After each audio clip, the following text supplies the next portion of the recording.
Greetings, everyone. My name is Li Pu, a time traveler currently broadcasting my wilderness survival journey from a parallel world. Here, I encounter colossal wolves towering at 2 meters, bears reaching heights of 5 meters, mammoths adorned with long fur, tigers bearing fangs sharp as swords, along with many creatures long vanished from the annals of history.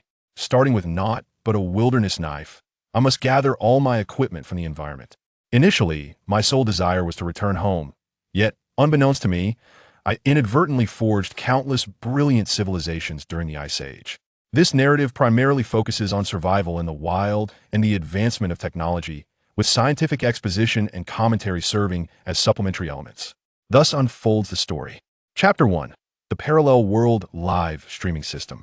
Li Pu furrowed his brow, surveying the unfamiliar surroundings, a bold conjecture blossoming in his mind. Could it be that I've truly crossed over? He pondered. Is traversing realms now so commonplace? It is no wonder that Li Pu harbored doubts and expressed his incredulity. Mere moments ago, he was at home, dressed and ready to venture out for a late-night snack. As he opened the door to step outside, a resounding ding echoed in his mind. In the blink of an eye, he found himself amidst this strange forest. In an instant, night had turned to day. Anyone encountering such a phenomenon would undoubtedly question whether they had indeed experienced a transdimensional event.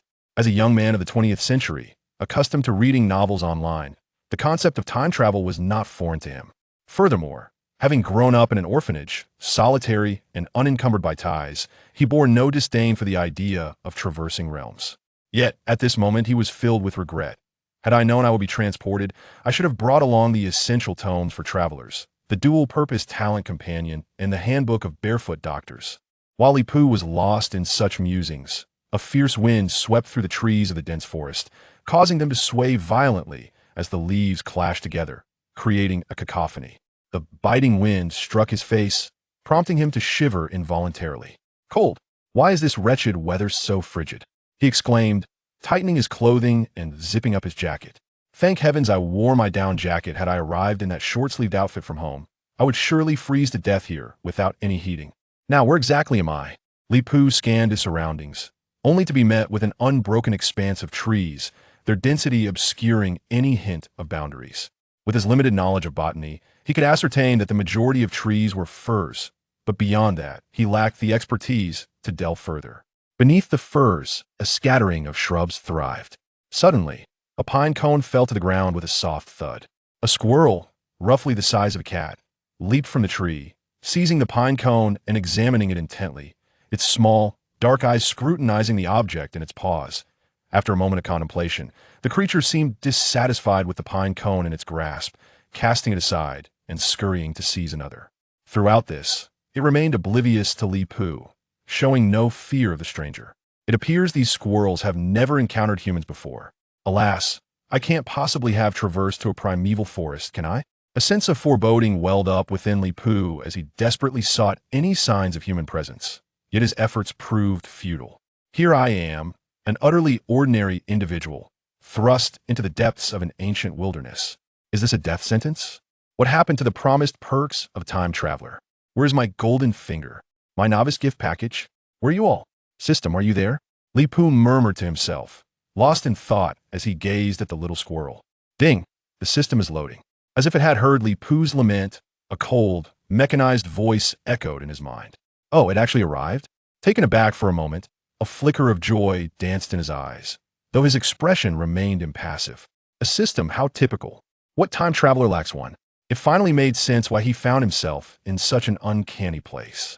Yet why was he transported to this desolate wilderness, surrounded solely by trees, devoid of any signs of life? Surely, he ought to have been sent to a future world brimming with advanced technology, where the idle could revel in luxury. Ding! Parallel World Live Streaming System fully loaded. Moments later, the system completed its initialization. Upon hearing its name, an inexplicable apprehension intensified within Li Pu. Is it you who brought me here? After a prolonged silence, the mechanical voice resonated in his mind. Indeed, what is your purpose in bringing me here? Is it the typical journey of battling monsters, leveling up, flaunting prowess, charming beauties, and saving the world? I am well versed in these tropes, and can assure you of my success. Li Pu ventured, eager to probe further. Most individuals who acquire system experience similar circumstances, surely he would not be an exception. To some extent, you are correct, the system replied, much to Li Pu's satisfaction. This is promising. I am truly on a stable path. Reflecting on the system's name, he became enveloped in elation. The thought of his exploits being broadcasted as he flaunted his abilities, wooed maidens, and saved the world filled him with unparalleled delight. This exhilaration was simply magnified. Tell me, what must I do now? Half an hour later, after absorbing the system's explanations, Li Pu finally comprehended his predicament and the system's role. His eyes dulled, as if he had lost his very soul, and he murmured to himself, "Deceivers, all of them are deceivers. How foolish of me to think that a system would only bring benefits to its host, unaware that some may lead one astray." This parallel world live streaming system, shrouded in mystery, likely originated from some advanced civilization. It could create a parallel world and simulate different technological advancements through varied developmental paths. In other words, this system could very well be akin to an extraterrestrial research laboratory. Yet the reason it had fallen into Li Pu's hands remained a perplexing enigma. Li Pu currently finds himself in a realm meticulously crafted by the system, modeled after the Pleistocene epoch of Blue Star. According to the system's description, the climate, fauna, and flora of this planet mirror those of Blue Star during the same period. His introductory task is deceptively simple: to survive for a month on this frigid and perilous world. "Simple, my foot," he exclaimed, feeling that this was far from the archetype of a destined hero leveling up through monster slaying and wooing beautiful maidens in a fantastical realm. Instead, it resembled a hellish wilderness survival scenario particularly daunting given the Ice Age setting, which most would dread. Indeed, formidable creatures such as woolly mammoths, saber-toothed tigers, and dire wolves roam this epoch. Aside from humans, everything else is present. Surviving for a month? Setting aside the ferocious beasts, mere sustenance poses a monumental challenge. Moreover, even though this planet is experiencing the warmest period of the year, late summer to early autumn, nighttime temperatures rarely exceed 5 degrees Celsius. Without shelter or fire, survival through the night is utterly impossible. In such dire circumstances, even survival experts like Bear Grylls and Les Stroud would find it nearly impossible to endure a month here. A person can survive 3 days without food or water, 15 days solely on water, and, with unwavering resolve, a month can be managed on water alone. Yet here he is, a mere novice with a combat power level of 5, faced with the perilous reality that surviving even a single night in this treacherous environment is a daunting prospect. I refuse to believe anyone could complete this task. Li Pu fumed, outraged that the system would put the host in such a life-threatening predicament. "System, send me back. I refuse to play this wretched protagonist." Ding. "Congratulations, host, you have received a novice gift package. Would you like to open it?" The system did not respond directly, but instead presented him with a gift package. Chapter 2. The Novice Gift Package and System Panel. A novice gift package? Upon seeing the novice gift package presented by the system, Li Pu quickly realized that returning home was no longer an option. Very well, I shall examine the contents of this package before contemplating my next steps. After all, who doesn't enjoy unwrapping a gift? Which man can resist such a test? Ding. Congratulations, host, you have received a live streaming kit. Ding. Congratulations, host, you have acquired basic wilderness knowledge Pleistocene. Ding. Congratulations, host, you have obtained a hunting knife. Ding. Congratulations, host, you possess maximum human physical prowess. Good heavens. Upon opening the package, Li Pu was astounded by the sheer magnitude of its contents. At the moment the grand gift pack was opened, a transparent screen suddenly materialized before him, revealing a live streaming room. Upon closer inspection, Li Pu discovered that this room was connected to the most popular Dohua platform on Blue Star. However, the live stream was still in a closed state, with not a single viewer present. In addition, a spherical live streaming device equipped with a 360-degree surround camera hovered in front of him. Instantly, a tutorial regarding the use of this streaming device emerged in his mind, explaining that the device was powered by a cold fusion battery capable of lasting for centuries. Control was achieved through thought alone, allowing for a seamless 360-degree broadcast, albeit limited to a 10-meter radius surrounding him. This must be the live streaming setup, Li Pu mused, unable to resist a twinge of sarcasm. How dull! Every wilderness streamer has one of these, and it can't stray too far from me. His hopes of using the camera as a reconnaissance tool were dashed. Simultaneously, An indescribable sensation of tension surged throughout his body, as if an inexhaustible well of strength had been unlocked. Li Pu felt his breathing become remarkably easier, his mind clearer than ever, and even his previously nearsighted vision returned to normal, now sharper than before. Is this the effect of having peak human physical attributes? The results are astonishing. As he marveled at this transformation, a wealth of survival knowledge in the wilderness flooded his mind. Suddenly inundated with knowledge, Li Pu felt dizzy, struggling to assimilate the information. Minutes later, the dizziness subsided, and as he glanced at a nearby fir tree, a stream of information naturally surfaced in his consciousness. Fir, family of Pinaceae, order of Pinales, genus Abies, species Abies. An evergreen tree with a straight trunk and whorled branches. Upon surveying the surrounding trees, he found that over 95% could be easily identified. The foundational knowledge bestowed by the gift pack was remarkably powerful. What, he wondered, could the final item, the wilderness knife, be? With that thought, he lifted his right hand, and a gleaming black long-handled curved knife appeared in his line of sight. This knife bore a resemblance to a Gogol-style saber, with a broad blade and a slightly narrower body. Its streamlined form, crafted from an unknown material, was entirely black, reflecting no light under the sun, exuding an air of chilling sharpness. With a surge of inspiration, Li Pu grasped the wilderness knife and effortlessly swung it toward a fir tree with a trunk the width of a bowl. Swish! The knife cut through the fir trunk with the ease of slicing through tofu, encountering no resistance whatsoever.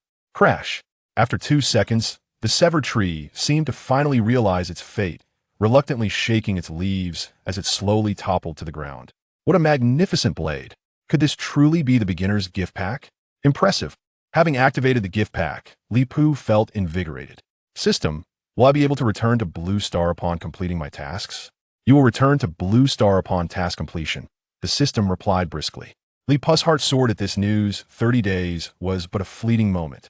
He had acquired knowledge of wilderness survival, peak human physical abilities, and a knife capable of slicing through iron as if it were mud. Without venturing into the wilderness, one should at least be able to survive, right? Li Pu's confidence was unwavering. Yet, a vague sense of disquiet lingered, though he could not immediately discern the source of his unease. Unable to fathom the issue, he decided to momentarily set it aside and summon the system panel.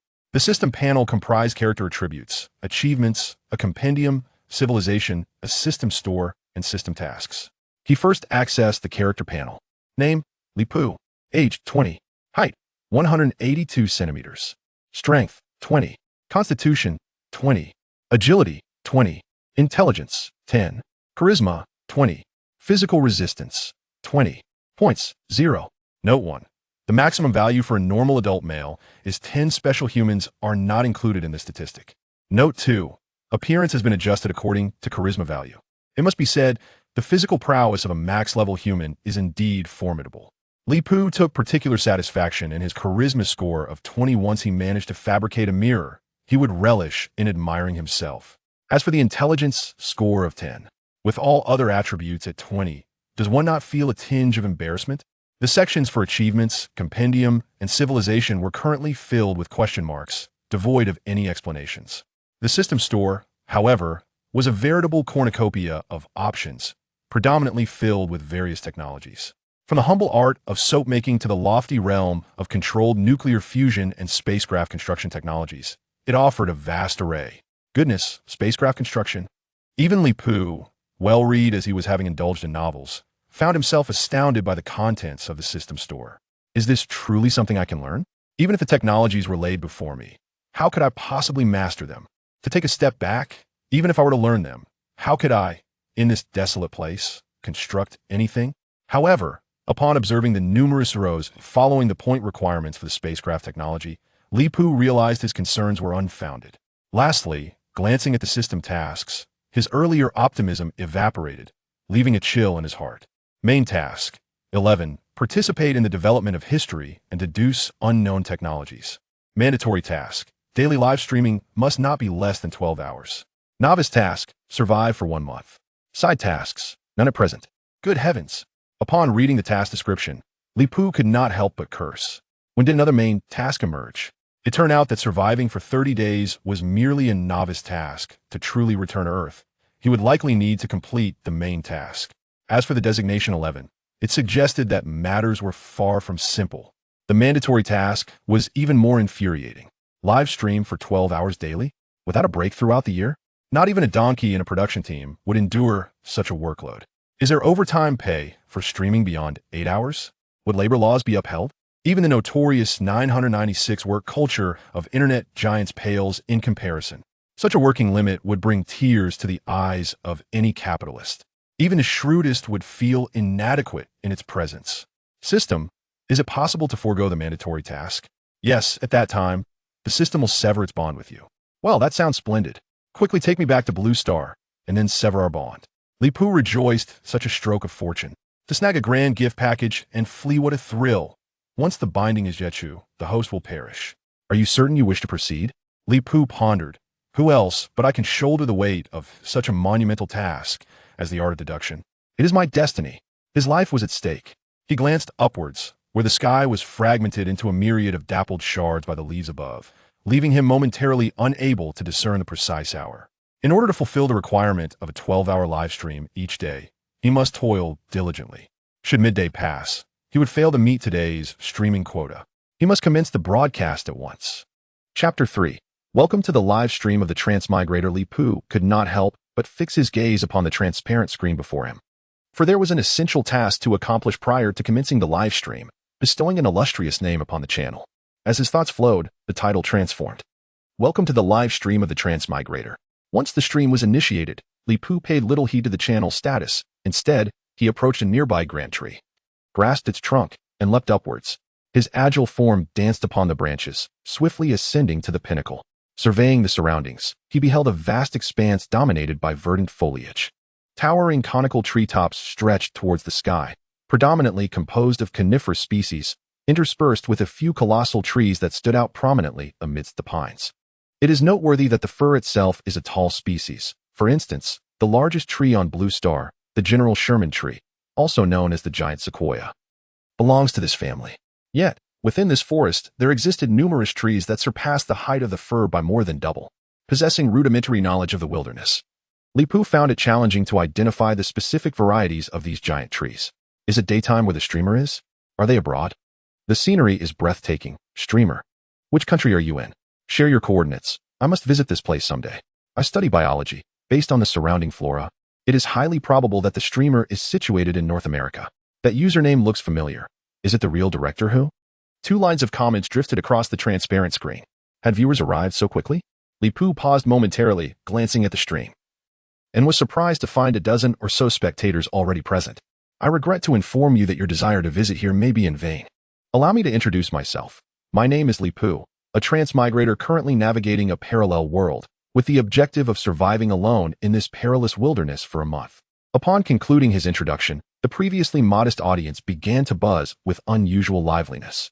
I adore the streamer's earnest yet nonsensical demeanor. I've followed you. Everyone, take note of the stream's title. I must say, the attention to detail is quite commendable. Transmigrator, I'll follow for now. I'm curious to see when the streamer slips up. Same here. I'll unfollow the moment you falter. The streamer is quite handsome. Why not pursue a beauty channel instead of wandering outdoors? The knife in the streamer's hand looks impressive. I'll offer $500 for it. Goodness. A Gogol curved knife. I can tell at a glance it's a fine piece. Streamer, I'll bid $2,000. The audience's comments erupted in playful banter. But Li Pu remained unfazed. His ascent to the treetop was not aimed at winning their favor. After a thorough examination of his surroundings, he found nothing of interest. Fortunately, through simple deduction, he had already formed a clear understanding. Returning to the ground, Li Pu wasted no time and set off in a determined direction. Why descend when there is such scenery? Please, return to the tree. Indeed, the treetops are where you truly belong. The host dismissed the irrelevant commentary, stating that in outdoor live broadcasts, viewers prefer the art of fire-making and shelter construction. Some viewers express their appreciation for the scenic elements. Understanding the audience's desires, Li Pu decided to elaborate. The immediate priority was to locate a suitable site for constructing a shelter, and it was evident that this location was not ideal for such a purpose. After a brief survey of the surroundings, he noted the absence of a water source, which posed a significant challenge. Although food was plentiful, survival without water for more than 3 days was impossible. As he pondered, a voice resonated in his mind. Ding! Congratulations. Host, you have triggered a side quest. Build a shelter. The birth of every civilization is accompanied by a great river. Please construct your shelter beside the river to complete the task and earn foundational knowledge of water management and reward points. Note, the better the completion, the greater the reward. This side quest is unique. Please undertake it with diligence. To unexpectedly trigger a side quest was indeed a pleasant surprise. Aware of the rewards and stipulations presented by the system, Li Pu took a deep breath to calm his exhilaration and continued, moreover, the forest may harbor ferocious beasts, snakes, spiders, and various venomous creatures. The consequences of a venomous bite could be dire. He gestured toward a nearby thicket, and the live stream camera shifted accordingly, gradually zooming in. Is that a spider? A black widow. I recognize that. I was nearly poisoned by one in my childhood. What's so frightening about it? Around here, it's just a delicacy. What delicacy? Are we having a feast? The black widow spider, belonging to the family Theridiidae, secretes neurotoxins through its venom glands, making it one of the most venomous spiders. While it may not be lethal to adults, the pain of its bite is quite unpleasant, prompting most to avoid confrontation. However, I am not among them. With that, Li Pu approached, deftly swinging his survival knife. The black widow had no time to react before it was cleaved in two. Skillfully, he extracted the venom glands and wrapped the spider in a broad leaf, tucking it away in his pocket. A viewer had made an astute observation, indeed. Fried black widow spiders could fetch 100 yuan in certain southern provinces of Dragon Country. For me, the black widow is rich in protein, serving as a potential food source. Well, alas, I lack formal education. A simple exclamation suffices. Black widow, I may not be human, but you are certainly a dog. I won't hesitate to strike. Such swift movements, such a sharp blade. Is the host preparing to demonstrate eating a spider raw? Can't wait. Naturally, Li Pu had no intention of consuming the spider raw. The resources in this forest were abundant, and with his skills, he would not descend to such a level of desperation. Traversing the coniferous forest was considerably easier than navigating a tropical jungle. The towering trees and low shrubs pose little obstruction to one's passage. Often, the path ahead may be blocked by thickets, yet a simple detour suffices to circumvent them. The jungle knife in hand remains virtually redundant, serving little practical purpose.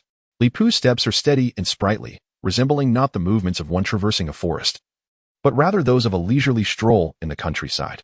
An hour swiftly elapsed, and Li Pu's pace showed no signs of wavering. He resolutely advanced in a singular direction. Perhaps the title was misleading, as the number of viewers in the live stream had astonishingly surpassed 100, with a barrage of comments buzzing with excitement. See, I told you the host is merely on an outing. Host, do you really think you can find your way by wandering aimlessly? The journey felt interminably dull, prompting Li Pu to engage in casual conversation with the audience. I just traversed into a parallel world today, so I am quite uncertain of my exact location. However, I assure you, my direction has not been aimless. Chapter 4. Look what I discovered.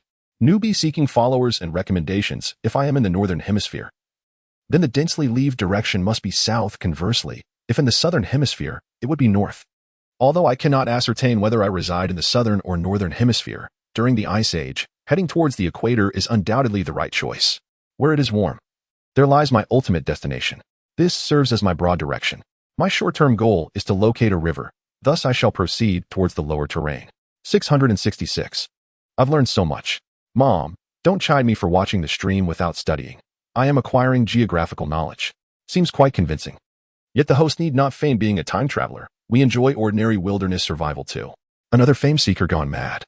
Where did you procure such a shoddy script to impersonate a time traveler? Aren't you afraid of being exposed? No worries, the host has chosen a fine location. Likely in a desolate area, exposing him might require some effort. In this day and age, how is it that no one believes the truth? Li Pu could not help but shake his head. The live stream was a mandatory task imposed by the system. Were it not for the tedium of the journey, he would not have engaged with the keyboard warriors in the chat. As his words faded, the barrage of comments became even more vibrant. Oh, look at how you phrase that. Do you think we are incapable of discerning truth from fiction? Host, don't falter. Give them a taste of reality. I support you. Stay calm. Host, you currently hold the advantage, and no one has yet proven you a false time traveler. Just as the comments erupted, a ferocious roar of a beast echoed from a distance. Is that a tiger's roar? There's no mistaking it. I work in zoo management, and that sound is unmistakably that of a tiger. Are there still wild tigers? Surely, the ambience team isn't playing recordings. Are there tigers in North America? Where's that biology student? Come forth. Could it be a jaguar? A jaguar? A jaguar is not a tiger. Li Pu's reaction was even more intense than that of the viewers in the live chat. Upon hearing the ferocious roar, he sprang up with remarkable agility, leaving the onlookers momentarily stunned as he swiftly ascended to the top of the nearby cedar tree. Incredible. The host must be part monkey. With such climbing speed, he would undoubtedly win any tree climbing competition. Did anyone notice that the host is wielding a knife? He is practically climbing one-handed. I may not excel at much, but climbing trees is my forte, just like a tiger. If I were the host, I would simply slide down and be done with it. Tiger, I've already had my fill today, so no need for your sliding antics. While I harbor no fear of tigers, I would prefer to avoid a direct confrontation whenever possible. Perched atop the tree, I gazed towards the source of the roar. The forest was dense with ancient trees, their sprawling branches limiting my line of sight considerably.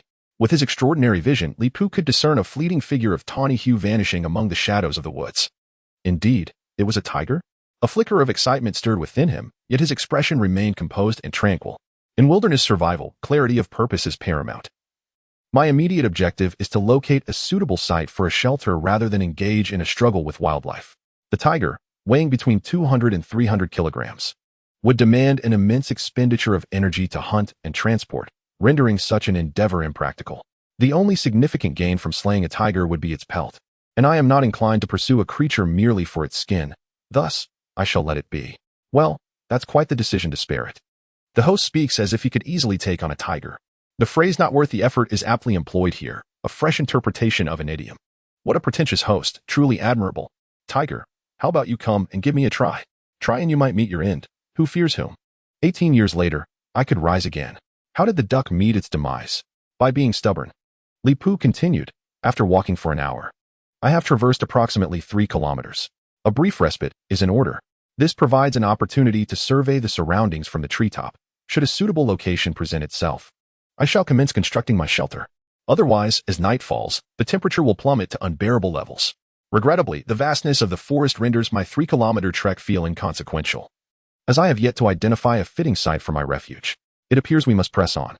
After resting atop the tree for about 15 minutes, the only sounds resonating through the forest were the chirps of birds and the soft calls of small creatures. There were no roars from larger beasts, and the atmosphere remained serene, as if the earlier roar had been a mere figment of our imagination. It was time to continue my journey. Li Pu leapt down, using his hands and feet to navigate the branches, and astonishingly, he descended unscathed from the 20-meter-high cedar tree. Well, Mom, why do I find myself kneeling to watch this stream? Wife, come see this marvel. Isn't this tree about 20 meters tall?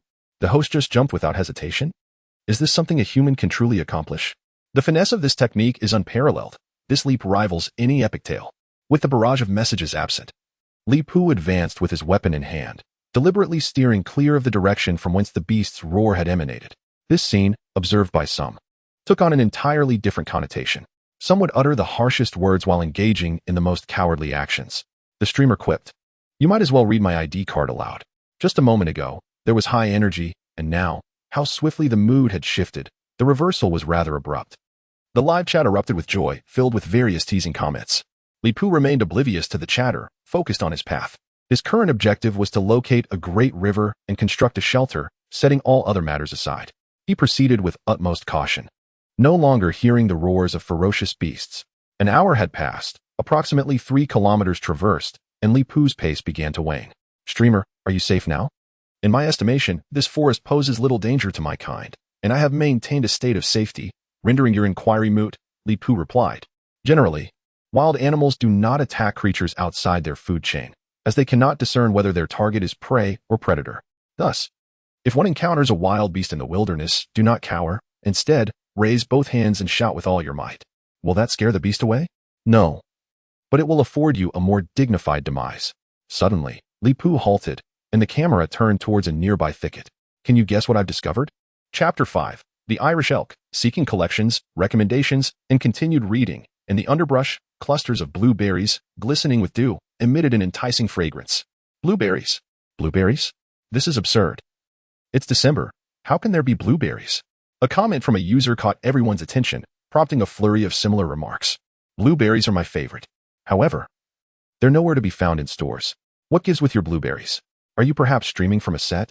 Director who is calling out the fakes. I've already thought of a title. Assessing the popular online fake stream. Li Pu paid no heed to the audience's banter and continued his exposition. Blueberries take a long time to bear fruit. with the harvest typically lasting until around October. My luck holds, as this parallel world happens to be in October, the season when blueberries are at their most flavorful. Rich in nutritional constituents, blueberries are known to prevent neural aging, protect vision, strengthen the heart, combat cancer, soften blood vessels, and enhance the immune system. Furthermore, their high anthocyanin content activates the retina, bolstering eyesight. However, for me at present, their paramount function is to replenish the fluids lost from my body. This cluster of blueberries will nearly compensate for the hydration I have expended today. Li Pu unabashedly grasped a handful of blueberries and popped them into his mouth. A word of caution: if you lack extraordinary constitution, refrain from emulating my actions. In the wilderness, one should refrain from consuming wild fruits indiscriminately, even if they are familiar. It is unwise to partake without caution. Should one find themselves in a situation where consumption is unavoidable, it is prudent to rinse the fruits with water. For one can never ascertain which creatures may have visited them, and those animals could very well carry lethal viruses. Observe, here lies a mass of feces. Li Pu casually pointed to a mushy substance on the ground. If my conjecture is correct, this should belong to a bear species. Not long ago, a famished bear may have foraged among this patch of blueberries. Oh, this dreadful translation tone. Is the host mimicking a survival documentary narration? If the host continues with this tone, I will surely kick your backside. I swear I will. Enough already, you lot. Wait, did the host mention October? Are we watching a recording? Newcomer upstairs, the host considers themselves a time traveler. They are currently in a parallel world. A slight time difference is only natural, right? Doge meme for survival? Bear feces? Host, don't frighten me. Indeed, this is bear feces, though larger than that of a grizzly. It may belong to a mutated variety. Predictably, a knowledgeable individual soon emerged to enlighten the audience. Goodness, is the host serious? Host, run quickly. You have encroached upon the bear's territory, beware of its wrath. Observing the barrage of comments critiquing his narration style, Li Pu felt somewhat exasperated. There was little he could do, as he possessed only this level of skill. Had he not watched a few episodes of documentaries in the past, he might not have known how to narrate it all. After all, not long ago, he was merely an ordinary person. However, in contrast to the viewers who were visibly anxious upon seeing the bear feces, Li Pu remained considerably composed. Unhurriedly, he gathered all the blueberries and leisurely leaned against a grand tree, taking his time to savor the berries he had just collected. Once he had consumed all the blueberries and let out several contented burps, he gradually rose to his feet. Having satisfied his hunger, he resumed his journey. After approximately 10 minutes, Li Pu's pace slowed once more, ultimately halting before a colossal skeleton. Judging by its shape, the remains appeared to belong to an enormous stag. Approximately 2 meters in length, its massive antlers strikingly prominent. What on earth is this? Is that a fossil of the giant stag? The host is destined for fortune. A user named Little Cat has sent a rocket as a reward, leaving a message. Could the host focus the camera on the stag fossil for a closer look? If the condition is satisfactory, I will offer 3 million for its acquisition. I will bid 3.01 million, if not sold. I will continue to increase my offer. Should the host wish to sell, let it be known that I have said nothing. Li Pu gazed at the stag's antlers, which exceeded 4 meters in total length. His astonishment was profound. He had never imagined such a large stag, with such tremendous antlers, existed in this world. Even in its skeletal remains, the impact it imparted was undiminished. After a brief moment of astonishment, Li Pu did not forget to explain to the audience, this is the Irish elk, also known as the giant deer. The largest cervid to have existed on the blue planet, standing over 3 meters tall, with antlers measuring over 4 meters in total. It is apparent that many have noted my phrasing. In the present blue planet, one cannot find such majestic megaceros, for they became extinct 7 millennia ago. It is indeed a lamentable fact. Although its name bears a few characters from the Irish language, it has been discovered beyond the shores of Ireland, leaving my exact location uncertain. For those wishing to procure specimens of the giant deer, I must express my regret once more. I have traversed into a parallel world, far removed from the blue planet, and discussions of purchases should be set aside. That being said, Li Pu could not help but secretly inquire of the system, and he received an immediate response. Aside from knowledge, no items from the parallel world could be transported back. At that moment, he felt an unprecedented pang of sorrow. Of course, he would never admit that this was due to the loss of 3 million. Rather, he perceived it as a tremendous loss to humanity as scientific endeavors that the remains of such an extinct creature as the Megaceros could not be returned. Rubbing his aching left chest, he continued, the Irish Megaceros is easily distinguishable, for among all the deer species on the blue planet, only they can grow antlers of such magnitude. Due to the mischievous antics of a kitten during a live broadcast, the viewership astonishingly exceeded 4 digits. Ding. Congratulations. The host's live stream viewership has surpassed 1,000, achieving the milestone of 1,000 viewers and earning 100 points. Can live broadcasts yield achievements? Li Pu instantly felt invigorated. With rewards now in play, sleepiness was no longer an option. Even his commentary and style evolved, becoming more heartfelt and profound without him even realizing it. To satiate the audience's curiosity, he lingered beside the remains of the Megaceros for a full 10 minutes, thoroughly examining it before departing amidst a wave of reluctant sentiments from the viewers. After approximately 4 more hours of travel, he sensed the wind that met him had grown notably colder, and he realized the temperature had, unbeknownst to him, begun to drop considerably. Glancing upward, he noticed the sun had shifted from its zenith, now resting in the direction of approximately 3 o'clock. Ascending to the treetops once more, Li Pu snapped a branch, aligning it with the sun's position, and scrutinized the leaves. I have now discerned the hemisphere in which I find myself. Chapter 6, Wilderness Broadcaster? No, Berry Hunter. Seeking collection votes for continued reading, Li Pu had no intention of prolonging the suspense for his audience. He stated plainly, I am currently situated in the northern hemisphere. The precise coordinates, however, can only be determined at night. What is the principle behind this? I understand. One can ascertain latitude and longitude using a gnomon and sextant. But why must it be nighttime? If one is not concerned about being blinded, it is indeed possible during the day. This cohort of viewers is quite commendable. They have matured into self-sufficient spectators, capable of answering their own inquiries. Nodding in approval, Li Pu continued, the sun is positioned directly to the west, and the broad side of the leaves faces south, thus confirming that I am undoubtedly in the northern hemisphere. As I previously mentioned, based on the ecological zone in which the host is located, I can ascertain that it is northern Africa. And considering the time difference along with the flora and fauna, it is most likely near Montana. Impressive indeed. This leads to a rough deduction of the broadcaster's location. Why does this esteemed figure seem somewhat familiar to me? Is this not the renowned expert on Dohua? Director Who? To think that such a distinguished individual is also present in this live stream. Director Who has always been around, hasn't he? The person upstairs must have just connected to the internet or perhaps joined the Y3 internet package. Are you still there? Li Pu paid no heed to the barrage of comments. His gaze was solely fixed on the surrounding environment. All around him lay an unending expanse of coniferous forest, with only a few other trees standing out conspicuously among them. Yet, in his search for a river or an open space to establish a refuge, not a single trace could be found. Had he truly traversed this solitude for half a day? Taking a deep breath, Li Pu spoke with an impassive visage. I have both good news and bad news to share with you. Which would you prefer to hear first? Bad news. Why can't you people stand to see the broadcaster thrive? I wish to hear the bad news first. Of course, the good news is best saved for later. We must first hear the bad news. Only through adversity can one grow. I too wish to hear the bad news. The good and bad news I refer to is tailored for you all. However, since you have expressed a desire to hear the bad news first, I shall graciously comply.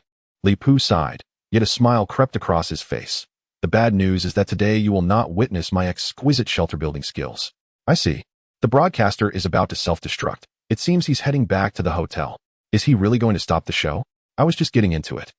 To finally witness a somewhat authentic wilderness survival stream. And this is what I get? I might as well watch the survival antics at the village entrance. My girlfriend wishes to see the broadcaster build a shelter. If he completes it, I'll send him a Dohua #1. Wake up, you above. You have no girlfriend. Whoever has yellow urine, wake him up. Diabetics should keep their distance. Let him not taste the sweetness. I have kidney stones. I shall intervene. Kidney stones are excessive. Can't you provide a quick resolution? And what about the good news? Li Pu smiled faintly. The good news is that I have decided to live stream throughout the night. I shall not rest until I have completed the shelter. Goodness, what a swift slap in the face. Who just claimed the broadcaster was heading back to the hotel? Hurry back. Is this really necessary? Did the broadcaster have a spat with his girlfriend? Why not return to apologize and enjoy a restful night with her, instead of enduring hardship out here? If the broadcaster truly manages to complete the shelter before signing off, I shall live stream myself eating excrement. Come now, you only wish to deceive for food and drink. Li Pu leaped gracefully from the treetop, nonchalantly brushing off the leaves from his attire, and explained, this forest is rife with unknown dangers. Without a shelter and a fire pit, to sleep recklessly is an extremely perilous act.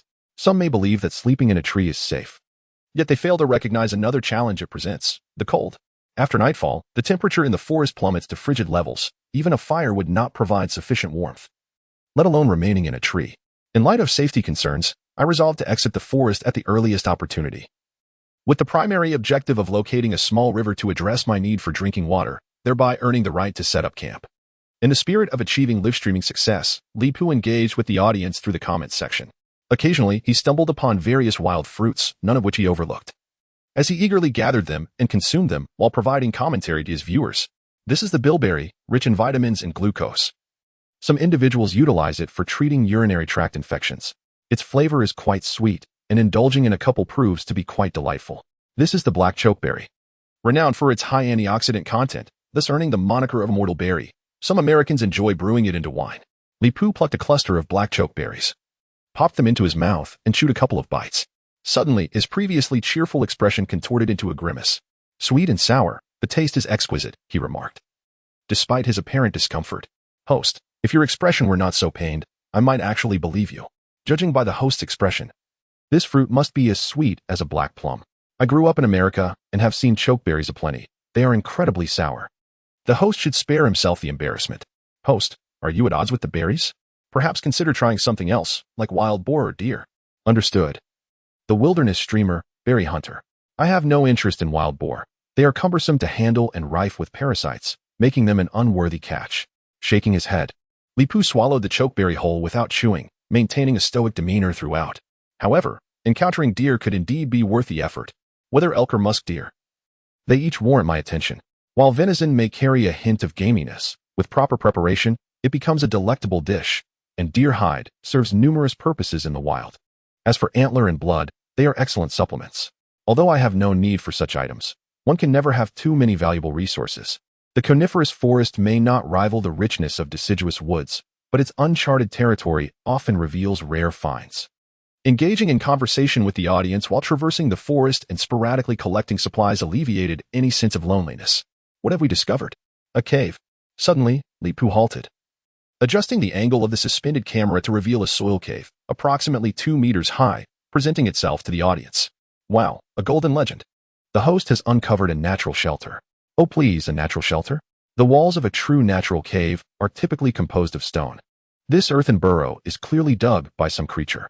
Host, why not venture inside? You might stumble upon treasure and strike it rich. Whether treasure is to be found remains uncertain, but discovering a few heaps of animal droppings is virtually guaranteed. Chapter 7, Caution Ahead. 2 chapters released simultaneously. Please show your support with collections, votes, and follows. The viewers in the live stream recognize the origin of this earthen cave, and Li Pu is not surprised, after all. The internet is filled with knowledgeable individuals, and one can never tell which prominent figure is behind the screen of a computer or smartphone. Now, I shall impart the second crucial principle of wilderness survival. One must not succumb to excessive curiosity, whether it be a natural cave or a burrow excavated by animals. Vigilance is paramount. One should never enter recklessly. Encountering wild beasts may yield an unexpected source of sustenance. Yet one must remain wary of potential dangers such as suffocation or unknown viruses, leading to an untimely demise without prior warning. After articulating this, Li Pu turned on his heel and departed without a moment's hesitation. While exploring the cave as a temporary refuge could be a viable option had he not triggered a task, his singular focus was to locate a substantial river swiftly.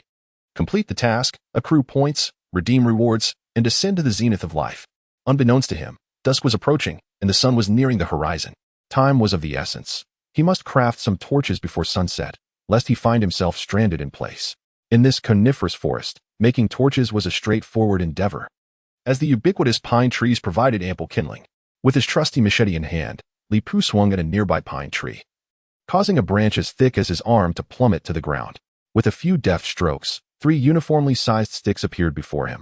The resilient pine branch was as pliable as parchment when confronted with the razor-sharp machete. The machete was not merely for chopping. It was equally adept at intricate tasks. With just a few cuts, a large, profound cavity was hollowed out at the top of each stick, following the same method for the other 2. He swiftly fashioned the rudimentary forms of 3 torches. Li Pu placed the fire tinder he had previously gathered into the hollows of the 3 sticks, then pilfered approximately 2 to 3 pounds of pine resin and wood shavings from the surrounding trees to fill them, resulting in the creation of 3 simple, yet durable torches. This is extraordinary. When did crafting torches become so effortless? What good are torches if the streamer hasn't started a fire yet? Is it still feasible to create fire by friction at this point? Fire by friction, I am eager to see. Streamer, demonstrate the technique, and I shall reward you handsomely. Achievement unlocked. Torch, gathering the wood shavings scraped off during the collection of resin and adding some ignitable tinder. Li Pu calmly produced an item from his pocket. Proficient in a multitude of fire-starting techniques, he chose to demonstrate the simplest method at this moment. With a crisp snap, a flicker of flame emerged, effortlessly ignited by the resin-coated tinder. Thus, a fire pit was born. Goodness, a lighter. Isn't the streamer supposed to be surviving in the wilderness? Using a lighter seems utterly out of place. Finally, it's over. Let's celebrate. Everyone disperse. At last, a unique streamer has arrived. Starting a fire in the wilderness with a lighter, you remain audacious as ever. The barrage of comments questioned his methods. Yet Li Pu remained unperturbed, extending a torch toward the fire pit.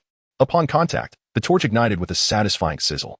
In the face of the skepticism radiating from the screen, Li Pu maintained an air of calm. The foremost principle of wilderness survival is to conserve energy and to utilize all available resources in every endeavor. I arrived in this realm equipped with a lighter, and now it serves its purpose splendidly. In the current situation, among the myriad of fire-starting methods I have mastered, I opt for the lighter. It seems somewhat reasonable, leaving me momentarily speechless.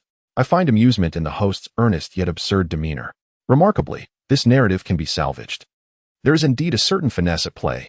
It seems sensible now. Those who departed earlier should return and continue to witness the host's performance. I have chosen to follow. Not for any particular reason, but simply to discover when the protagonist's time-traveling antics will be unraveled. The flames of the torch, crafted from pine and resin, blazed brightly, illuminating the surroundings for several meters. Li Pu, brandishing the torch, ventured forth for an indeterminate duration. At this juncture, the domestic time in Blue Star was nearing morning, and the number of viewers in the live stream continued to swell. It appeared as though everyone was immersed in their cultivation. This live stream was quite captivating, and I had unwittingly accompanied the host through an entire night. Just awakening, I wondered if the host had indeed streamed all night long. As the veteran viewers grew weary, a feral roar echoed nearby. A howl. This sound signifies the howl of a wolf. I am indeed the one who works at the zoo, and yes, I am still here. Has the atmosphere team arrived? A wolf's howl in the early morning is quite invigorating. The host quipped. It is time to demonstrate a bit of monkey business.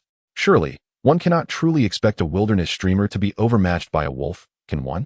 Upon hearing the wolf's howl, the transparent screen before me was instantly inundated with jubilant comments. Curiously, amidst the flurry of messages, not a single one expressed concern for Li Pu's safety. Instead, they were all caught up in the frenzy. After a day spent together, Li Pu had gradually acclimated to the antics of these whimsical netizens, choosing not to engage in debate but rather to focus on his duties. This time, he did not ascend a tree. Instead, he casually surveyed the surrounding thickets and, upon confirming safety, turned his gaze towards the camera. Drawing from my extensive wilderness experience, it was indeed the howl of a wolf, and alarmingly close. A common person encountering a wolf in the wild would instinctively seek immediate refuge. As a viewer noted, climbing a tree could indeed be a viable strategy, provided one possesses sufficient agility. However, should one find themselves in the presence of wolves with no trees for cover, alternative methods must be employed. First and foremost, one must remain calm, never betraying a hint of fear, for carnivorous animals can sense the anxiety of their prey.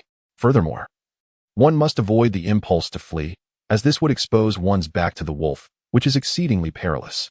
I am aware of this. Several hours prior, the host had mentioned that such actions would lead to a more dignified demise. Laughter ensued. Had it not been for the reminder from above, I might have forgotten entirely. The wolf, it seems, would advise us to remain still in its presence, for a more dignified end is assured that way. Li Pu continued. Additionally, when confronted by a lone wolf, one might seek an opportunity to make a sound, which could potentially scare it away. The auditory perception of wolves is exceptionally acute, rendering them particularly sensitive to jarring sounds such as thunder, the clashing of metal objects, and the fierce growls of tigers. Additionally, fire instills fear in most creatures of nature, with few exceptions. Typically, wielding a torch can provide a degree of safety. In extreme scenarios, one might encounter wolves directly. In such cases, it is vital to remember that a wolf's vulnerabilities lie in its nose, waist, and legs. If forced to act, targeting the legs is advisable. A successful strike there significantly enhances one's chances of escape. As Li Pu was imparting knowledge on how to evade wolves to his audience, a bright comment flashed across the screen. A unique viewer rewards with a rocket and comments. Host, be cautious of the left front. Chapter 8, The Giant Wolf. 2 chapters released, seek collections and votes. Eyes. Vivid green eyes.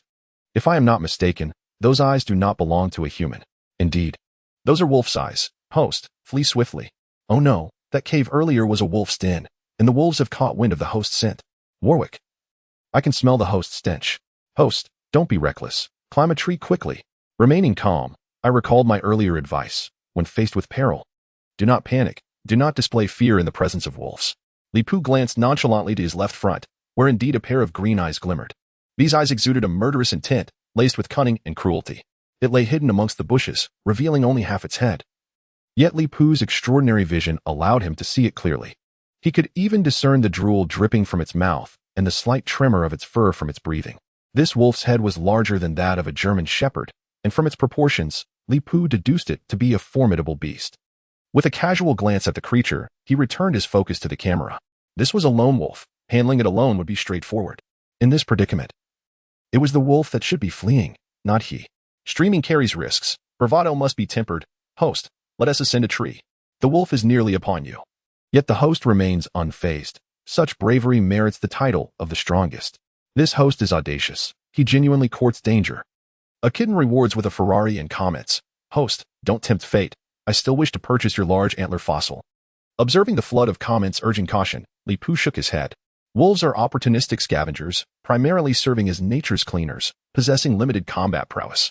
Generally, they're opportunists, targeting the weakest prey during hunts. As Li Pu, the strongest human on the surface, I naturally exude a formidable presence that should be perceptible to them. Thus, as long as the wolf is not foolish, it would not approach me seeking its demise. As the tension mounted, the onlookers urged the host to retreat, their hearts racing with anxiety. The atmosphere was thick with anticipation, and it was perplexing whether to admire or be exasperated by the host's unwavering commentary amidst such chaos. Are we still fretting over trivial matters? Hurry up and set the table for the feast, someone exclaimed, lamenting their seating arrangement among the children, as if it were an outdated practice in this era of takeout. Suddenly, sensing the disdainful gaze of Li Pu, the wild wolf was incensed. Confronted by Li Pu's fearless demeanor, it did not flinch. Instead, it opened its gaping maw and howled ferociously. With that piercing cry, a colossal figure erupted from the underbrush, a gigantic wolf. Standing over 2 meters in length, its menacing jaws revealed sharp teeth glistening under the high-definition camera. The atmosphere in the live stream exploded with excitement at the sight of the beast. Is that truly a wild wolf? Such a massive creature. A serious warning. This is neither a husky nor a German shepherd, but a genuine wild wolf. Is this a special effect? The detail is astonishing, each hair vividly captured. Surely, no one believes this is a mere effect? Could anyone genuinely think this is a real wolf? Li Pu remained unperturbed, casting a calm glance at the approaching giant while focusing back on the camera. In the wilderness, misjudging the disparity in strength between foes could prove fatal. Is the host still intent on showing off? My goodness, I'm pleading with you, host. Please hide. My heart is about to leap from my chest. Do we have any viewers from North America? Quickly dial 911. Perhaps we can recover a few of the host's bones. Amidst a flurry of comments, Li Pu tilted his body slightly, twirling his hunting knife, and then delivered a swift, diagonal cut towards the airborne wolf, with a sharp sound echoing in the live stream.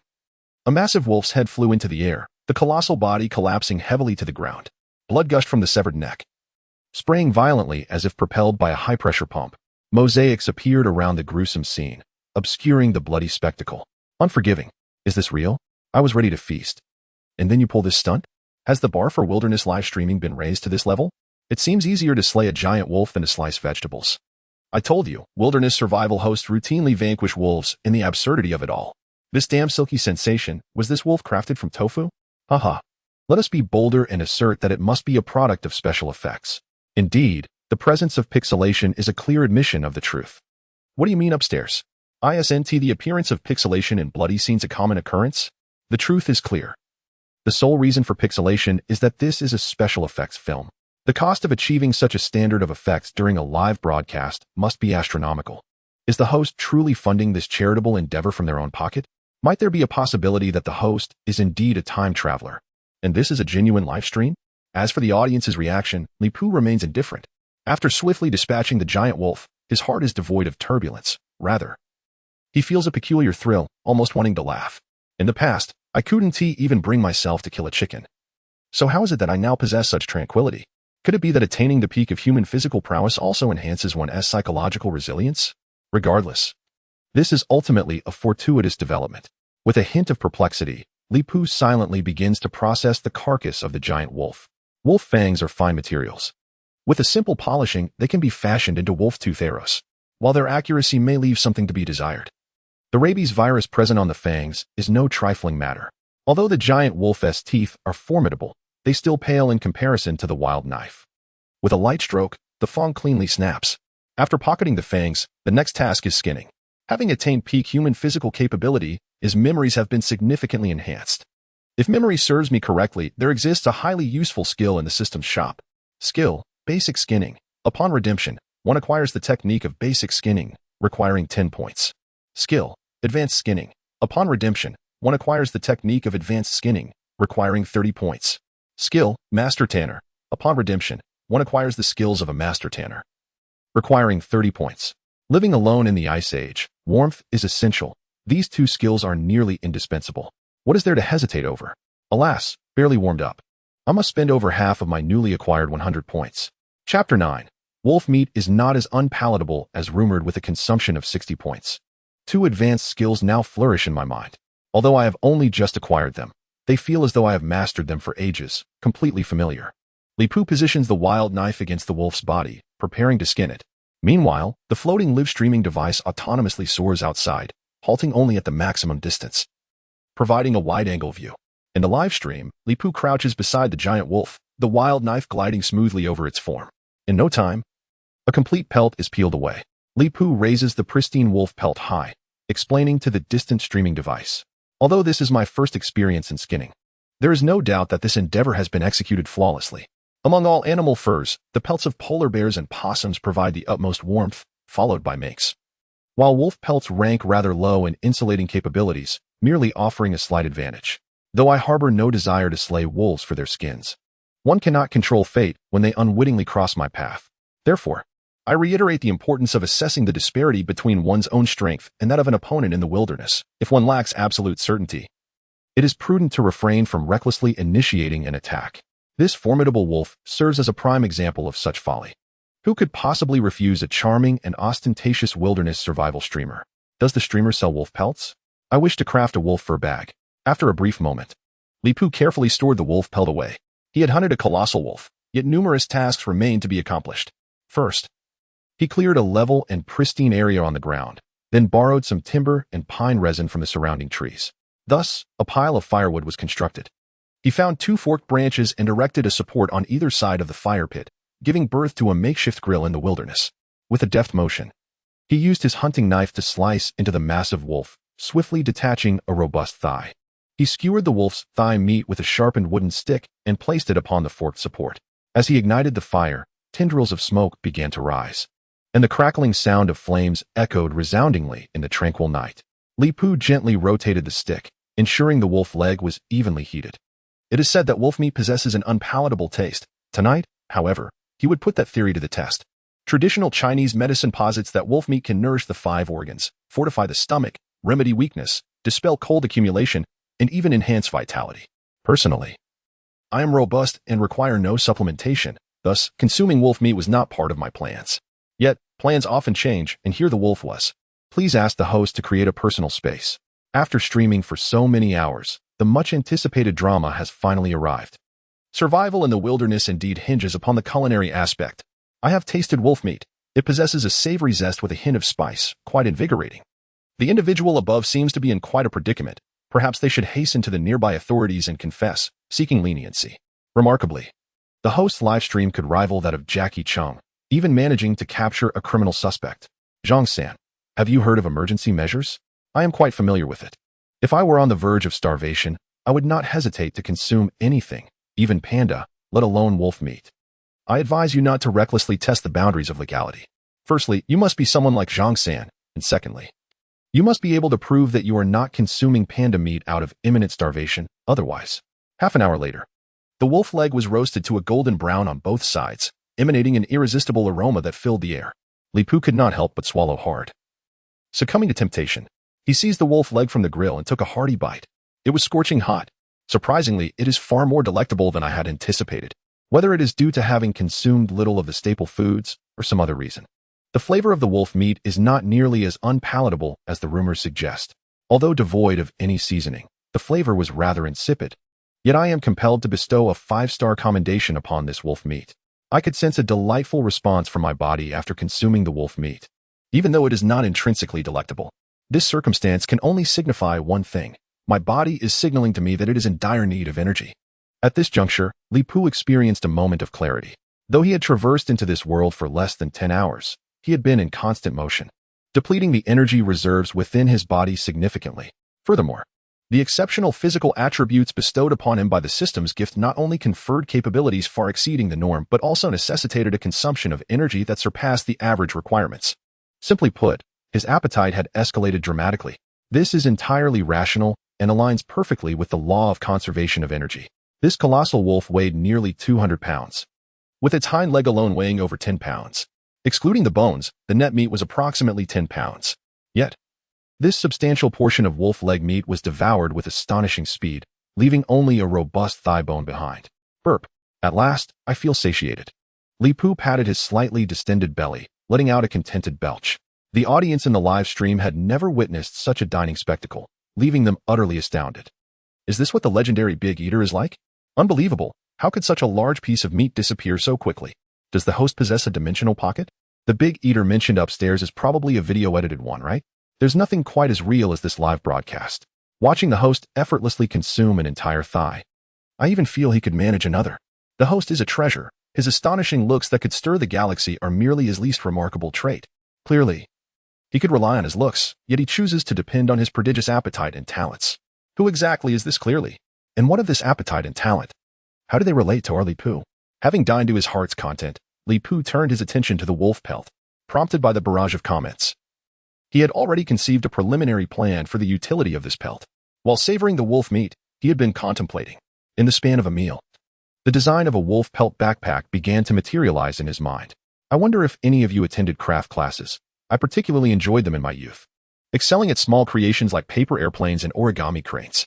With a field knife, I gently scraped the wolf pelt several times, removing the dense and resilient fur. Only the fur at the tip of the wolf's tail remained, appearing particularly conspicuous.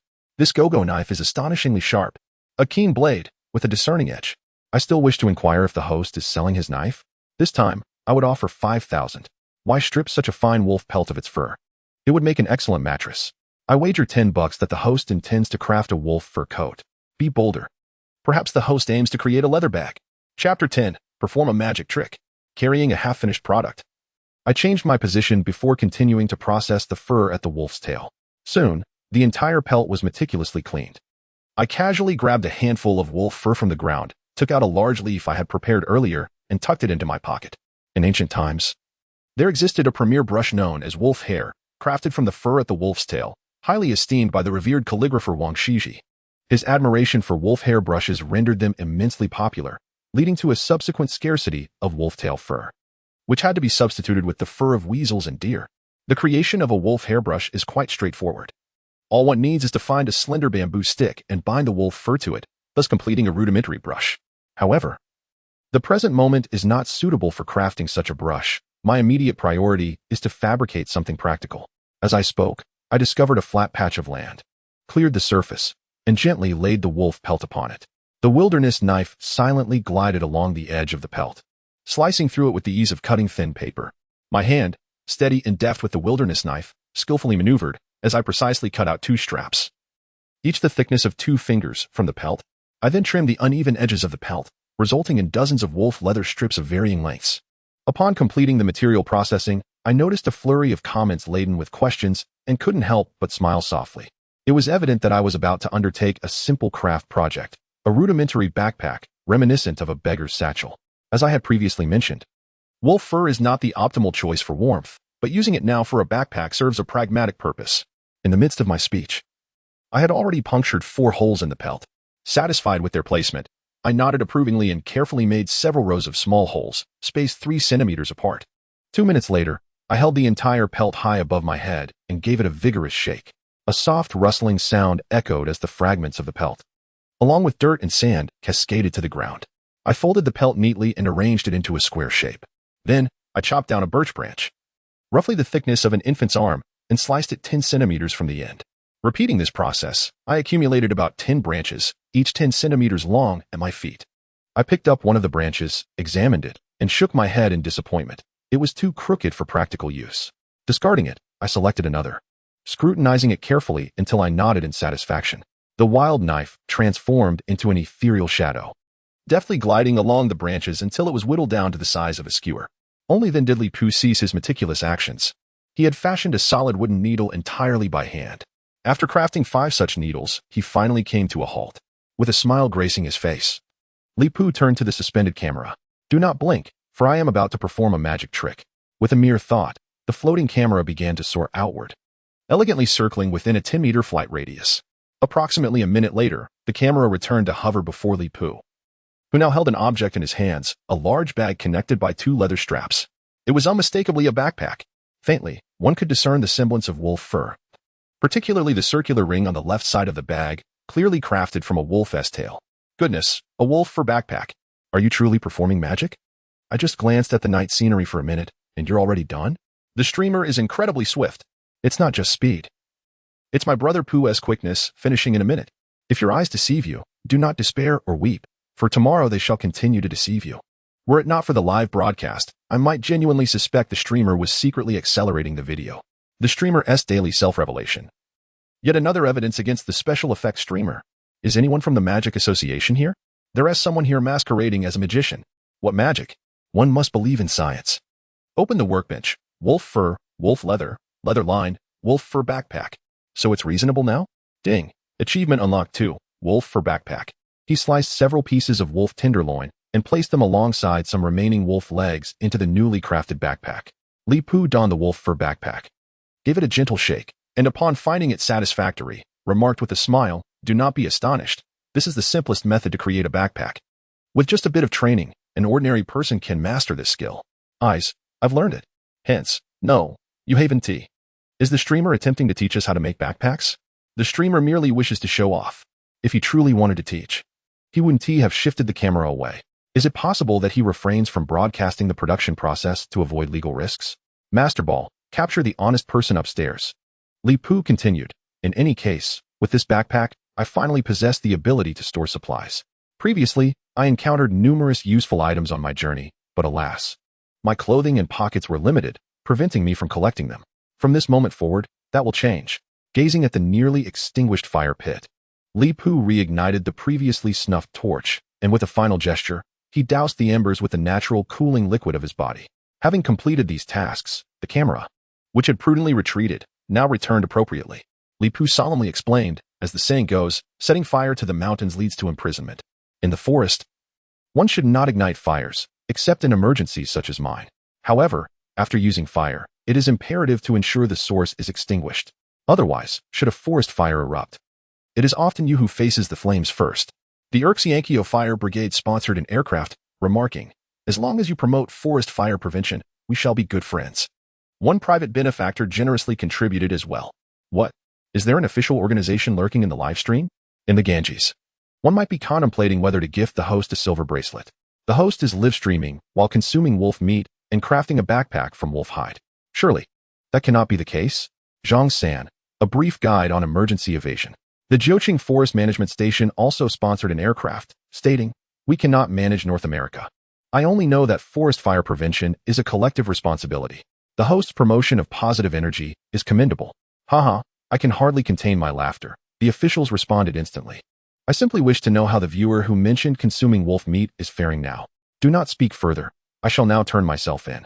Goodness, I watched a live stream and ended up in a predicament. Chapter 11. Director whose request joyous moments invariably pass swiftly. After preparing his backpack, Li Pu dusted off the dirt from his trousers, ready to embark on a new journey. After a brief respite, the much-anticipated travel time had arrived once more. Who would be eager to see the journey? We want to watch the host tear a wild wolf apart. The urge to relieve myself has struck. I shall go observe the survival efforts at the neighboring village. I hear their bamboo shelter is nearly complete, while we are still on the road. Is the host truly not ending the stream? It is already bright here, and over in North America, it must be nearing 7 or 8 in the evening. Be more confident upstairs. The time difference between Xia and me is 13 hours. It is precisely 8 o'clock here, and it is 7 o'clock across the way. Oh. In the dead of winter, watching the host endure the cold alone brings me immense joy. Perhaps I should apologize to my sister-in-law. Even the Australian chap has reconciled with his wife. I too long to return home, but alas, I find myself in a parallel world during an ice age, homeless. Li Pu sighed deeply, raising his torch to illuminate the path ahead. His heavy footsteps shattered the tranquility of the night. The sound of his shoes crunching over leaves resonated loudly within the forest. As he journeyed southward, Li Pu discovered that the nights in the forest were far more enchanting than he had anticipated. Occasional glimpses of green eyes flickered just beyond the range of his torchlight. Indeed, some bolder creatures would occasionally halt in their tracks, whether drawn by the scent of flesh from his backpack or merely curious about the unfamiliar human presence. Several pairs of luminous green eyes lingered nearby, reluctant to depart. Perhaps it was a fear of the torch, or perhaps the caution embedded deep within their genes. No creature dared to attempt a close encounter. How absurd. Did the host stumble into a wild animal's den? The ecology of North America is splendid. It seems the host has encountered numerous animals along the way, far more than back home. To those above, standing up after kneeling for long is still a possibility. The ecological situation in the Grand Dragon country is now commendable.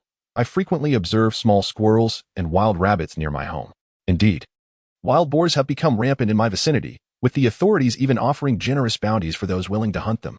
However, aside from a few rapidly reproducing species, the ecosystem has not truly recovered. As the barrage of comments threatened to escalate into a heated argument, Li Pu felt compelled to intervene. I must reiterate for the umpteenth time, this is a parallel world, not Earth, and certainly not America.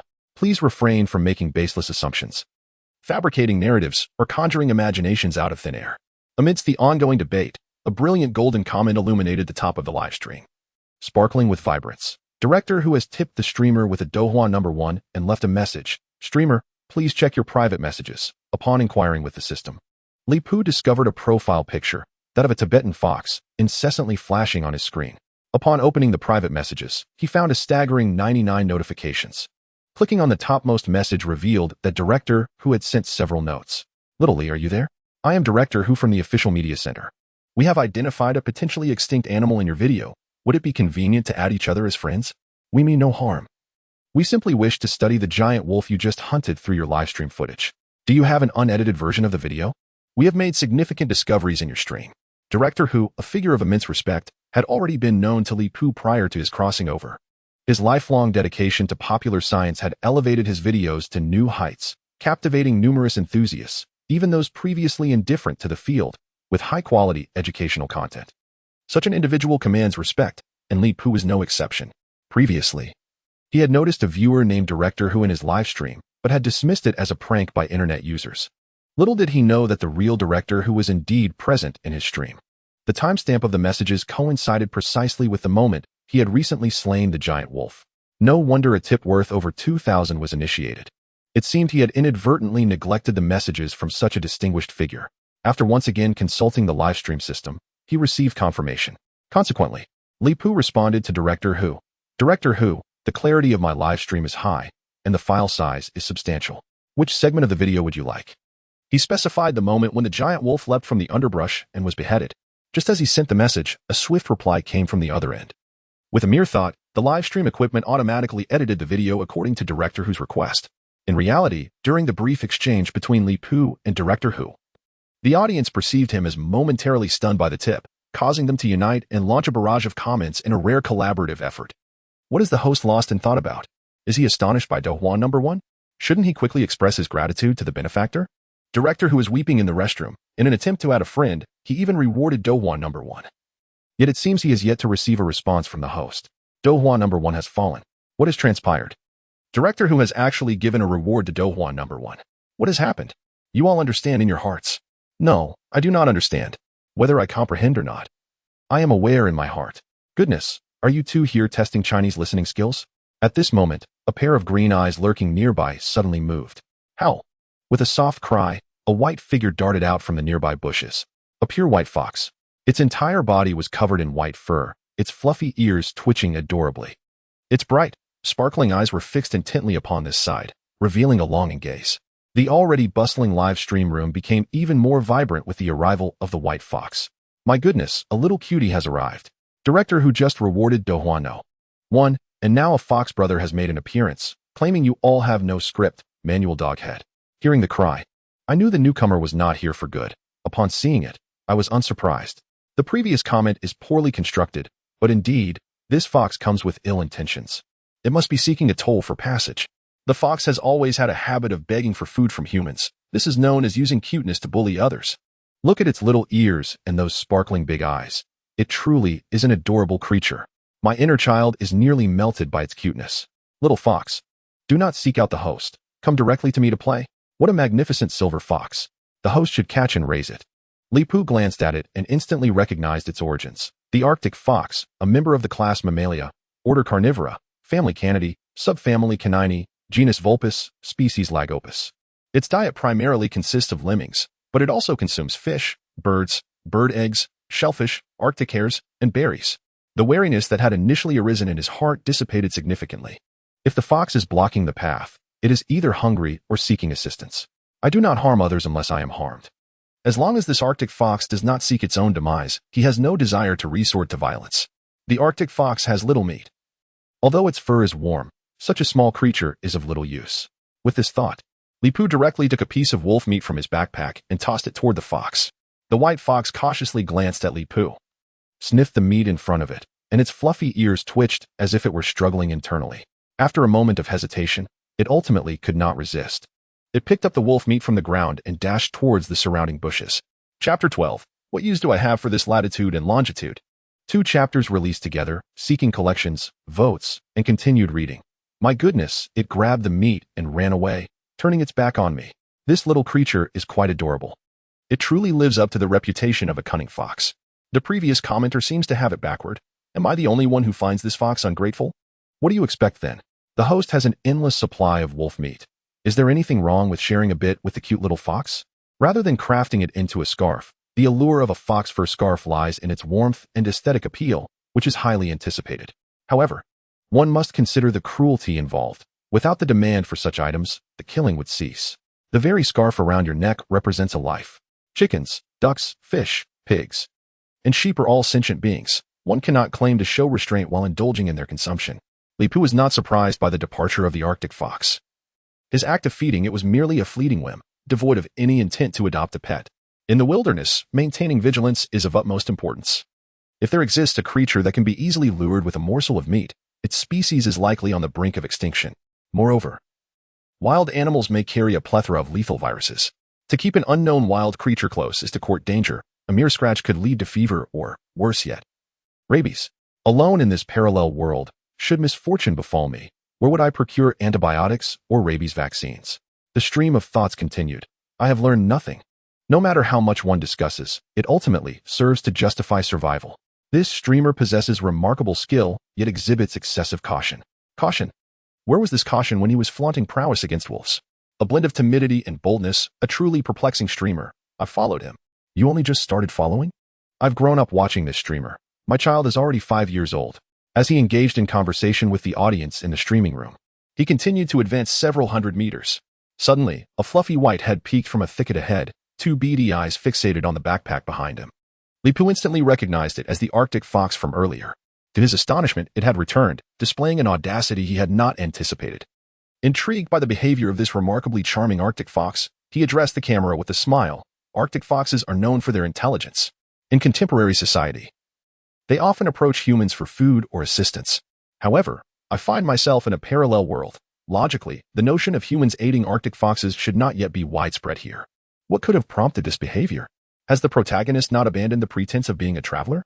However, we can accept a traveler. Why not embrace a clever little creature? The events unfolding in Li Pu's streaming room are simply absurd. Are you here to entertain us with your banter? I study biology, but my focus does not encompass parallel world biology, so I am at a loss. I watch streams, yet not those from a parallel world, hence I cannot offer support. I am merely an onlooker, but my observations do not pertain to this parallel reality, so where's the intrigue? Noting the jovial atmosphere in the streaming room, yet finding no answers to his queries, he could only shake his head and feign indifference. Observing the viewer count. After the series of events involving the wolf encounter and the Arctic fox, the online audience had surged past the remarkable milestone of 5,000 viewers. Though the audience drawn in by the allure of gifts gradually dissipated over time, it remained within an acceptable range. This had already reached the online level of a secondary tier broadcaster, and it is noteworthy that his streaming session had lasted less than a day. Li Pu also observed that during this period of the Arctic fox's presence, the viewer count remarkably stabilized without decline.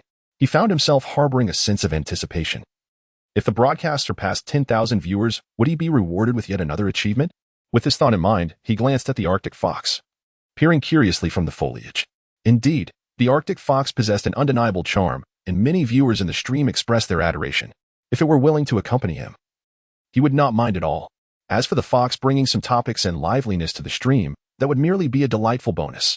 Thus, with a sense of contentment, he resolved to proceed, for he was, after all, a fan-cherishing broadcaster. With this in mind, Bouchard tossed a piece of wolf meat towards the Arctic fox.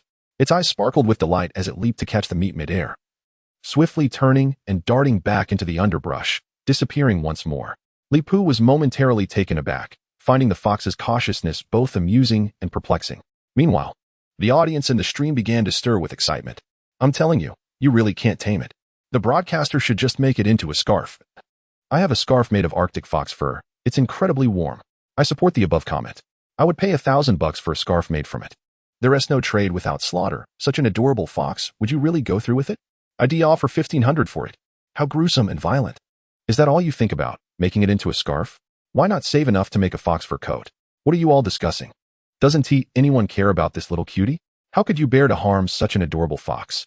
Yuzu has gifted a super rocket and commented, please don't harm the little fox. Consider this super rocket as its ransom. Grateful for Yuzu's generous gift, Li Pu reassured. Rest assured, I may not be an animal rights activist, but I do not condone the needless slaughter of animals unless for survival or self-defense. I will not hunt recklessly.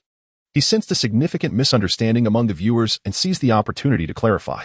I understand. It's a matter of self-defense, and Zhang San is quite adept at that.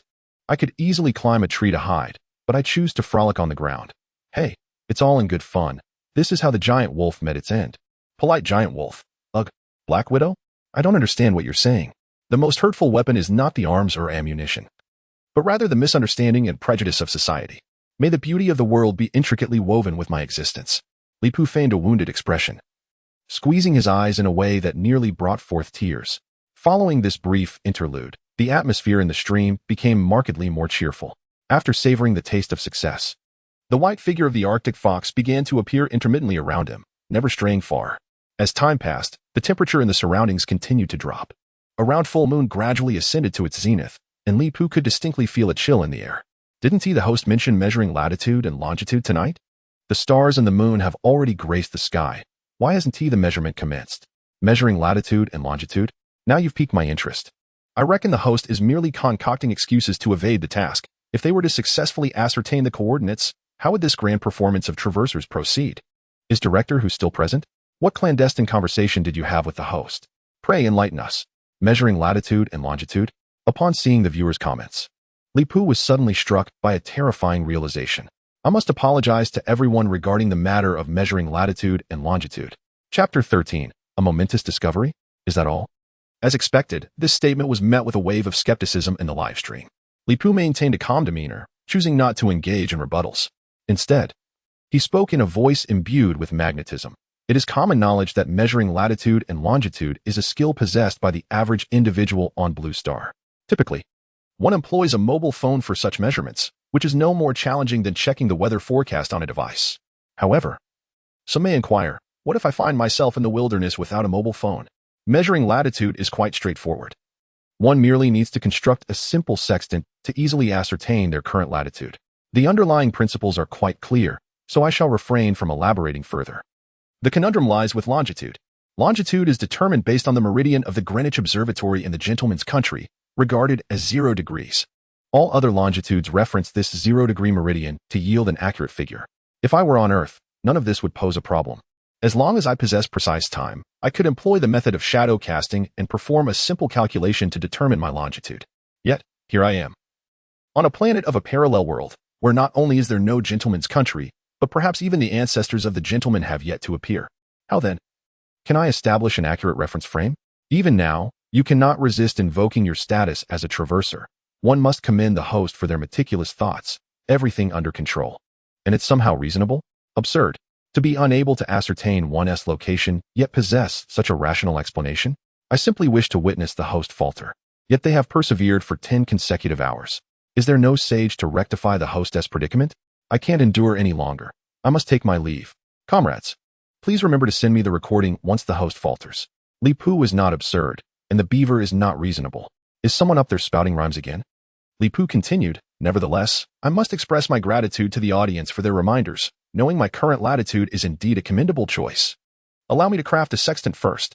The construction of a simple sextant is remarkably easy. As the wise say, all you need is a pair of hands. Fortunately, I possess hands, thus the rudimentary wilderness sextant shall soon be unveiled to everyone. With a casual search, I procured 2 straight twigs, a curved branch, and some resilient tree bark to serve as cordage. The raw materials for the sextant were now assembled.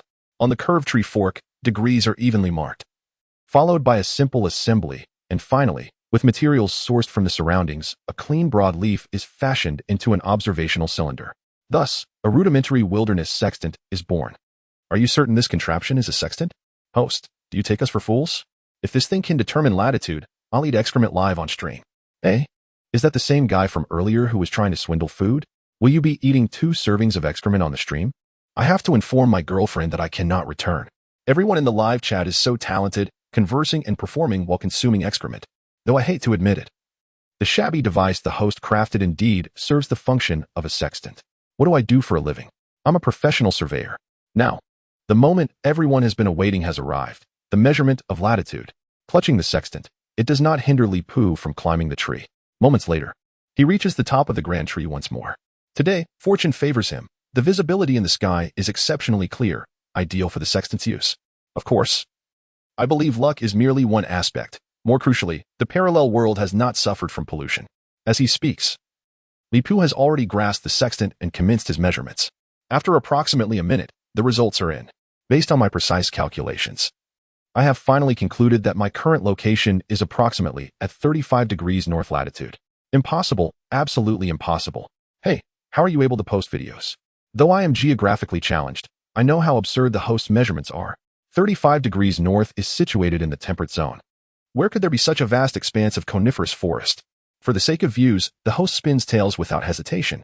As anticipated, the live chat is once again inundated with skepticism.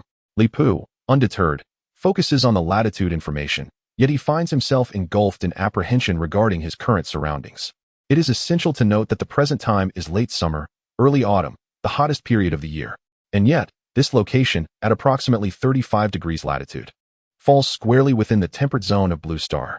Some may not grasp the significance of 35 degrees north latitude. This latitude offers unparalleled conditions for human development. The most prominent civilizations, including those of Egypt, ancient Babylon, ancient India, and even the long-lost Mayan civilization, all flourished in proximity to this latitude. And yet, in such a favorable environment, it is surprisingly cold at the end of summer. What might winter bring? Is this the Ice Age? Indeed, it presents a formidable challenge. However, this does not daunt me. A sudden spark of competitive spirit ignites within Li Pu, his eyes gleaming with determination. With a leap from the tree, he lands flawlessly, prompting a fresh wave of comments from the newly arrived viewers in the live chat. I must hasten my efforts. I must prepare winter supplies before the onset of winter. Thus, I may no longer be able to take care of you. With that, I ceased interacting with the barrage of comments, focusing intently on hastening my pace. Though I am unaware of what transpired, it seems to have ignited a fervor. It is evident that the host's persona has crumbled, and they are now diverting the topic. I just returned from breakfast and am curious whether the host continues to play the role of a time traveler. Isn't that precisely what is unfolding? The host is becoming increasingly immersed in the role. Here I sit, holding a cup of honey-flavored beverage, quietly anticipating when the host will be uncovered. Is there a moderator present? Please silence the advertisements from above. How could you wish to ban such an adorable creature as Snowball? If a ban is to be enacted, allow me to order a cup of lemonade first. The night breeze was far more biting than that of the day. Fortunately, Li Pu's physical constitution had been enhanced. Striding forward briskly, his body felt unexpectedly warm. Could it be due to the wolfskin backpack? Li Pu pondered, and even if it were not entirely the case, it certainly contributed significantly. While Li Pu was lost in thought, another message flickered on the screen before him. Director who is rewarded with a Dohua #1 and commented, "Major discovery." Can the host return for a moment? The giant wolf we just encountered is likely a direwolf. With Director Who's donation, the chat room erupted in excitement. A direwolf? Is there such a creature on Earth? Goodness, has the host discovered an extinct species? This is the rhythm of an imminent ascent. The host has slain a creature that has long been extinct? Let me gather my thoughts. This situation is increasingly intriguing. The host is truly remarkable. I feel like an elderly lady attempting to climb stairs without assistance. Li Pu was taken aback by the comments. Is that it? Chapter 14.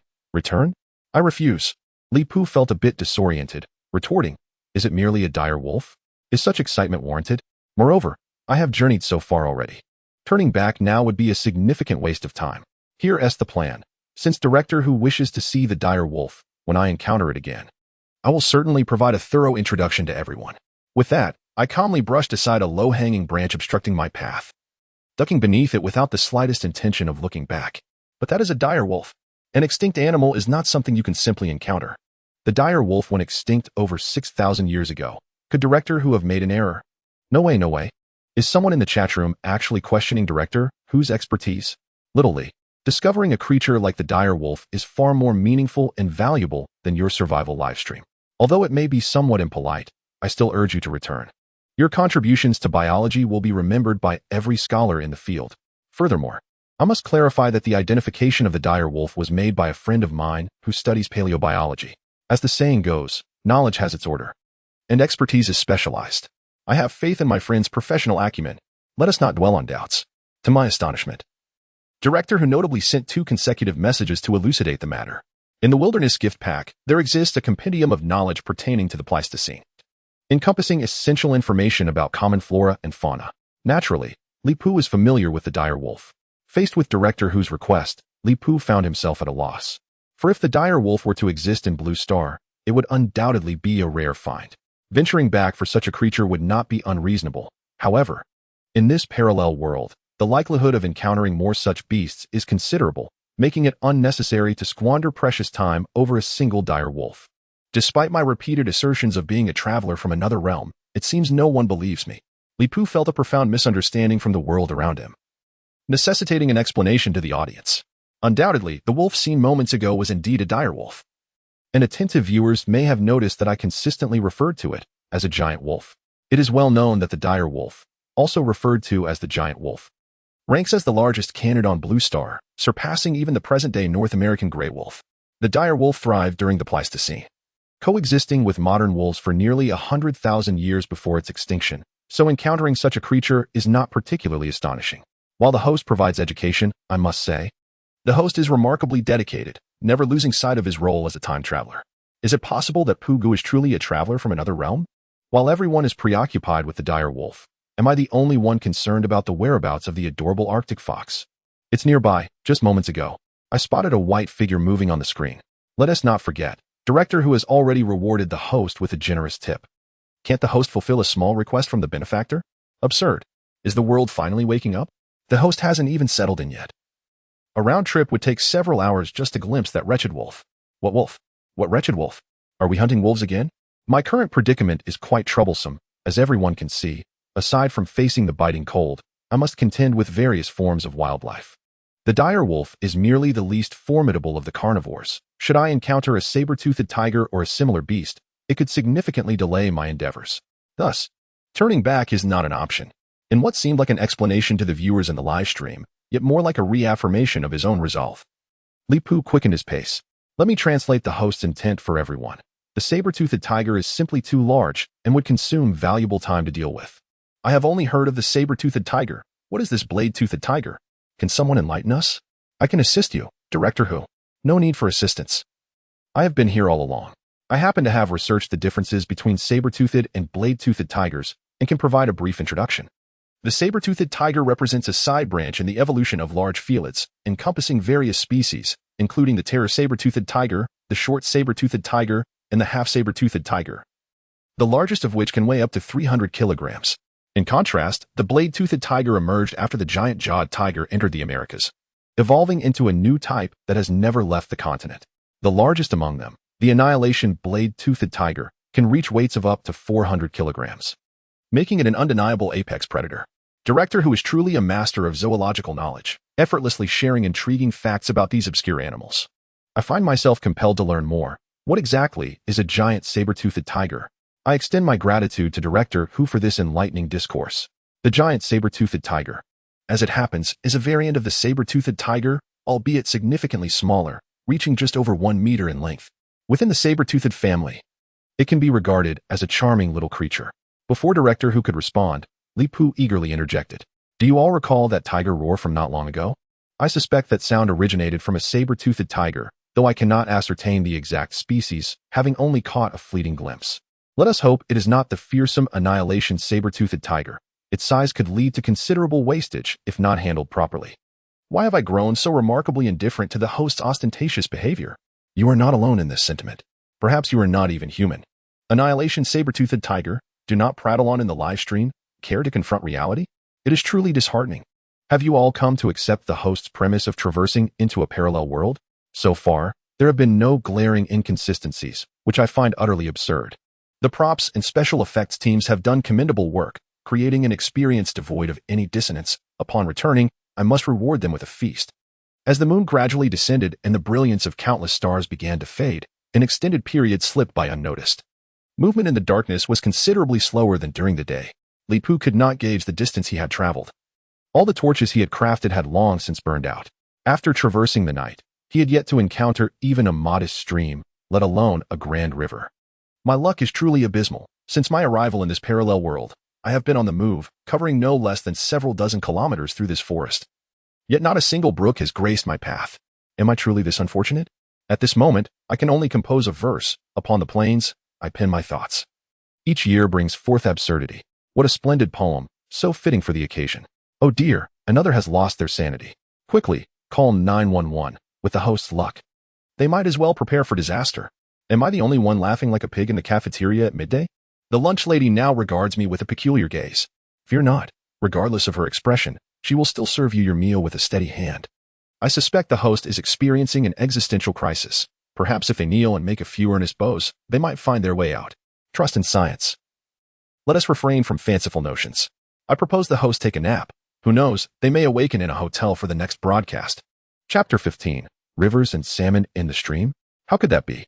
Gazing at the audience's barrage of comments, Li Pu chuckled quietly. Alone in this vast forest, feeling bored. How could I possibly end the stream when I have company to chat with?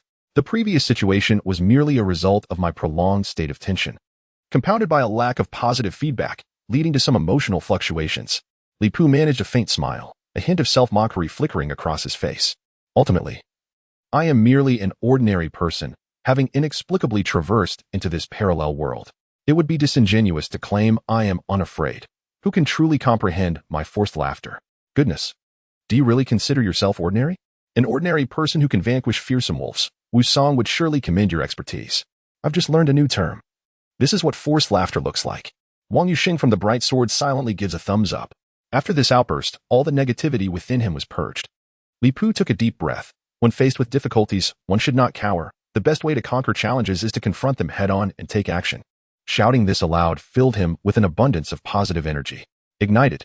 Hey, quickly hand me a volume of Boruto to extinguish the flames. Congratulations from Uncle Ollie, who invites the host to participate in winter swimming. After a few more minutes of steady progress, Li Pu's confident steps suddenly faltered. A look of astonishment gracing his face as a gleam of wonder sparkled in his large, dark eyes. Did you hear that? My hearing is impeccable, yet I heard nothing. Has the host discovered another creature? I heard nothing either. Why not consult the magical conch? A host has unearthed a treasure in the wild. Yet the audience shakes their heads in disbelief upon learning the reason. To those above, the astonishment department is at full capacity. Why not report to our advertising department instead? Could it be a saber-toothed tiger? Given the progression of the plot, it is about time for one to appear. As a psychology student, I surmise from the host's expression that something remarkable has been found, considering the context. I venture a guess that he heard the sound of flowing water. Indeed, it was the sound of flowing water. Li Pu nodded, quickening his pace towards the sound. Soon, a gently babbling creek came into view. Upon actually seeing the stream, an indescribable joy surged from within him. Li Pu's face lit up as he jogged closer to the creek, casually inserting his torch into the ground and cupping his hands to wash his face in the cool water. After splashing his face with the refreshing liquid, the weariness that had enveloped him evaporated instantly. What a relief. After more than 10 hours of arduous trekking, I have finally found flowing water, though it is merely a creek a little over a meter wide. It brings me hope. From here, I need only to follow this stream to locate a larger river. At last, a creek. Shouldn't the host start building a shelter? The person above must have been taught language by a physical education teacher. The host's intention is clear. He plans to settle by the river. Does this imply the host will not sign off yet? Is this good news or bad?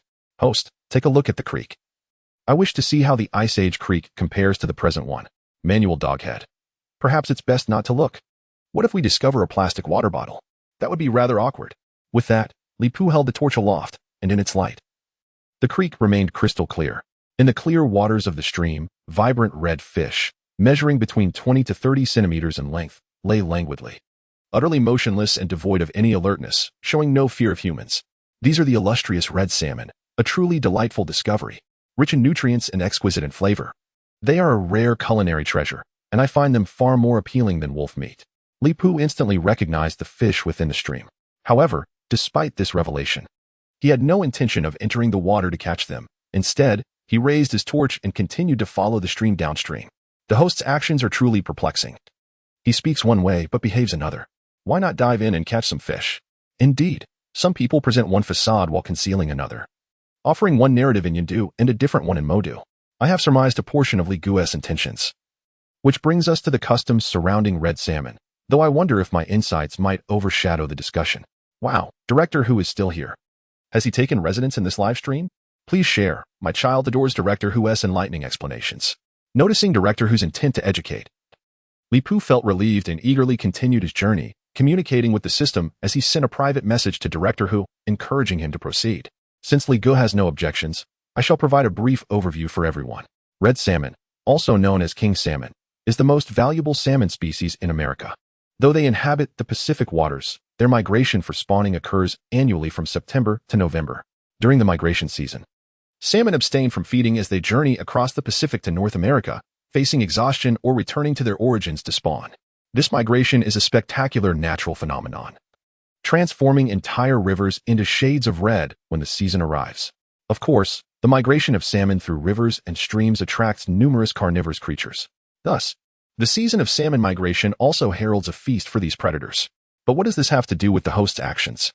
The discovery of red salmon in the stream indicates that there must be a larger river nearby.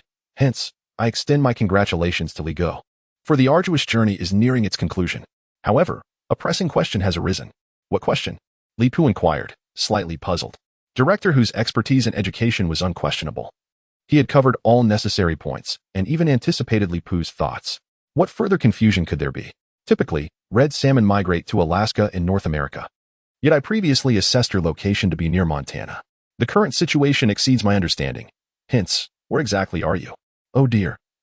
Director Who seems to be questioning his own understanding. This is indeed a moment of self-reflection. Educators are truly distinct. They acknowledge their errors sincerely. I'm a fan now. The seriousness of Director Who is simply charming. Speaking of which, shouldn't we be concerned about the host's location? Why have you diverted the focus again? Incorrect. Our priority should be the host's construction of a shelter. According to Director Who, the host is nearing the river's edge, and once the shelter is established, the broadcast will conclude. Will the host truly end the broadcast? Don't, host. Just like that, my joy vanished in an instant. Observing the perplexity of Director Who, Li Pu found himself in a state of helpless amusement, his expression betraying a hint of irony. Can I admit that I too am oblivious to my whereabouts? The people of Longwood do not deceive one another. I yearn to discover my location even more than anyone else, yet regrettably, I have no means to ascertain it. Since Brotherly remains reluctant to disclose his position, I shall refrain from further inquiry. As for those in the comments still questioning why the host isn't fishing, let him address that personally. This grand salmon feast is destined to endure for a considerable time, as long as I traverse the river. I need not fret about the absence of salmon. Thus, Li Pu ceased his narrative, raising an eyebrow and adopting an expression that everyone could intuitively understand.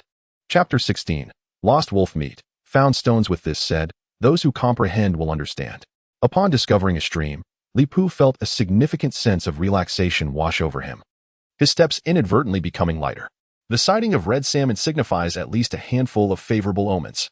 Beyond what Director Who had mentioned, there exists another overlooked factor. The presence of red salmon migrating to this location indicates that the disparity between here and the rivers should not be too great, at the very least. There is no significant fault line capable of creating a waterfall, for otherwise, the salmon would not be able to ascend. Hence, the path ahead is clear, and victory is within reach. As anticipated, within less than an hour of following the stream, a broad river unfolded before him. Under the illumination of a round moon and a sky full of stars, a vast river came into view. Finally arrived at the riverbank. I simply cannot endure any longer. Sleep is imperative. Is that all? As cultivators, how could we be bested by a mere host? Once again, I assert, if the host is not in the stream, I shall not sleep. By the way, how long has our brother Pooh been streaming? It must be dawning over there. Indeed, it won't be long before daylight breaks. What a beautiful nightscape. I yearn for an impromptu journey, to adventure alongside the host. Is the host planning to set up a shelter by the river?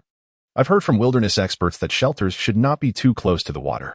It seems there is merit to that notion. You can fully trust our host. He is no novice. Li Pu gazed at the relentless river, a surge of boldness rising within him, and he couldn't help but sing. The great river flows eastward. The stars in the sky align with the Big Dipper. Stop singing, comrade. Ah, my ears, why have you forsaken me? Others charge for their songs. But when Pu sings, it feels as if my very life is at stake. Dear friends, this moment deserves a jubilant melody. I am overwhelmed with excitement. This invigorating river has finally been found. With it, I possess everything, and I can now set up camp with peace of mind. However, it is not yet time to relax. Although I have located the river, I must still choose a suitable place to establish my shelter. Sharpening the knife does not delay the chopping of wood, and meticulous preparation can yield remarkable efficiency. Li Pu proceeded downstream along the creek until he swiftly reached the riverbank.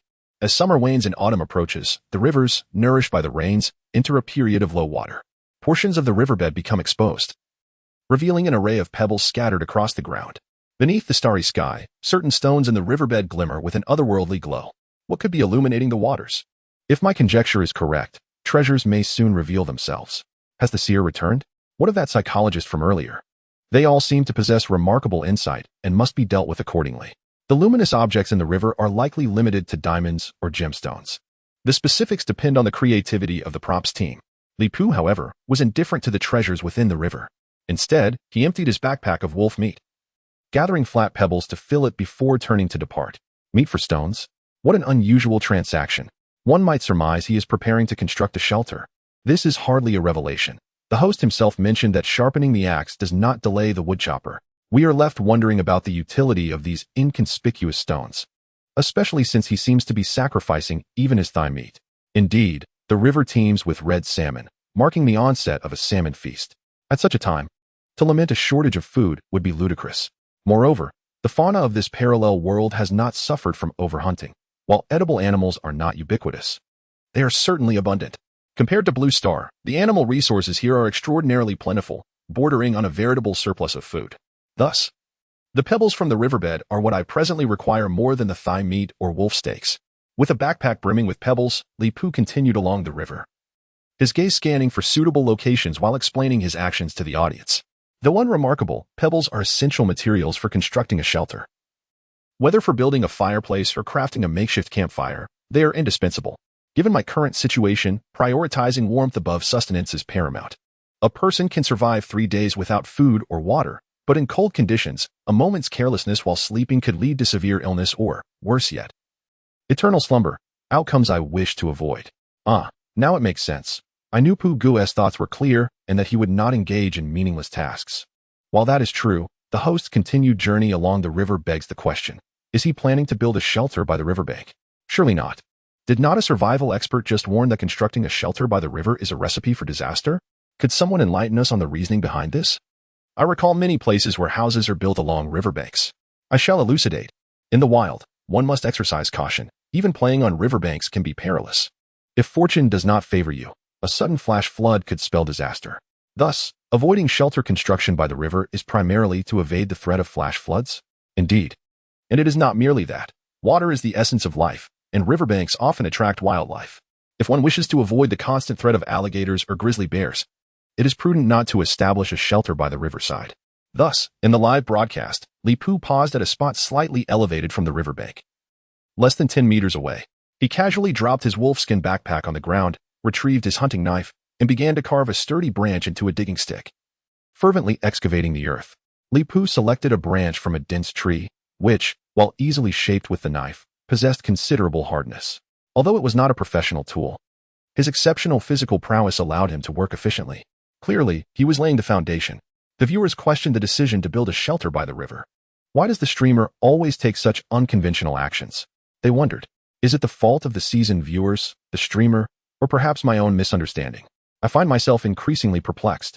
With a fully developed human physique, Li Pu could engage in continuous exertion for over 10 hours without feeling excessively fatigued.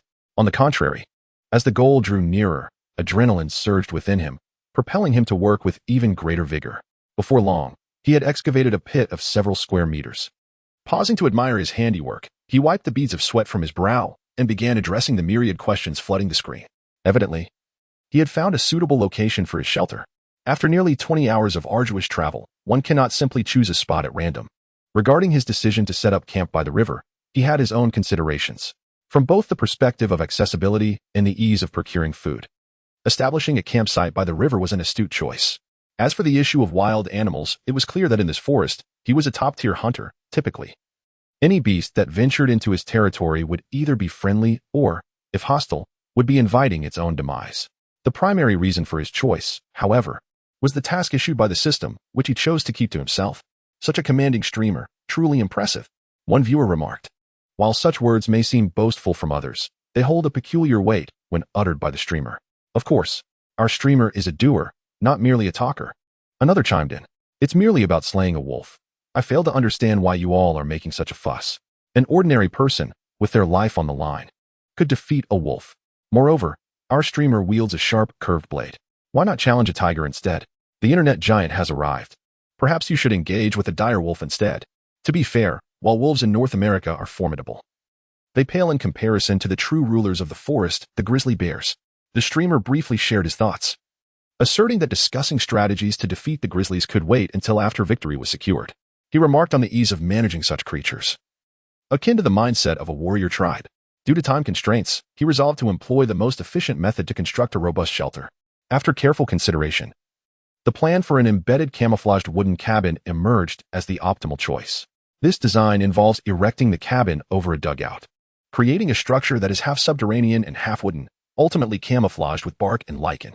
Simple yet sturdy, once completed, the cabin seamlessly blends into its surroundings, making it nearly imperceptible to the naked eye. Li Pu intended to enhance this concept by creating a version with a smoke vent. Thus, he set about digging 2 pits, leaving a soil wall approximately half a meter wide between them. As Li Pu worked, the central wall became increasingly conspicuous, standing alone amidst the 2 pits. An anomaly in the landscape. The audience in the live stream was captivated by this unexpected development. What happened to building a shelter? Is the streamer digging a gold mine? Digging a gold mine is not done in pairs. It seems the streamer is constructing a crypt. This is simply adapting to the environment. In the Ice Age, one must embrace the lifestyle of a cave dweller. What is that protrusion in the middle? A table, perhaps? Is the streamer so ceremonious? The house isn't even built, and he's already planning for furniture? I suspect it's a makeshift heated bed. I've seen a neighboring survival streamer create something similar. Are you referring to the survivalist from the village next door? How can you compare Li Pu to him? Only a professional can elucidate this. Based on my extensive viewing of wilderness survival videos, that reserved space is likely for a fire chimney, considering the streamer's previous actions in the shape of that soil mound. It's very probable he will also dig a simple stove. The live stream was a mix of enthusiasts and knowledgeable individuals. When someone offered a plausible explanation, Li Pu welcomed the insight, even contemplating bestowing the individual with the title of commentator. Wilderness survival is fraught with peril, demanding that one manage every task independently, which is both complex and labor-intensive. Given that the live stream serves as a significant avenue for accumulating points, it cannot be neglected. If there were a specialist to manage the stream and provide commentary, it would alleviate some of the burdens. With this thought in mind, Li Pu pondered and consulted the system internally. System, can I grant certain professional-specific privileges? Perhaps appointing a few moderators or designating a commentator, allowing their comments to stand out from regular viewers? The system remained silent for a moment before responding. Currently, the system lacks this functionality. However, considering the host's needs, I can develop a related module. The host may acquire the roles of moderator and commentator through point redemption. What is the point cost for appointing a moderator and a commentator? 500 points for a moderator and 100 points for a commentator. Truly, this system is a relentless pursuer of riches. Gazing at his meager 40 points, Li Pu felt a sense of helplessness and reluctantly set aside his ambitions. Nevertheless, he had already prioritized the matters concerning the administrator and the commentator in his mind. By the time the 2 symmetrical pits were excavated, Li Pu realized that the torches he had brought had extinguished unbeknownst to him. The dying flames were replaced by the gentle rays of the morning sun, revealing that the dawn had arrived imperceptibly. On the 2nd day of his journey in this parallel world, he had been live streaming for an uninterrupted 20 hours, diligently striving to construct a shelter. As he beheld the rising sun, an inexplicable feeling of disconnection washed over him, and an overwhelming sense of fatigue suddenly enveloped his being. Shaking his head, He dispelled the weariness from his mind and directed his gaze towards the earthen wall at the center. This seemingly inconspicuous wall was, in fact, the very essence of the embedded shelter. The success of the embedded wooden cabin in retaining warmth while preventing suffocation depended entirely upon it. Therefore, the smoke flue required meticulous design. Before long, a highly cost-effective solution was conceived. Without hesitation, the earthen wall was hollowed out to create a concave groove, which was subsequently widened at the end, forming a rustic stove. The pebbles he had previously gathered were laid evenly within the groove, miraculously. The pebbles in his backpack perfectly filled the space, as if measured by a ruler. Witnessing this unfold, the viewers in the live stream were left astounded. Absurd. Are you really claiming there is no script? A script? If I provided you with a script, and you could perform it, I would consider you remarkable. One can only marvel at the host's exceptional qualities. Clearly, the host's memory, perceptual skills, and calculation abilities are top tier. Otherwise, no one would dare to perform such a script. I finally understand. The host is not human, but rather a product of special effects, right? You've uncovered the truth. The host is actually a robot. And everything is pre-recorded. I'm merely the props master of the crew. Li Pu paid no heed to the barrage of comments. He had merely constructed the framework for the smoke flue, with much work still ahead. He ventured again to the riverside, gathering some clay, which he evenly spread into the gaps between the groove and the pebbles, smoothing it meticulously. Thus, a rudimentary smoke flue made of earth and pebbles was finally completed. Yet, there was no time to rest. The real labor was just beginning. He glanced at the towering trees surrounding him, many of which met his expectations. These were fine quality timbers, and to neglect their potential for constructing a shelter and for firewood would be a grievous waste. Chapter 18. Precious Timber, Seeking Collections. Votes. The new interpretation of terms is upon us. How fascinating that wasteful extravagance is employed in this manner. Goodness. Building a house is one thing, but using fine timber for firewood? What madness is this? Perhaps superior timber burns longer? Apologies, I can no longer defend that logic. Without delay, Li Pu brandished his hunting knife and approached a nearby tree. The combination of his physical prowess and the razor-sharp blade was far more than mere arithmetic could express. With a series of sharp strokes, a tree approximately 30 centimeters in diameter succumbed to the ground with a resounding crash. This particular specimen was of a unique growth pattern, resembling the character. After severing the first trunk, the task was not yet complete. A few more decisive strikes brought down the other two trunks, following suit with the first. Is this tree even real? It would take a chainsaw ages to achieve such efficiency. How can you call the yellow elm a fake tree? You must have a wooden brain if you think it's that easy to chop. Are you joking? Look at what I've discovered.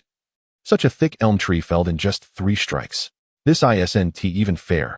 Is there no one to oversee this game? Daily knife purchases. Today I'm bidding 10,000. Shouldn't the streamer consider a career change to knife selling? Goodness, how did your wilderness live stream turn into a game? To be fair, if this were indeed a game, many things would make sense. Although this was not his first time using a field knife to fell trees. Li Pu could not help but revel in the sheer exhilaration of the experience. He was well acquainted with the yellow elm, a wood known for its durability and resilience, making it an excellent material for furniture and, indeed, for constructing sturdy beams in houses. The choice to fell it first stemmed from a strategic consideration. As the old adage goes, tackle the difficult before the easy, and success will follow. His original plan was to conquer the tougher trees first, saving the lighter birches and firs for later when his stamina was diminished.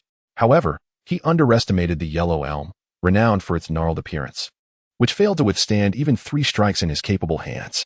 Thus, his meticulously crafted plan underwent an unexpected transformation. Li Pu's gaze shifted to the nearby yellow elms. While the prospect of using elm for beams in a wooden dwelling was appealing, it was impractical to construct an entire cabin solely from elm.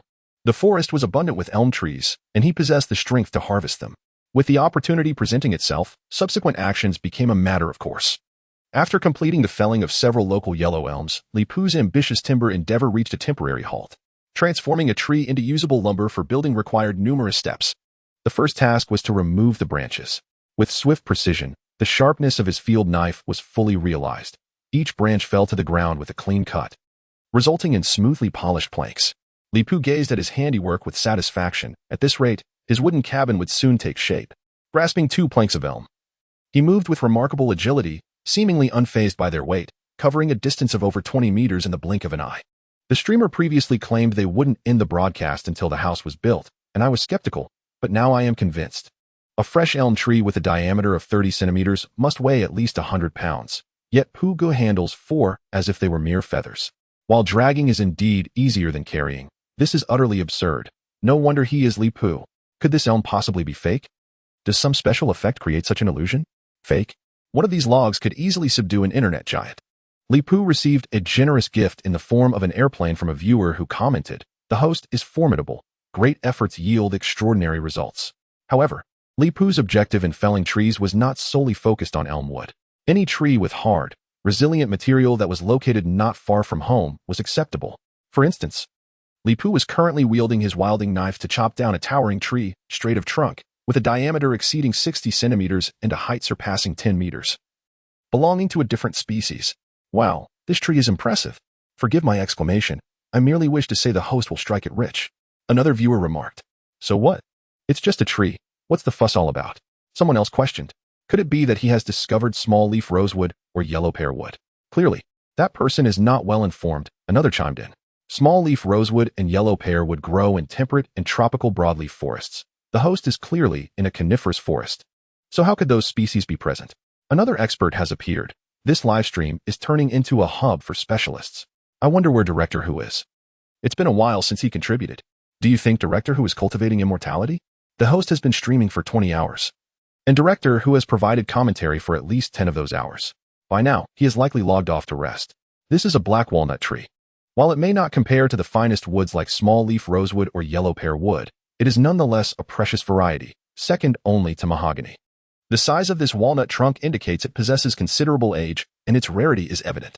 Another viewer, Feng Nianyuchen, contributed a luxury gift and inquired, "Is the host selling this black walnut wood? I offer $100,000 for it." $100,000. Can such a piece of wood truly fetch that price? This must be a prank. Someone exclaimed, $100,000? Are you hoping to snag a bargain? For a black walnut of such quality, you'd be hard-pressed to find it for less than $200,000. A sharp intake of breath filled the chat as the atmosphere in the live stream turned notably tense.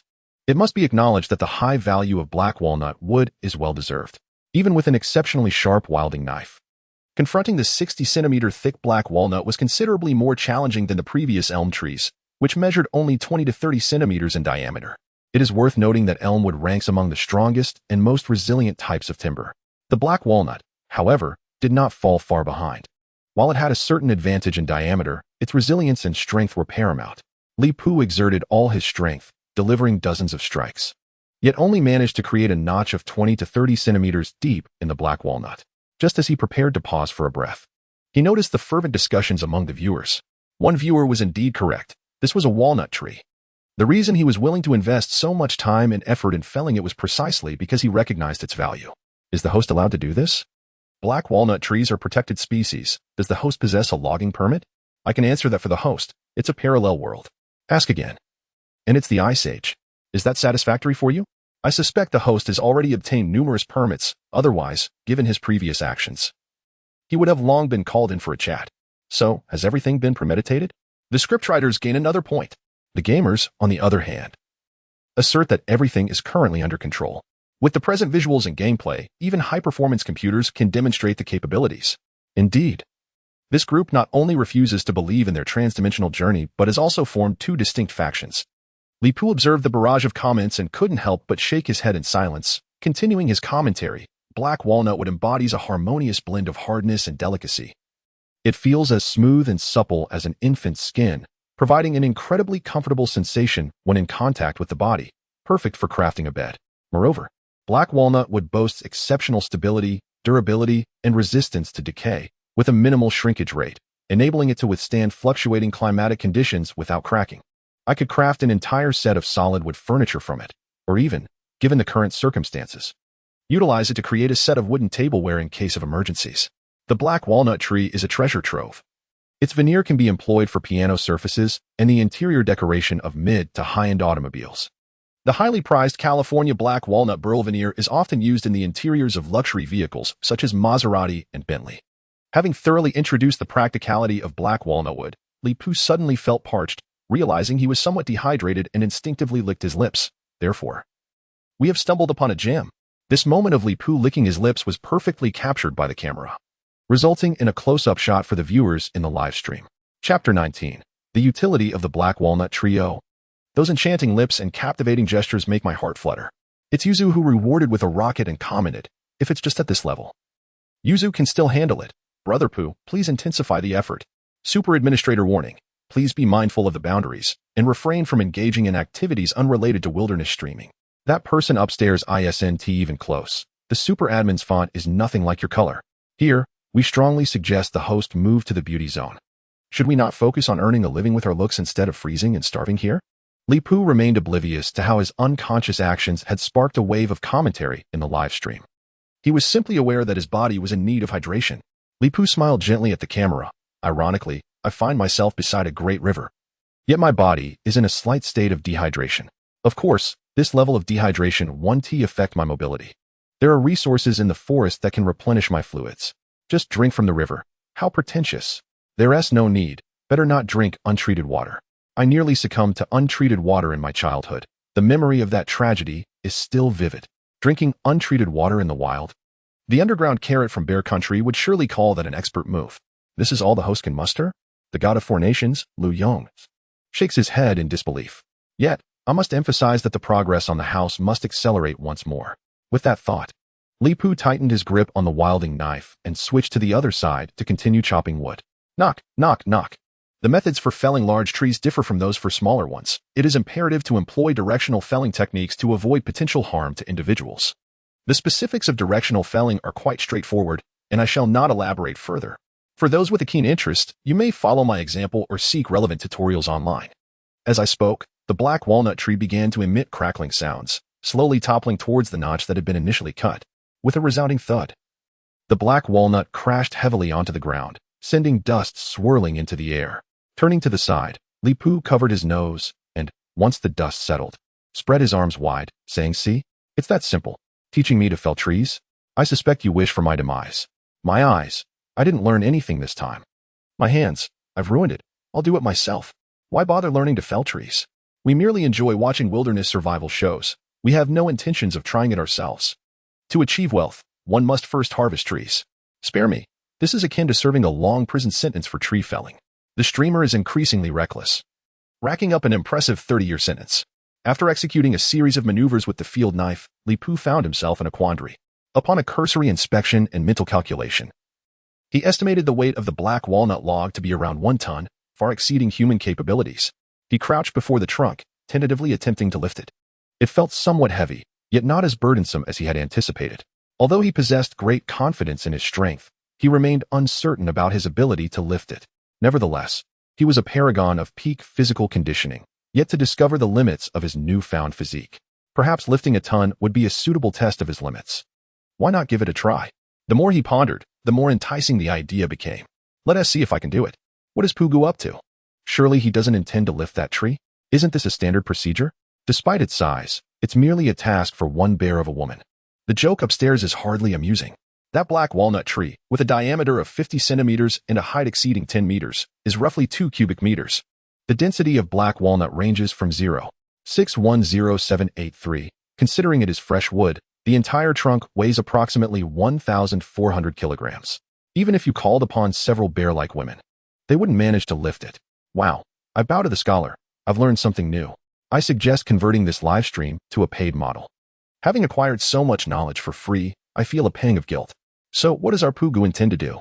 Li Pu wrapped his arms around the black walnut trunk, firmly establishing a stable stance with his feet, lowering his center of gravity. Hey, lift. To his astonishment, the massive black walnut log was raised. Although only one end was elevated, Li Pu's expression and movements indicated it was not overly strenuous. He felt the ground beneath him gradually sink, the weight of the 1,400-kilogram log pressing down, yet it remained within the realm of his capability, indeed, within his physical limits. Feeling the feedback from his body, Li Pu was aware of his own capabilities as he dragged the log towards the shelter. The audience in the live stream, however, was left in astonishment by this scene. Is he really lifting it up? Is this so hasty? Someone tell me this isn't real. Did the master miscalculate? Lifting 1,400 kilograms so effortlessly? Surely, the units must be wrong. Even if it were 1,400 pounds, it would still be outrageous. Rest assured, the props team must have made an error, miscalculating the relationship between volume and weight. This must be a blunder. Don't speak too prematurely. Everyone, pay attention to Puji's feet. They are sinking, clearly due to the weight he is bearing, from the pressure exerted on the ground. It is likely that this log is indeed genuine. I'm in middle school and just learned this in class. What the upstairs elite said is correct. So, the streamer is serious about this? Wow, lifting 1,400 kilograms requires immense strength. Not necessarily. According to the principles of mechanics, one only needs to bear half the weight, which amounts to 700 kilograms. 700 kilograms. I recall the world record for strongmen is 500 kilograms. Incredible. He's directly breaking the record. Friendly reminder. The streamer has another remarkable skill. He climbs trees at a professional level. Wow, a superhuman streamer. I must have stumbled upon a ghost. Before long, Li Pu dragged the black walnut log back near the shelter. Finally arrived. He exhaled, adjusted his posture, and let go of his hands, causing the black walnut log to crash heavily onto the ground with a resounding thud. Panting heavily, even with his exceptional physique, dragging a 1,400 kilogram log had consumed considerable energy. He decided to pause tree chopping and engage in less strenuous activities to recuperate. Next came the time to strip the bark. After peeling for a while and feeling his bodily functions nearly restored, Li Pu began to explain to the audience in the live stream. The bark of the black walnut tree is tough, with a smooth and soft inner side, making it ideal for mattresses. As for elm bark, though not particularly precious, it is of great utility in the wilderness. Besides serving as waterproof roofing material, it also has medicinal properties that can calm the mind, strengthen the spleen, promote urination, and alleviate thirst. Of course, at this moment, I value its waterproof function the most. With a sharp wild knife in hand and agile movements, his efficiency was astonishing. In less than 10 minutes, the task was completed. During this time, Li Pu's stamina had largely recovered. If I were to return to Earth with my current physical prowess, I could easily become a world-class athlete. He sighed inwardly, regretting that he could not return. Half a day's time swiftly passed, and before he knew it, the sun was high in the sky. Li Pu tossed several elm logs onto the ground, wiping the sweat from his brow. These logs were nearly sufficient. Throughout the half-day, without eating, drinking, or resting, he had collected a substantial amount of logs in one go. The pit was surrounded by a mound of logs of various sizes. Not only was there enough to construct a shelter, but there was also an ample supply for kindling.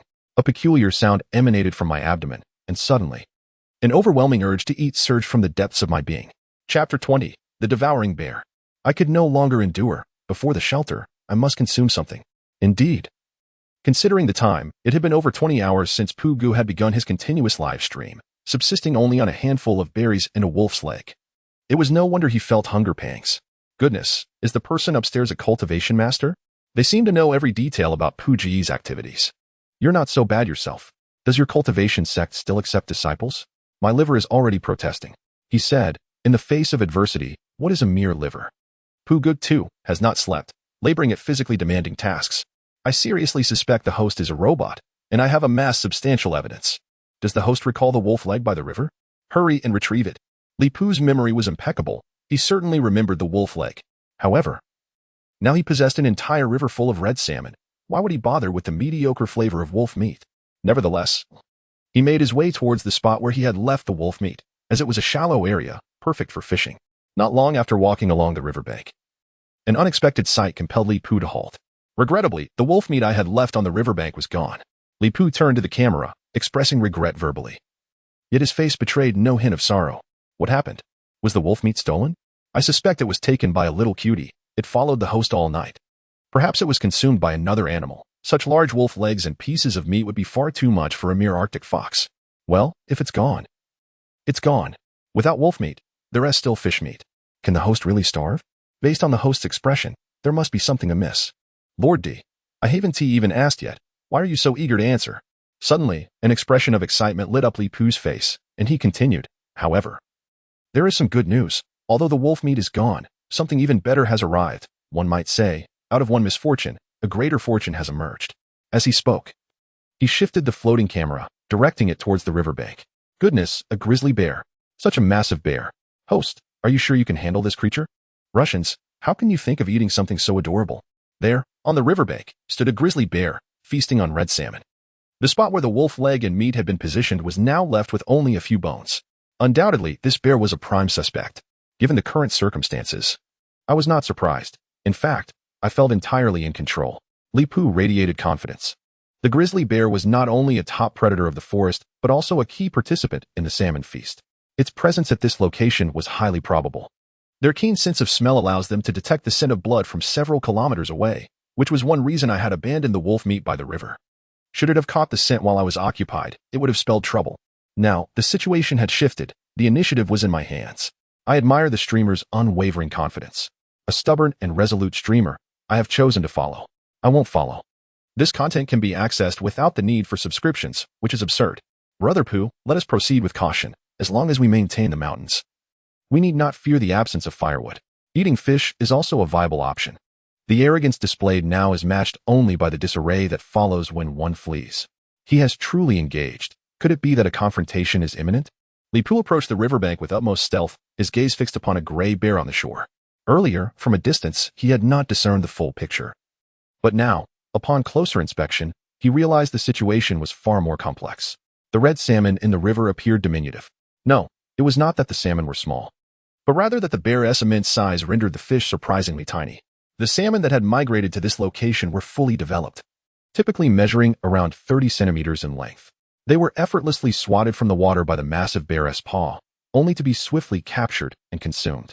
In comparison to the bear, the 30-centimeter-long salmon resembled mere strips of spicy snack. Furthermore, the bear's physique and markings bore little resemblance to that of a gray bear.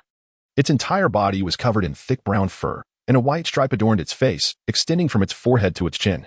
This was certainly not a gray bear. Gray bears typically stand at a height of just over 2 meters. However, the creatures before him appeared as tall as small buildings, likely nearing 5 meters in height. The only bear species capable of reaching such stature is the legendary short-faced bear. The short-faced bear can grow nearly 5 meters tall and weigh up to 16 tons. Its robust hide provides formidable defense, and its explosive strength and endurance are truly remarkable. Even the sharpest weapon would only inflict surface wounds. Conversely, should an ordinary person be struck by the bear's paw, which is the size of a frying pan, they would likely be rendered silent. Even with Li Pu's peak human physical prowess, he felt no confidence in confronting the short-faced bear head-on. Fortunately, he had made a prudent decision. Li Pu was grateful for his choice to abandon the wolf meat. Although there were many reasons, this decision ultimately spared him considerable trouble. In the end, Li Pu resolved to heed his instincts and opted for caution. His eyes remained fixed on the movements of the short-faced bear as he silently retreated. He would return from whence he came. The grand feast of bear paw would have to wait, having indulged in wolf meat the previous day. He now craved something lighter to cleanse his palate. Fishing did not necessarily have to occur at that particular shallow area. There were many shallow spots available, and there was no need to engage in a contest with the colossal creature. To put it eloquently, Brother Pooh is simply following his inner thoughts. To put it bluntly, he has shown hesitance. The streamer has finally displayed reluctance. It is indeed a rare sight. After observing for so long, it is the first time I have seen the streamer falter, and I find it oddly satisfying. The streamer has always been tough in words yet timid at heart. Is it not a well-deserved reputation for being a skilled climber? Ah, how true it is. With the arrival of autumn, we are once again graced by the season of tree climbing performances. Director who generously rewarded with a plane and commented, "This bear resembles the long-extinct giant short-faced bear." Could Brotherly zoom in a bit? I wish to observe it closely. Has Director who made himself a fixture in my live stream? Just as Li Pu was perusing the comments, he happened to catch Director Who's request, momentarily taken aback. Fortunately, Who's demand was merely to enlarge the view. A request easily fulfilled.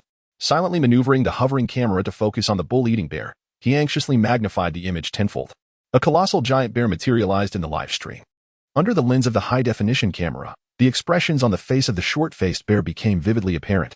It was then that the audience recognized the stark differences between the giant short-faced bear and the grizzly bear. The most significant distinction lay in its ability to walk entirely upright, resembling human movement to a remarkable degree, while the grizzly could only stand briefly, predominantly running on all fours. Li Pu seized the moment to explain, "Indeed, this giant bear is none other than the largest bear species to have roamed Blue Star. The giant short-faced bear. Personally, I prefer to refer to it as the bull-eating bear, for its primary prey consists of the bison of the Americas and the large-horned bison.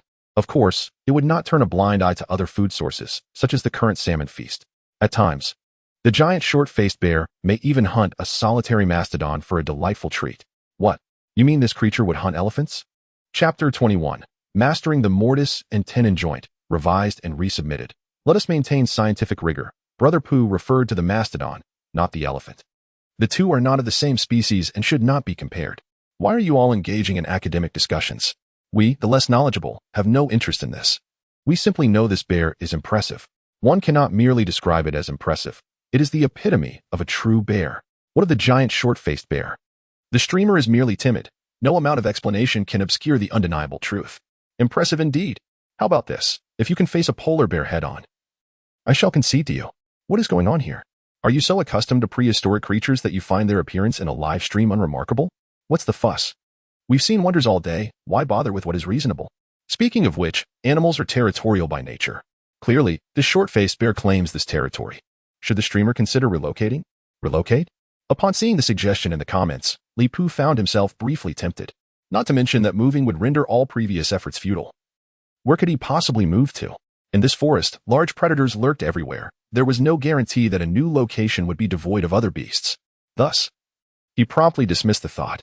After retracing his steps along the riverbank for over 10 minutes, Li Pu finally arrived at another shallow area. This time, there were no short-faced bears hunting. Instead, a dozen elk were quenching their thirst at the water's edge, occasionally glancing back with caution. A vigilant elk, stationed as a lookout, emitted a series of urgent bleats upon sighting Li Pu, prompting all the elk to flee from the shallows with remarkable speed. Li Pu licked his lips. The legendary flavor of venison was said to be exquisite, yet he found himself bereft of time to indulge. He nonchalantly gathered several red salmon from the smorgasbord-like shallows and made his way back toward the shelter. Upon returning to the pit at the shelter, he swiftly ignited a fire and commenced roasting the fish, all in one fluid motion. While the fish sizzled, Li Pu prepared to process the raw timber. Most of the logs required no treatment and could be directly placed upon the framework, though a few robust logs meant for weight-bearing and support necessitated some rudimentary processing. Constructing a wooden dwelling in the wilderness presented numerous challenges.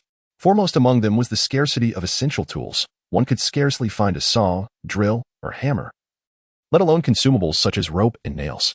Fortunately, Li Pu was aware of a construction technique that required neither ropes nor nails, the renowned traditional Chinese joinery known as mortise and tenon.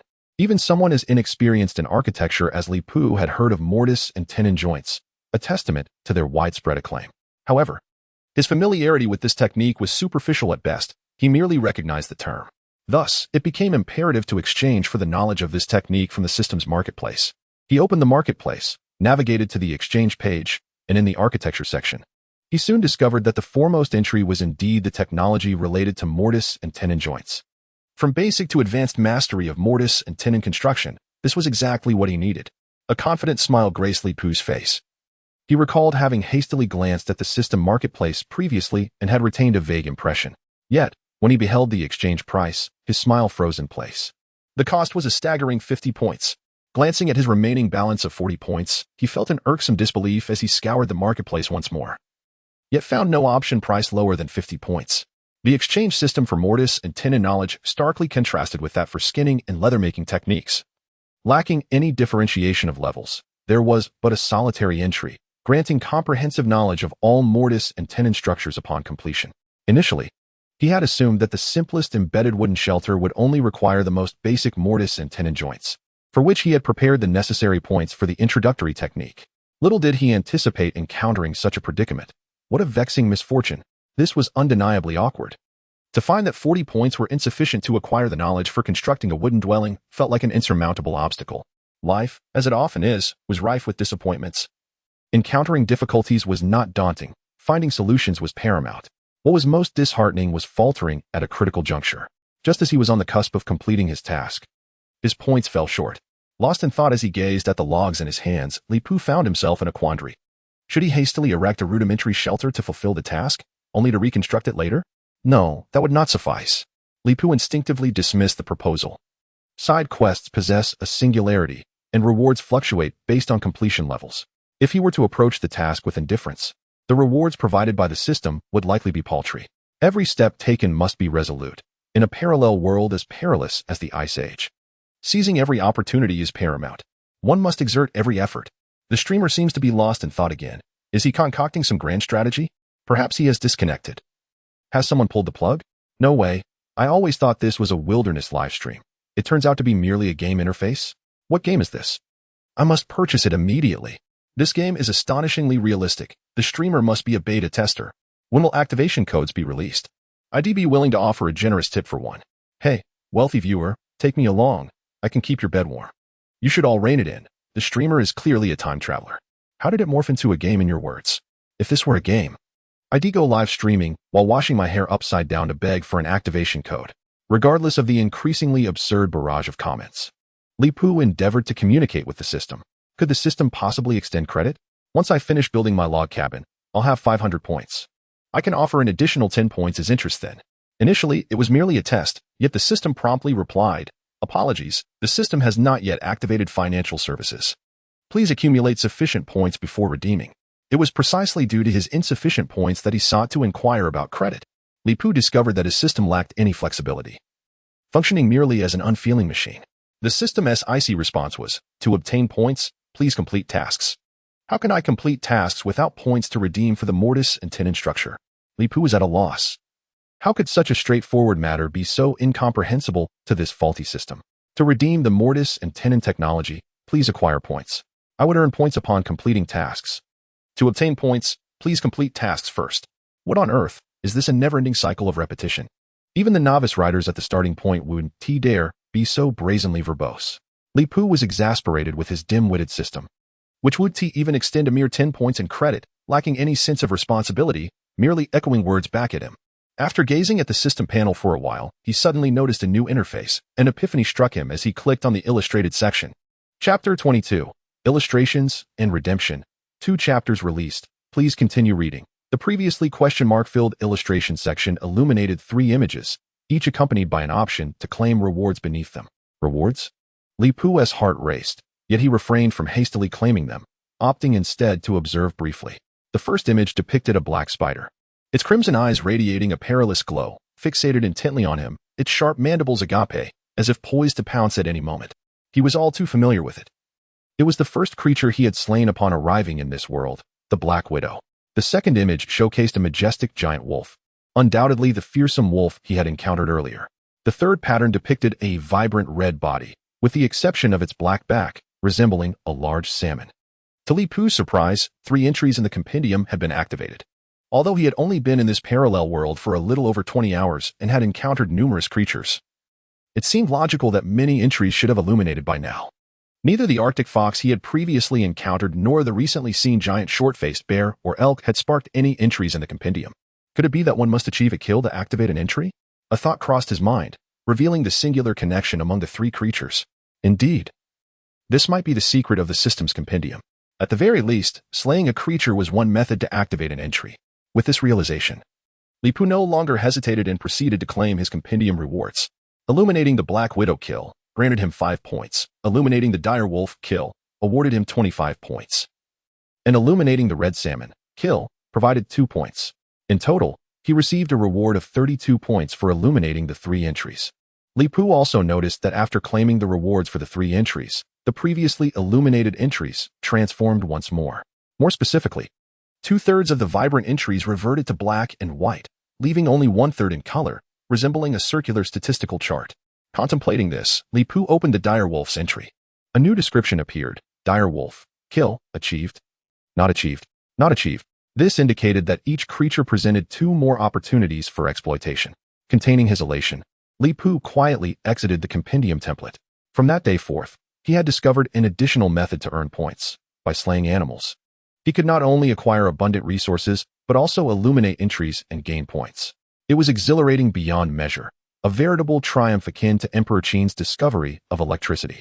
This peculiar system seemed poised to shift his alignment from neutrality. In future encounters with adorable creatures, should he choose to slay them for sustenance or for points? Shaking his head, he dismissed this enticing notion. He would let fate decide. The system would guide him from novice to mastery of mortise and tenon structures. Closing his eyes, he embraced the influx of knowledge flooding into his mind. This sensation of being filled to capacity was not new. Li Pu gradually acclimated to the mild discomfort it brought. This time, however, there was no pain, only an inexplicable sense of comfort.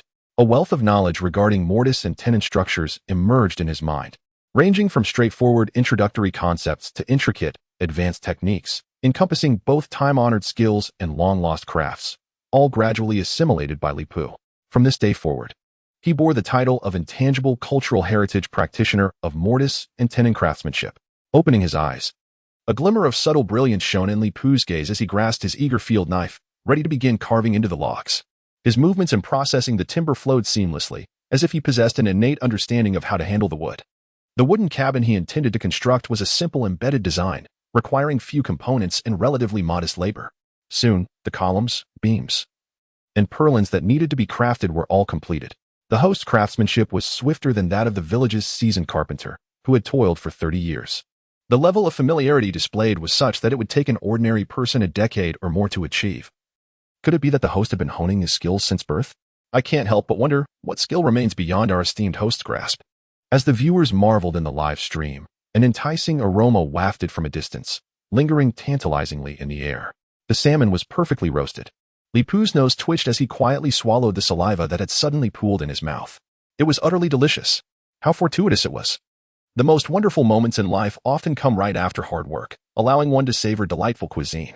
Without hesitation, he discarded his wilding knife and approached the simple grill, where several red salmon had been roasted to a slight char, their surfaces gleaming a most alluring golden hue. Why did the host abandon his work halfway? When will he take a break after finishing the house? Don't stop, Pugu. Let us finish the house in one go, and then we can rest too. Has the cultivation sect surrendered? Not a single capable fighter remains. What a pity. Enough of this. Pugu has already been working tirelessly for over 10 hours without food or drink. What is wrong with taking a break? Pugu, ignore them. After you finish the fish, don't rush to continue building. Take a moment to enjoy the scenery. Let us not end the stream. Let us outlast them. Enjoying the scenery? By the way, it has been ages since the host climbed a tree. I miss that. Let us just focus on the fish in wilderness survival. One cannot avoid the allure of gourmet food. Relishing delicious meals is the true essence. Regardless of the barrage of comments urging him onward, Li Pu remained resolute. He gently peeled back the slightly charred skin of the fish, revealing tender, white flesh that exuded an even more intoxicating aroma. As he took a bite, his eyes lit up. He could no longer maintain his composure and voraciously devoured a generous portion of the fish. It was not merely eating, it was a ravenous feast. The moment he savored the roasted salmon, Li Pu knew he had fallen head over heels for the flavor of red salmon, becoming oblivious to the live stream. After devouring 3 whole fish, his belly nearly bursting, Li Pu leisurely leaned back against a log, crossing his legs, and held a skewer of roasted fish, munching away.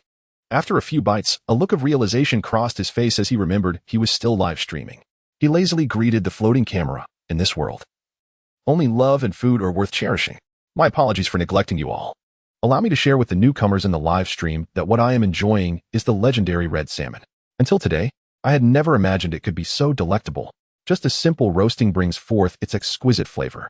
Have you ever experienced the sensation of an explosion of taste on your palate? The lingering sensation of that delicate fragrance on the tip of the tongue is undeniably a supreme indulgence. What an apology. I feel the host is being deliberately provocative. Be more confident, eliminate the word feeling. Is red salmon truly that delectable? How does the host manage to display such an expression of enjoyment without any condiments? Don't ask, it's simply top-notch acting. Why does it seem like there is a sourness coming from upstairs? Is it the case that those who cannot taste the grapes declare them sour? Watching the host relish the king salmon makes my instant noodles seem even more appetizing. More appetizing? Something's amiss. I'm currently dining on steak at a high-end restaurant.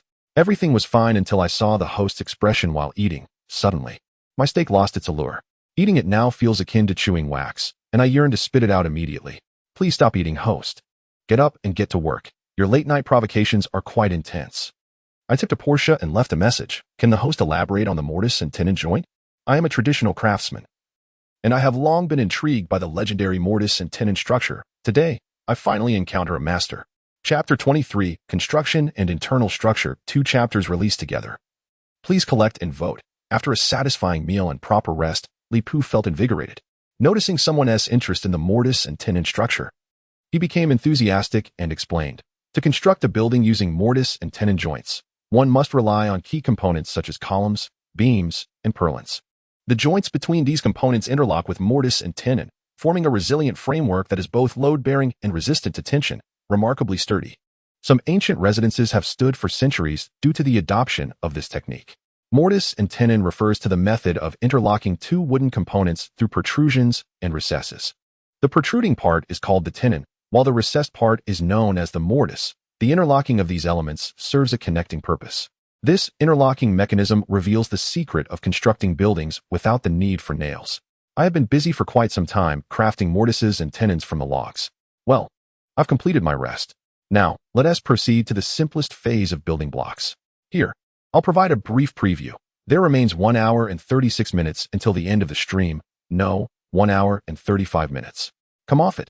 Can you really time a house building to the minute? It's clear you don't understand. Outsiders merely watch for entertainment, while those in the know discern the intricacies. Could you enlighten me, then? What are the intricacies involved? I can only say that even as someone knowledgeable, I am baffled, yet profoundly impressed, fully satisfied and brimming with enthusiasm. With all preparatory work completed, the construction of the shelter progressed exceptionally smoothly, with an intelligence boost of 10 points. Li Pu could practically recall everything at a glance. His mind was extraordinarily agile, and the design plan for the embedded invisible wooden house, along with the sequence of materials, was clear in his mind. The entire process flowed seamlessly, with Li Pu's movements being remarkably efficient, as if he spent no time at all in contemplation. Approximately 1.5 hours later, Li Pu laid a neatly cut piece of lichen upon the bark of the rooftop, gently patting it down to secure it. At long last, a wooden cabin, seamlessly blending into its surroundings, was completed. Ding! Congratulations to the host for accomplishing the task with a perfect score. Would you like to claim your reward? Simultaneously, the system's notification resonated in his mind. A perfect score. What a delightful surprise. Li Pu paused momentarily, then feigned nonchalance as he brushed off the dirt from his hands, offering the camera a satisfied smile. It's done. Time to wrap up. Surely, I haven't exceeded the time limit? If my biological clock is accurate, it has been about 1.5 hours since I finished my meal. But certainly no more than 1 hour and 35 minutes. Is there anyone timing? Can you confirm my claim? No sooner had he spoken than the barrage of comments in the live stream became so dense that it was nearly indecipherable. Li Pu had to request the system to filter out 10% of the irrelevant comments just to discern the viewer's messages. Not entirely correct, but I can say without error that I was secretly timing it. Exactly 1 hour and 30 minutes. Oh, he has really done it now. He achieved it. The host truly succeeded. After more than 30 hours of continuous streaming, excluding travel time, he managed to construct a wooden cabin in just over 10 hours. Incredible. It took 4 people from the neighboring village 3 days to build a bamboo hut, even with modern tools, while Brother Pu accomplished this solo with just a curved knife. Thus, we have Li Pu. I once saw a video of a guy in North America who took over 10 days to build a similar wooden cabin. I used to admire him, but now, in comparison to the host, he seems utterly insignificant. Brother Pu is either working or on his way to work. I've hardly seen him take a break. He can carry hundreds of kilograms, even a ton of timber, all by himself. Truly superhuman efficiency. 1 man is worth 10. What happened to the big shot who said he would stream himself eating excrement? Where's your live stream? It's time to fulfill your promise. You're disgusting for wanting to see someone eat excrement. Don't you dare tell me the stream number. I have no curiosity about such things. Why do I feel you're being disingenuous? If you enjoy watching that, just admit it. There is no shame in it. No need to hide. Instead of fixating on excrement, consider a more pressing issue. There are only 5 minutes left before the host concludes the stream. Not listening, you blasphemer. Yuzu, don't let Brother Pu in the stream. One must understand the importance of moderation. Allowing the host a few minutes of rest will lead to a fresh new day of streaming. Goodness, with such demands. Even the donkey from the production team would exclaim in disbelief. Ding. Achievement unlocked. Constructed a shelter. As he beheld the stream of accolades. Even though Li Pu's mental fortitude was at its peak, waves of accomplishment washed over him. The first shelter he had ever built in his life was now complete. Moreover, it was not a mere task executed with haste, but rather a meticulously crafted endeavor, pursued with utmost dedication and effort. Constructing such a wooden cabin represented the pinnacle of my capabilities within this limited time frame. As for the audience's impudent demand for an extended live broadcast, Li Pu could only respond with a wry smile. This is a perilous ice age, where survival supersedes all else. Everything beyond that is but an illusion. Sacrificing one's well-being to appease the audience is utterly unacceptable, even if it were for the sake of earning system points. It would solely be for the pursuit of a better life. One cannot jest with their existence. Li Pu understood this distinction all too well. He entered the wooden cabin, which offered approximately 10 square meters of space, with the live streaming camera seamlessly following his thoughts. For the first time, the internal structure of the cabin was revealed to the viewers. The first thing that caught the eye was the earthen stove positioned against the wall in the center of the room. At that moment, a roaring flame blazed beneath the stove, curiously without a hint of smoke permeating the air. The camera seemed to intuit the viewer's curiosity, zooming in on the stove, revealing that the smoke had not been absent but instead had developed a sentient quality, obediently venting itself into the adjoining flue, swiftly vanishing from sight. After observing the stove, the camera panned around, showcasing the cabin's entirety. Wow, I didn't feel much while watching the construction process earlier, but now that the roof is completed, Stepping inside offers an entirely different experience. Warming Sunshine gifted an airplane and commented, "I have always dreamed of having such a woodland cabin since childhood. Though I could never fulfill this desire, witnessing the host construct it with their own hands has granted me a sense of closure. You're not alone up there. However, I now prefer treehouses. When will the host build one? I will reward them with a Dohwa number 1. The host's little cabin feels so inviting. I want to embark on a spontaneous wilderness survival adventure right away. Let us not complicate matters. Those untrained in survival 1T last 3 days in the wild, ultimately requiring rescue from authorities." Chapter 24, Li Pu gets slapped in the face? A dual appeal for collections due to time constraints.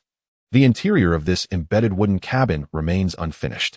The upper portion is constructed from sturdy elm wood, while the lower section consists of earthen walls and a mud floor. Li Pu plans to lay wooden walls and flooring in due course. Although the cabin is rudimentary, it cannot be deemed entirely bare. To its right stands a simple wooden bed fashioned from several 2-meter-long logs. This bed is exquisitely minimalist. Merely plain smooth and topped with a layer of black walnut bark as a mattress. To paraphrase a certain advertisement, it is simple yet sophisticated, embodying ultimate luxury. Li Pu attempted to recline upon it, finding it unexpectedly comfortable, the fragrant aroma of the wood enveloping him in a sense of ease greater than anticipated. It was acceptable. He had settled in adequately. In the future, with the addition of some warm animal pelts, he could elevate it into a luxurious bed. Li Pu had not forgotten that he was amidst the Ice Age. Now, as summer waned and autumn approached, the chill in the air was undeniable. When winter truly set in, the temperature here could plummet to below -20 degrees. Without early preparations, enduring the winter would be a formidable challenge. No. As autumn progressed, the temperatures would gradually decline, and without adequate readiness, one might not even witness the arrival of winter. After inspecting the small wooden cabin, Li Pu stepped outside and lifted 2 logs that had long been prepared, inserting them into the designated holes at the cabin's entrance to seal the door, leaving only a few apertures for ventilation. Deprived of sunlight, the interior of the cabin was illuminated solely by the flickering glow of the wood burning in the stove. The flames danced, casting a play of light and shadow upon Li Pu's handsome visage, creating a unique charm. Seated on the wooden bed, Li Pu wore a slightly weary smile. Upon checking the time, he noted that it was nearly 1 hour and 35 minutes past the hour. I hereby solemnly announce that today's live broadcast has come to a close. No, host, please don't end the stream. We would be content just watching you sleep. If you're shy, just place the streaming equipment outside. We'd be happy to enjoy the scenery. Exactly. If a beast appears, we can alert you. Faced with the viewer's suggestions, Li Pu couldn't help but feel a twinge of temptation. After all, the battery of the floating camera could last for centuries. Power shortages were not a concern. This way, he could satisfy his audience's desires while extending the duration of the broadcast. What could be more delightful? However, since the streaming equipment was bound to the host, it could only be activated while he was awake.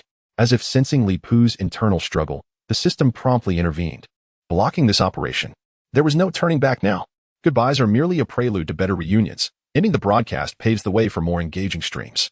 Grateful for the audience's affection, Li Pu expressed his heartfelt thanks, concluding today's session. With a resigned gesture toward the camera, he prepared to click the end stream button, only to be captivated by a notification of a monetary gift. Different Glasses has donated a Porsche and left a message. Hold on, host. I must confess, I'm a video editor and I adore your live broadcasts, so I've been secretly recording them. May I edit your videos and post them on a video sharing platform? If you agree, I can pay a licensing fee. A video editor, indeed. Li Pu's remarkable memory recalled this viewer, known as Different Glasses, who had been a steadfast presence in his stream since its inception and had offered financial support on multiple occasions. Now it made sense. Upon seeing this request, Li Pu realized that he was, in essence, a fellow creator, faced with such an opportunity to enhance the popularity of his stream. He found no grounds to decline and naturally acquiesced. As soon as he granted the viewer's request, the barrage of comments became even more vibrant. Defeated. Our Pu has finally lost. Amidst the chaotic chatter of the live stream, Li Pu's mind was awash with questions. Suddenly recalling something, his smile faltered as he glanced at the live countdown. Maintaining a facade of nonchalance, he remarked, 1 hour, 35 minutes, and 12 seconds, neither more nor less. I have not exceeded the time limit.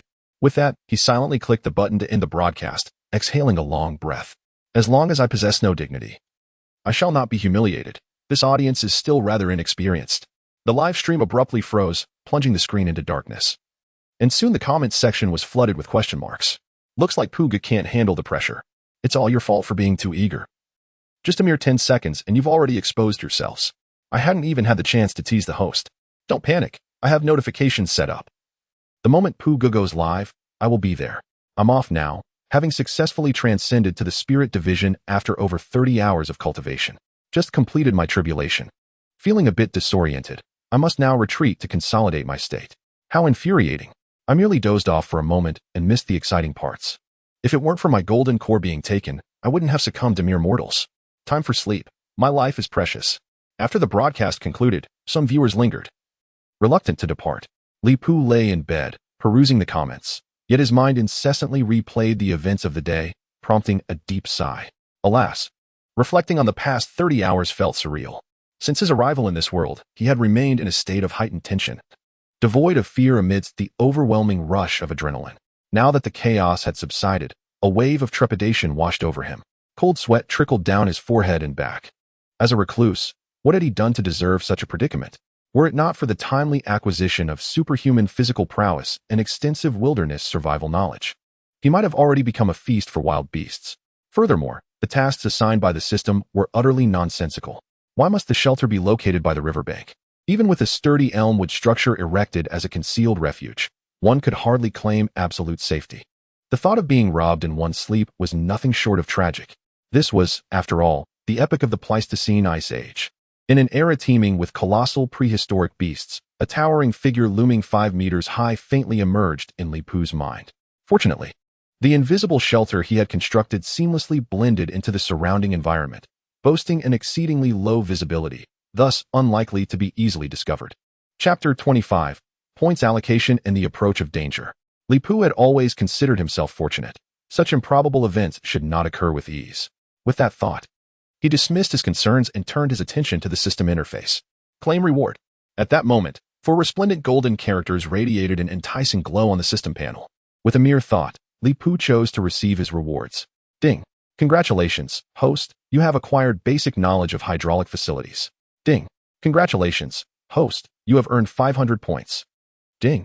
Due to achieving a perfect completion rate, you have received an additional reward. Congratulations, host, you have gained 1 free attribute point. At that instant, even the system's cold notifications sounded rather melodious. A fragment of memory, seemingly conjured from nowhere, formed in his mind, revealing to Li Pu a wealth of practical knowledge regarding hydraulic installations. Most intriguing was the technique of utilizing a water wheel. He had never fathomed the myriad of intricate operations associated with such a simple contraption. In that moment, he finally comprehended the system's benevolent intentions. There was indeed a reason for situating the shelter by the river. To lead a sustainable life, one must reside close to water. Moreover, his previously depleted points had miraculously returned to a 3-digit figure, now totaling an impressive 522 points. Such unprecedented abundance. All his arduous efforts over 30 consecutive hours had not been in vain. The rewards were indeed substantial. Suppressing the urge to indulge in a shopping spree within the system store, Li Pu opened his attribute panel. There was also a special reward.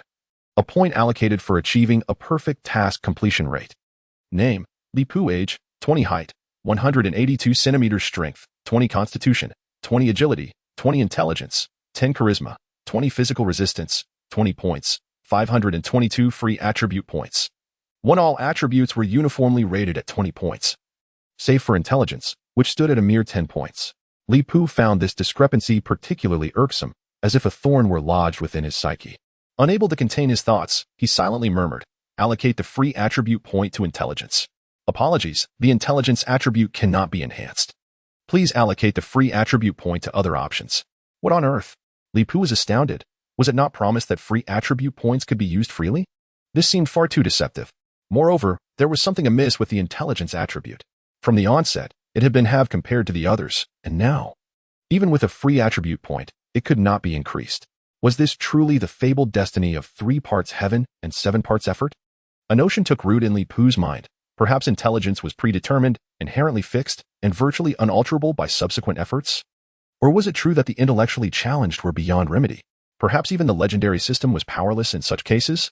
As if sensing Li Pu's confusion, the system promptly provided an explanation. The attribute of intelligence is a composite characteristic that encompasses memory, insight, neural reflexes, logical reasoning, life experience, knowledge, and various other factors. It cannot be solely enhanced through the allocation of attribute points. The host's memory, insight, neural reflexes, and logical reasoning have already surpassed the pinnacle of human capability. The only limitations to the growth of intelligence lie within the host's own experiences and knowledge. Thus, to elevate the intelligence attribute, the host must read extensively and travel widely, thereby enriching their life experiences and knowledge reserves, which will correspondingly enhance their intelligence. Is it that I am simply inadequate? Lipu suddenly comprehended that, despite all the discourse, his own experiences were superficial, and his accumulation of knowledge was limited. Perhaps the intelligence attribute was originally set at 20 points. But his own shortcomings hindered the full potential of the system's bestowed superior human form. In response to this, Lipu could only remark that this flawed system was exceedingly scientific. Even when one possesses advantages, the fundamentals still apply. This was indeed perplexing. Unable to augment his intelligence, and faced with the stark reality of possessing a mere 10 points in intelligence, which fell short compared to other attributes, Lipu felt a profound discomfort. In contemplation, he decided to allocate his attribute points to physical resistance, which immediately increased from 20 to 21 points. In an era devoid of medicines and antibiotics, enhancing resistance without overthinking was undoubtedly a sound choice. After completing the allocation, he promptly closed the attribute panel. Out of sight, out of mind. Exiting the system interface, he reclined on the wooden bed, gazing at the crackling firewood in the earthen stove, watching the flames dance and transform, his eyes gradually losing focus. Time passed unmeasured until a sudden chill enveloped him, awakening Lipu from his slumber. Upon opening his eyes, he discovered that the flames in the stove had extinguished. The cold wind howled as it seeped through the cracks in the door, sweeping away the scant warmth within the small wooden cabin. How long have I been asleep? Lipu was taken aback to realize that he had unknowingly drifted into sleep, to the extent that even the wood in the stove had nearly burned out. It is worth noting that while the earthen stove in the cabin appeared rudimentary, it concealed a clever design. During its construction, provisions were made for a smoke vent, as well as 2 inclined slopes for stacking firewood on the interior side. Should the firewood within the stove be consumed, the wood on the slopes would automatically fall into the stove under the influence of gravity. In simpler terms, this was not an ordinary earthen stove, but an intelligent stove capable of self-replenishing its firewood, with the built-in wood able to burn continuously for over 56 hours. Therefore, I must have slept for at least 5 hours. Approaching the stove, he noticed embers still glowing within, and hastily added some flammable leaves to rekindle the fire. Simultaneously, he appended a suffix to the title of his live stream. The fire is waning, yet the king's shadow remains unseen. Subsequently, he quietly activated the live stream, commencing a new day's broadcasting task. As soon as the stream opened, over 1,000 viewers flooded in, with the barrage of comments obscuring his vision like raindrops. Lowering the comment frequency and reducing their transparency, his field of view gradually returned to clarity. Shocking. The man streamed for over 30 consecutive hours, all for the purpose of an event set to occur in 5 hours. What a surprise it was when Pugu unexpectedly began his broadcast. Even the most industrious of donkeys would shy away from such productivity. I journeyed from my station purely to witness Pugu's impressive skills. I came over from Pumpkin Video and can only say that Pugu's talent is astonishing beyond measure. Lu Huaqing rewarded the streamer with a Ferrari and commented, "Let us be friends, and if you ever need anything, I'll have your back." Huaqing, are you here to buy melons? Just so you know, the melons here are not guaranteed to be ripe. Huaqing, I finally caught you. I spent 10 years emulating your style, only to find you acting cute on a variety show after I got out. My dreams are shattered. Let us meet our demise together. Lu Huaqing then gifted an airplane and remarked, "No, big shot, please don't do this. I'm just an imposter. Spare me. The real person was executed long ago. And if your dreams are shattered, you should hold Hong Lei responsible." The barrage of comments was lively and entertaining, while Li Pu continued to process logs by the fire, occasionally stealing glances at the comments. Upon witnessing this scene, he could hardly suppress a chuckle. What are you doing, streamer? Aren't you going to step outside from that little wooden house? However, the majority of viewers were more concerned with the wilderness survival content. One comment caught Li Pu's attention. After some thought, he explained, "It's still early, and outside is pitch dark. Venturing out recklessly is very dangerous. Yesterday, time was limited, and the shelter was hastily constructed. In truth, there is still a great deal of follow-up work to be done, since there is still some time before dawn. I can handle tasks that can be done indoors." Suddenly, a beastly roar accompanied by a loud crash resonated in the ears of everyone in the live stream. As the saying goes, when danger is mentioned, it often arrives. Chapter 26, A Tower Rises from the Ground, 2 chapters released. Please support and vote. Just as the startled audience was puzzled by the unexpected sound, the little wooden house seemed to endure a violent impact, beginning to shake violently. That roar seemed to belong to a bear. Realization struck Li Pu. He understood he had been overly cautious. The little wooden house was clearly under attack. Indeed, the worst had come to pass sooner than anticipated. While his heart raced with caution, his expression remained calm. He grasped his hunting knife and approached the door. Peering through the wooden slats, he caught sight of a massive figure lurking outside. Looking through the gaps in other directions, he discerned an enormous silhouette prowling around the wooden house. It circled the cabin, occasionally raising its paw, as large as a frying pan, to strike against the structure, causing it to tremble violently. It was indeed the giant bear. A wave of dread washed over Li Pu as he realized he was facing the greatest crisis since his arrival in this parallel world. Fortunately, the little wooden house was constructed from resilient elm and utilized the strongest and most durable mortise and tenon joint structure, though the bear possessed immense strength. It was unlikely to breach his sturdy abode anytime soon. Li Pu never anticipated that his inadvertent action would yield such significant results. While he felt a sense of relief, he silently resolved to reinforce the small wooden cabin once this ordeal had passed. During the Pleistocene epoch, there were numerous creatures larger and stronger than the short-faced bear. As Li Pu cautiously peered through the gaps in the cabin, the live stream's barrage of comments presented an entirely different scene. What is happening? Did we start with a bombshell? To be honest, this segment is truly exhilarating. Even I, a grown man, feel a twinge of fear. Where did the host find this atmosphere team? They are remarkably dedicated. I should hire them as well. Am I the only one frightened enough to be cuddling with my boyfriend while watching the stream? My boyfriend is even more terrified than I am. We are both hiding under the blankets now. Everyone upstairs, please be cautious. Don't cause a fatal incident. If it's thrilling, it must be because of my brother Pooh. The script, the pacing simply perfect. There is so much packed in, not a dull moment. Don't joke around. This commotion is significant. It's likely that the bear we encountered during the day is back, and the host is in danger. Is it the giant short-faced bear? Wow, my interest is piqued. I couldn't see it clearly during the day. Now that we've come face to face, can't we get a close-up? Oh no, I'm worried sick, and you're all making jokes. Doesn't anyone care about the hostess' safety? The host is being targeted by a giant bear. The audience's penchant for reveling in chaos was vividly displayed, with a substantial portion of comments indulging in jest while only a minority expressed concern for Li Pu's safety. Li Pu himself was unconcerned for his well-being. His primary worry was whether his small wooden cabin could withstand the bear's assault. Noticing one of the comments, he was suddenly inspired and quietly repositioned the log prop at the entrance. Seizing the opportunity, the suspended camera darted out through the doorway. After exiting, it swiftly ascended to a height of 10 meters. The camera completed a 360-degree rotation. Despite the surrounding darkness, its night vision capabilities quickly located the threat. The viewers in the live stream were astounded. What a massive bear! The creature's size surpassed everyone's wildest imaginations. The wooden cabin, standing over a meter tall, barely reached the bear's knees, appearing minuscule from a bird's eye view. The colossal bear ambled around the concealed wooden cabin, occasionally sniffing at it. As if detecting a particular scent, its eyes brightened, and with a sudden swipe, it struck the cabin with a powerful paw. A deafening crash reverberated through the live stream. Despite the audience's preparedness, they were still taken aback by the force of the blow. Through the screen, Li Pu could clearly see that his makeshift sanctuary was akin to a toy block facing a 3-year-old child, doomed to be relentlessly battered. The bark laid atop the cabin for waterproofing, and the lichen used for camouflage exploded under the bear's powerful strike, scattering in all directions. Seizing an opportunity while the colossal bear was momentarily distracted, Li Pu deftly maneuvered the camera back. The audience in the live broadcast room was left utterly astounded, with the barrage of comments flooding in like a torrential downpour. Well, unfortunately, I lack cultural depth. A mere wow can traverse the world. Is this bear truly that enormous? Can bears actually grow to such a size? Forgive my previous ignorance regarding the term giant bear. I now fully comprehend what a colossal beast entails. Did you all misunderstand the concept of 5 meters? That is roughly the height of a 2-story building. 3 of Director Gu stacked together wouldn't even reach 5 meters. What has Director Gu done to deserve this?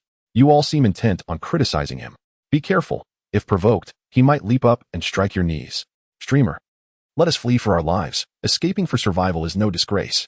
In my lexicon, the phrase retreat without a fight does not exist. Li Pu shook his head, gently declining the audience's suggestion, and continued. The size of this gigantic short-faced bear is evident. It is truly extraordinary. I estimate it to be one of the largest among the short-faced bear lineage.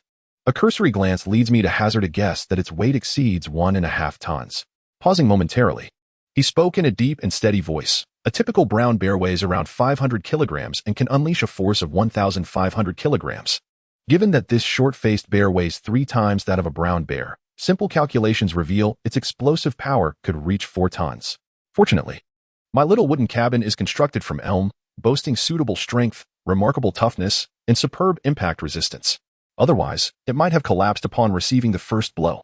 However, even the finest timber cannot withstand relentless assaults. Rather than waiting for doom, it is preferable to take the offensive. At this juncture, Lipu paused, a glimmer of determination flashing in his eyes as he slowly declared, "Thus, it is time to take action." Silently, he intoned, "Open the system store." Lipu recalled that he still had 522 points remaining. It is said that fine steel should be wielded at the blade's edge in this situation. Utilizing points is indeed the optimal choice. As the saying goes, an idiot is one who does not spend money, and the same applies to points. As his thoughts swirled, the items in the system store continually shifted, with rows of products suitable for the current predicament automatically displayed. Recurve bow crafting technique, redeem for 20 points. Simple crossbow crafting technique, redeem for 20 points. Flintlock gun crafting technique, redeem for 100 points. Gunpowder crafting technique, redeem for 50 points. The more Lipu examined the options, the more he fell silent, his expression growing increasingly somber. This wretched system, can it not be a bit more reliable? In times like these, I have neither the time nor the materials to craft such items. Is there not something straightforward and effective like the 9 manual, 9 Yang divine art? Dragon subduing 18 palms, Buddha's palm, or external elixirs for golden core practitioners that can resolve this simply and brutally? As he gazed at the increasingly dubious system store, Lipu could not help but indulge in an internal monologue of frustration. Upon detecting a shift in the host's cognitive patterns, the system is presently curating products for your consideration. From the fundamentals to mastery of Wing Chun, redeemable for 30 points. The power techniques of the 5 animal play, redeemable for 20 points. The collector's edition of Taizu Chongquan, redeemable for 40 points. Tai Chi Soft Fist, redeemable for 50 points. The 12th set of National Radio Calisthenics, redeemable for 5 points. Is this an endless cycle? You have me learning martial arts such as Wing Chun, Taizu Chongquan, and Tai Chi Soft Fist, only to grapple barehanded with a colossal bear weighing 3,000 pounds? And what is the purpose of the 12th set of National Radio Calisthenics? To influence the opponent with graceful gymnastics? Lipu has come to a realization: this flawed system is utterly unreliable in critical moments. Truly, it is said that great buildings rise from the ground up. Chapter 27. Glory can only be achieved through one's own efforts. 2 chapters released, seeking votes. Continue reading. As the saying goes, great achievements must stem from one's own endeavors. Isn't the streamer supposed to take initiative? Why has he begun to daze? So standing there in a stupor is considered taking action? It's rare to witness such peculiar behavior. The streamer is merely experiencing a momentary disconnect. After all, it's a closed beta test, and unstable connections are to be expected, so do not panic. It will soon resolve. How can a man claim he cannot channel the spirit from before when confronting the terrifying wolf? Is the streamer not adept at putting on a show? Why is he suddenly timid now? One cannot simply dismiss the reality. A short-faced bear towering 2 stories high, weighing over a ton. Do you genuinely believe this creature can be defeated by a mere human? Such statements are misguided. The desire to take the initiative rests solely with the streamer and bears no relation to me. What of the weight exceeding 1 ton? Was it not just stated that the black walnut timber also weighed over a ton? Why can would be lifted yet the giant bear instills fear? Or is there a flaw in the script, rendering it unplayable? Please, do not jest. Pu Ji's expression is grim, indicating considerable emotional turmoil. He may be harboring unspoken concerns. Unspoken concerns? How can a man admit to inadequacy? Do not falter, just act. In essence, it is merely fear. Just as Lipu exited the system panel, he was met with a barrage of animated comments, causing his lips to twitch involuntarily. This group of foolish netizens holds themselves in excessive esteem, daring to encourage him to engage in hand-to-hand combat with a gigantic short-faced bear. The gigantic short-faced bear is an entirely different class of creature compared to the terrifying wolf he previously encountered. The wolf, at most, weighed 80 kilograms, relying on its agility and sharp hunting knife to secure victory with relative ease. However, the gigantic short-faced bear is a different matter altogether, with weights soaring up to 1,600 kilograms, over 20 times that of the wolf. This staggering difference in weight presents an insurmountable chasm that cannot be bridged by mere technique or nimble maneuvering. The system, once a trump card, has proven to be unreliable. Now, everything relies solely on his own capabilities. Taking a deep breath, Lipu quelled his rising agitation, and his expression gradually regained its composure. The primary distinction between humans and animals lies in the ability to utilize tools. Humanity's strength does not solely arise from physical prowess, but from possessing the most formidable brain in the natural world and the inheritance of knowledge. Thus, when I speak of taking the initiative, it does not imply engaging in a physical battle with the short-faced bear. At this juncture, Li Pu abruptly ceased his discourse, slowly closing his eyes. The audience reacted with disbelief, commenting on his sudden silence. Among the remarks were expressions of frustration and speculation about what grand strategy he might be concocting. With his eyes shut, Li Pu once again accessed the system's shop interface, swiftly locating the items he desired. He exchanged knowledge on the biological habits of bear species, advanced version, for 20 points, acquired expert-level trapping techniques for 40 points, and obtained advanced carpentry skills for 30 points. He also exchanged for advanced hunting skills, costing another 30 points. Without a moment's hesitation, he expended a total of 120 points, feeling no regret as his newly acquired wealth diminished. Absorbing the influx of knowledge and expertise, his thoughts raced with electric speed. As Li Pu contemplated his next move, the audience expressed concern over the connection quality, speculating on his strategic thinking regarding the formidable bear. Some suggested burying oneself, while others commented on the practicality of climbing a tree to evade the creature.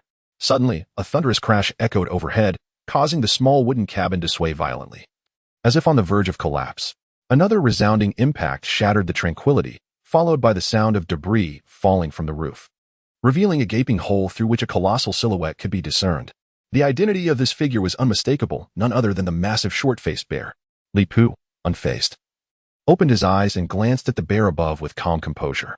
He proceeded towards the earthen stove, addressing the live stream with a measured tone. While the bear may appear cumbersome, its running speed is astonishing, reaching up to 50 kilometers per hour, over twice that of a human. Thus, fleeing directly is unwise. As for climbing a tree, most trees would not withstand the bear's might. It would be tantamount to courting death. Of course, should there be a robust tree capable of withstanding its strength, it might be worth considering. However, my previous explorations revealed no such trees in the vicinity. Will the host overlook something? Can't they go out and search again? Oh my, it's easy for you to say. Outside, there's a colossal bear blocking the way. Do you expect the host to risk their life to try? It's my turn again. Just a trial could lead to demise. What on earth are you all focusing on? Our home is about to be demolished by a short-faced bear, and you're discussing trees? Moreover, host, why are you so composed? Hurry and devise a strategy to cope. Has the host considered reflecting on their actions? Is there anything they've done wrong? Why does the short-faced bear choose to trouble you instead of ignoring the fish in the river? It appeared. Blame it for showing up.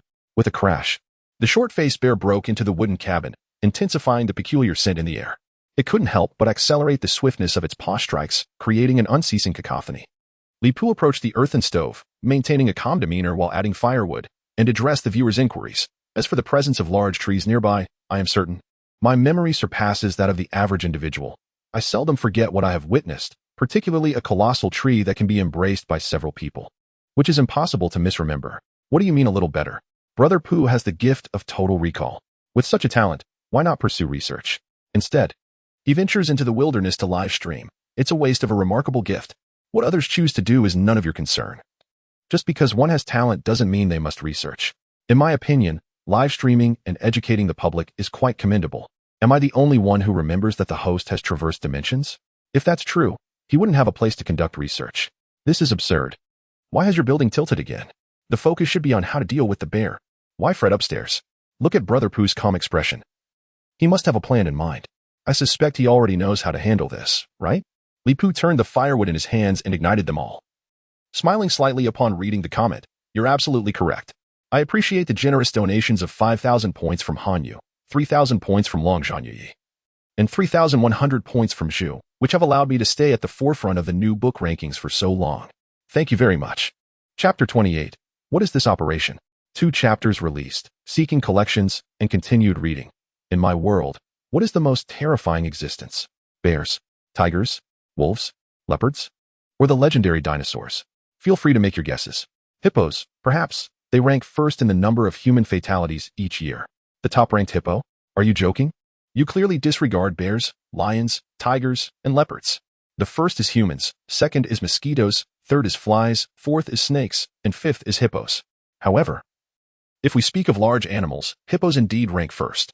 Humans are indeed the most fearsome, but in the host's case, they truly do not rank. Wait a moment. Did the host just mention dinosaurs? Could it be? Just now, I realized that the host seems to claim to be in the Pleistocene. Yet there were no dinosaurs during that era. The barrage of comments was fervent, yet none could articulate their thoughts. Li Pu opened his mouth, ready to reveal the answer, when an enraged roar echoed through the air. A massive bare face emerged from the hole atop the wooden cabin, its countenance consumed by fury, perhaps feeling ignored. The short-faced bear slammed its paw onto the cabin roof with a resounding crack. The force of its blow created an unprecedented noise, causing a beam of the sloping roof to buckle under the strain, snapping it in two. In that moment, Li Pu was suddenly struck by the illusion that his humble abode might collapse at any moment. Casting a glance at the firewood burning in the earthen stove, he shrugged it off and looked up at the great bear, a smile blossoming on his face. Not at all. It is the power of nature that is truly terrifying. In the era I find myself in, the mightiest force is undoubtedly the grandeur of nature. Hurricanes, wildfires, thunderstorms, torrential rains, each possesses the potential to extinguish life, evoking profound reverence. Fortunately, I currently wield one of those powers. With that, he withdrew a piece of wood from the stove, flames already licking half of it, roaring fiercely, as if eager to spring forth like a spirited fire sprite. Feeling the warmth radiating from the wood, a sense of security enveloped him. Here we go. Without casting a glance, Li Pu casually hurled the blazing wood through the roof's hole toward the short-faced bear. As the bear noticed the effectiveness of its earlier strike, causing the hole to widen, it leaned in closer to peer into the cabin, only to see a ball of fire hurtling toward it. The bear's expression shifted to one of panic, retreating hastily. In the blink of an eye, it vanished, as though it had never existed. This scene was perfectly captured by the camera. To be honest, that move was undeniably impressive. It was Yuzu who gifted a Ferrari and commented, "Little Pooh, you are so cool. Your calm demeanor in the face of danger has etched itself deeply in my mind." Fire. How did I not think of that? Fire is indeed a formidable means of defense. In the natural world, all creatures fear flames. Isn't it just using fire? A normal person would know that. What is all the fuss about? Wild animals generally fear fire. The host only just thought to use it, which is ridiculous. That roof has suffered for nothing. What a joke. If you had faced such a situation, you would have been completely panicked and using fire? You would have likely fled the shelter, becoming a mere snack for the giant bear. Yet, it is not so simple. One should not be overly optimistic. Li Pu's face bore no trace of joy at having driven away the bear. His expression was unusually grave. The fear of fire is an instinct ingrained deeply in their genes, a result of millions of years of natural selection. Those beasts that fled at the first sign of a wildfire are the ones that survived, gradually evolving this reflex through the harsh realities of survival. Animals instinctively fear flames, instinctively retreating from them, driven merely by the primal urge to seek safety and avoid danger, rather than an inability to confront such a small blaze. Of course, if fortune favors me, this matter may soon conclude. However, my recent luck has been rather unreliable, and thus it is likely that the short-faced bear will return before long. With that said, Li Pu retrieved the blazing firewood and added more logs to the earthen stove. Seizing the opportunity while the short-faced bear was away, he cautiously stepped outside, gathered several unhewn logs, and discovered a bundle wrapped in leaves, before silently returning to the cabin. Taking out his hunting knife, he began to carve into the heart of the wood. What is he doing? I can't follow this again. The streamer is exhibiting some mysterious technique. Is it possible that he wishes to demonstrate ancestral skills before his demise? Clearly, he is shaping wood. The above comment is correct, indeed. The hunting knife was sharp, and Li Pu's hands moved with both speed and precision, quickly transforming the rough logs into a rudimentary shape. Finally, the audience grasped the situation, leading to a torrent of bewildered comments. Is he making a wooden barrel? What purpose does a barrel serve? To fetch honey for the giant bear and offer it to the short-faced bear? That is not a bad idea, but unfortunately, there are no bees nearby. It's too late to search for honey now. Clearly, the barrel is intended for water. Goodness, should we commend his audacity or criticize his lack of focus? Faced with a formidable foe, he busies himself with this. A man encounters a giant bear in the wild and, instead of fleeing, engages in ancestral craftsmanship. Upon learning the truth, the crowd fell silent. Wow, talent indeed. Why haven't he reported to our advertising department yet? As time passed, he soon completed several simple wooden barrels. Crafted entirely from logs, the barrels featured handles made of elm wood, employing a mortise and tenon joint to secure the handles firmly to the barrels. Thump, thump. Li Pu patted the eco-friendly barrels he had fashioned and lifted each one, giving them a full 360-degree spin. Remarkably, the barrels remained intact through this maneuver. Observing this, Li Pu finally exhibited a satisfied smile, brushed off the wood shavings from his hands, and maneuvered the camera to fly out through a hole in the roof. The camera circled around in a full 360-degree sweep, quickly locating the short-faced bear. Indeed, the creature had not ventured far, simply retreating to a nearby thicket, peering stealthily from behind cover, utilizing the grass and trees. The bear's massive form merged seamlessly with its surroundings. Had the camera not possessed ultra-high-definition clarity and night vision, it might have easily been deceived. The short-faced bear's gaze fixated on the firewood not far from the cabin, which lay forlornly on the ground, its flames flickering as if they might extinguish at any moment. The trees surrounding the house had all been felled during the construction, creating a barren expanse devoid of even the smallest shrubs, save for a few patches of lichen. A mere twig, insufficient to ignite a significant blaze, lay nearby. Upon realizing that the flames posed no threat and showed no signs of spreading, the short-faced bear cautiously approached. Swaying its body.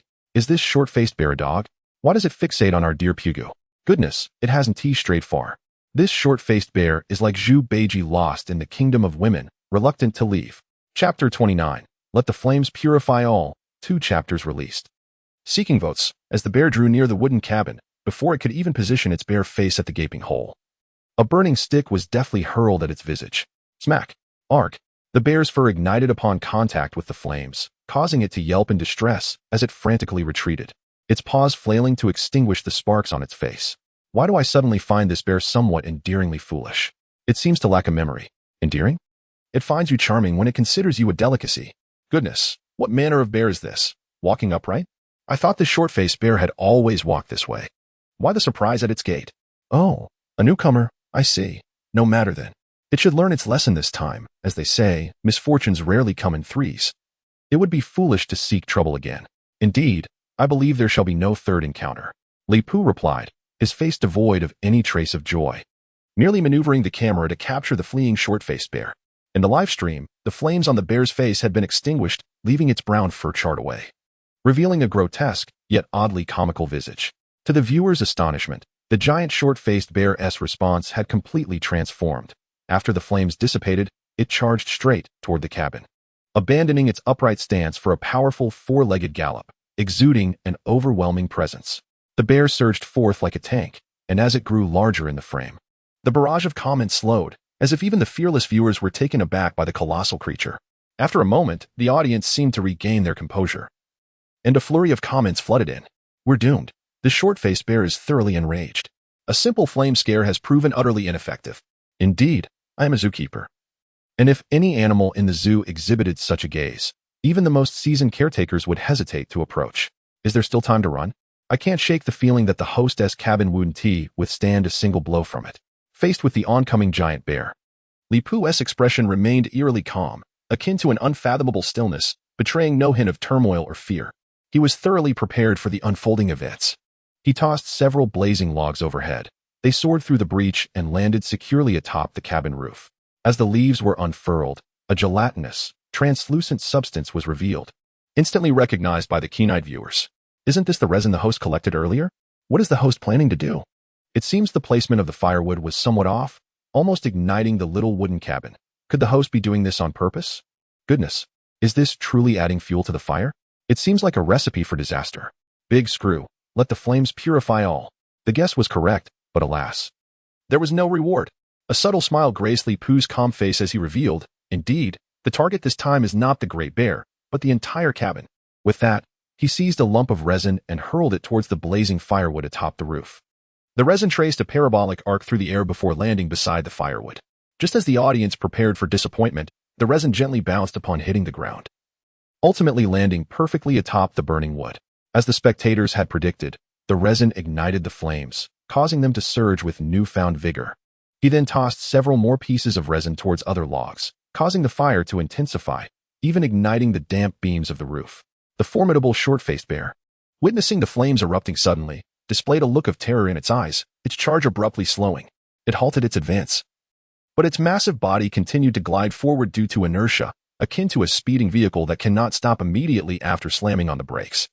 It slid to a halt just in front of the cabin, leaving behind a long trail of disruption. Gazing at the cabin now engulfed in flames, the short-faced bear, having just managed to stop, wasted no time and quickly turned, scrambling back towards the forest in a frenzied retreat. It dashed wildly, soon vanishing deep into the woods. Observing this, Li Pu let out a sigh of relief, quietly maneuvering the camera to follow the bear's departure. Despite magnifying the view several times, the high-definition camera failed to capture any trace of the short-faced bear. Indeed, Only a fire of significant magnitude could drive away a true beast. After observing for a while and confirming the bear's genuine retreat, Li Pu finally felt at ease. He glanced at the live chat, which erupted into lively discussion once again. It finally ran away. That giant bear was enormous. The sense of oppression when it approached the camera was overwhelming. I nearly lost control during the live stream. You are not alone upstairs. I almost terrified myself during my first wilderness survival stream, but thankfully my blanket was thick, or I would have been drenched in cold sweat. Pathetic host, unable to contend with even an average pet in Russia, merely trembling in the shelter. Isn't that a grizzly bear you're referring to? I believe the host could easily handle one of those. But now, we are dealing with the land's apex predator. The short-faced bear. The weight of a bear can surpass that of 20 of you. To scare off a bear at the cost of a house. I truly find it difficult to determine whether the streamer has gained or lost. The wooden cabin is ablaze. What is the streamer still doing inside? Waiting for death? My poor little wooden cabin, erected in less than 10 hours, has vanished in an instant. Let it perish. I am weary. Do not panic, nor lament. Everything is under control. While the audience in the live stream expressed their sorrow and anxiety for the little cabin, Li Pu spoke up. His voice remarkably calm and steady. Let the flames burn for a while longer. With that, he nonchalantly carried several wooden buckets out of the cabin. Emerging from the shelter, he glanced back at the roof of the burning cabin and strolled leisurely towards the riverbank, exuding an air of tranquility. How can he be so unperturbed? I am more anxious watching this live stream than I would be if my own house were ablaze. Doctor of the Lingo City Lamp Pole Mountain Psychiatric Hospital. Greetings, streamer. Thank you for your hard work upstairs. Please do your best to help our Pugu recover. After enduring several hours of continuous effort, to see everything undone in an instant is unbearable. Given such a profound setback, experiencing some psychological distress is entirely understandable. Is there a possibility that everything is indeed under Puji's control? Under control? If there is any further twist to this tale, I will live stream myself doing handstands while suffering from diarrhea. Remember my words. Chapter 30. Charredwood and dehydration. As Li Pu leisurely returned with several buckets of water. The entire roof of the little wooden cabin was engulfed in flames, the fierce blaze strikingly visible against the night sky, perhaps due to the logs being damp. Thick plumes of smoke billowed from the roof, creating an illusion of an uncontrollable inferno. With a soft splatter, he poured the water from the buckets onto the flames, which seemed to react, hissing in response. One bucket poured down, and the flames momentarily subsided, but in the next instant, they surged higher, intensifying rather than diminishing.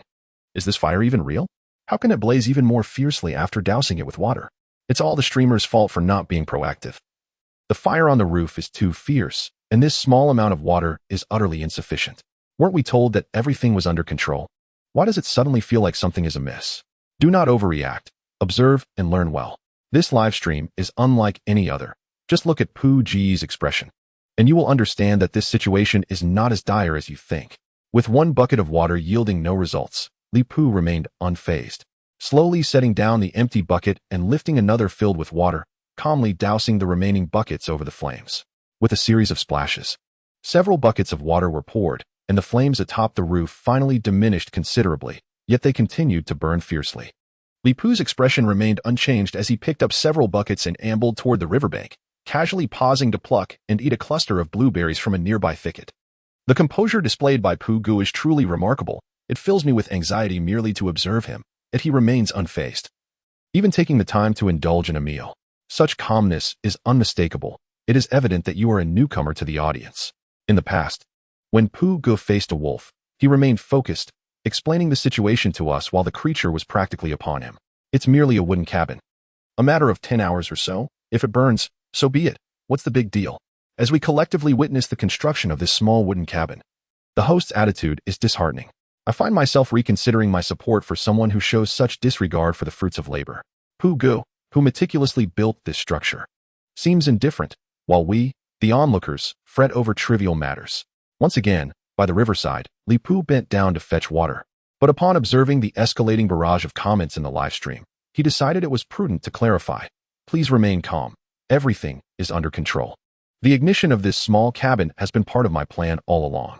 Even if I had not encountered the short-faced bear, I would have lit it eventually. It merely happened a few days earlier than anticipated. As he spoke, the screen was inundated with question marks, indicating that his explanation did not resonate with the audience. While filling a bucket with water, he addressed the camera. You may wonder why wooden structures can endure for centuries, seemingly more resilient than those made of steel and concrete.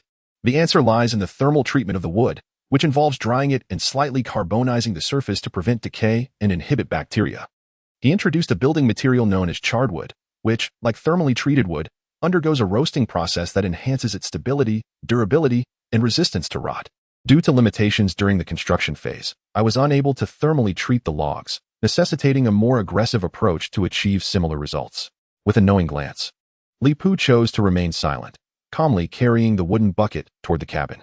Some viewers expressed their anticipation, amused by the unfolding events, while others eagerly awaited the return of a prominent figure in the live stream. A playful atmosphere pervaded the chat, with viewers expressing their desire for knowledge and entertainment. After pouring several buckets of water, the flames atop the cabin diminished, leaving only a few flickering embers, now under control. Li Pu returned to the river for more water, but did not immediately douse the remaining flames. Instead, he set the filled bucket aside and took up his machete, approaching a nearby cedar tree to chop it down. What on earth is happening? Instead of extinguishing the flames, one is chopping down trees? Theoretically. The carpenter does not lack timber. After constructing the wooden cabin, a considerable amount remains, most of which has been utilized as firewood. If the intention is merely to repair the small cabin, there is no necessity to fell additional trees. Is there a professional who can elucidate this? I am here. I possess a few speculative insights. Our carpenter has a modicum of knowledge regarding the thermal treatment of wood. Typically, the process necessitates heating timber between 160 to 250 degrees Celsius, employing steam, nitrogen, water, or thermal oil as heating mediums for several hours. Although I am not well acquainted with this rudimentary method, perhaps it requires allowing the logs to burn for a sufficient duration. The truth is quite simple. Is it merely to pass the time? The carpenter seems unable to remain idle. It can only be said that those who understand. For others, inquiries must be made. With a few light blows, a spruce tree with a diameter of approximately 30 centimeters began to slowly descend, its branches swaying and producing a rustling sound, as if making a final stand. Ultimately, it fell with a resounding thud. After felling several trees, the carpenter dragged them back to the cabin, carelessly tossing them aside. His actions were not purely whimsical, but rather calculated.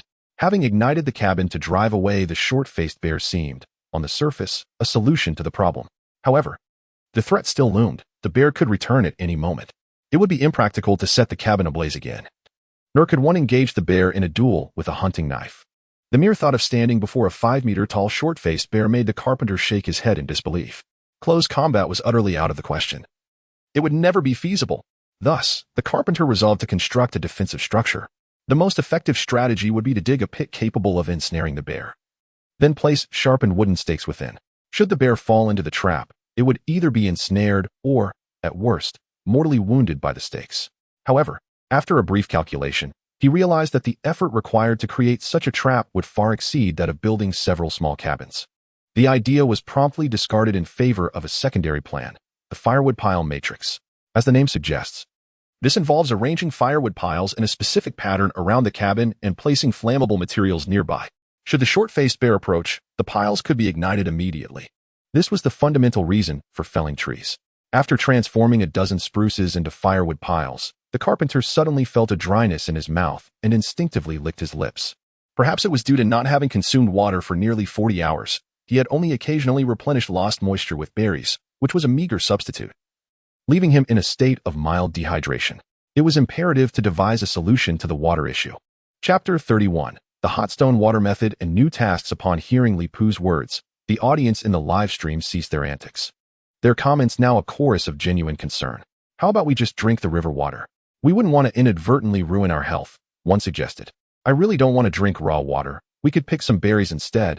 It would be a good source of vitamins, another chimed in. Let's skip the berries. What if we encounter a short-faced bear? There'd be nowhere to run, someone cautioned. I only just realized how fortunate the streamer was yesterday, traveling for over 20 hours without facing any danger, another commented. Incredible, no danger encountered? Clearly, you all underestimate the terror wolf. Only our brother Pooh could manage that. Anyone else would either meet their demise or suffer greatly, another noted. While the audience eagerly brainstormed solutions, Li Pu had his own plans in mind. His previous abstention from water was not due to a lack of options, but rather a matter of timing. In wilderness survival, every task has its own priority. According to Maslow's hierarchy of needs, the foremost requirement is physiological needs, basic necessities such as food, water, and sanitation. When hydration is not immediately critical, safety needs take precedence. In the face of a short-faced bear, the need for safety momentarily rose to the highest priority. Now, however, the necessity for water had become paramount.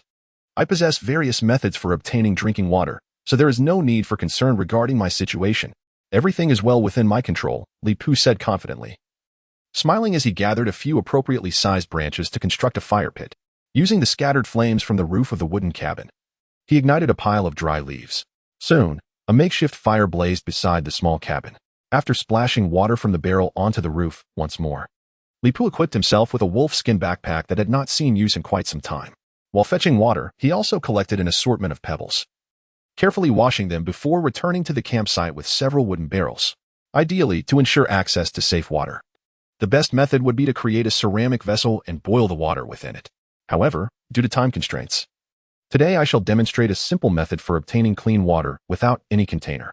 With that, Li Pu removed the backpack and carefully extracted the pebbles, placing them one by one atop the fire.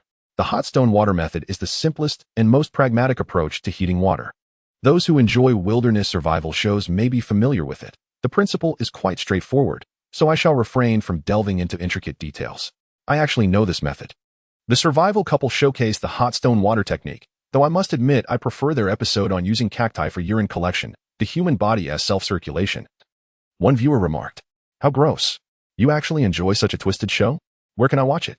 I must criticize it." Another responded, "Count me in for the critique. I cannot abide such depravity and shall scrutinize it with the keenest of eyes." Another added, "Here we go again, the keen eyes," as he awaited the burning of stone. Li Pu, for once, refrained from engaging in work. Instead, he found amusement in the absurdity of the comments around him while silently contemplating several pressing matters that required resolution. Firstly, there was the issue of safety. The flame matrix offered only passive defense, addressing immediate concerns but failing to provide a fundamental solution.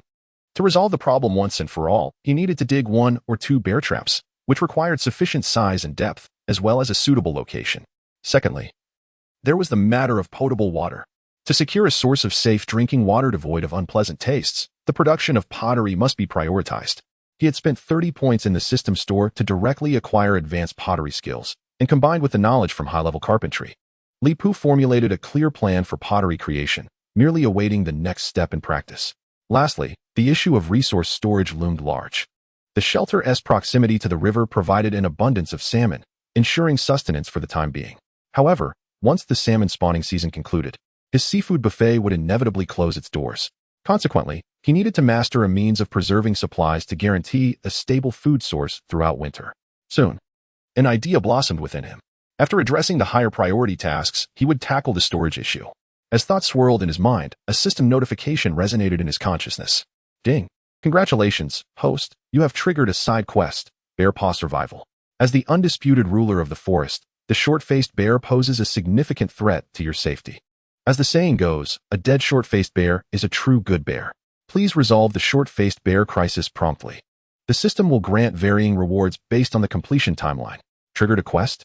Li Pu felt a surge of delight, suddenly sensing that he had grasped the pattern of quest triggers within the system. When his thoughts grew sufficiently intense in certain areas, the system would issue corresponding tasks. Just as Li Pu pondered the criteria for quest issuance, another notification echoed in his mind. Ding! Congratulations, host, you have triggered a side quest, the origin of civilization. The birth of every civilization is accompanied by a great river. Learning to utilize water management facilities is the first step towards a civilized society. Please endeavor to construct such facilities, liberate your labor force, and enhance your quality of life. This task is cumulative and time unlimited, but varying rewards will be granted based on your progress in constructing water management facilities. 2 quests triggered in succession? Li Pu felt no pressing urgency to build water management facilities. It was perplexing why the system would present such a task at this moment. This left him momentarily bewildered. He had believed he discerned the rules governing the issuance of system tasks, yet it seemed he still had much to learn. With a quiet sigh, Li Pu resolved not to dwell on the enigmatic system any longer. Just as he regained his focus, he noticed the absurd comments resuming their antics once again. The routine disconnection, it's that time again. When will this game resolve its disconnection issues? At this rate, no one will want to play during the open beta. In gaming, idleness is quite normal. Perhaps the streamer is perusing their attributes and quest panels. What a novice. Gamers, enough already. They say this is all an act. Where in the world can one find such a realistic game? Acting enthusiasts do not bask in pride. Many aspects here cannot be explained away by mere theatrics. Stop deluding yourselves and join the honorable ranks of gamers. I see you generously tipped a Ferrari and commented, "The streamer's tranquil demeanor is truly enchanting. I wish to bear a child with the streamer." Just then, a faint sound emanated from the campfire. Li Pu turned to investigate. The wood had burned down, and stones had consequently tumbled into the charcoal pile. A few stones glowed faintly red, indicating they were thoroughly heated. Finally, he could enjoy a steaming cup of tea. Chapter 32, Completion and Scenic Beauty, 2 chapters released. Please collect. Indeed, Li Pu prepared to brew himself a cup of pine needle tea. It was a favorite of Aida. And now Li Pu was eager to indulge as well. He gathered a few sprigs of tender green pine needles and tossed them into the wooden barrel, then retrieved a clean pebble from the fire and added it to the mix. Sizzle. The pebble, heated to between 200 and 300 degrees, made a hissing sound upon contact with the water. Soon, the previously calm surface of the water erupted into turbulence. Small bubbles rising around the pebble as if invisible flames were heating the barrel. He added another pebble without hesitation. As the scalding stone entered the barrel, the water began to boil, splashing eagerly and drenching the surroundings. In mere moments, half the water in the barrel had evaporated. Rather than dismay, Li Pu felt delight. Tossing a few more pebbles into the other barrels. In an instant, water splashed from multiple barrels.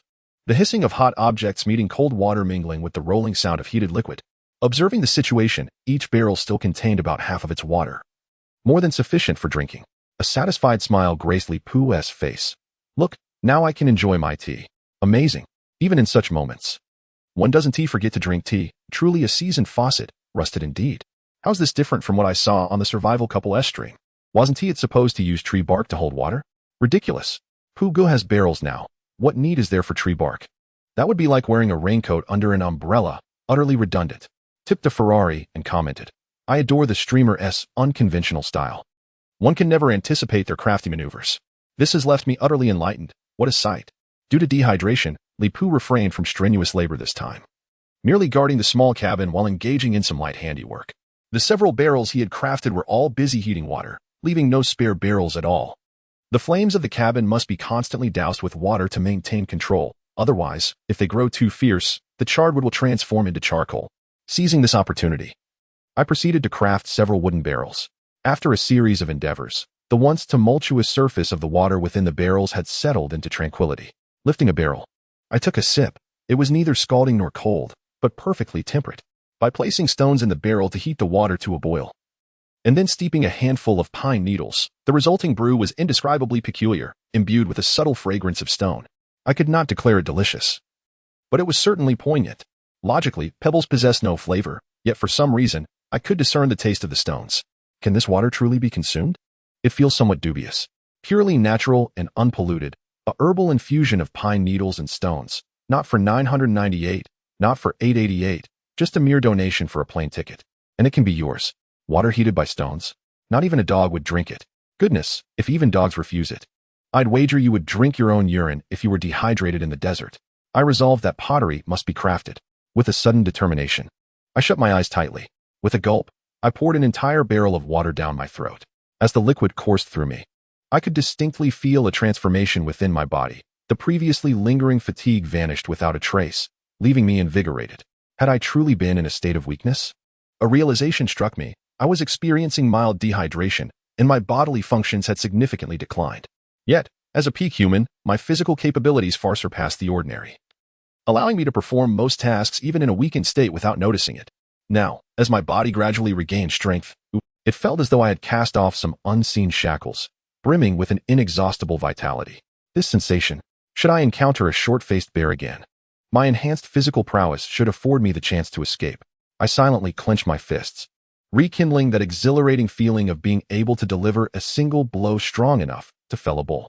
Observing the empty barrels at my feet, a newfound vigor surged within me, and without hesitation, I sprang into action. With my stamina restored, I resumed my labors, fetching water, chopping trees, transporting timber, and dousing the flames in an endless cycle. This endeavor persisted for approximately an hour.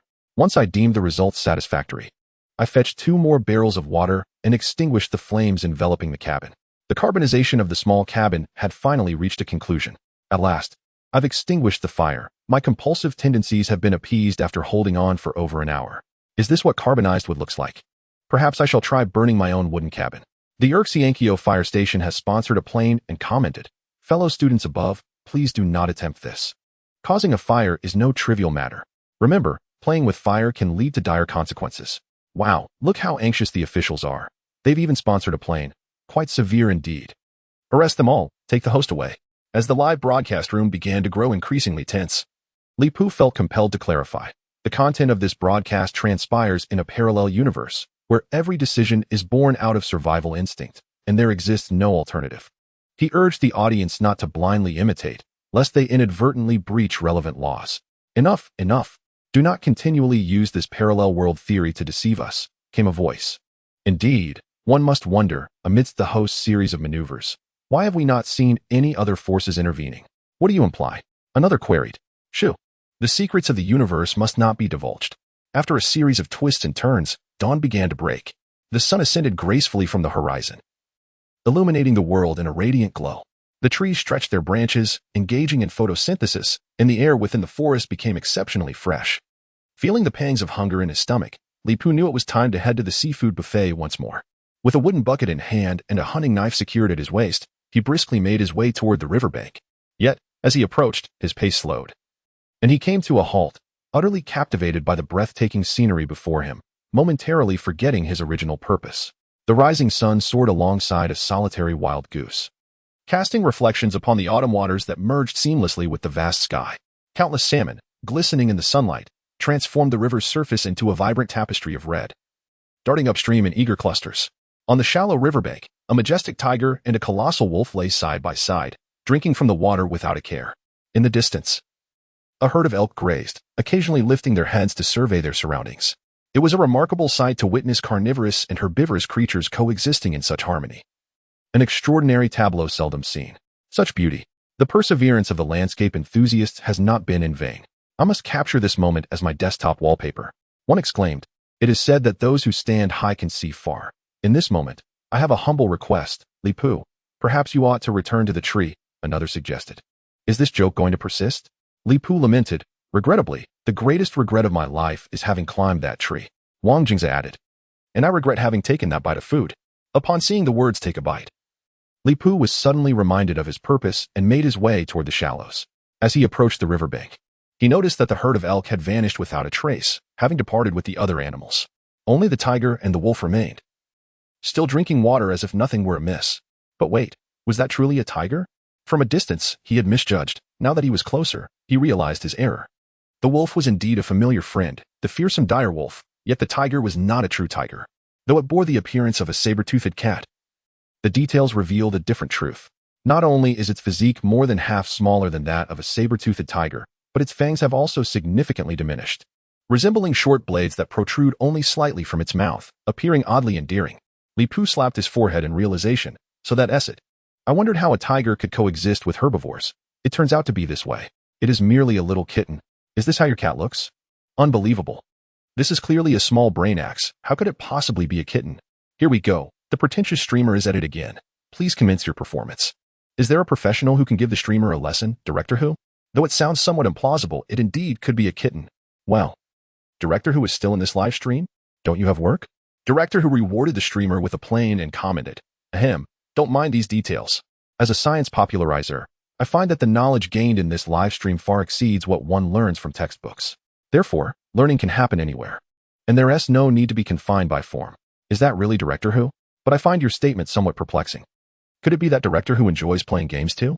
Li Pu had not expected that early in the morning, Director Who was already present in his live stream, seemingly with a tendency to stay long-term. Director Who's professional competence is undoubtedly commendable, and his level of science communication is remarkably high. Perhaps I should assign him the role of commentator to avoid being distracted in such a hazardous environment. However, upon recalling his limited points in the various skills he needed to exchange, Li Pu promptly dismissed that thought. After a moment, Li Pu decided to temporarily assume the role of commentator, introducing to the audience. It is evident that this is a thylacoleo. Although thylacoleo belongs to the subfamily of saber-toothed tigers, it stands apart as an anomaly, classified under its own genus. Its physique bears many similarities to the modern felines we are familiar with, which is why I refer to it as a kitten. As you can see, it is roughly the length of a terror wolf, around 2 meters long, and its maximum weight is approximately 200 kilograms, making it a small creature among the saber-toothed tigers. It poses almost no threat to me. The misunderstanding is resolved. Upon discovering that the so-called tiger is actually a thylacoleo, Li Pu lowered his guard by 30%, feeling considerably more relaxed. Goodness, this thing is larger than a leopard. Is there really no threat? The streamer seems to be getting more arrogant. Short-faced bear, I heard you were quite brave. Today feels like Lu Lao Lao entering the Grandview Garden. I am gaining new insights. Streamer, are you certain this is truly a cat? However, what does this have to do with animals coexisting peacefully? With such a size, could the thylacoleo also be an herbivore? Believe it or not, it is indeed herbivorous. My little kitten adores cat grass and has grown quite plump. Can your cat survive solely on cat grass? I refuse to believe there are cats that don't eat meat. Li Pu cast a glance at the water-drinking terror cat and continued. Do not be deceived by the fact that the terror cat belongs to the feline family. In reality, its physical agility is rather lacking. Whether in terms of running speed or hunting prowess, it pales in comparison to the felines of later generations. Typically, it resorts to ambushes under the cover of night rather than pursuing its prey. Hence, when spotted by herbivores, the terror cat poses no real threat. Of course, this does not apply to me. Given its physique, it cannot endanger me. Upon hearing Li Pu's explanation, the cat enthusiasts in the live stream became quite animated. So it is indeed a kitty. As long as you raise a little cat, we shall be friends. Host, please catch that little cat and nurture it. Just the thought of raising a terror cat is exhilarating. Big cat, let me indulge. I bet this cat is quite addictive. It's Yuzu. Donated a Dohuano.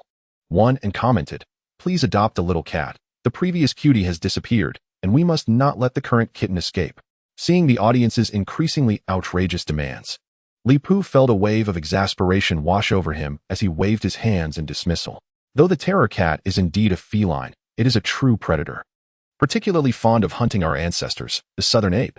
Thus, we humans are fittingly positioned within its food chain. And I certainly do not wish to find myself with my neck bitten through in the dead of night. Imagine, on a pitch-black night, the southern ape, deep in slumber, is suddenly awakened by a low growl from behind. Before it can react, the terror cat's saber tooth pierces its neck, and it is then carried off as a trophy to a tree or cave. For a long time, our ancestors lived under the shadow of the terror cat. While extolling the terror cat's fearsome nature, Li Pu, undeterred by the legendary shadow, approached the edge of the shallows to begin netting large salmon.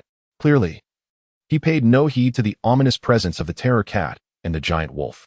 The salmon, aptly dubbed the Feast of the Salmon, filled the river's course abundantly, and Li Pu effortlessly filled 2 wooden barrels.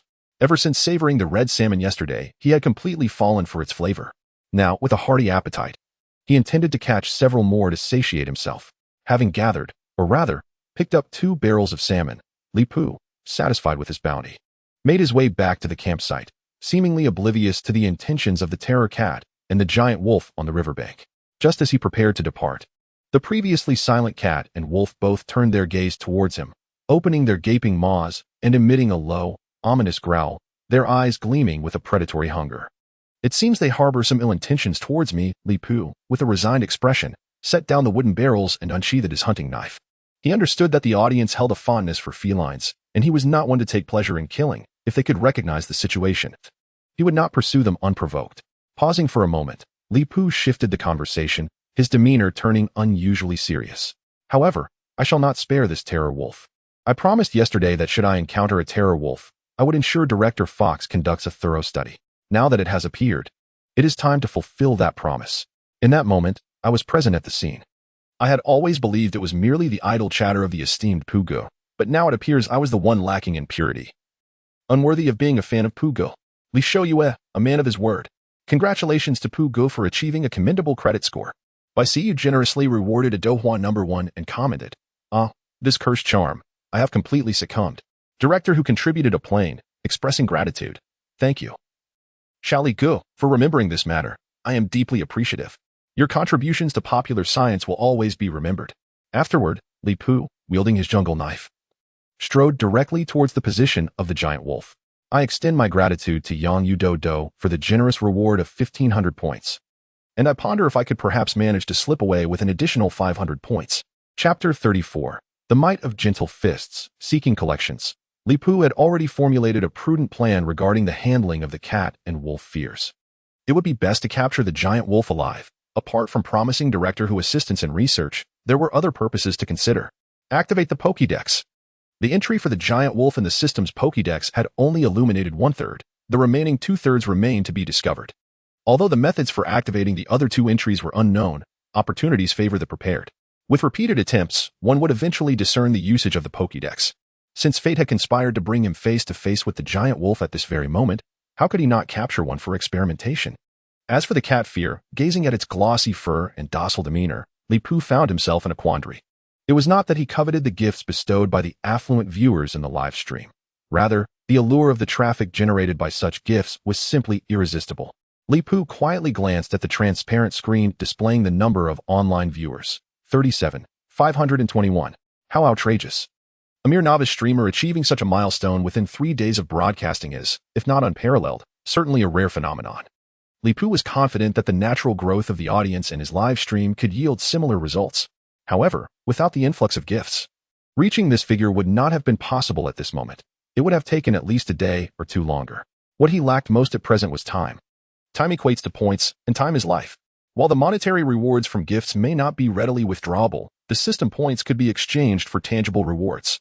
Speaking of which, the last live streaming achievement was attained with merely 1,000 viewers. How is it now that the online audience has surpassed 30,000 without achieving a new milestone? Suppressing the confusion in his heart, Li Pu sheathed his jungle knife at his waist and slowly approached the giant wolf, internally reciting, System. Exchange for Tai Chi Soft Fist.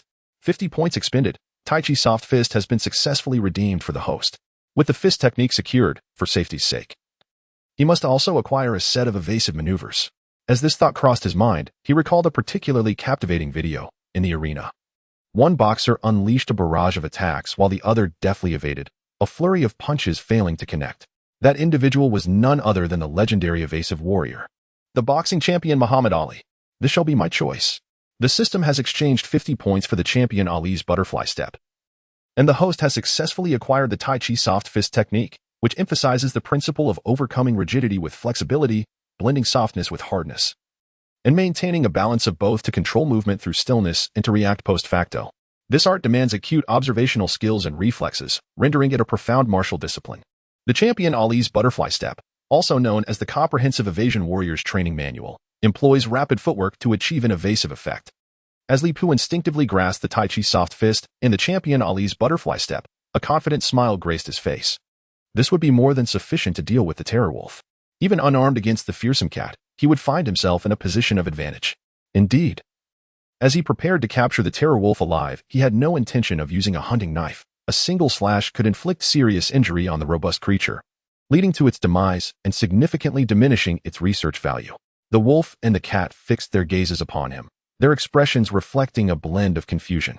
For the first time, food had approached them rather than fleeing in terror. A provocation.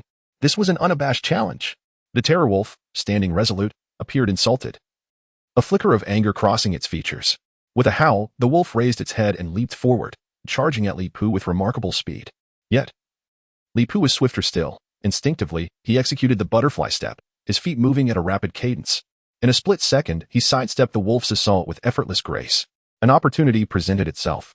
Seizing the moment, Li Pu's lightning-fast reflexes allowed him to deliver a delicate, yet powerful Tai Chi Soft Fist to the wolf's midsection before it could descend. A subdued thud echoed as the once ferocious beast, mid-leap, was struck down. The terror wolf's leap came to an abrupt halt, its body soaring several meters away, akin to a kite severed from its string. The seemingly gentle punch wielded tremendous power. I can scarcely believe my eyes. Is this truly unfolding as if in a film? Could it be so exaggerated? It feels as though the streamer merely caressed it, yet the wolf appears as if it has been struck by a missile. Wait. When did an outsider infiltrate?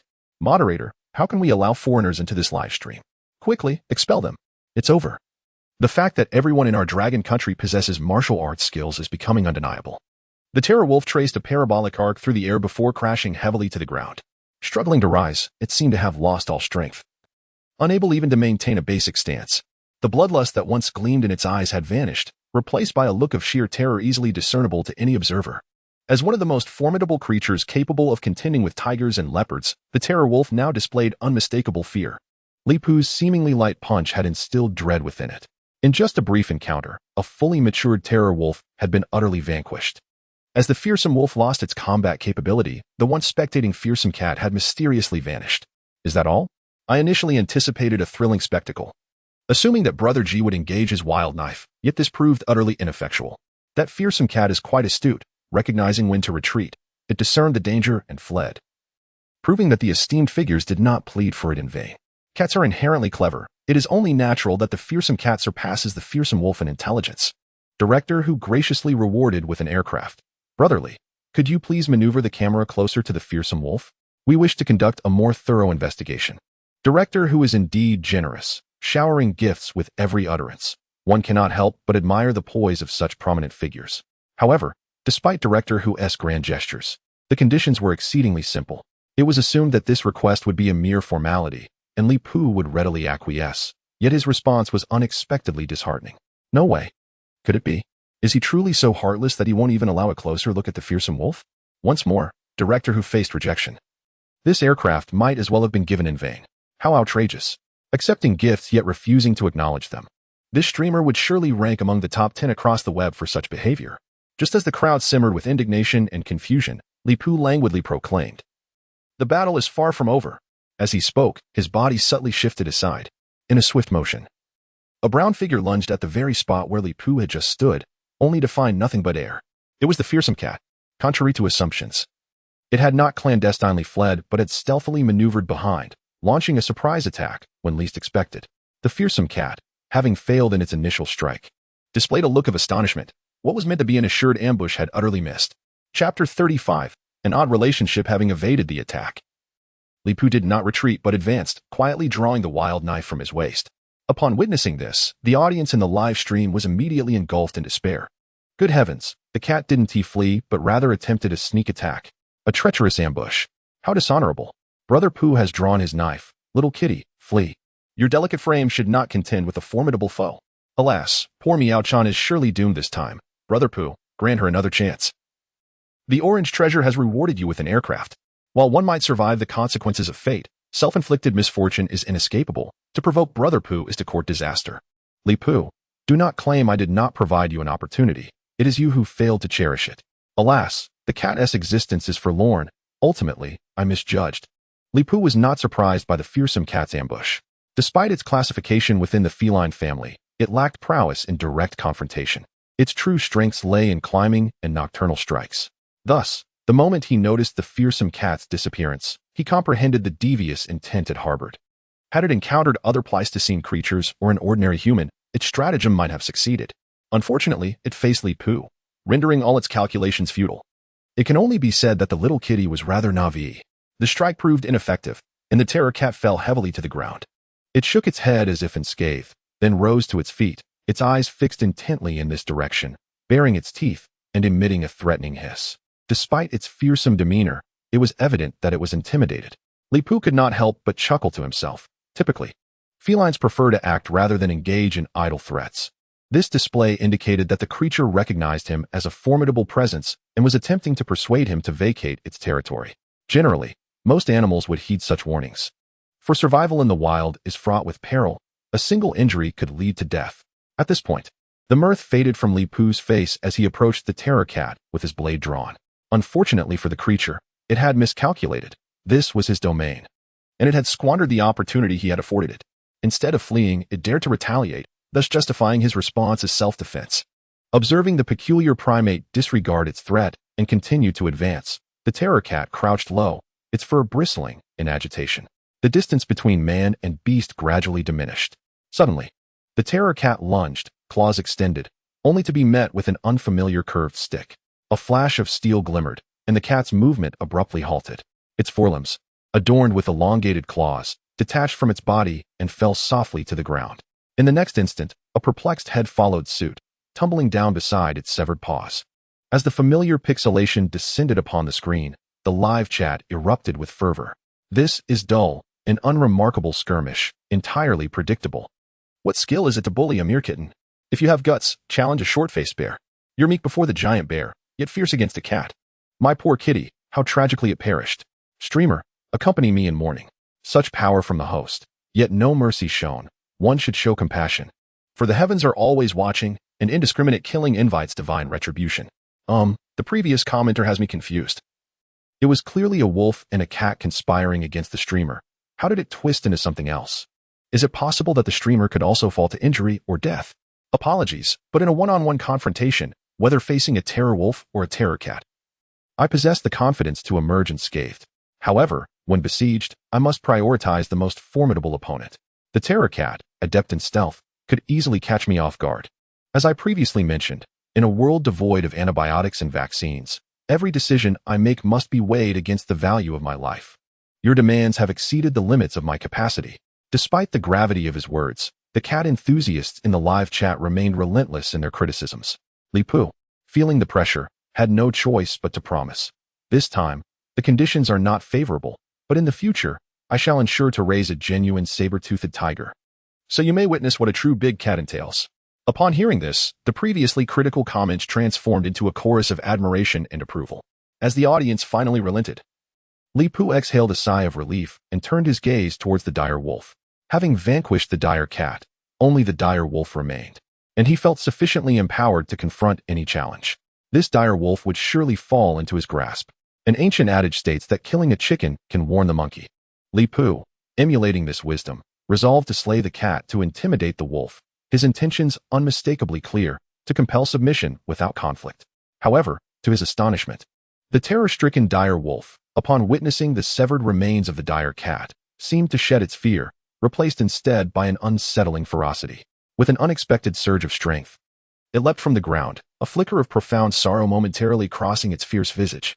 Howling, the colossal wolf descended, jaws agape. Come forth, Li Pu growled, prepared to strike. But the unfolding events compelled him to halt. The situation deviated significantly from his expectations. The dire wolf bypassed him entirely, advancing directly towards the dire cat. It gently nudged the lifeless body, as if attempting to rouse it from its eternal slumber. After several futile attempts, the dire wolf appeared to grasp the reality of the situation, its gaze drooping, emitting plaintive whimpers.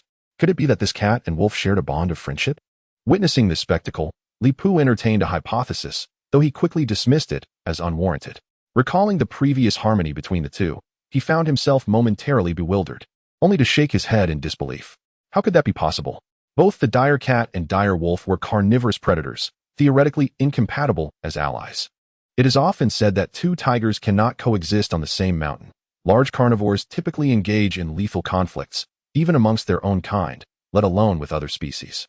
Despite possessing wilderness knowledge bestowed by the system, Li Pu had never encountered such a phenomenon. This was beyond his comprehension.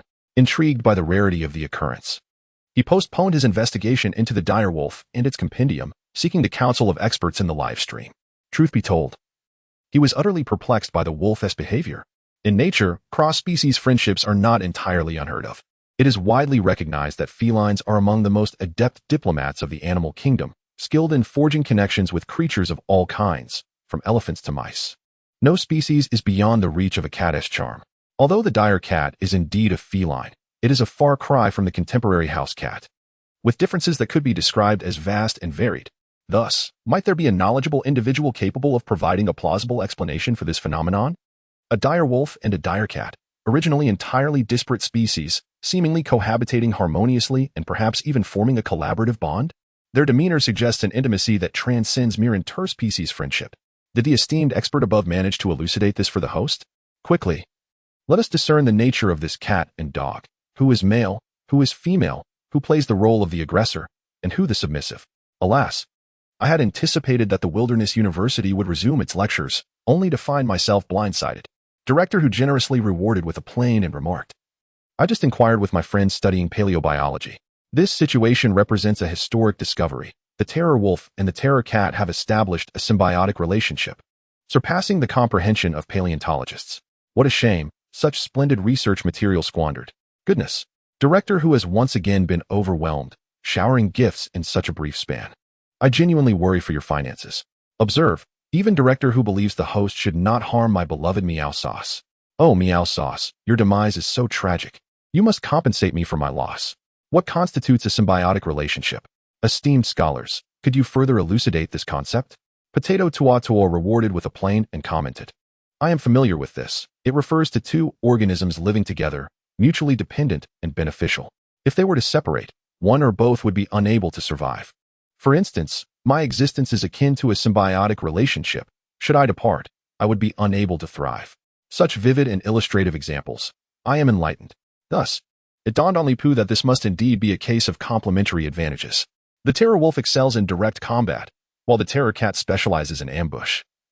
One attacks from the front while the other strikes from behind, capable of mounting a formidable defense against even the strongest adversaries, satisfying both his and the audience's curiosity. Li Pu recalled the matter at hand and glanced at the weeping giant wolf on the ground. Coincidentally, the giant wolf raised its head, its cold gaze locking onto him. In that moment, both man and wolf sprang into action. Chapter 36, Uniforms and Pottery, Continuous Request for Collections, confronted by the seemingly frenzied giant wolf. Li Pu slightly angled his body, expressionless, and raised his right hand, delivering a decisive blow to the terror wolf's head. The terror wolf staggered from the impact, losing its balance and crashing heavily to the ground. Struggling to rise, its fierce demeanor shifted to one of desperation as it frantically shook its head, attempting to bite. Alas, its strength had utterly failed it, preventing any chance of standing. Another resounding slap landed upon the wolf's head. The terror wolf swayed, its consciousness teetering, until it gradually regained its senses. At that moment, it recalled the fear instilled by Li Pu, and the ferocity in its eyes was swiftly replaced by terror. Noticing this change in demeanor, Li Pu's lips curled into a subtle smile. It seemed the wolf possessed a greater capacity for situational awareness than the cat. It appeared to have regained its rationality. This is beyond reason. They say wolves possess ironclad resilience, yet the host struck the wolf's head and incapacitated it? The terror wolf and the gray wolf are not of the same species, hence their vulnerabilities differ. I simply cannot continue this charade. In this brief and feeble skirmish, the terror wolf proved to be no match for our esteemed Pugo. Was this not anticipated? 2 against 1, and yet they fell, lacking even the basic skills. One can only say that incompetence is the original sin. Congratulations to the host for gaining 10 combat experience and 15 melee experience, thus unlocking the title, Terror of Terror Wolves. Approaching the terror wolf, I knelt slowly before it. The creature bared its teeth, emitting a low, ominous growl. Behaving obediently, I swiftly delivered a decisive blow to its head. I require your cooperation for a small endeavor, to assist Director Fox with a bit of research. The terror wolf, in pain, rolled its eyes and struggled a few times, but ultimately yielded to my insistence, lowering its proud head in humiliation.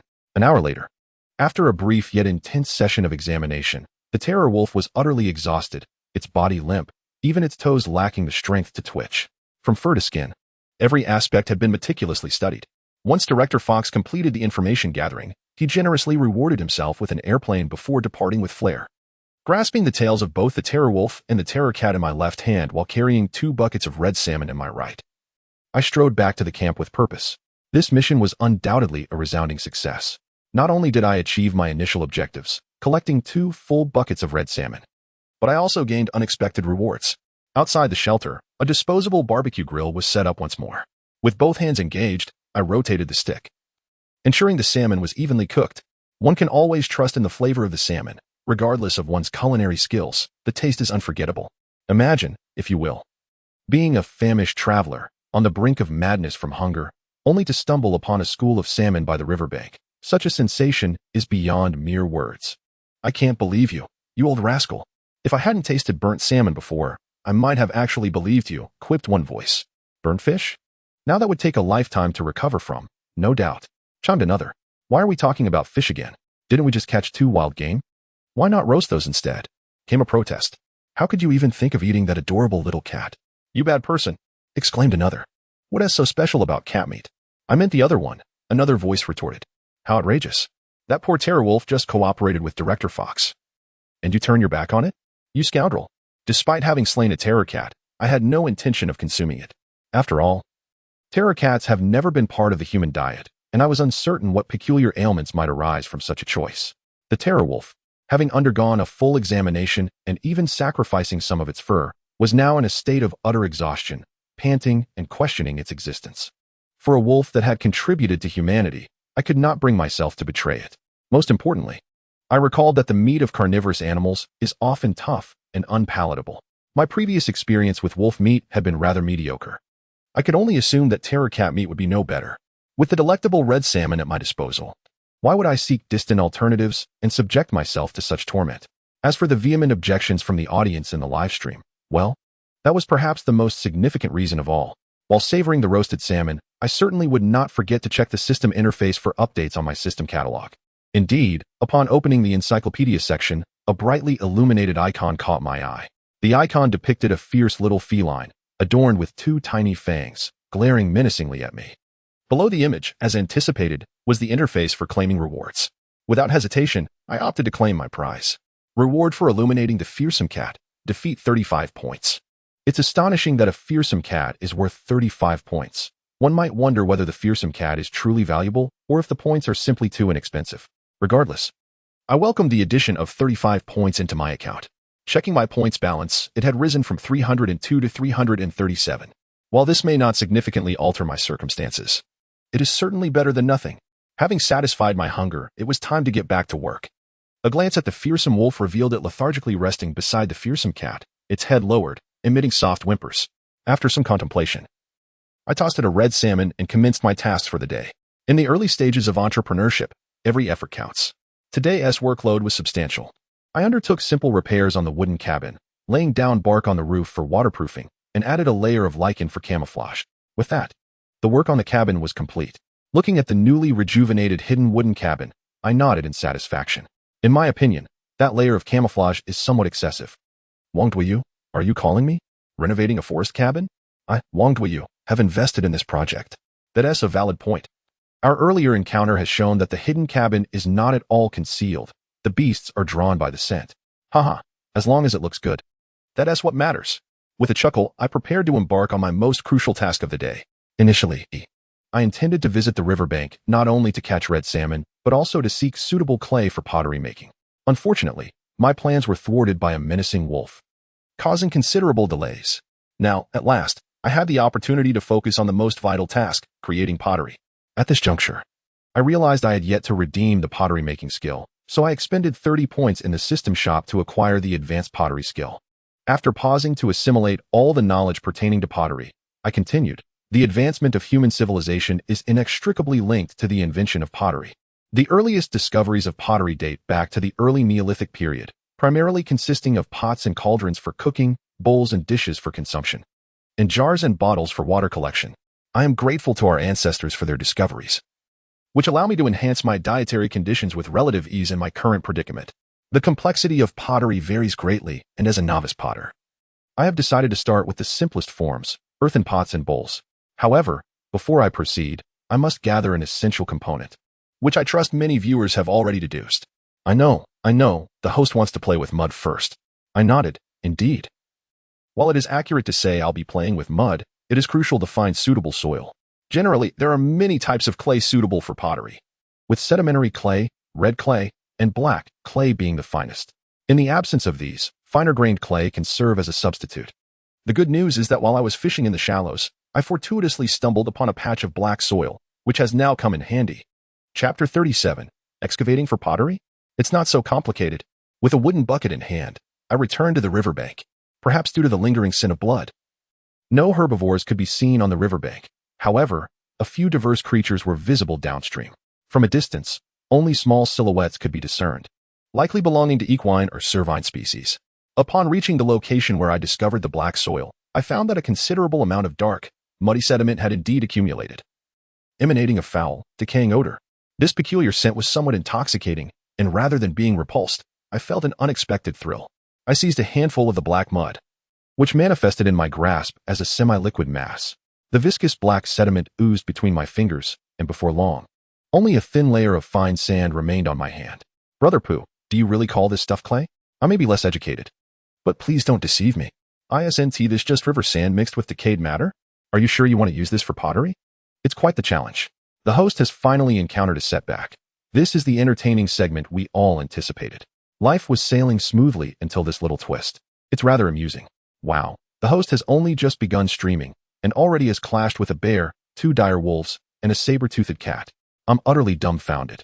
How is it that you describe it as smooth sailing? Our little darling, you're not mentioning this at all. Should I take my leave? Fear not. For this is indeed clay, and the finest kind of fine soil. What you see now is merely the top layer of sludge, likely washed down from upstream not long ago, and not yet subjected to the test of time. If I dig just a little deeper, I shall unearth clay with a higher viscosity. I grabbed another handful of black soil and displayed it before the camera. Do not underestimate this seemingly inconspicuous clay. It is a true treasure, containing a complex array of mineral components primarily comprising kaolinite, muscovite, montmorillonite, quartz, and feldspar. Such conditions typically only form along riverbanks. If one were to discover clay in certain highlands or plains, it would likely indicate that the area once hosted a body of water eons ago. One cannot help but reflect on the passage of time and the transformation of landscapes. We must indeed hold nature in reverence, for in comparison, humanity is but a speck in the grand tapestry of existence. As I spoke, the black soil dwindled, leaving only a thin layer of sand. I smiled faintly and began to excavate the earth. The soft sludge on the riverbed was exceedingly pliable. The top layers could be effortlessly tossed aside, making it ideal for extraction in this toolless endeavor. Regardless of whether it was wet soil or fine sand, I diligently filled my wooden bucket to capacity. In no time, I had filled 4 wooden buckets with my efforts, executing the series of actions, digging, filling, and departing, fluidly and without hesitation. Oh, what a paradox it is. One professes reverence for nature while their actions betray a swiftness unmatched in the pursuit of exploitation. Has the mining permit been secured? Clay is indeed a mineral resource, and proper authorization is requisite. Some individuals present themselves as narrators of tales, yet clandestinely engage in the illicit extraction of natural resources. How astonishing! It explains their deafness. The truth unveils itself in this manner. Quick, summon the Natural Resources Management Authority to apprehend the broadcaster. The launching Natural Resources Management Authority rewarded a gift of an airplane and commented, "Matters of parallel worlds are beyond our jurisdiction. Enjoy the live stream. But do not hinder others' learning." Goodness, the authorities have always been present. Once, I could craft poetry in 7 steps. Now I can merely utter 6 sixes. This endeavor is straightforward, to resolve my culinary needs. If I can successfully create a pottery jar and a set of bowls, that shall suffice. As I arranged 4 buckets of clay, I refrained from hastily commencing. Instead, I turned to the camera. The raw materials for pottery are now prepared. However, prior to the actual crafting, we must invest effort in other aspects. It is well known that while the steps in pottery making may be few, each is of utmost significance. A single misstep could render all previous efforts futile. In the modern world, the likelihood of failure in pottery could be reduced to a mere fraction.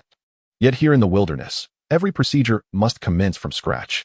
Therefore, certain preliminary steps must be refined before embarking on pottery creation. Are there more steps? Isn't pottery merely playing with mud? Why has it become so convoluted with this broadcaster? A seasoned potter generously donated an airplane and remarked, "This is not complicated at all." As an experienced porcelain craftsman, I assure you that pottery is far simpler than porcelain making. To create a simple pottery piece, one must undergo 4 major processes: preparing the clay and glaze, shaping the clay body, applying the glaze, and firing. Any error in these processes could yield vastly different outcomes, from deformation resulting in inferior products to outright destruction. The intricacies of this craft are far more profound than one might assume. Laughter erupted in the live stream as experts emerged to counter the naysayers. How unsurprising that is. The live stream is a realm of hidden talents. And the sudden appearance of an experienced potter did not catch me off guard. Rather, I resonate deeply with his words. Reflecting on my circumstances, I believe I can simplify my procedures to some extent. As the pottery expert articulated, for significant steps are required to craft a pottery item. However, my rudimentary approach in this wilderness can be condensed to 2 or 3 steps. In simpler terms, they are kneading the clay, shaping it, and firing it. My immediate task is to create the tools necessary for these 3 steps. Fortunately, as a representative in elementary school craft classes, my manual dexterity is not lacking. Swiftly, the tools I described materialized before the audience. They comprised a circular stone slab for kneading clay, a wooden knife for shaping the clay body, and finally, a platform constructed from twigs, dried leaves, and firewood. Where's the kiln? How can you fabricate pottery without one? Fabricating rumors? I detest untruths above all else. Do not believe in rumors, nor spread them. Let it begin with me. Li Pu raised an eyebrow, responding with an answer that strayed from the question. Upon hearing Li Pu's reply, the audience in the live broadcast room erupted with laughter, joining in the jest. Friends, we certainly do not encourage the creation of rumors. Spreading rumors is against the law. As long as you like, follow, and share this information 500 times, a free silver bracelet can be yours. The Longtan District Anti-Fraud Center sponsored an aircraft and remarked, "To prevent online fraud, please download the anti-fraud app." Wow! This expert is so determined that he paid to converse with the host. I suppose he must be referring to the kiln for pottery. The previous comment is quite reasonable. Listening to your words feels like a profound discourse. A former dream sponsored an aircraft and remarked, "Indeed. It is the kiln for pottery. Without digging the kiln, the effort is in vain. I do know about digging pits, but alas, time is of the essence." Li Pu stated nonchalantly. Since the advent of pottery in the Neolithic era, the technique of firing clay has evolved into countless forms. There is no mandate that it must be done inside a kiln. In fact, pottery can even be fired on flat ground, albeit with a slight compromise on the success rate. Compared to the loss of time, I can bear that minimal loss of raw materials. With that, Lipu ceased to engage with the live chat, pouring the clay from the wooden bucket onto the stone slab, and began to indulge in the art of clay manipulation. Chapter 38. Handmolding clay, continuous request for collections. Mixing and kneading clay is the first and most crucial step in pottery making. As the saying goes, if the foundation is not solid, the earth will tremble. If one does not knead the clay with care, all subsequent work will be in vain. Having said that, Lipu returned to the small wooden hut, tinkering for a while, and emerged with a handful of black powder. After combining the black powder with the clay, Lipu, amidst the eager anticipation of the audience, finally commenced his clay work. The clay swiftly transformed in his hands as he kneaded it, providing commentary along the way. This is my little secret. It shall bestow upon me the favor of fortune. With it, my success rate in pottery might increase significantly. Could this be the legendary Lucky Gem?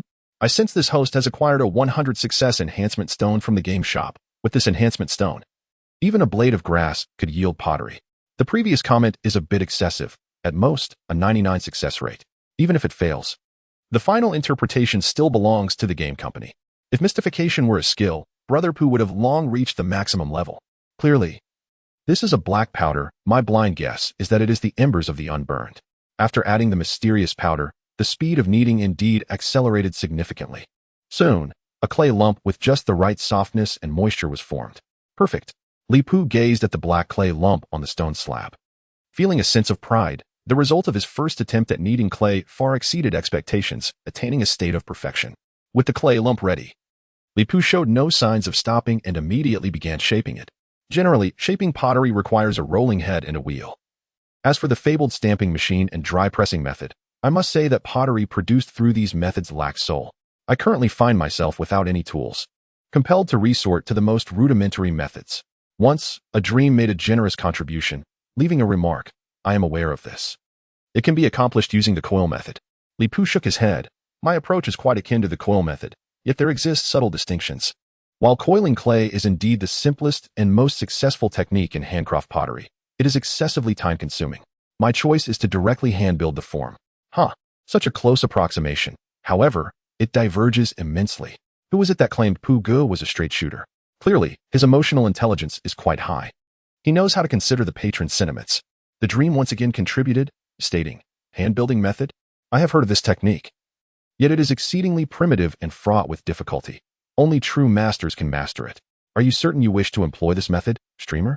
In my quest to save time, I have no alternative. Lipu nodded, having already exchanged for advanced pottery skills. He naturally comprehended the intricacies involved. I merely wish to create the simplest of pottery, requiring no profound expertise. Traditional pottery necessitates wheels, turning tables, paddles, clay knives, slab rollers, pressing tools, polishing stones, wood files, and suede, none of which are needed. Only a stone base and a single wooden knife are required. While conversing with the audience in the live stream, my hands remain in constant motion, skillfully altering the clay form. Soon, the clay shape began to reveal the faint outlines of a pottery vessel. It appears quite impressive. Could anyone knowledgeable provide insights? I was the potter earlier. All my pocket money from my wife has been given as tips, so I can only introduce this in such a manner. The method employed by the streamer undoubtedly poses a Herculean challenge for successfully firing pottery. Starting with such a low-yield hand-building method, combined with the subsequent two processes, I genuinely cannot fathom where the streamer's success might lie. Not to mention, even if the first two processes are flawless, the yield rate for firing pottery on flat ground will not exceed 30%, with the various factors combined. The probability of success approaches zero. Does this mean our Pooh Gu will toil in vain this time? As the discussion regarding the success rate continued in the comments, the clay form in Lipu's hands had already transformed. When the camera focused on the clay, the live stream's comments fell silent. A completely black pottery vessel unveiled itself to all, not as rudimentary and coarse as anticipated, but rather exquisitely refined. The black pottery's overall shape was harmonious and aligned with the aesthetic sensibilities of the masses, its smooth surface revealing no visible imperfections. With such speed and quality, you expect me to believe this was hand-formed? Pooh Gu must be conjuring magic once more. Some may appear to be performing sleight of hand, while secretly wielding true sorcery. Impossible. Absolutely inconceivable. This defies the laws of physics. Handcrafted pottery of this caliber is truly unattainable, Li Pu mused, a satisfied smile gracing his lips. It appears I possess a natural talent for molding clay. Achieving such results on my inaugural foray into pottery is, by my estimation, a commendable feat. I have not brought shame upon my elementary school art teacher. With that, he placed the completed ceramic forms atop the previously arranged pile of firewood. The initial endeavor is often the most challenging. However, with the success of this first attempt, subsequent efforts flowed effortlessly. With a single clay piece completed, Li Pu showed no inclination to rest or engage with the viewers in the live stream, instead immersing himself wholly in his craft. It is often said that practical experience is the most effective teacher, and despite having attained an advanced level of pottery skills, Li Pu could distinctly perceive his progress through this hands-on practice. As his practical experience grew, his dexterity in shaping clay quickened. Before long, all the clay had been transformed into semi-finished products, 3 ceramic jars and 3 bowls, neatly arranged on the wood pile. Under the radiant sunlight, the 6 black clay pieces shimmered remarkably. Li Pu is as swift as ever, living up to his reputation as the wild's quickshot. Is it really necessary for your elementary school art class to cover such topics? I could stomach making backpacks, but pottery seems excessive. With such craftsmanship, one could easily mistake these for the work of a master. Are you truly claiming the title of the foremost potter without a hint of shame? There are some individuals, no name shall be mentioned, who, while appearing as streamers, secretly excel as seasoned leatherworkers, master carpenters, pottery experts, and record-holding strongmen. I suspect Li Pu has a system. He manages to discreetly exchange items from the store while facing away from us, otherwise it simply defies explanation. Li Pu is exceptional, both formidable and impressive. Having temporarily concluded the pottery endeavor, Li Pu acknowledged that he had exerted his utmost effort, leaving the remainder to fate. After cleansing his hands of clay, he glanced skyward. The sun was ascending, and by its position, he surmised it was approximately 10 o'clock. The time invested in crafting this set of clay wares felt entirely justified. In the wilderness, the value of pottery significantly surpasses that of other tools, offering exceptional cost-effectiveness. The next step seemed straightforward. All that remained was to allow the sun to naturally dry the pieces. During this interlude, it was imperative to attend to other tasks. Chapter 39. Digging traps. After molding the clay pieces, Li Pu found himself engulfed in a sense of monotony, momentarily at a loss regarding the next course of action. In this interval, the art of effectively organizing tasks revealed itself as a true discipline. Upon arriving in the wilds, devoid of resources, he faced a multitude of challenges. The tasks at hand were overwhelmingly numerous. A glance at the system's task interface revealed 5 major tasks, the first being a novice task to survive for 30 days, of which he was now on the 3rd day. The second task was a mandatory one, requiring 12 hours of live streaming each day. Currently, this task felt more like a formality. Without system prompts, as long as he remained awake, Li Pu would promptly open the live stream. It is worth mentioning that the number of viewers in the live broadcast room has unexpectedly surpassed 450,000. This surge may be attributed to the recent events involving the fearsome cat and wolf, which have garnered considerable attention. The third task is the main storyline quest, and how to approach it remains a mystery. Li Pu has only a vague conjecture without a precise objective, as the development of civilization and technological evolution is rather nebulous. The fourth and fifth tasks are newly triggered side quests, which involve eliminating the short-faced bear and constructing water conservancy facilities. Upon reflection, ensuring personal safety takes precedence over building water facilities. Although the firewood matrix can repel ferocious beasts, it resembles the drums of war. The initial fervor wanes quickly with repetition, and the effectiveness of scaring off wild animals diminishes significantly with each rekindling. With this in mind, Li Pu has made a decision. Presently, his basic needs are met, and the only concern is the threat posed by wild animals. Creatures like the fearsome cat and wolf are manageable, but when faced with colossal beasts like the short-faced bear, he lacks adequate countermeasures. What he requires now is a weapon capable of dealing with such gigantic creatures. A strong bow or a sturdy crossbow would significantly enhance his combat capabilities. Based on the materials at hand, he believes he can craft a powerful bow. At this point, Li Pu pauses, and the barrage of comments in the live chat becomes predictably lively. Can we really make a strong bow? Then why not hurry and craft one? If we encounter a short-faced bear, we can take it down with a single arrow. Short-faced bear, what's a bow? It tickles nicely. Good job. Let's keep this up in the next life. Ranged weapons are excellent. Combined with the host's tree climbing skills, scaling a tall tree would make him invincible. If we were truly in the Ice Age, a mere strong bow wouldn't suffice against the prehistoric beast of that era. The lethality of a bow and arrow is utterly inadequate. At least a crossbow would be necessary. The lethality of a strong bow is unquestionable. A 5-stone strong bough would be sufficient to pierce the skull of a massive short-faced bear. Seeing the audience's doubts regarding the bow's power, Li Pu shares his insights. A 5-stone strong bow requires a bowstring capable of withstanding approximately 500 pounds of tension, necessitating exceptional materials.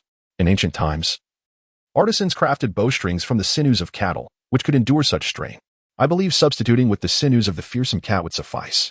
However, the manufacturing process is exceedingly complex, and currently, what I lack most is time, so I must temporarily set this alluring plan aside. With the sentiment, a look of regret crosses Li Pu's face. Alas, I must retreat to a more pragmatic approach and opt for the safest course of action: digging traps. I need to excavate a trap capable of capturing the short-faced bear in the shortest time possible. As the saying goes, to do a good job, one must first sharpen one's tools. While conversing with the netizens, Li Pu has already fashioned 2 elm shovels using his field knife. With the knife secured at his waist and the 2 shovels in hand, he strides towards the edge of the forest. However, the attention of the online audience is diverted from the trap itself. Legend has it that the soldiers of Nurhasai's 8 banners could draw a bow of 200 pounds. A feat that marks them as extraordinary marksmen. What, then, is the significance of a 5-stone bow? Is it even conceivable that such a bow exists? Are you certain this is not merely a cannon? Such provocative inquiries have left me rather befuddled. Might there be a seasoned expert who can elucidate this matter? The divine arm crossbow of the Song dynasty could indeed reach a draw weight of 9 stones, yet the bowstring could hardly withstand such pressure, and its operation proved exceedingly challenging.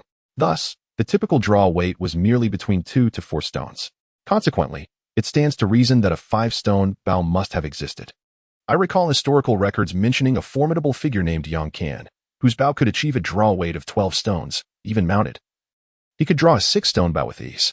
A 12-stone bow? That translates to 1,200 pounds, surely a feat beyond human capability. Is it truly the case that one can boast without consequence? I seem to remember a streamer previously lifting a ton of lumber. Observing the lively discussion in the comments, Li Pu could not resist joining in. While the ability to draw a 5-stone bow is rare, it is not unheard of in history. During the Three Kingdoms period, the venerable Huang Zhong, well into his 60s, could still draw a 3-stone bow, exemplifying the vigor of old age. Moreover, General Li Guang was known to shoot arrows that penetrated stone by several inches, with only the fletching visible. Although I am uncertain of the exact draw weight of the bow he wielded, basic principles of physics would suggest it exceeded 5 stones. As I flexed my arm muscles, I smiled faintly. My own capabilities have yet to be tested to their limits, yet I believe I could effortlessly handle a 5-stone bow. Engaged in this manner, we approached the edge of the forest.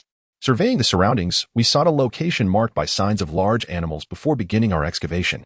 Upon discovering a patch of soft soil suitable for digging traps, we commenced our work. The hardness of the elm wood became abundantly clear. Earlier, while digging the foundation, it had not been as apparent. Now, in this softer earth, each strike of the wooden spade unearthed countless clods, rendering the task remarkably efficient. Indeed, finding the right direction proves far more effective than exerting effort blindly. Employing suitable tools and identifying the right terrain can conserve both energy and time.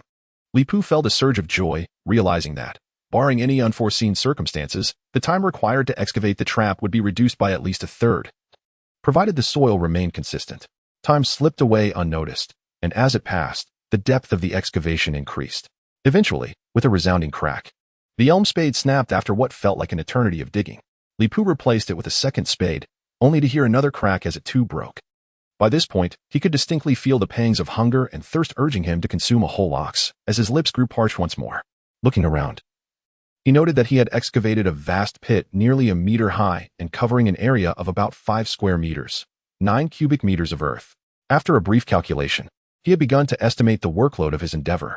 A cubic meter of ordinary soil weighs approximately 1,400 kilograms, while the soft earth I unearthed weighs at least 1,200 kilograms.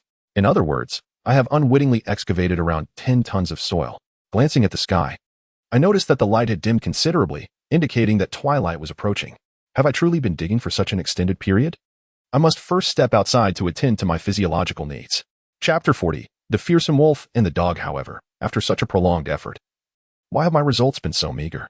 Looking around, Li Pu assessed the fruits of his labor after toiling for most of the day, and he felt a twinge of dissatisfaction. Setting aside various objective factors such as subpar tools and the lack of nourishment leading to a decline in physical performance, my work efficiency was lamentably low. After all, the soft earth and my exceptional physical prowess should have more than compensated for any shortcomings, even yielding a surplus. If only I possessed a metal shovel, the situation would have been entirely different. In stark contrast to Li Pu's perspective, the viewers in the comments section held a divergent viewpoint. It is hard to believe that this was excavated by a single person in just half a day. More astonishing is that Brother Pu's digging tool is a wooden shovel. An adult using a metal shovel would require at least 3 hours to dig a cubic meter of soil. Yet, Brother Pu managed to create such a large pit with a wooden shovel. Preliminary calculations suggest it contains at least the volume of 10 people's worth of soil. Based on my estimation, this pit should be around 10 cubic meters. Goodness, that amounts to over 10 tons of soil, let alone digging. I wouldn't even be able to move at all. The streamer is just that. It's merely 10 cubic meters. I could bring over my Caterpillar 335 and finish it in a few scoops. Goodness, with excavators available, why bother digging a pit? Just a single scoop would suffice. Even a short-faced bear wouldn't stand a chance. What if we used a tactical nuclear device to dig the pit? That would be incredibly efficient. To create a trap capable of ensnaring a giant short-faced bear, I would need to dig at least 2 more meters down. This additional depth would greatly increase the workload compared to my current efforts. The deeper the pit, the more challenging it becomes to transport the excavated soil, thus requiring even more time. Should I continue digging? Li Pu suddenly found himself in a quandary. Abandoning the task midway was not in his nature. The trap was only half finished, presenting a significant decision. Perhaps, with a bit of overtime, he could complete the bear trap. However, as darkness encroached and nightfall loomed, even if he were to dig into the night, there remained considerable follow-up work to be done. Otherwise, it would merely be a large hole, hardly worthy of the title trap. Moreover, nighttime is when many wild beasts roam. While Li Pu could confidently confront most creatures with his agility in the wild, the dynamics would be entirely different in such a confined space. A cornered beast fights fiercely.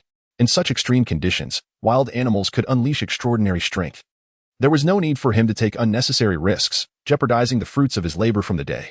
With this thought in mind, Li Pu relinquished the notion of completing the trap today. Today's work comes to a close, and next is the highly anticipated dining segment. As Li Pu arose from the depths of the trap, he realized that it was far later than he had imagined. The sun dipped beneath the horizon, casting elongated shadows, revealing that dusk had already settled in. Upon returning to the camp, Li Pu was momentarily taken aback to find that the terror wolf he had dragged back had not departed. It merely lowered its head, resting beside the terror cat. Perhaps sensing his footsteps, the terror wolf lifted its gaze, momentarily startled by Li Pu's appearance, before rising to emit a low, rumbling growl, as if issuing a warning. Remarkably, the terror wolf had not stealthily slipped away. Previously, his decision to leave the creature behind was somewhat motivated by a desire to grant it a chance at survival. Yet he had not anticipated its steadfast presence. Li Pu observed that the large salmon he had offered the terror wolf lay untouched at its feet, quietly resting on the ground, its eyes swollen as if silently conveying a message. What was the situation? Had he perhaps struck too hard, causing some impairment to the terror wolf's mind? This scenario left Li Pu uncertain, for it was certainly not part of the novice's starter pack. Evidently, the terror wolf was guarding the body of its companion, preventing other beasts from consuming it. Symbiotic relationships often manifest in such a manner. When one companion passes away, the other may fall into profound grief, abstaining from food and water until death ensues. The display of loyalty was genuinely heartwarming. How could the terror wolf exhibit such unwavering fidelity to its companion, akin to a dog? However, it should be noted that dogs did not evolve from terror wolves. Li Pu interjected. The ancestors of terror wolves diverged from those of gray wolves over 5-7 million years ago. They are distinct species that evolved independently, a result of parallel evolution, classified separately within the terror wolf genus. Therefore, to assert that terror wolves share a common ancestry with dogs, and hence exhibit similar behaviors, is a wholly irresponsible conjecture. As the audience gradually accepted this reasoning, Li Pu deftly shifted his narrative. Nevertheless, it cannot be ruled out that certain external factors could lead this terror wolf to develop behaviors akin to those of modern dogs. Director who rewarded with a token and commented, "A rigorous attitude is the most essential trait for a science communicator." Brother Li's words hold merit. Terror wolves are not the same species as wolves, let alone related to dogs. With Director whose endorsement, the matter seemed settled. The terror wolf was indeed not a wolf. Once the identification was complete, the viewers acknowledged that they were not novices in the live stream. The lesson on terror wolves had long been delivered. Since you've discovered that, I shall catch up on my studies once Brother Pu concludes his broadcast. Waiting for Brother Pu to finish? I truly admire your courage. You must prepare for an uninterrupted 30-hour session. Well then, the crossbow plan had yet to be implemented, and the materials from the terror cat were not immediately needed.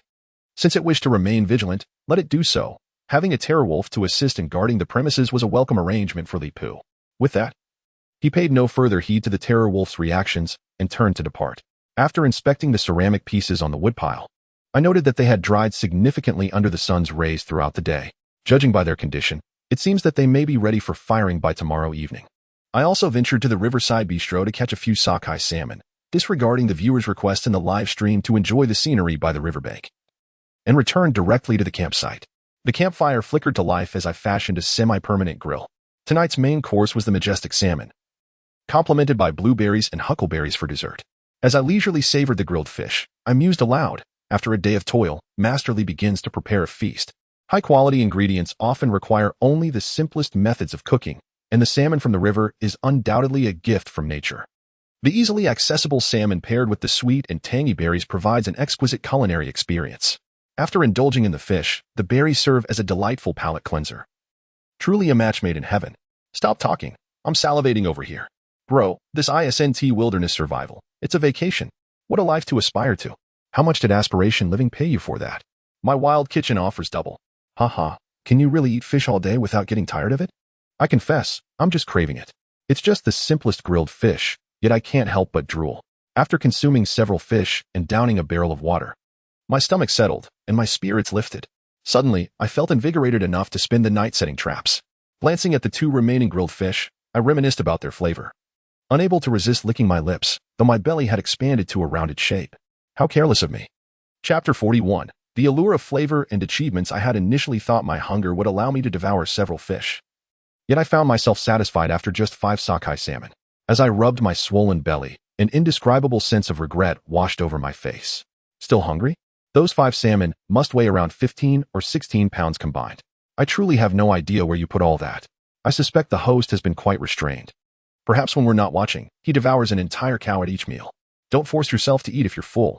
Be wary of indigestion, hormonal imbalances, and the lethargy that follows, leading one to become utterly ineffectual. Wait, are you serious? Eating a bit more could lead to such dire consequences? I quickly glanced at the cold steam buns in my hand, relieved to find only 2. Just as I pondered how to deal with the remaining 2 grilled fish, I heard the unmistakable sound of someone swallowing nearby. Turning to investigate, I spotted a dire wolf intently staring in my direction, drool cascading down in a long stream, forming a small puddle on the ground. Perhaps sensing my gaze, the creature quickly buried its head but maintained a sidelong glance, peering at me from the corner of its eye. Upon encountering the fearsome wolf in such a state, Li Pu could not help but smile inwardly. Fully grasping the situation at hand, he casually tossed a couple of roasted fish in the direction of the wolf. The fish sailed gracefully through the air, tracing an elegant parabolic arc before landing solidly in front of the wolf, mere inches from its paws, within easy reach should it choose to partake. The wolf's eyes sparkled with interest as it leaned forward, sniffing at the tempting morsels, its drool cascading more profusely. Just as it opened its massive jaws to seize the fish, a sudden thought struck it. It glanced back at the fearsome cat behind it, and with a palpable sense of resolve, it closed its mouth once more and returned to the ground, its gaze dimming. The live stream audience, witnessing this poignant moment, could not help but express their sentiments. Indeed, this wolf is prepared to starve itself for its friend. The bonds among animals are truly profound. Clearly, the roasted fish cannot sway the wolf's determination to face death. Such spirit is commendable and worthy of emulation. The host is quite mischievous. This wolf is on the brink of starvation for its companion, yet he tempts it with delectable food. Thankfully, the wolf's will remains unyielding. Approximately 2 minutes later, a pool of saliva had accumulated at the wolf's feet, its nose twitching uncontrollably. Moments later, the wolf began to tremble, its mouth betraying its resolve as it ventured toward the roasted fish. 20, 10, 5. The wolf's jaws clamped down on the grilled salmon, and in an instant it executed a swift somersault, rising to devour the fish voraciously, emitting muffled sounds of delight. Before long, both salmon had vanished into its belly, and the wolf lifted its head, its eyes brimming with longing. It seemed to inquire, "Is there more?" After a brief moment of hopeful anticipation, it received no response from Li Pu. Suddenly, its gaze fell upon a fresh fish nearby, and its eyes lit up with excitement as it devoured it ravenously, leaving not even a bone behind. Ah, what is this? I had not yet dried my tears, and you already betray me? Observe its expression. It appears to have discovered a new realm. Wolf, I may perish here, but I shall not consume even half a fish from you. Oh my, this is delightful. Wolf, what is this exquisite delicacy? The philosopher Jing Zhe once remarked, The allure of true flavor may be delayed, but it is never absent. You lot. Do you intend to make me die laughing here? It is merely a wild wolf. I once thought it impossible for such a creature to possess the noble qualities that humans often lack, yet a single roasted fish has shattered that illusion. Another captive of culinary delight. Truly, there is nothing that cannot be resolved with a barbecue. Li Pu chuckled softly, surprised that the resolute wolf, intent on self-sacrifice, succumbed to the temptation of roasted fish. His intention was not to undermine anyone. He merely cooked a few extra skewers, adhering to the principle of not wasting food, and tossed them to the wolf with a spirit of experimentation. Little did he know that the change would arrive with the swiftness of a tornado. After the meal, it was time to tidy up. He gathered the leftover fish bones and scraps, ensuring they were buried downstream. Once the campsite was in order, his gaze fell upon the fearsome cat and wolf.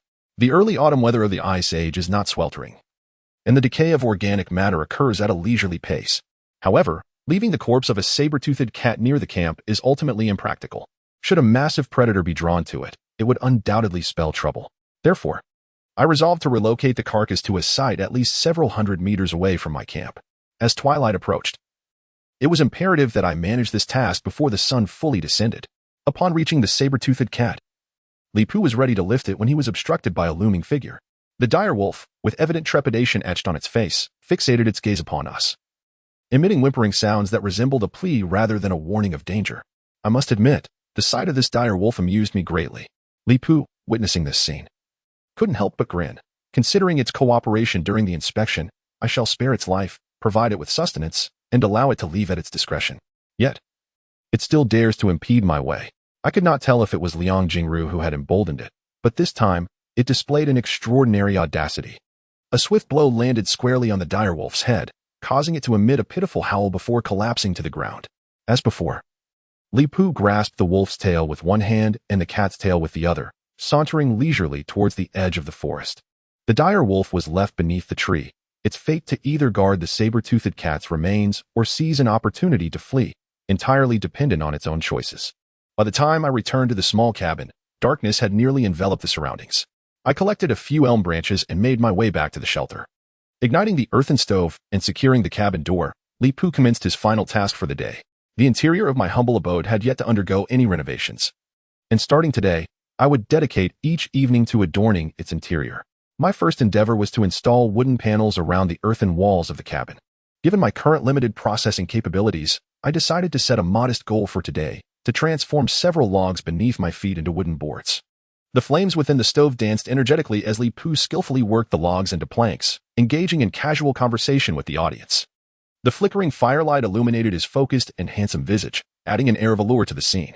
This captivated the female viewers in the live stream, leading to an influx of generous gifts, and at last, the online viewer count soared beyond 50,000. Ding! Congratulations to the host for achieving a milestone. The number of viewers in the live stream has surpassed 50,000, earning 500 points. As the system's notification echoed in his mind, Li Pu felt a jolt, abruptly awakening from his focused state. 50,000? That concludes today's live stream. Upon uttering this statement, the screen of the live stream instantly plunged into darkness. Wow, it's the first time someone has ended a stream right after hitting a new peak in live viewers. This maneuver would give other streamers a stroke. Our Pu Go is talented and handsome, hence his capriciousness. Time to leave. I've been watching all day. My back aches, my legs cramp. I need to stretch a bit. Wow, it's already daylight. I must hurry to sleep. Regardless of the sighs and regrets echoing in the live stream, Li Pu had already shifted his focus to the system panel. He was grateful for the 500 points from Han Yu and the 500 points from Yang Yu Do's donations. Chapter 42. Exchanging for Advanced Technology? Additional updates sought for collections and votes. After the live stream concluded, his points had reached an unprecedented total of 807. What could 807 points accomplish? It seemed the system had sensed Li Pu's intentions, automatically filtering relevant products from the system mall. The comprehensive package for flintlock gun manufacturing required 300 points. The simple generator technology package demanded 500 points. The electric light technology was priced at 100 points, and the basic electrician skills at 20 points. Pardon the interruption. A hasty glance was all he took before promptly closing the system mall. A brief survey of the product prices revealed a distinct pattern. The more ancient the technology, the more affordable its exchange price, while those technologies invented in more modern times were significantly more expensive. For instance, the basic electrician skill required 20 points. precisely double that of ancient professions like cobblers and carpenters. As for the comprehensive packages, they offered considerable discounts for acquiring an entire set of technologies compared to purchasing singular technologies, whether it was the flintlock gun or the generator. Creating them under the current conditions posed a certain challenge. While technology could be exchanged from the system, the requisite materials were not readily available. Both the gun and the generator were valuable assets, yet the time for their exchange had not yet arrived. After perusing the system all, Li Pu's hands did not falter. Logs quickly transformed into planks under the skilled handling of his sharp hunting knife. Just as he was preparing to affix the planks to the earthen wall, a wave of fatigue washed over him. How long have I been at this? Even this steel body is beginning to falter. It was no wonder. He had streamed for over 30 hours straight yesterday, had scarcely rested, and then endured a bear attack, followed by continuous strenuous work. Even a body forged of iron could hardly withstand such strain. I will rest once the wall is completed. Summoning his remaining strength, he fashioned some wooden nails and secured the planks to the earthen wall. Observing the wall now adorned with planks, he felt a sense of aesthetic satisfaction.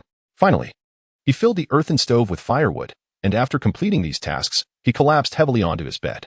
As soon as he lay down, an overwhelming wave of fatigue washed over Li Pu. He felt his eyelids grow heavier, and his breaths became increasingly elongated. Upon awakening, he felt invigorated. The weariness completely dissipated. It is often said that the best remedy is sleep, and the ancients truly do not deceive. After a refreshing slumber, he felt a surge of vitality coursing through his body, and Li Pu believed himself capable once more. Another round of intense and continuous exertion would be effortlessly manageable. However, upon patting his belly, he soon realized that his stomach had been overtaken by gastric acid, leaving him both acidic and hungry. Hunger had returned. Despite possessing an impeccable physical constitution, he displayed signs of becoming somewhat of a glutton when it came to meals. He had only recently consumed several large salmon. Yet here he was, already feeling the pangs of hunger once more. Each visit to the buffet, while not far, had become increasingly cumbersome due to the frequency. He resolved to find an opportunity to excavate a small pond, constructing a rudimentary irrigation system to redirect water from the river, transforming the pond into a vibrant aquatic habitat. This way, he could solve his water needs while also cultivating some fish near his home, achieving two goals with one endeavor. Thus, he scheduled this task into his agenda. Stepping out of his wooden cabin, he noticed a faint red glow on the horizon. The sun had just begun to peek over the horizon. Upon opening his live stream, the viewer count surged past 5,000 in an instant. Sauntering toward the riverbank, Li Pu greeted his audience as he walked. Good morning. This is Li Pu's live stream. They say the year begins in spring, and the day begins in the morning. Those who rise early are seldom met with misfortune. Look, the sun has yet to rise. So join me by the river for some grilled fish while we enjoy the sunrise together. Good evening. Oh, but for you it's morning. I shall greet you with a good morning. The early bird catches the worm, but the early worm is caught by the bird. So rising early isn't always advantageous. Are you trying to feed me some motivational platitudes? Not a chance. Can I still send a reward? I've sent a plane and commented, Host, how is the clay drying? Is it time to fire the pottery? I felt awful all day after yesterday's pottery session was interrupted. Did you sleep well last night, host? Were you not attacked by the short-faced bear this time? Thanks to everyone's concern, I was safe last night and managed to enjoy a rare, restful sleep. As for the pottery, it likely has not yet reached the firing stage. After we finish the grilled fish, I will take you to inspect the condition of the clay. Li Pu's cabin was situated quite close to the great river, and in just a few steps, he arrived at the riverbank. This time, he did not rush to the usual shallow area for fishing, but instead strolled downstream along the riverbank. Today, he intended to explore his surroundings before the awakening of the colossal creatures. After a few minutes, Li Pu suddenly halted, turning to the camera and whispering, Look over there. What is that? A solitary creature. Oh no, it was a lone yak. He then directed the camera toward a shallow area across the river. There, a yak with horns reminiscent of an African buffalo was drinking water, completely oblivious to the fact that it had caught someone's attention. The shaggy cow is entirely covered in a rich brown coat, with only the hair on its back and hooves being slightly lighter, resembling a pale gray close to white. What a magnificent beast. Hunting it would certainly provide sustenance for the host for half a year. Have you underestimated the host's appetite? Despite the cow's impressive size, I wager it would only last the host a month and a half. An extra day would constitute my defeat. Director who rewarded the stream with a plane and commented, This must be a muskox, judging by its size and appearance. It is highly likely the legendary muskox king of the forest. Upon seeing this forest muskox, I have discerned the whereabouts of Shaoli, likely situated in North America. albeit in a vastly different time and space from ours. Goodness, it seems Director Who is still preoccupied with the host location. Indeed, I conducted some research online. And musk oxen exclusively inhabit North America, suggesting that Director Who's speculation regarding the host's position is half correct. Director Who's assertion is indeed accurate. This is a musk ox.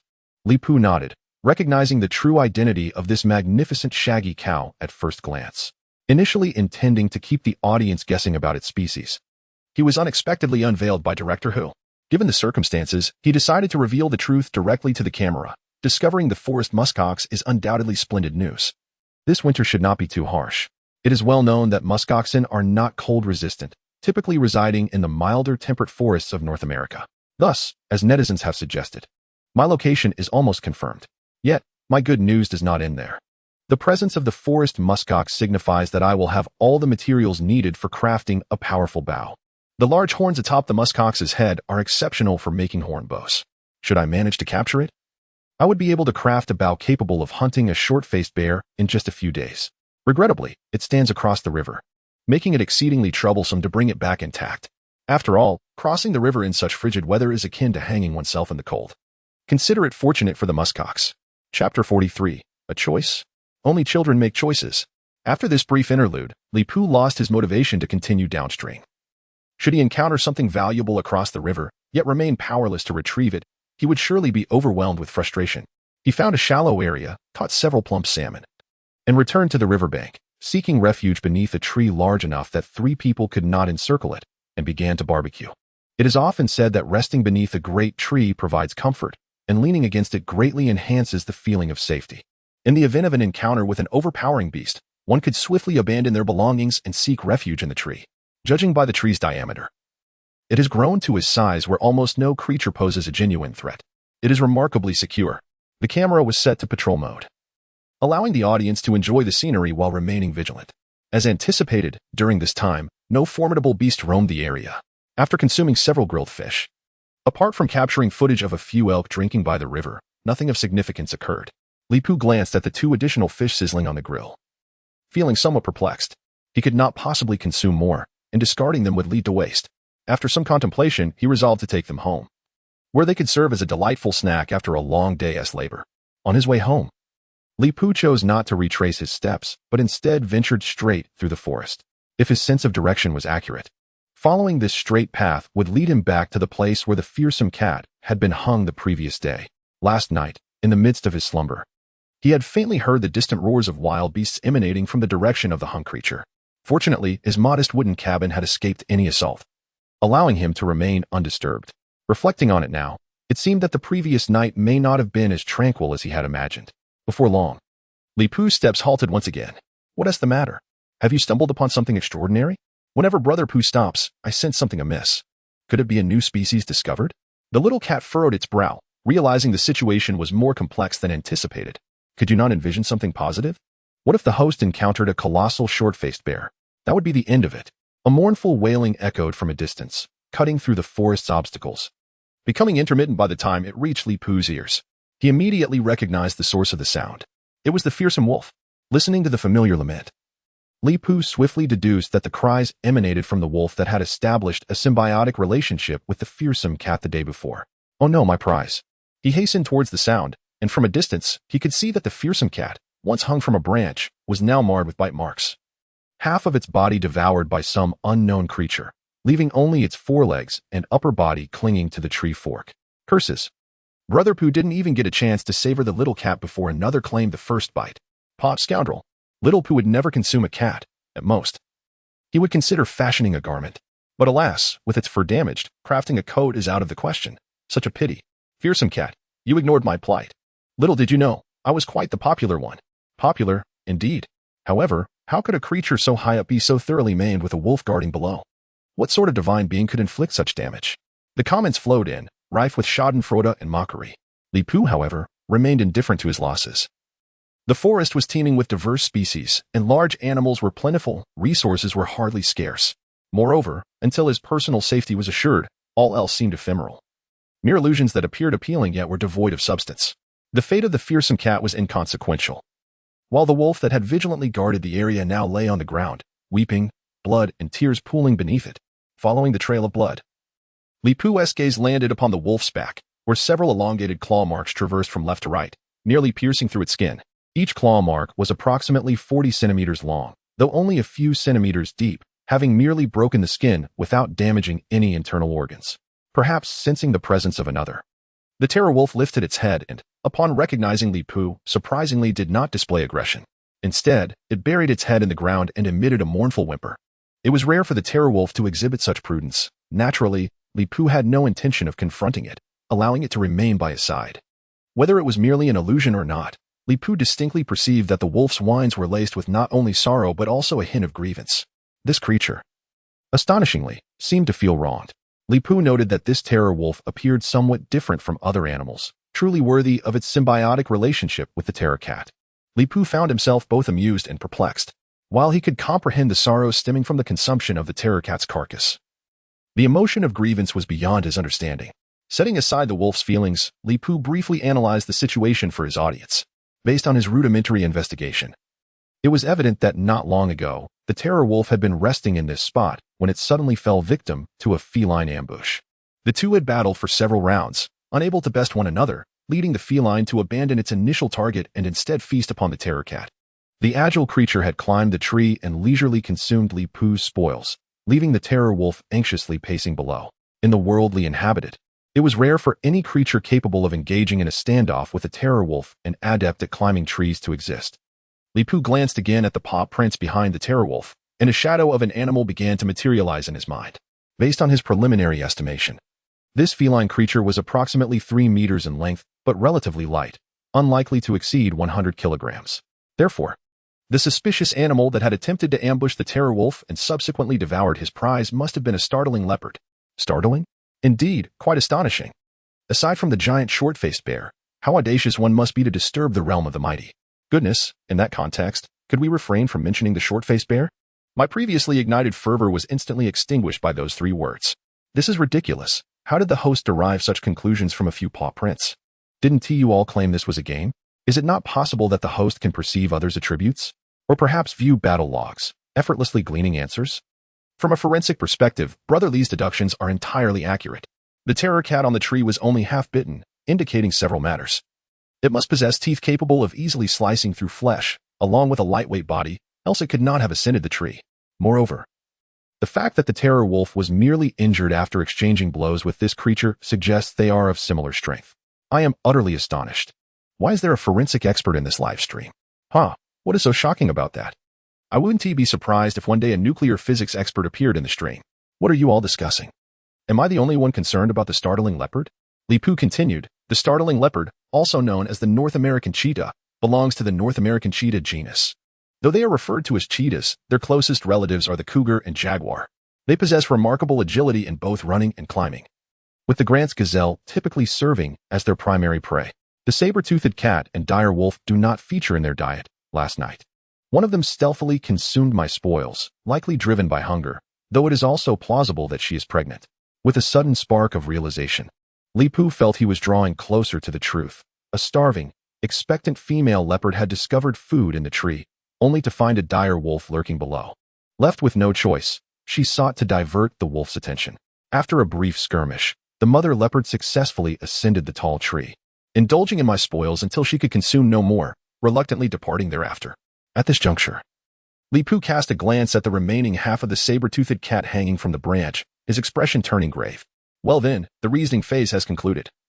And now it is time for a decision. This forest is teeming with delightful creatures and treasures. My spoils, regardless of how they are placed, will never truly belong to me. Keeping them at home risks attracting predators, while leaving them outside invites thieves. Should I first process the saber-toothed cat to extract useful materials? Or should I dig a trap to ensure my own safety? Before the audience could respond, Li Pu promptly declared his answer. Only children make choices. I shall have it all. Chapter 44. The thorn trap. Indeed, the desire to possess everything is undeniable, yet the crucial aspect lies in the efficient utilization of time. Surviving in the Ice Age is no easy feat. Recklessly bringing the saber-toothed cat back to camp for long-term storage would only result in unnecessary complications. Eureka! An idea suddenly illuminated Li Pu's mind, leading him to envision a solution that satisfies both needs. Tossing the excess roasted fish to the dire wolf, Li Pu sprang into action, swiftly climbing the tree with remarkable agility. Here it comes, the long-awaited moment of the monkey ascending the tree. Indeed, wilderness survival is merely embellishment. True skill is demonstrated in climbing trees. Potato Bean rewarded with a rocket and commented, "The host's tree-climbing performance is truly masterful. Swift, yet graceful, a worthy title for the legendary Tree King." Hanging precariously on a branch several meters high was not secure. Thus, a different approach was warranted. Once Li Pu removed the saber-toothed cat, he began to examine it closely.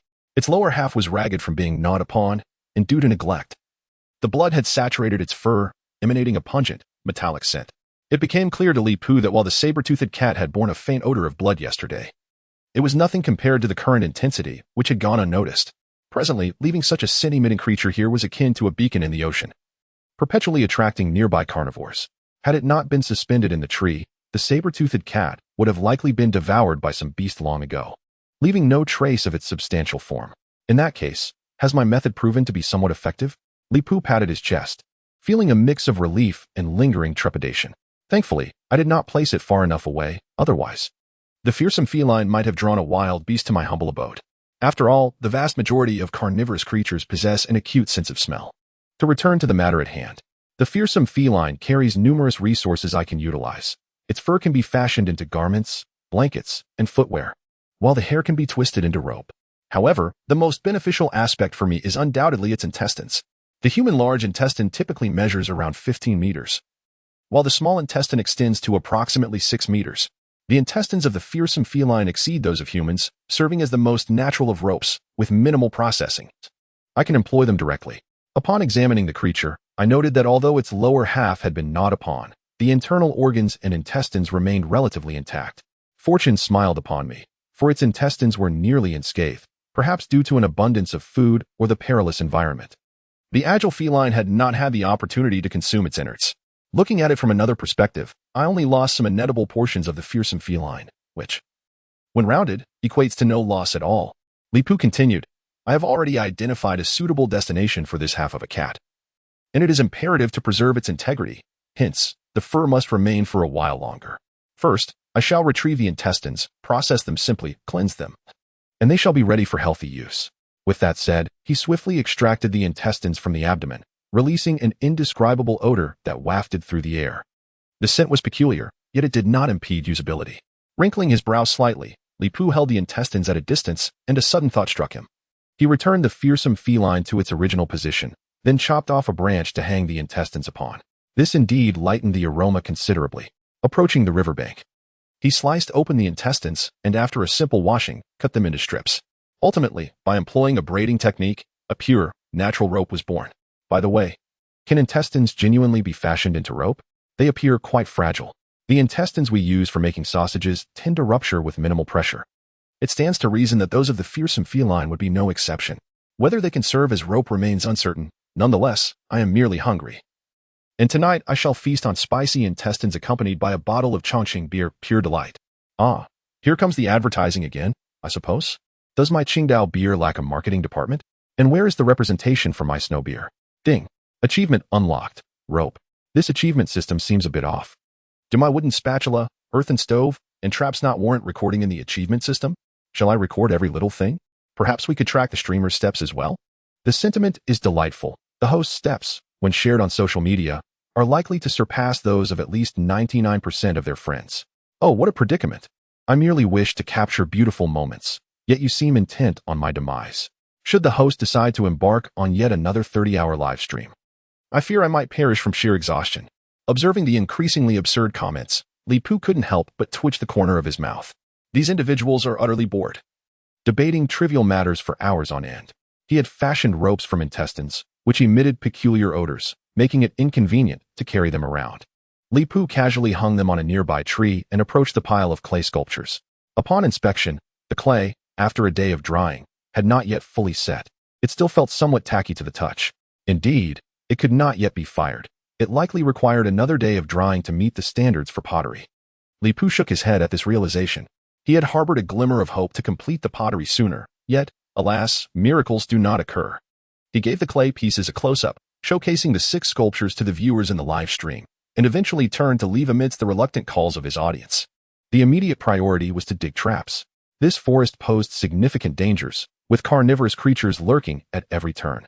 Without sufficient means of self-protection, he found it difficult to muster interest in any task. Returning to the site where he had dug traps the previous day, he resumed his work in silence. After half a day, 2 wooden shovels had broken, and the depth of the traps had reached an astonishing 35 meters. As the excavation progressed, the soil became increasingly compact. Digging with a wooden shovel proved laborious and inefficient. 35 meters was nearly the limit. It was evident that the creation of a set of metal tools could no longer be delayed. Li Pu resolved that upon completing this trap, he must prioritize the crafting of metal tools. Otherwise, whether expanding the traps or constructing his own pond, the efforts would be rendered futile. Pausing his work, Li Pu took a deep breath to steady his rhythm. Having completed the physical labor for the time being, continuing would yield diminishing returns and consume excessive time. A trap of 35 meters in depth was sufficient to deal with a giant short-faced bear. Now, it was time for the more enjoyable tasks of craftsmanship. First, he would create a set of wooden spikes for the trap. Chapter 45, Bait. There are many types of traps, but the simplest and most straightforward is the spike trap, which is precisely what I intend to construct. By merely crafting a few wooden spikes to place at the bottom, a rudimentary wooden spike trap would be complete. Given the immense size of the short-faced bear, should it fall into the trap, it would be difficult for it to avoid my wooden spikes. All I need to do is quietly observe from the side, waiting for the prey to succumb to bleeding or starvation. As he spoke, Li Pu had already drawn his hunting knife and began to process a log in the pit. This log, naturally, was a sturdy elm, a diameter of approximately 30 centimeters, casually cut down while transporting silt. The dimensions of the wooden stakes are of paramount importance. If they are too large, the surface area increases, diminishing their penetrative power and rendering them ineffective against the tough hide of a short-faced bear. Conversely, if they are too small, they may not withstand the force exerted by the colossal creature, likely resulting in their fracture upon impact. A length of 30 centimeters strikes the perfect balance, neither too large nor too small, offering adequate penetrative ability while being capable of bearing a considerable weight. Though the trap spans an area of 5 square meters, it requires only a modest number of stakes. A wilderness knife serves multiple purposes. It can chop, cleave, and be utilized for intricate carving. In a short span of time, I fashioned a dozen stakes. These were meticulously affixed to the base and walls of the trap, completing its primary structure. With a sigh of relief, I leaped over the trap, feeling a sense of accomplishment. With the first trap established, I finally possessed a means of counteraction. The next step involved creating concealed traps and bait. Ordinary beasts pose little challenge, even in slumber. My small wooden cabin stands as a formidable barrier, impervious to the efforts of common, smaller animals. Thus, my traps are intended for the mightiest of predators. With the target established, the remaining tasks became straightforward. I now needed to craft a wooden board capable of supporting the weight of smaller animals as well as my own. The board's load-bearing capacity must be around 300 kilograms. Should a creature exceeding this weight step upon it, it would plunge directly into the trap, greeted by the menacing stakes below. The materials for the trap cover also have specific requirements. Unlike the sturdy elm used for construction, they must be lightweight and of low density. In this coniferous forest, procuring the necessary materials for the trap cover is remarkably easy. It is widely acknowledged that the lightest wood in the world is cork, while the second lightest is undoubtedly cedar, with a density of approximately 0.37, merely a third that of snakewood. Cedar trees abound in this area, making the forthcoming tasks exceedingly simple. Without hesitation, I proceeded to select a batch of suitably sized cedar trees, taking into account their density, moisture content, and resilience. After a brief trimming, I laid them atop the trap. Finally, I covered them with a layer of soil and adorned it with lichen, leaving no trace of the trap's existence. The trap is now entirely complete. From this moment forth, should I encounter a robust, carnivorous behemoth, luring it here would be the ultimate solution. One word: flawless. Who would believe that a trap lies hidden here if they hadn't seen it with their own eyes? The thrill and tension mounted as I observed the trap gradually come together, my heart racing in anticipation. I sensed that this time, fortune would smile upon me. What valor lies in relying on traps? If you dare, confront our short-faced bear directly. Ah, so you fancy yourself a master of bravado? If you wish to engage, step forth. I shall grant you 30 lives merely to witness whether you can breach its hide.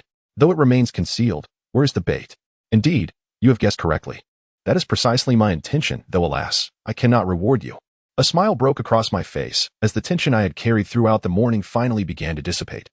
In this manner, the two problems that had long plagued me could be resolved simultaneously, truly a case of killing two birds with one stone. What riddle are you all hinting at? Speak plainly, Pugo. Isn't this live stream a waste of time? Oh, another newcomer. Then I shall be straightforward. The host evidently intends to use the cat as bait within the trap. Thus, any beast attracted by the scent of blood would inevitably find its way into the trap. The smaller ones would be unable to enter, while the larger ones would be ensnared. In any case, Pugo is in an invincible position. How astute, truly astute. Incredible. Are you all deities? When it comes to cunning strategy, none can compare to our Pugo. I always wondered why he kept this cat. It seems he had a plan all along. This is what one might call thinking 10 steps ahead, akin to Zhuge Liang himself. Could you perhaps elevate your praises a bit more? I feel as if I might float away. Silently mocking this thought, Li Pu nonetheless felt a lightness envelop him. He coughed twice, suppressing this sensation, before continuing. Ahem, your conclusions are quite close to my own. Apart from your approach, I have another strategy that ensures mutual benefit. What? Is there truly a win-win scenario in setting a trap? My head is spinning, yet I still cannot fathom how this could be considered a win-win. Pay close attention and learn well. Pugo possesses many clever schemes. Enough with the trivialities, speak plainly, and do not keep us in suspense. This method is quite simple. All will understand upon seeing it, thus I shall refrain from elaborate explanations. With that remark, regardless of how much the audience urged, Li Pu chose not to engage and hastened towards the cat. Upon arriving beneath the great tree, he discovered that the roasted fish he had previously discarded at the feet of the wolf was nowhere to be found, not even a bone remained. Clearly, the wolf was the sole consumer of the roasted fish. Perhaps, like all creatures after a hearty meal, the wolf now felt drowsy, resting with its eyes closed. It might have become accustomed to Li Pu's footfalls, lifting its head for a brief glance before returning to slumber. Seeing this, Li Pu felt amused. The wolf was becoming increasingly intriguing, as if it had resigned itself to its fate, understanding that it could not best him. This wolf had truly mellowed. Upon encountering me this time, it displayed no semblance of the basic caution typical of wild beasts. A debt of gratitude for a meal must be repaid. Let alone for two, this wolf has truly embraced the traditional virtues of my great dragon country. Wolf, I have devoured 2 of your barbecues, surely. It is time to move on. Wolf, to be fed daily or to be beaten daily, even a fool can discern the better choice. Do you take me for a simpleton? Given the wolf's diminished hostility towards him, Li Pu welcomed this development. For the moment, keeping the wolf was more advantageous than detrimental. Firstly, it allowed for experimentation with the system's bestiary activation methods. Secondly, it served as a guardian for his home. Even if his abode was barren, having an additional creature to watch over it was not unwelcome. Thirdly, should the salmon feast ever vanish, and he find himself in dire straits, unable to procure food, shaking his head vigorously, Li Pu dispelled that thought. With agility, I climbed onto the tree branch, retrieved the fearsome feline, and proceeded towards the trap. The bait had been removed, and it was time to demonstrate the method of mutual benefit. Chapter 46. Are you crazy? Is this what you call a win-win? After securing the fearsome feline, I returned to the place where the gut rope was located. I bound the feline with the gut rope and lifted it to test the weight. The half-diminished feline was effortlessly hoisted, showing no signs of being burdened. Perfect.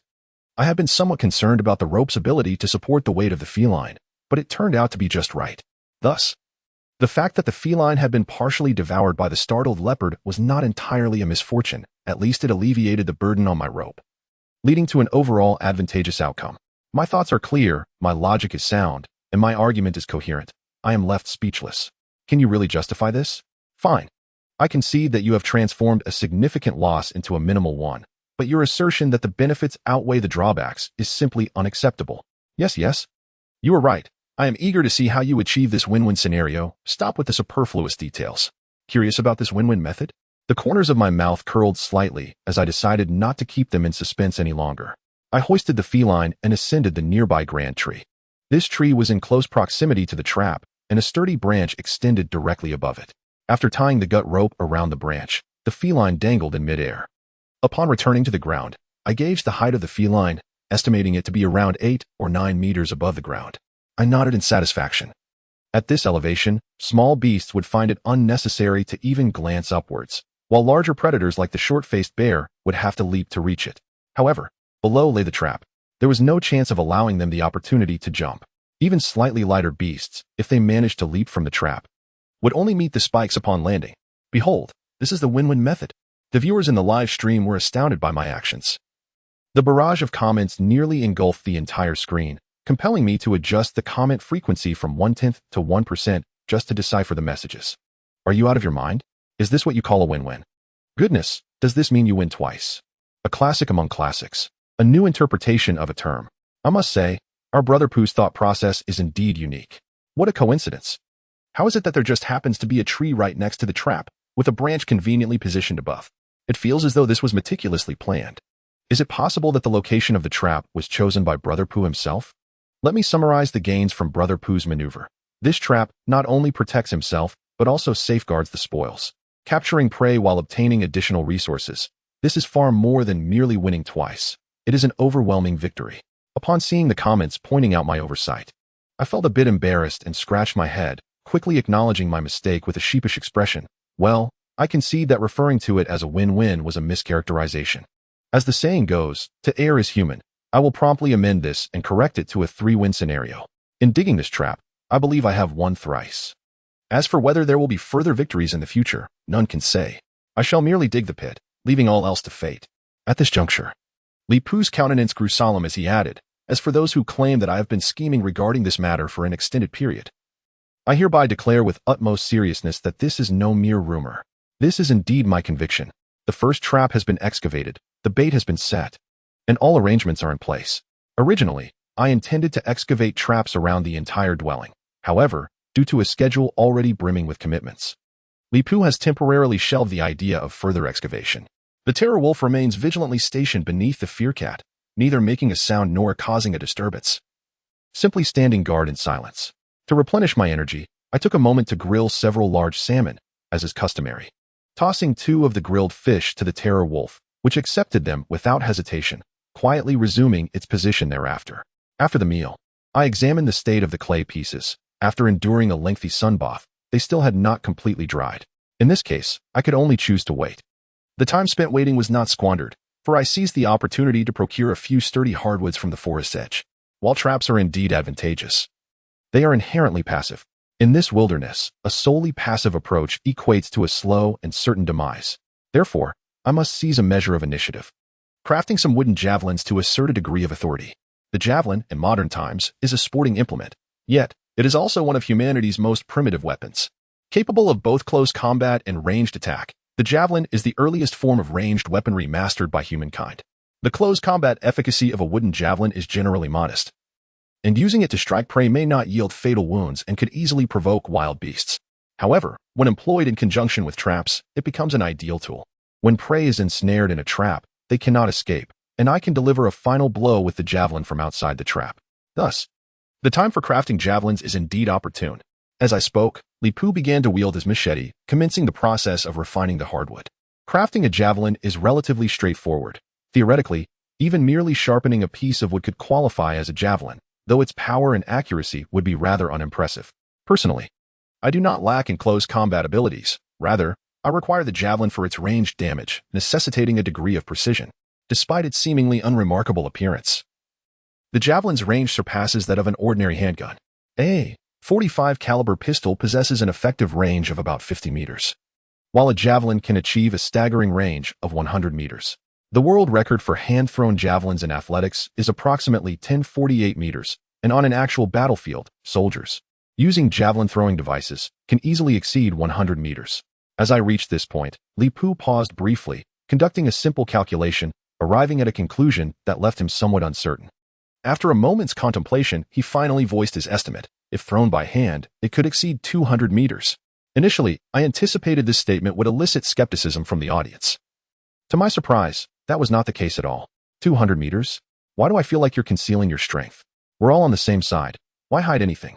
We, as mere cloud players, could hardly pose a threat to you. Based on mechanical calculations, with Pooh GE's extraordinary strength to lift a ton, I wouldn't be surprised if he could throw a modern javelin a distance of 400 meters. Certainly, merely utilizing your rough wooden javelin to achieve a distance of 200 meters is not an exaggeration. My goodness, if you were to return to Blue Star to compete, you would undoubtedly shatter the world record for javelin. As for the javelin record, how little faith you have in our esteemed Puge, in disciplines like tree climbing and weightlifting. He would undoubtedly emerge victorious with ease. I implore you, please refrain from mentioning the tree climbing jest. I genuinely fear that Puge might cease climbing altogether. Could you kindly consider the sentiments of the nature enthusiasts? Li Pooh, ever resourceful, engaged in conversation while his hands continued their work without a trace of hesitation. Before long, a series of wooden javelins had been crafted. After some contemplation, he retrieved a set of wolf fangs from his pocket and affixed them to the heads of the javelins using the remaining gut string. Thus, several wolf fang javelins were successfully fashioned. Achievement unlocked. Javelin. Given that the imagined adversaries were prehistoric behemoths, Li Pu deliberately enlarged the javelins, rendering them approximately 8 centimeters in diameter, making them too large to be fully grasped by a single hand. The javelins were constructed from dense hardwood, imparting a substantial weight of around 15 pounds, which combined with the virulent wolf fangs endowed them with a significant lethality. When hurled, enhanced by the forces of flight and gravitational acceleration, their destructive potential was formidable. With this thought in mind, Li Pu felt a sudden impulse, rather than merely fantasizing. He should put his creation to the test. He grasped one of the javelins and aimed at a distant target. Whoosh! The javelin sliced through the air, tracing a parabolic arc before embedding itself firmly in the ground. Approximately 170 meters in distance, albeit slightly off course, the result was still commendable. After estimating the javelin's flight distance, Li Pu was thoroughly pleased with the outcome of his initial attempt, especially considering that he had exerted less than half of his strength. His self-defense capabilities had significantly improved. The crafting of the javelins consumed considerable time, and before he realized it, the sun was nearing its descent. Li Pu's gaze shifted toward the pile of firewood and the pottery shards. Perhaps the conditions for firing the pottery had finally been met. Chapter 47. Javelins and Hunting. He touched the pottery shards, gauging their moisture content, which was just right, not too dry, nor too wet. As he manipulated the shards, he discerned that the once pliable clay had solidified into a single mass, no longer malleable enough to reshape easily. After 2 days of drying, the pottery had finally reached the requisite condition for firing. Indeed, the process of creating pottery was a time-consuming endeavor. Once the firing commenced, the flame's temperature must not be allowed to diminish. One must maintain a steady effort to complete the pottery. Today, I am prepared for a sustained effort. Typically, the duration for firing pottery is extensive, ranging from 8 hours to a week, contingent upon the quantity and quality of the pieces. Fortunately, my standards for the pottery are not particularly high, and employing the most primitive methods, I require merely 8 hours to achieve the minimum acceptable standard. Though I declare my intent to fire the pottery, Li Pu did not rush to begin. Instead, he shifted the conversation. Therefore, I must ensure that I am thoroughly prepared. First and foremost, ensuring sustenance is paramount. After indulging in salmon for several consecutive days, regardless of its exquisite flavor, I find myself yearning for a change in palate. No sooner had the thought crossed my mind than excitement erupted in the live stream. What? Are we finally not having fish? Could it be that we are to feast on kittens? Oh dear, the host has ultimately set their sights on the little feline, poor kitten. Having barely escaped the jaws of a leopard, now finds itself in peril again. Surely, a day of neglect would spoil the cat. I suspect the host has other plans in mind. The once salmon hunter is poised to transform. What intriguing escapade awaits today? I am eagerly anticipating the host's performance. Let us hunt the short-faced bear. With traps and spears at their disposal, capturing a short-faced bear should be a mere trifle for the host. Dawn and dusk mark the drinking hours for most herbivores, and venturing to the riverbank might yield a fortunate encounter with them. When hunting herbivores, a wolf-tooth spear is unnecessary. I merely took a few ordinary spears and strolled towards the great river. The herbivores by the riverbank are exceedingly vigilant. Each time I approach for fishing or fetching water, they flee. Logically, since they have never encountered humans, they ought not to fear me. However, the unfolding of events often surpasses my expectations. One cannot help but acknowledge that their survival amidst the ferocity of the Ice Age is no mere coincidence. Yet now, armed with ranged weaponry, the rules of this forest are about to be rewritten. Engaging in delightful conversation invariably makes time fly, and soon I arrived at the riverbank. In the distance, a herd of wild deer was quenching their thirst in the shallows. They would occasionally lift their heads, their eyes alert and watchful of their surroundings. Fortune smiled upon me. I concealed myself behind a thicket, turning towards the camera with a bright smile. I had spotted a group of reindeer drinking. Their exaggerated antlers and distinctive markings made it easy to identify them as woodland reindeer. Woodland reindeer lead a nomadic existence, often preferring the cooler forests. However, as autumn and winter approach in search of sustenance, they migrate southward. Thus, my encounter with woodland reindeer here is both serendipitous and inevitable. The new antlers of reindeer, known as velvet antlers, possess significant medicinal properties and serve as an excellent supplement. Nevertheless, I reiterate, while I do not require them, it would be prudent to retain a small portion for unforeseen circumstances. Of course, all of this hinges on my ability to successfully hunt a reindeer. At this juncture, I fell silent, raising my spear in a poised gesture of aim. Concurrently, The communication system in my mind activated, allowing me to purchase spear throwing skills for 30 points. Upon mastering the throwing technique, I felt as though the spear in my hand possessed a life of its own. Wherever I wished to direct it, it would naturally soar towards that target. Aiming was as effortless as pointing, acting with decisive swiftness. No hesitation whatsoever. This is truly commendable for one grappling with chronic procrastination. Is it really wise to throw a javelin from this distance, at least 100 meters away from the reindeer? Puge? If you miss, the reindeer will surely bolt. I concede that you can throw over 100 meters. That is an undeniable fact. However, the ability to throw far does not equate to hitting the target. I advise you to play it safe and step a little closer before you throw, if you will. Goodness.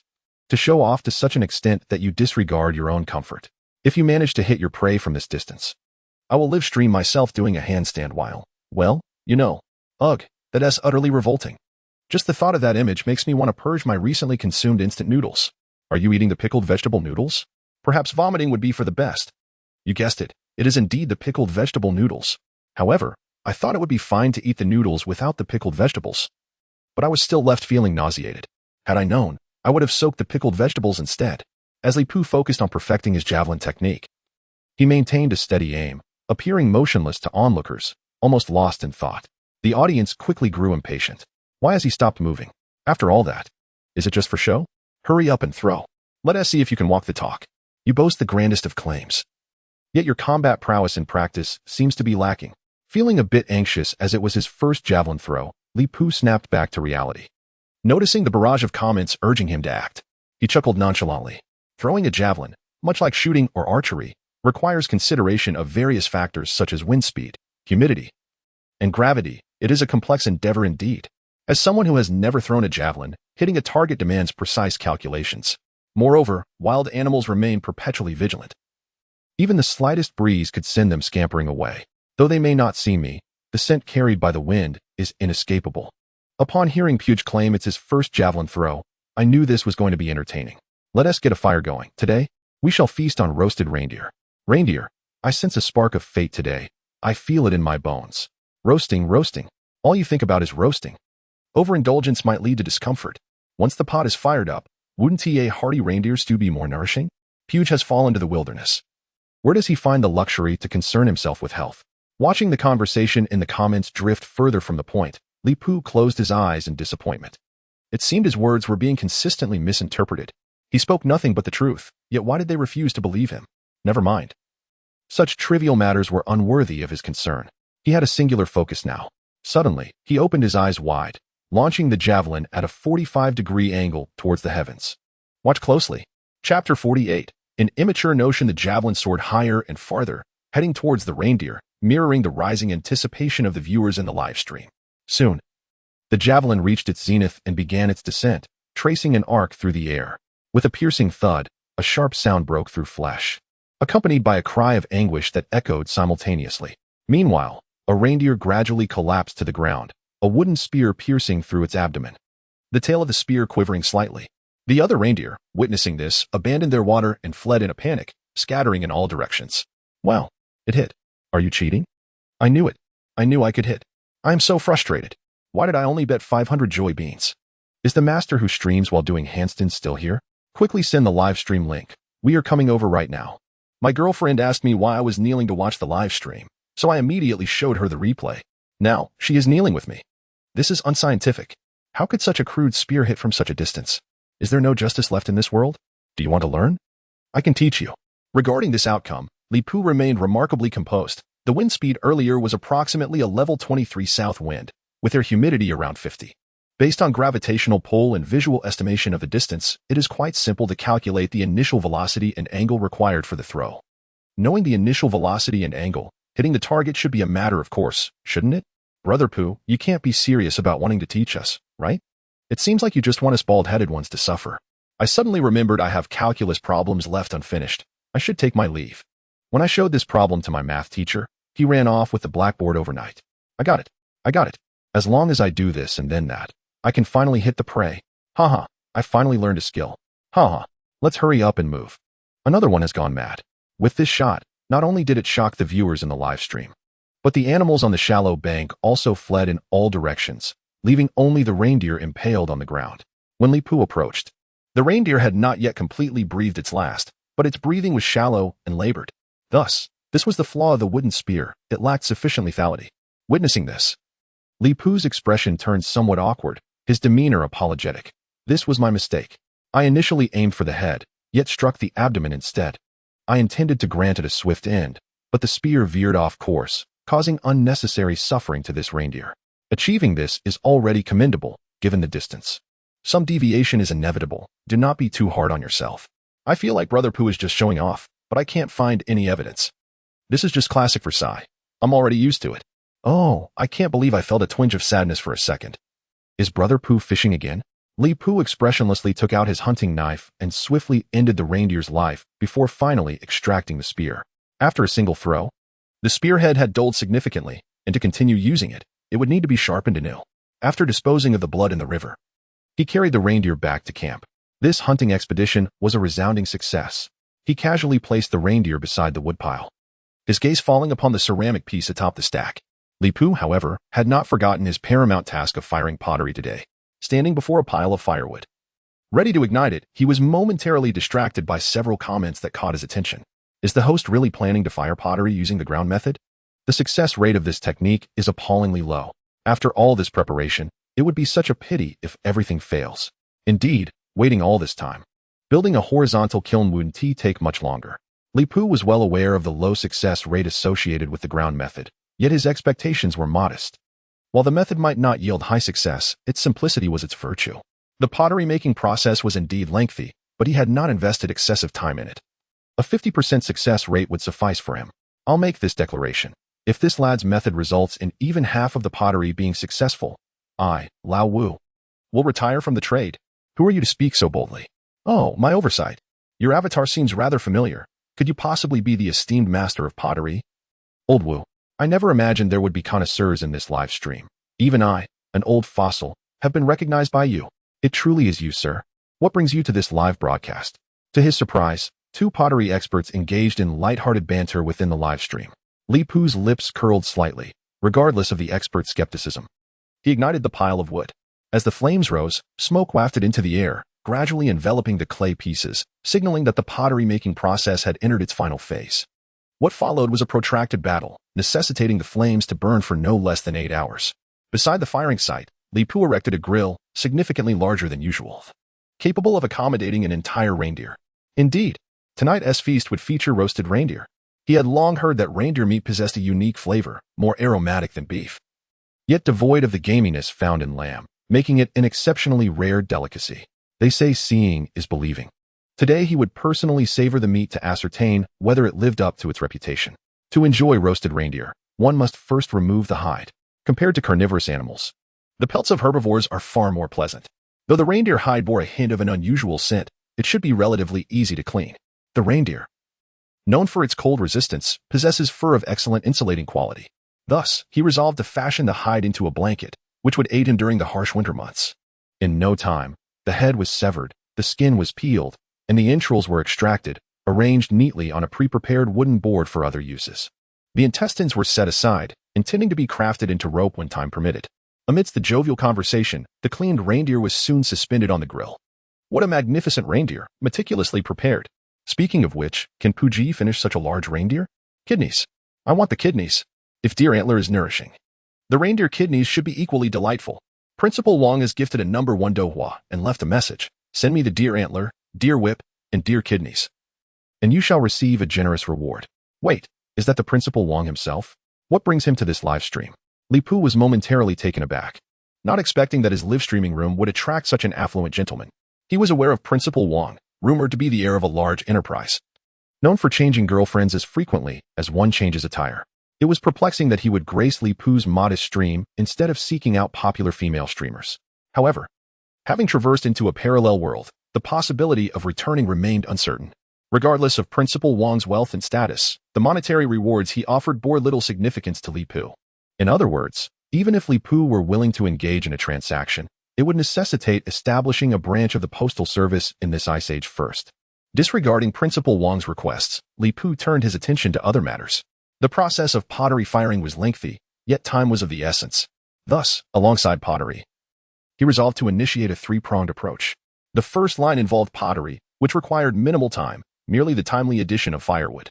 The second line entailed roasting an entire deer. Grilling was a task that demanded patience, as one needed to constantly rotate the spit to prevent the meat from burning. Fortunately, Lipu had no such worries. An entire reindeer was far too much for one person to consume, and with no means of storage, he was unconcerned about waste. The charred exterior did not detract from the edibility of the meat. In fact, a slight charring enhanced the flavor. Thus, he allocated little time to the roasting process, occasionally turning the spit to ensure the whole deer did not become overly burnt. The real investment of time was in the third line, crafting an iron tool set. After spending the last couple of days digging traps, Lipu became acutely aware of the challenges posed by the lack of proper tools. While a machete could serve as an axe and a plane for lumberjack tasks, its limitations were exposed when it came to excavation. The inefficiency of a wooden shovel prompted Lipu to consider forging an iron spade. To facilitate this, he willingly expended 50 points to acquire advanced blacksmithing skills and the iron smelting process. After assimilating the newly acquired knowledge, he turned to the camera. Now that I possess a certain level of self-defense capability, it is time to venture into manufacturing. I plan to forge a set of iron tools to enhance work efficiency. Additionally, a brief interlude of knowledge. Do you know what is most crucial in iron smelting? Is it a blower to increase flame temperature, or the legendary blast furnace? Before the audience could respond, Lipu posed and answered his own question. No. While these are important, they are not the most critical. The key to smelting iron is iron ore. As for how to obtain iron ore, I have a rather nascent idea. As soon as the words left his lips, Lipu rose and made his way towards the pile of logs. In the wilderness, he had always cherished time. Whenever he had a moment to spare or was passing by, he would casually fell a few trees. Whether on the way to a buffet or in other circumstances, he would always bring back the timber he had cut down, and unbeknownst to him, the logs beside the camp had accumulated to a height surpassing that of a person. After rummaging through the pile for a while, he soon returned to the fire pit, hoisting a log with resolve. This is a spruce with a diameter of approximately 50 centimeters, embodying the inherent virtues of fir trees. It stands tall and straight, with a lightweight composition, making it exceptionally suitable for crafting tools to collect iron ore. Just a moment ago, we were discussing iron ore. How did we suddenly shift to embracing a piece of wood? It is evident that this is intended to augment the firewood pile for pottery firing. To utilize such a thick and straight timber as firewood seems rather wasteful. To quote Brother Pooh's earlier words, failing to repurpose such fine timber for anything other than firewood is indeed a grievous waste. Well, quoting references now. If only you applied such diligence to your studies, you would have surely excelled at prestigious institutions like Tsinghua or Peking University by now. All right, let us broaden our thinking a little. Observing the comments echoing his own words, Lipu couldn't help but twitch the corner of his mouth slightly before breaking into a hearty smile. Aside from being used as fuel, spruce has other applications, such as crafting gold panning dishes. In fact, Blue Star itself is akin to a colossal iron sphere. Thus, the most prevalent metal on Blue Star is iron. One merely needs to find a river and, utilizing a gold pan, can effortlessly wash out relatively pure iron sand. In the land of the rising sun, the finest katana blades are often forged from the legendary tamahagane, which is essentially derived from iron sand found in rivers. The iron sand used to produce tamahagane possesses a higher purity than ordinary iron ore, though the methods of production are not significantly different. Each river contains varying levels of iron sand purity. My requirements are modest, as I do not seek to achieve the caliber of tamahagane, but rather, as long as the purity is sufficient to be forged into iron, I am already content. Having said that, Lipu paused, scrutinizing the spruce log he held. Soon, a preliminary plan began to take shape in his mind. Returning to the subject of the gold panning dish, its principle is quite straightforward. Those interested may search online for detailed explanations, and I shall refrain from elaborating further. The essential takeaway is that I intend to craft a custom-made version of the gold panning dish for myself. Goodness, Brother Pooh seems to be inflating his ego. Now we are expected to research the knowledge points ourselves? This is not the first instance. Previously, I had to quietly look up a knowledge point online myself. Is there not an expert to elucidate in the live stream? Allow me to explain. Gold primarily exists in a free state within sand and gravel, possessing a density significantly greater than that of the sand, thus requiring merely a substantial amount of water to wash away the impurities, allowing the gold to settle and ultimately accumulate into small grains of gold dust. I think I understand, but perhaps I don't quite. In simple terms, it involves utilizing the principle of gravity to separate gold dust from sand. I comprehend that, but what connection does the gold panning dish have with iron sand? As he vigorously chopped at the log, witnessing the audience's curiosity, Li Pu decided to clarify. The principle of the gold panning dish operates precisely in this manner. As for the connection between iron sand and the gold panning dish, I can only say that iron sand is typically a byproduct of gold panning. While most people seek gold, my current focus is rather on its byproduct. Is this much easier to comprehend? A message from a mischievous little cat. Who had devised a rocket? Read, I still cannot fathom why the reindeer next door must be charred while you remain utterly indifferent. Suddenly, a strikingly prominent comment appeared. And upon seeing it, Li Pu realized that his sense of smell had become remarkably acute. He immediately detected the acrid scent of burning in the air. Turning around, he confirmed that indeed the base of the reindeer had been scorched to a deep black. With an air of calm and composure, Li Pu remarked, There is no need to rush. It's a whole roasted deer after all. How can it be called roasted if it is not carbonized? Let it cook a bit longer. The fir wood, known for its low density, was easily chopped and hewn. Through Li Pu's tireless efforts, the fir log swiftly transformed into a hollow shape reminiscent of a canoe. This was his custom-made gold panning basin. The basin, akin to a canoe, was deep in the center and shallow on both sides, forming two inclined slopes, measuring approximately 1 meter in length and 50 centimeters in width. It was undoubtedly a large basin. Such a sizable wooden basin, let alone for panning gold, would require considerable effort just to carry. This canoe is indeed quite exquisite. But when will it become the promised gold panning basin?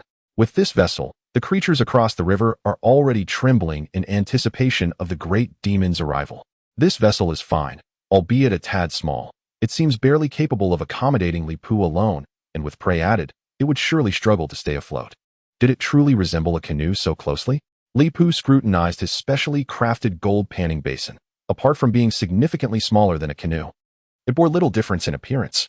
He could not help but smirk slightly. This is my custom-made gold panning basin. Although it is somewhat diminutive, it should suffice. If filled with soil, extracting around 10 pounds of iron sand in one go should not pose a problem, barely meeting my current iron needs. Are you out of your mind? You refer to this as a basin? I never imagined this would be the legendary gold panning basin. How does it differ so greatly from the images I found online? Goodness, no wonder Li Pu called it a custom version. It seems to have strayed far from its intended design. You must admit, while it may not resemble a basin, it is very much Li Pu. With the gold panning basin completed, the source of iron ore was resolved.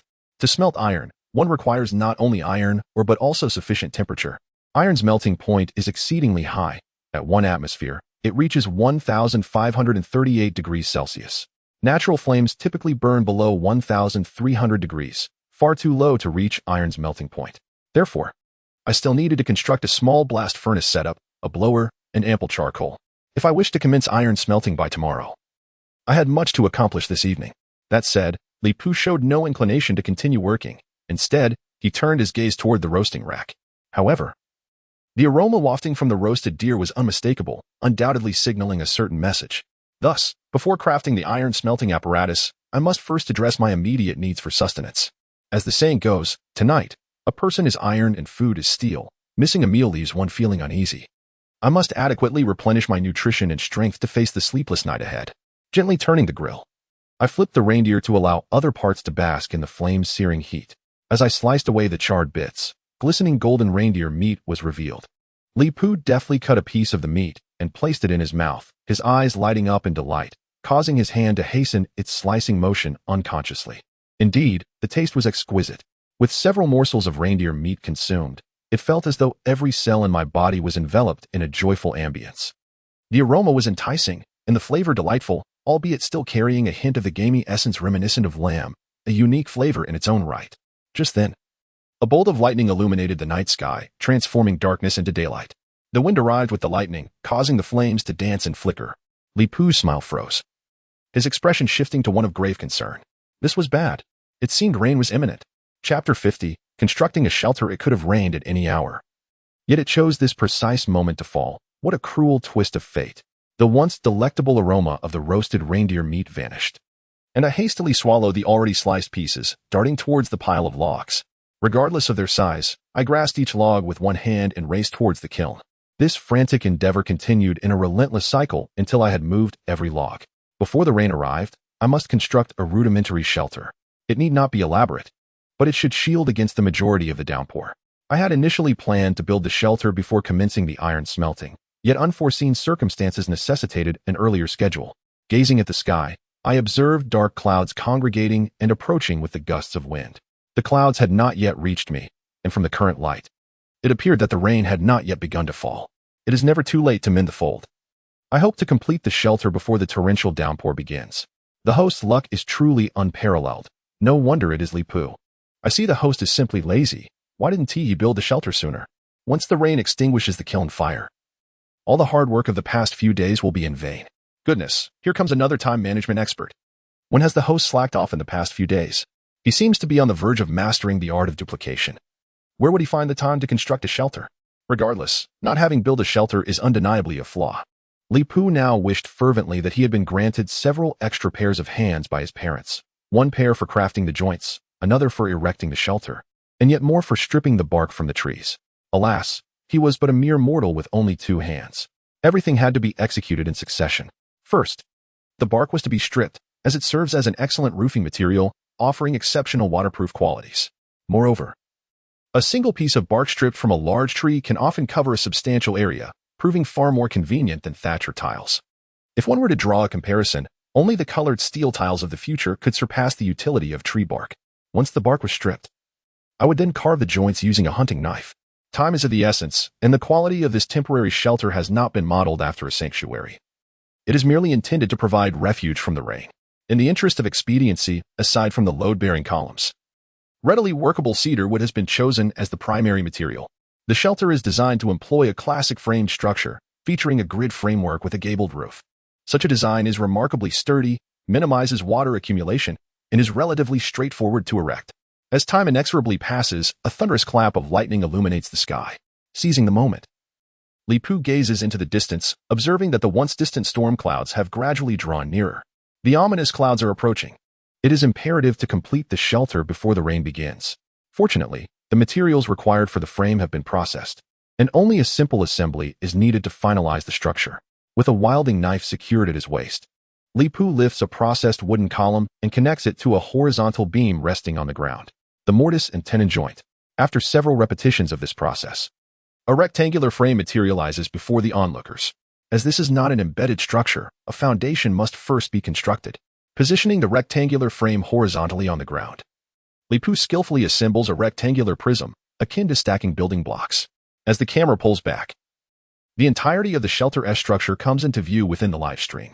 This shelter measures 3 by 5 meters, encompassing an area of 15 square meters, perfectly covering the pile of firewood for pottery and the barbecue pit. At this moment, the shelter consists solely of the basic frame. The crossbeams and diagonal beams have yet to be installed, and the bark has not been laid, rendering it quite stark. How absurd. When did constructing a wooden frame become so effortless?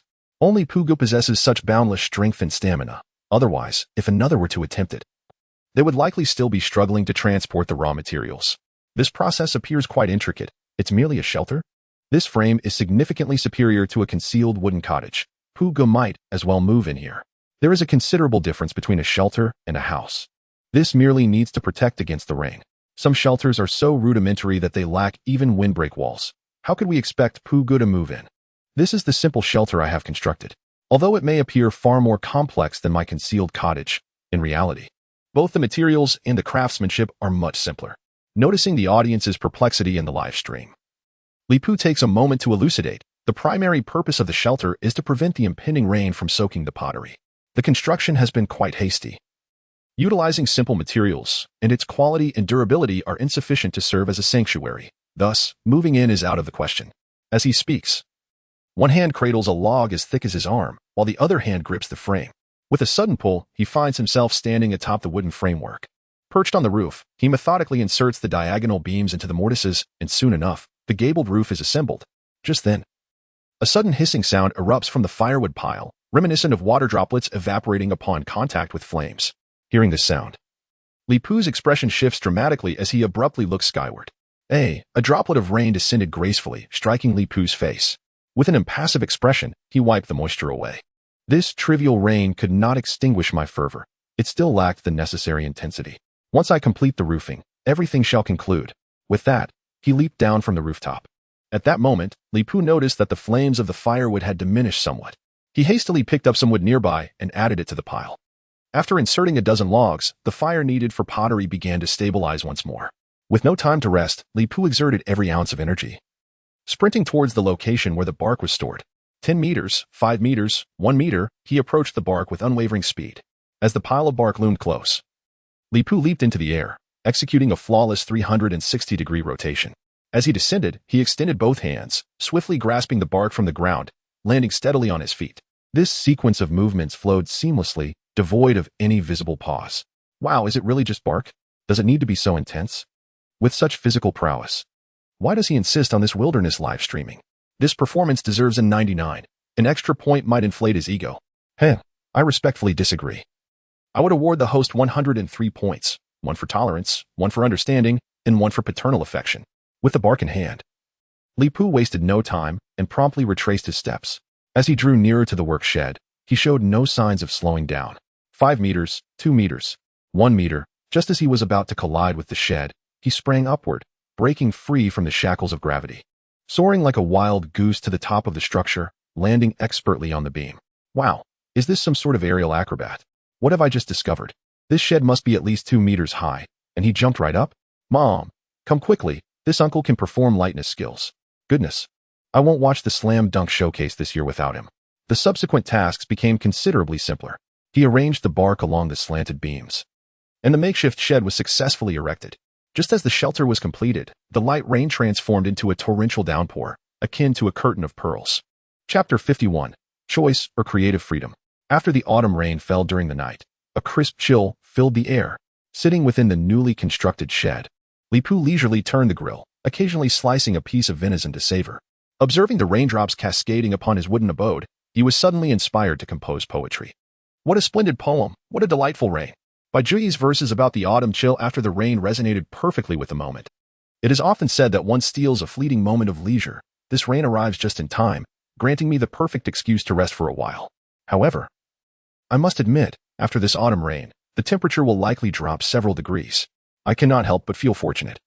Acquiring a reindeer before the temperature falls makes for a much easier night. Having satisfied my hunger and replenished the fire for pottery, Li Pu found himself restless once more. After a brief respite, he resolved to seize the opportunity to craft the essential tools for iron smelting while the pottery was being fired. The gold panning basin I crafted earlier has resolved the issue of iron sand, and now I must contemplate how to melt the iron sand into iron. For the moment, I shall set aside the problem of the blast furnace. Once I have accumulated a sufficient quantity of iron sand and produced charcoal, I can then construct a rudimentary blast furnace from clay. Reflecting on my options, I have several choices remaining: the blower, the forging hammer, and the tongs, the essential trio of iron forging tools. With clarity of thought, I turned to the audience, eager to know which tool they would like me to create first. Is there really any choice? I wish to see the blower made. I want to see the tongs. Can the host craft a crab claw type, large and vibrant? The hammer. Just make a hammer first, and our Paladin Alliance will reward you with a rocket. I suspect you're insulting me, and I have evidence to prove it. I've already taken screenshots and sent them to the moderator. Await the judgment of divine light. Moderator, please stop. This ISNTA kindergarten bus. I want to get off. As the most devoted host to my fans, I naturally acquiesced to their whims. Since their opinions were divided, I decided to postpone the creation of all 3 items. With that, I picked up my wilding knife and began to carve into a piece of elm wood, which was about the width of a bowl. Allow me to craft a support structure first. The triangle is the most stable of structures, and my support was no exception. I selected 3 similarly sized elm pieces and carved corresponding mortises at their tops. I then drilled 2 holes beneath each piece and found 3 similarly sized dowels to serve as positioning guides. In less than half an hour, all materials were prepared. With the mortises interlocked and the positioning done, a simple tripod was constructed. I shook the tripod vigorously and then hung from its top, pulling down hard with my feet off the ground. It withstood the strain remarkably, showing no signs of collapsing. Brushing off the wood shavings from my hands, I faced the camera again, my expression earnest. All right, the support structure is complete. Now you may reveal your choices, but do ensure that your opinions are unified this time. Otherwise, I cannot guarantee what I might end up crafting. Is the host challenging us? We agreed on the trio, but how did we end up with a support structure? Beautiful craftsmanship, but I fail to see the utility of this support. Is it for a cardiac bridge for the short-faced bear?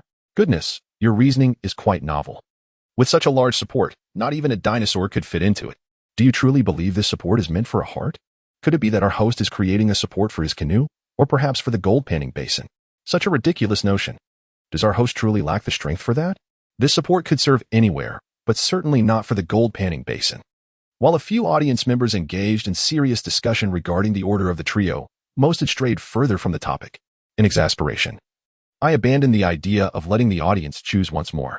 In a parallel world, Li Pu resolved to craft a wooden pulley capable of bearing a weight of at least 100 kilograms.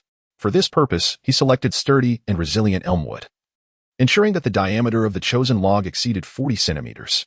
Although such a diameter might be challenging to find in other realms, in this parallel universe, it was readily available, and he quickly procured a suitable piece of elm.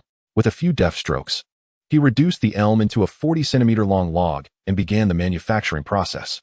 The creation of the pulley proved to be remarkably straightforward, far simpler than it initially appeared. Thanks to the exceptional malleability of the elm, Li Pu adeptly employed his wilderness knife as a chisel, plane, and axe all in one. He commenced by hollowing out the core of the log, followed by carving grooves around its circumference. Gradually, under the skilled hand of Li Pu, the log began to take shape, revealing the contours of the pulley. Though it seemed destined to become a pulley, a single log, merely requiring a crosscut to the appropriate length and a groove carved along its circular edge, could easily be transformed into a functional pulley. However, such a design would generate considerable friction, and while it could be utilized without concern for additional effort, navigating the wilderness made Li Pu cherish every ounce of strength. Thus, to ensure the pulley could be effectively employed, it necessitated a polishing treatment. For Li Pu, the true challenge lay in this polishing process. Fortunately, despite its difficulty, he found it feasible. He sprinkled some charcoal residue into the groove of the pulley, added a touch of water, and retrieved a smooth, polished pebble to commence the refinement. As he worked, a chorus of laughter erupted from onlookers, with one exclaiming, "I seem to have heard the grandest joke. Li Pu claims to cherish his strength." Another chimed in, "I nearly spat out my meal." What is the difference between Li Pu's statement and Lu Bin claiming he cannot craft contraptions? Li Pu retorted, "I possess a reservoir of untapped strength, yet I choose not to employ it. It's merely for amusement." One observer remarked, "Li Pu speaks of cherishing strength, not of lacking it." I find no fault in his words. If you had 100 million and were asked to part with 50,000 for a cigarette, would you comply? If I had 100 million, I would toss 50,000 away and then use another 50,000 for a smoke, came the confident reply. But what if you had 1,000,000 and were asked to give 100 to a beggar? Would you agree? Certainly not. Why not? Because I truly possess 1,000,000. The Bank of Jiuzhou City generously rewarded a plane and left a message. The Jiuzhou Bank solemnly reminds you, destroying currency is illegal. Please do not test the law. While observing the lively interactions of the audience in the live stream, Li Pu continued his work, and before long, half an hour had swiftly passed. Feeling the resistance during the polishing process diminish significantly, Li Pu paused his actions, grabbed a bucket of water, and poured it over the pulley. With a splash, as the black soot was washed away, the once stark pulley suddenly became smooth. At last, a brand new pulley had been successfully crafted. Satisfied with his creation, Li Pu lightly touched the polished surface of the pulley. Given the limited resources available in the wilderness, achieving such a result was already the pinnacle of his capabilities. He raised his head once more, gazing intently at the camera with his eyes narrowed into slits. "Surely now you can choose something? Or shall I be allowed to exercise my creativity freely?" Chapter 52, Water Hammer, Tao Chung. Or shall I be allowed to exercise my creativity freely? The moment these words left his mouth, it seemingly produced the opposite effect, rather than indicating a desire to select the trio of items. The audience in the live stream only intensified their fervor. He is getting anxious. Pu Gu is anxious. Why don't you plead with us to make a choice? Looking for a way out now? Let me tell you, it's too late for that on the 15th of the first lunar month. You want me to choose? I refuse. Let us just have some fun. Ask away, if you're bold enough. Just go ahead and create freely. I'm curious to see what else you can conjure. Make a hammer. Pu Gu, hurry and craft a hammer. Our Paladin Alliance keeps its word. As long as you make the hammer first, we'll immediately reward you with a rocket. Seeing the audience's response, Li Pu felt no surprise. It would have been strange if these whimsical netizens had played by the rules. He could only say that everything was well within his control.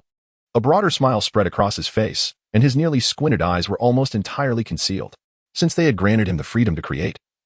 How could he disappoint their goodwill? With ample time remaining, he decided to construct a simple water hammer. As he spoke, he suddenly recalled something and added more wood to the fire before dragging over a thick, long log. This was a fir tree with a diameter of 60 centimeters, the largest piece in the woodpile. Previously, he had hesitated to use it for crafting a gold pan, but now, in the creation of a simple water hammer, he was finally willing to employ it. The water hammer is one of the simplest applications in hydraulic engineering, akin to a water cone, yet much more rudimentary. It merely requires hollowing out one end of a log to hold a certain amount of water, then finding a fulcrum based on the principle of leverage. And the simple water hammer would be complete. Those who have watched videos on primitive technology should understand its principle. For those who do not, once I have crafted it, a mere glance will suffice to grasp its function and mechanism. Without further ado, let us commence our work. I'm utterly bewildered. Pugu has strayed further into unconventional methods. Who the hell is stirring the pot? The streamer has become this way. Everyone present bears responsibility. Please stop, my dear friend. The purpose for which our Milk Knight Alliance has summoned you is not for this hammer, but rather for a hand hammer. Is this the Milk Knight Alliance? Have you even obtained your driver's license? You speed around daily, and the wheels of your vehicle have nearly crushed my face. Is there no discipline? Why hasn't he been apprehended? I have indeed observed primitive techniques. Zhao the Noble has also crafted a hydraulic hammer. However, dear friend, are you truly considering using a hydraulic hammer for forging iron? By the time the hydraulic hammer strikes, the ingot would likely have cooled considerably. Goodness. So you have been tinkering all this time in preparation for iron smelting?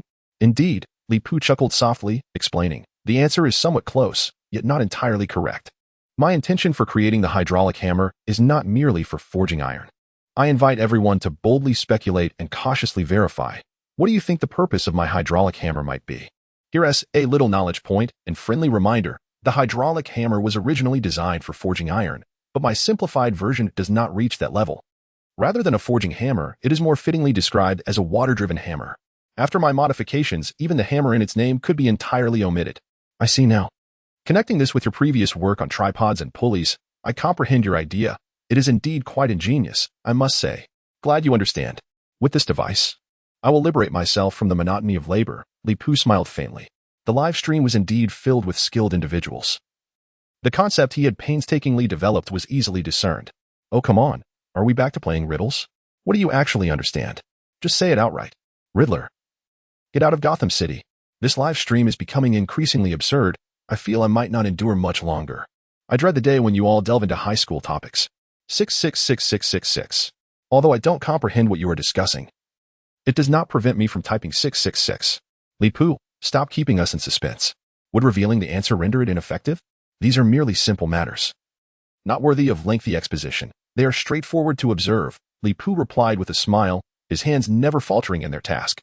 Once I have installed the hydraulic hammer, you will only need a glance to easily learn it, and you may even attempt to craft one yourself. It is truly quite simple. The flames crackled as Li Pu methodically chiseled at the fir log. To hollow out this 60-centimeter log, immense patience was required. Fortunately, the density of the fir was low, allowing each stroke of the bush knife to remove large portions of the core.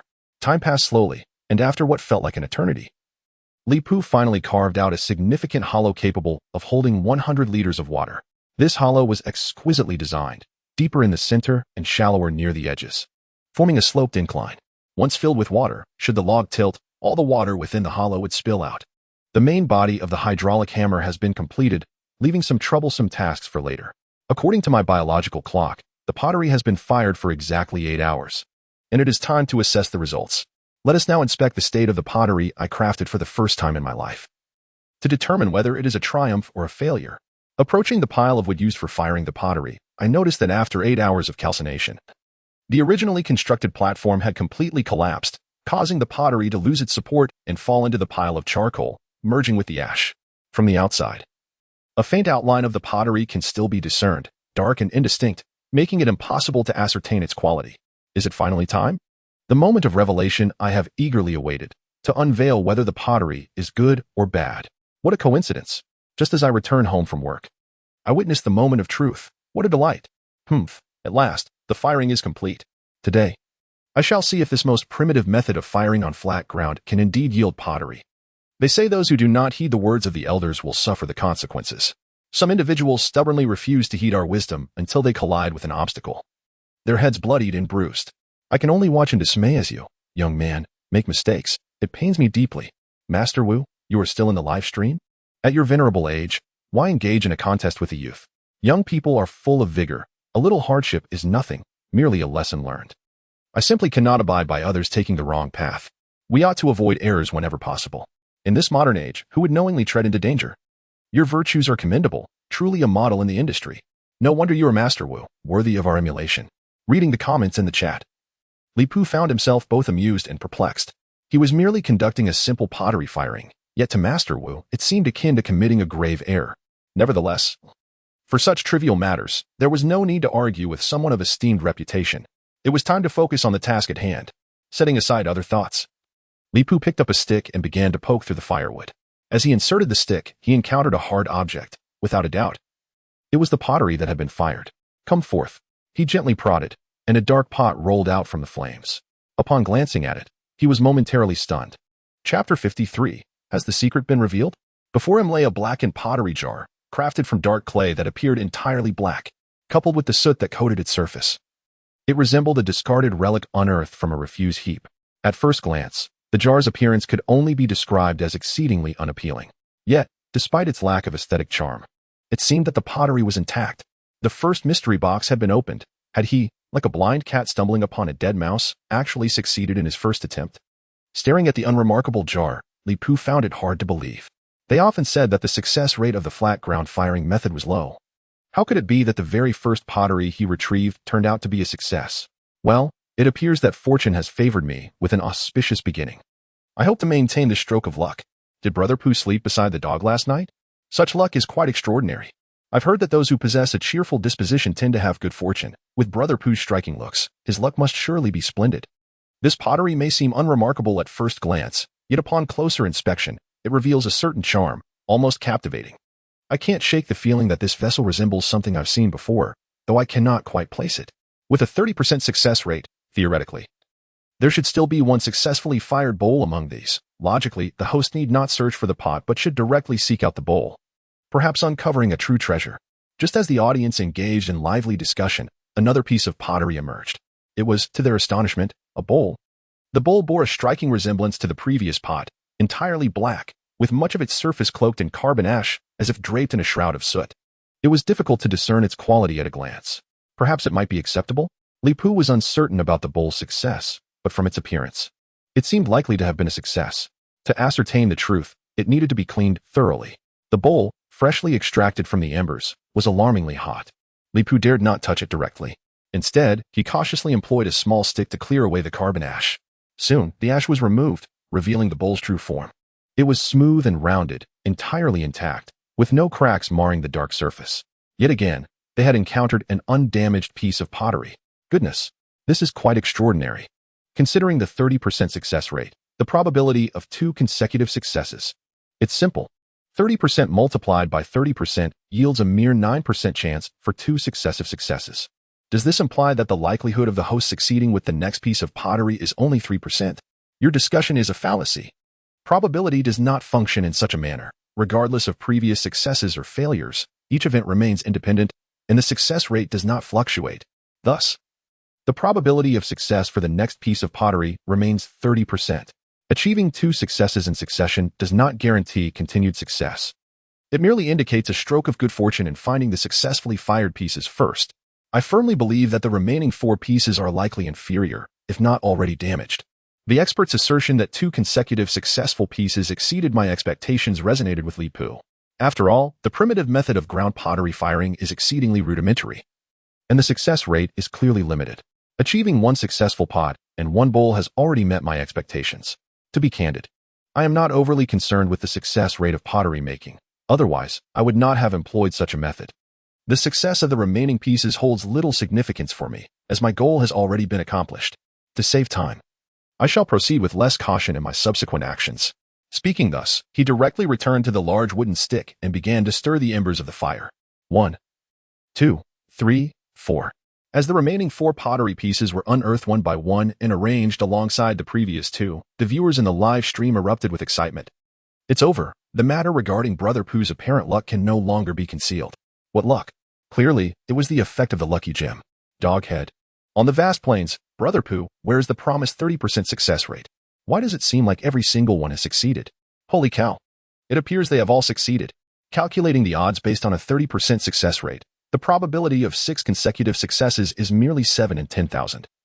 Such a rare event has befallen Brother Pooh. I just want to ask, who else is there? No matter how small the probability, there exists a possibility of realization. Given Brother Pooh's good looks, success is only natural, isn't it? How can that be? He must have cheated, while we weren't paying attention. He secretly slipped in a few pre-fired pottery pieces. Yes, it must be so. Master Wu has declared it. How could he be wrong? What? Can't take the loss? I recall someone once said something about a golden basin or something. Wu Tianji donated an airplane and commented, Wu Tianji, willingly accept my losses. I stand by my word. I hereby declare that from this day forth, I wash my hands of pottery making and will no longer participate in any form. How can you wash your hands of it? Master Wu, you mustn't concede. You truly believe such an extraordinary occurrence? Wu Tianji donated an airplane and commented, thank you for your support, young friend. But I have a saying for you. The world is vast, and wonders abound. Even the most extraordinary events have the potential to occur. Existence is reason enough. If you find it impossible, it simply means we do not understand enough. I simply refuse to accept it. This streamer must be employing dishonest methods. You must not be deceived. I have been vigilantly watching the live stream for the past 8 hours. Regardless of whether Brotherly possesses a unique secret formula or has employed some means, I have witnessed the entire firing process of this batch of pottery with my own eyes. I can discern the truth. Regardless of whether Brotherly employed methods to enhance the success rate, it cannot alter the outcome of my defeat. As a pottery craftsman, the only requirement is to continually learn and study. Master Wu, refusing to concede, was unfazed by Li Pu's success. However, his mind was a whirl of disbelief. How could it be that this entire batch of pottery had succeeded? To casually mold a batch of pottery and carelessly apply some fire, and it all turned out successfully? When did pottery making become so effortless? He merely followed the advanced potter's experience practices, using the simplest methods available. If one were to argue about the differences from conventional pottery, it would only pertain to the clay used. Perhaps it was due to the untapped potential of a parallel world. The quality of clay from the river was notably superior to that of later generations. But could this singular reason elevate a 30% success rate to 100%? Do not attribute it merely to luck. The occurrence of success in a series of 6 instances cannot merely be attributed to luck. Even if Li Pu had an unusually thick skin, he would not believe that his appearance could influence the probability of success. There must be unforeseen factors contributing to the anomaly of this batch of pottery. Unable to comprehend the situation at that moment, he decided to set it aside for further contemplation. To be candid, I did not anticipate the current predicament. The complete success of all 6 pieces has disrupted my subsequent plans, leaving me utterly perplexed. As he gazed at the unexpectedly successful pottery, Li Pu found himself in a quandary. He had initially expected a few defective pieces, which would have provided him with the opportunity to grind some clay powder. Now, it seems he would have to deliberately select 2 of lesser quality to shatter for that purpose. Chapter 54. Where have your thoughts wandered? It appears I must indeed choose 2 of inferior quality to break. Upon uttering this statement, Li Pu himself felt a sense of unease and quickly added, I do not lament having too many pieces, I simply require clay powder. I never anticipated that the very defects I should have least worried about would be entirely absent. I cannot determine whether this is a stroke of good fortune or misfortune. Enough already. You are clearly reveling in this. Your smug expression is practically spilling off the screen. Here, I must apologize to Pu Ge. I once doubted his integrity, but I now reaffirm. I am convinced that he certainly did not sleep alone last night. This turn of events has taken me completely off guard. I barely had time to fasten my seatbelt before my face collided with the windshield. Goodness. While others use carbon to fire pottery, Pu Ge appears to be risking his very life for this endeavor. Surely, this firing must have cost him years off his lifespan. After laboriously crafting a few pieces, he now intends to shatter them. I truly cannot fathom the thought process of the host. Is clay powder truly that vital? Wu Tianji rewarded with an airplane and commented, the applications of clay powder are extensive, but at present, Xiaoli Gu can only utilize it in 2 ways, either to create larger pottery or to formulate glazes. My personal inclination leans towards the former. The master indeed possesses remarkable insight. While most are mired in self-doubt, he immediately discerned the underlying intention. Upon realizing that someone finally understood his rationale, Li Pu nodded appreciatively. As Master Wu has articulated, my desire for clay powder stems from the aspiration to create a grand vessel. It is well known that various factors influence the success rate of pottery firing, including the technique of shaping, the quality of clay, the firing temperature, and the size of the pottery itself. The larger the vessel, the greater the difficulty in its creation. Thus, incorporating a bit of clay powder into the mixture not only enhances the likelihood of success, but also significantly elevates the quality of the final product. With this thought in mind, Li Pu shifted his gaze to the 6 newly fired pieces of pottery. The question now was, which one to shatter? First, he eliminated the clay bowl. Its small size would yield insufficient powder when broken, leaving him to choose among the 3 jars. As the cold breeze swept in, the temperature of the jars gradually lowered, solidifying their shapes. At first glance, The three ceramic jars appear remarkably similar in both shape and texture, making it difficult for the naked eye to distinguish between them. Li Pu found himself grappling with a dilemma of choice once more. Well, I truly cannot decide which one to strike. Perhaps you could assist me in selecting one? Choosing? Only children make choices. A real man would strike them all. How ridiculous. When it comes to doing good deeds, they forget us, yet when it involves mischief, they ask for our input. Pugo is quite the rascal. Oh dear. Can't we keep them all? I find all of little Pooh's ceramics quite beautiful. I'd be reluctant to part with any of them. Fine. Let us just fire a few more. That way, everyone is satisfied. Host, don't strike it. I'll buy this jar for 1,000. If it's not enough, I'll add more. Seeing the myriad of responses from the audience, Li Pu realized he had momentarily lost his way. The memory of the previous predicament with the wrought iron trio was still fresh. How could he ask his viewers to make a choice for him? Wasn't he that rather unamusing? After some contemplation, he decided that there was no rush concerning the large ceramics, and leaving them for now wouldn't hinder his plans. With a resigned gesture, he spread his hands. Since everyone is so reluctant to part with them, let us keep them all for the time being. After all, I am a host who cherishes my fans. After deciding to retain the ceramics, Li Pu promptly set about cleaning each jar meticulously. It must be said that once washed, their aesthetic appeal significantly increased. The dark surface imparted an intriguing depth, evoking a sense of solemnity. Of course, no matter how exquisite the ceramics were, they still had their primary purpose. Water was to be added, and the fire ignited. One jar was designated for boiling water, while the other was tasked with cooking a piece of venison. After so many days in this world, he was finally able to savor a cooked meal and drink pure, untainted water. As Li Pu stood by the fire, observing the jars filled with water and meat, a beaming smile adorned his face. While we await the water to boil and the meat to cook, let us resume the tasks we left unfinished earlier. Previously, he had crafted a framework, pulleys, and a water-driven hammer, aiming to connect them into a cohesive device.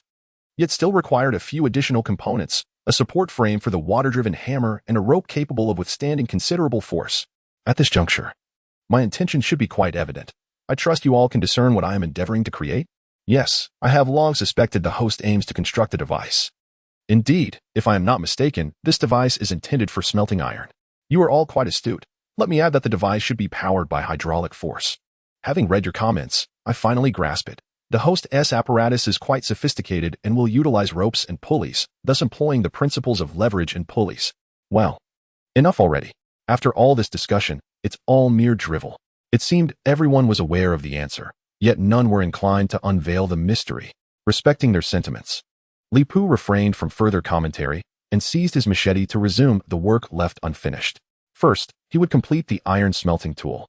The support structure of the hydraulic hammer differs somewhat from that of the gold panning basin.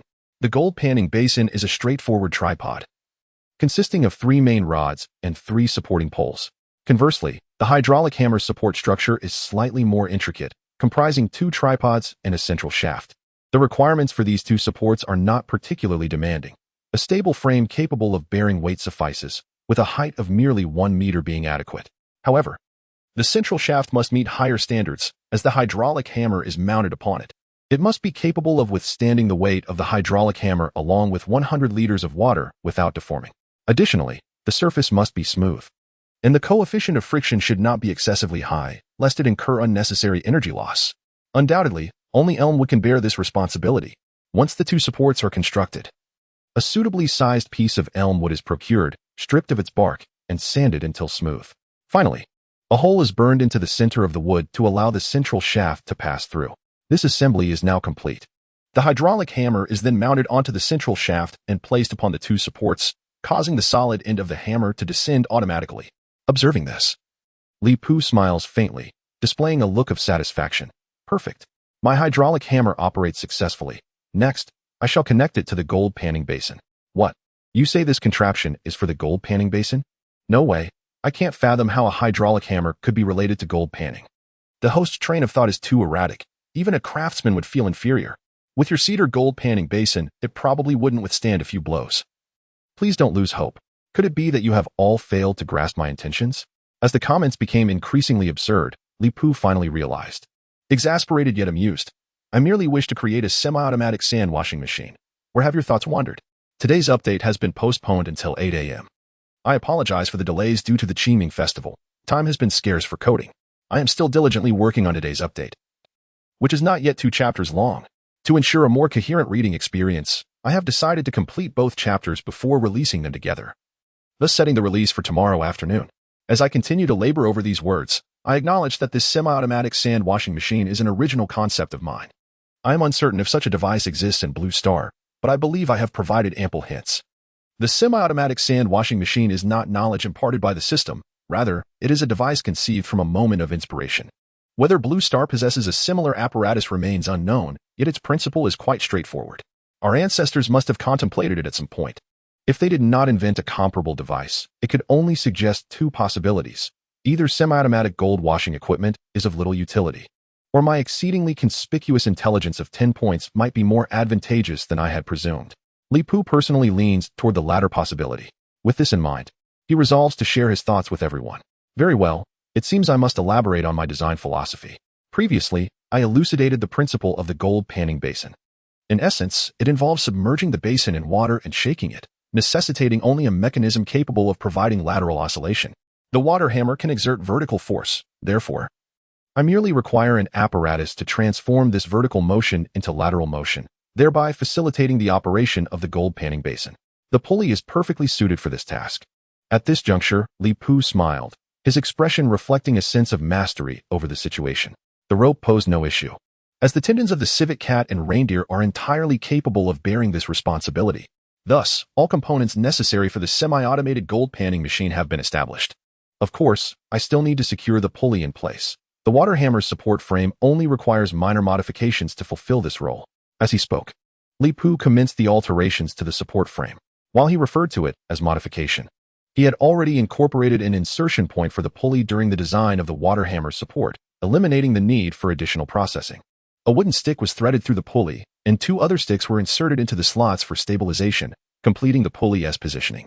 Enough of this. Stop lecturing. I spent the entire day at school enduring lessons, and now that I'm finally home to watch the live stream, I still can't escape the torment of lectures. Why do I get the feeling that Puga genuinely intends to teach us how to create this device? What does a programmer like me need to learn this for? Why do you all find it difficult to understand? Am I the only one who comprehends it at first listen? My brain may be grasping the concepts, but my hands struggle to replicate them. I suspect this stems from not having attended those elementary craft classes at Puji's place. I have no desire to expose you all, but as a STEM enthusiast, I believe Puji's idea for a semi-automated gold panning machine is quite innovative, with a genuine possibility of realization. Unfortunately, it is only applicable in a parallel universe, as contemporary gold panning machines are far more advanced. Everything is ready. We await the cessation of rain to find a suitable location to test this semi-automated gold panning machine. With the support frame modified, the construction of the semi-automated gold panning apparatus is deemed complete. Gazing at the sky, Li Pu observed the diminishing raindrops as the dark clouds drifted away, and the moon emerged from the shroud of clouds, beginning its descent from the zenith. Dawn was not far off. The nearby bonfire had long extinguished, and Li Pu touched the water-boiling pot, finding it pleasantly warm. After sampling a sip, he found the water to be at an ideal temperature, neither too hot nor too cold. He drank half the pot's contents in one go, only pausing when he could consume no more. Refreshing. This is the true essence of boiled water. Do you know how I have fared these past few days? The flavor of water heated by stone and wooden barrels. If given the chance, you should all try it. It guarantees an unforgettable memory for a lifetime. Try it? I fear I might just perish. Will you take responsibility for me? Not a chance. Get lost. What a fine sentiment. You can relish this delightful memory all to yourself without dragging us into it. Goodness, you wish for us to drink water even dogs would avoid. This is societal revenge confirmed. After finishing the boiled water, Li Pu patted his round belly, inhaling the enticing aroma of the reindeer meat soup nearby. Yet he found himself somewhat unable to eat. How hasty. In the spirit of sharing, the camera automatically focused on the venison soup. I have previously sampled the grilled venison, which was remarkably delicious with its unique flavor, truly a rare delicacy. As for the boiled venison, although it was devoid of any seasoning, I could already detect its enticing aroma wafting through the air. Such fragrance alone is irresistible. As I spoke, Li Pu had already scooped up a piece of venison. This particular cut was taken from the abdomen, and despite having been cooked over an open flame, it retained its visual appeal and texture. Li Pu carefully held the slice of venison in front of the camera. The succulent, pale meat glistened, resembling a piece of pristine glass, while the lean part exhibited distinct marbling, akin to a flurry of snowflakes, resembling a beautiful painting. I wonder if anyone has heard of Li Zhuang's white meat. I personally believe it to be the pinnacle of boiled white meat. The essence of this dish lies not only in its sauce, but also in the skill of the chef. Li Zhuang's white meat is as delicate as a cicada's wing. Tender like jelly, refreshingly aromatic, rich yet not greasy, dissolving effortlessly upon chewing, a rare delight from the Sichuan region. The slice of venison before me, while comparable in craftsmanship to Li Zhuang's white meat, boasts a unique sweetness that compensates for the absence of sauce. Regrettably, we are not in the same world to share this exquisite taste. I must savor the boiled venison on behalf of everyone. As I placed the wafer-thin venison on my tongue, a wave of freshness enveloped me, rich yet light, gamey yet not pungent, with a distinctly unique flavor. While relishing the authentic taste of the venison, Li Pu's eyes gradually glazed over in delight. After a moment, he came to himself and exclaimed, "What a wonderful flavor!" The boiled venison surpasses the grilled version. Mastering the art of cooking in a pot indeed marks a significant advancement in human cuisine. From this day forward, my quality of life has taken a considerable leap forward. What the hell? I just walked in and saw this. I deliberately timed my visit to avoid mealtime. And yet here I am? Upon seeing Puji's expression, the instant noodles in my hand suddenly lost their appeal. Late-night temptation? Is there anything more excessive? Anyone up for a barbecue?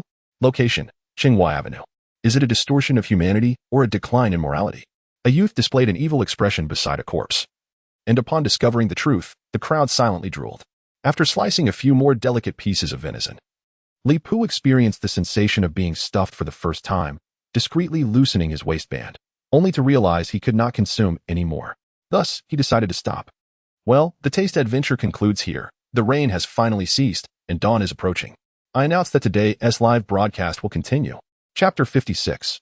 All set, seeking continuation. I declare that today's live broadcast shall proceed.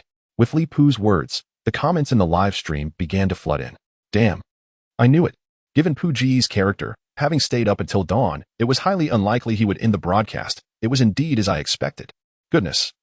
This is quite the spectacle. The broadcast by Pu Gu has nearly reached 24 hours, and if it continues, it may surpass 40 hours. Are you truly attempting to exhaust us? Previously, someone urged me to keep track of Puji's steps, and it seems you genuinely wish to bring about my demise. Only to inherit my Huabei. Oh my, Changzhou, are you still awake? Do you genuinely aspire to cultivate immortality? If the streamer does not conclude the broadcast, I shall forego sleep.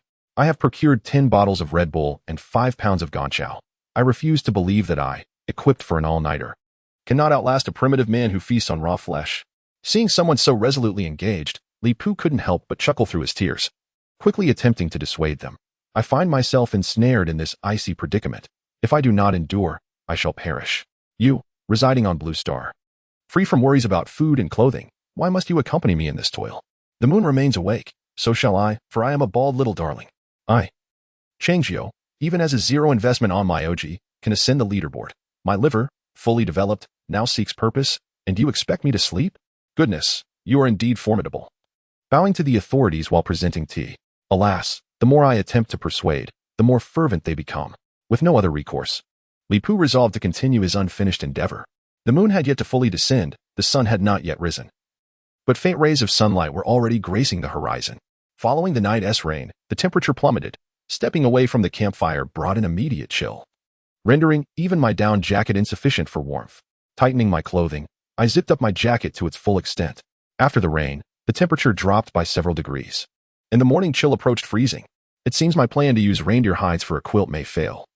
I must first fashion it into a coat to ensure my daily mobility. After several heinies to warm my body, Li Pu began to move. With determination, he transported all components of the semi-automatic sand washing machine to the riverbank, walking upstream along the river's edge. He had already envisioned the ideal location for setting up the washing machine, an earlier encountered stream with swift currents and a notable drop. A natural site for waterworks that would save considerable effort. Along the way, he frequently encountered animals drinking by the river. The sheep and deer, upon spotting a human, would abandon their water and flee. The bovine creatures, however, displayed a more composed demeanor, perhaps due to Li Pu's smaller stature. They showed no signs of fear and leisurely continued to drink. Look over there, the majestic Irish elk you've all been yearning for, in comparison to their remains. The living specimens are indeed far more splendid, with such grand antlers adorning their heads, making their movement cumbersome. I suspect their great weight may have contributed to their extinction. And over there, a group of woodland musk oxen I had previously seen. What a delight to finally discover such large creatures on this side of the river. Regrettably, I have not brought my spear on this outing, nor do I have the time to attend to them. Otherwise, I would have gathered the materials for my hornbow.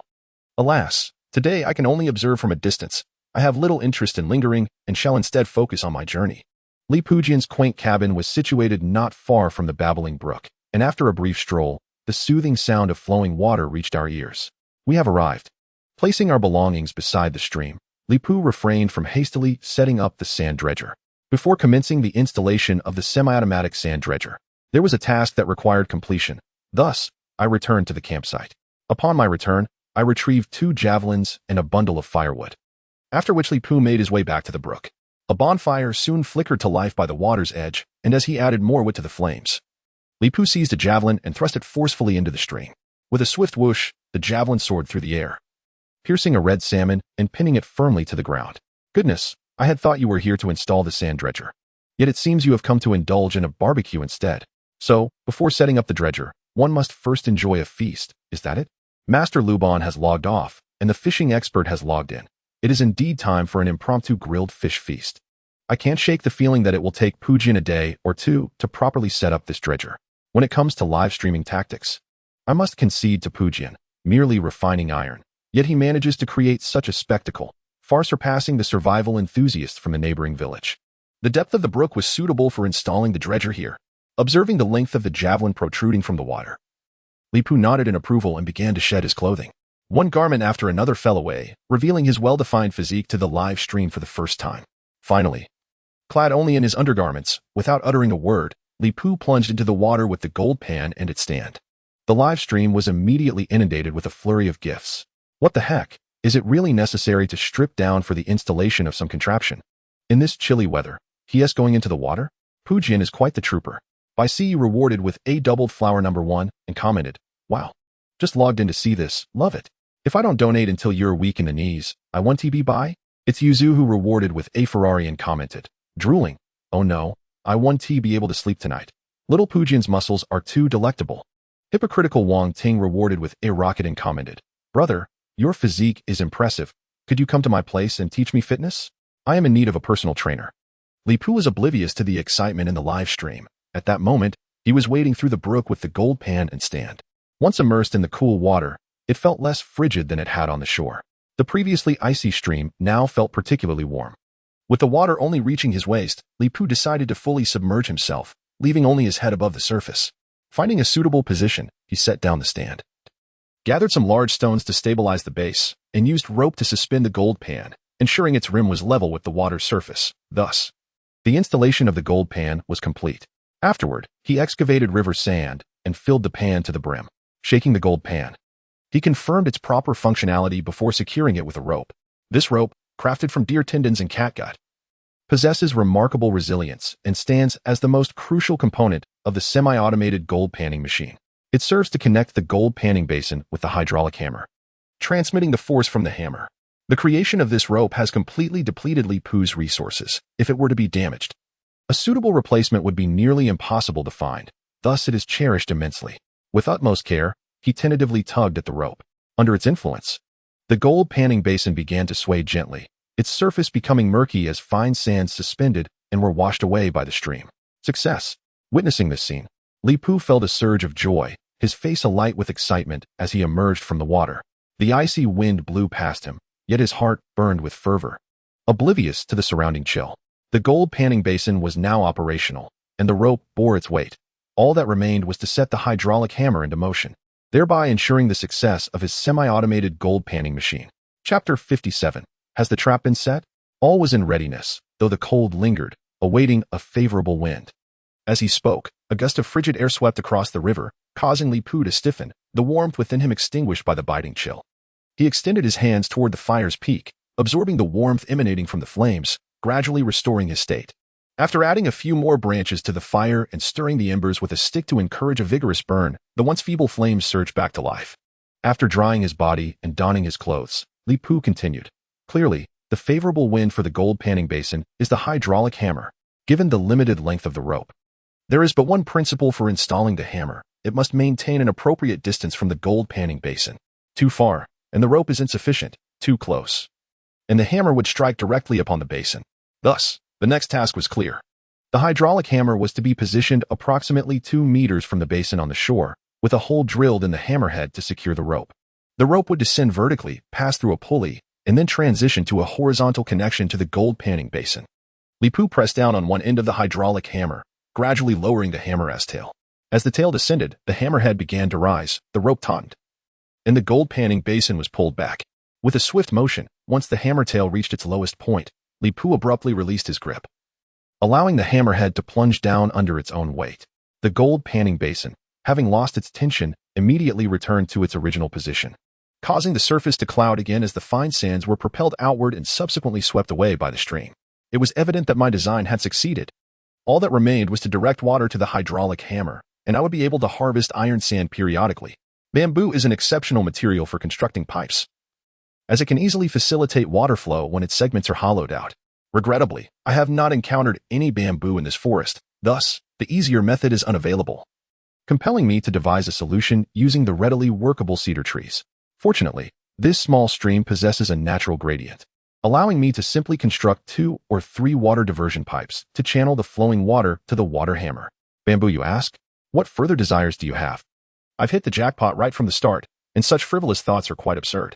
Nonetheless, it must be said that bamboo is indeed a remarkable resource. Our region is abundant in nan bamboo, which serves numerous purposes. Take food, for instance. Whether winter bamboo shoots or spring bamboo shoots, both are exquisite delicacies, considered treasures among mountain and sea cuisine.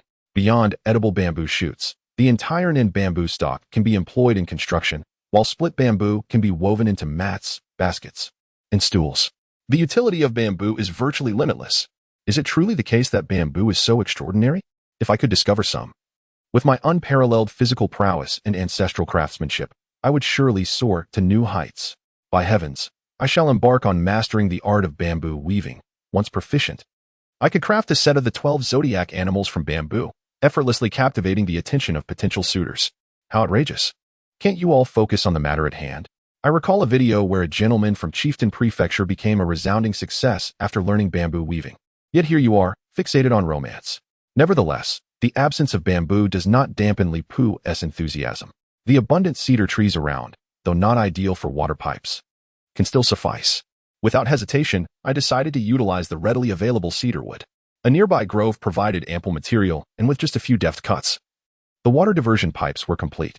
The cedar, being lightweight and easy to manipulate, allowed the pipes to be fashioned swiftly. Soon, the stream's water began to flow continuously into the water hammer's trough, gradually accumulating. After a few minutes, the trough was filled, and under the force of gravity, the water struck down with a tremendous force. The gold panning basin began to shake in response. Witnessing this scene, a satisfied smile crept across Li Pu's face. It was evident that my semi-automatic sand washing machine had succeeded, marking the commencement of automated sand extraction. This was an auspicious sign, however. I still found the water hammer's operational frequency rather slow and resolved to enhance its speed. Is it truly possible to adjust its working frequency? Am I to add a gear-shifting mechanism? Increasing the water hammer's speed is quite simple. One merely needs to accelerate the flow of incoming water. How astonishing!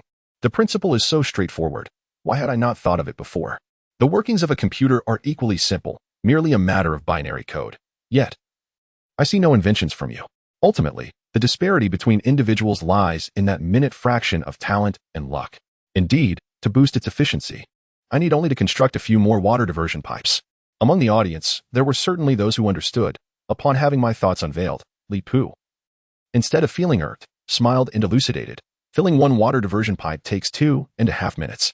By creating several more, I could increase the water hammer's frequency to within 30 seconds.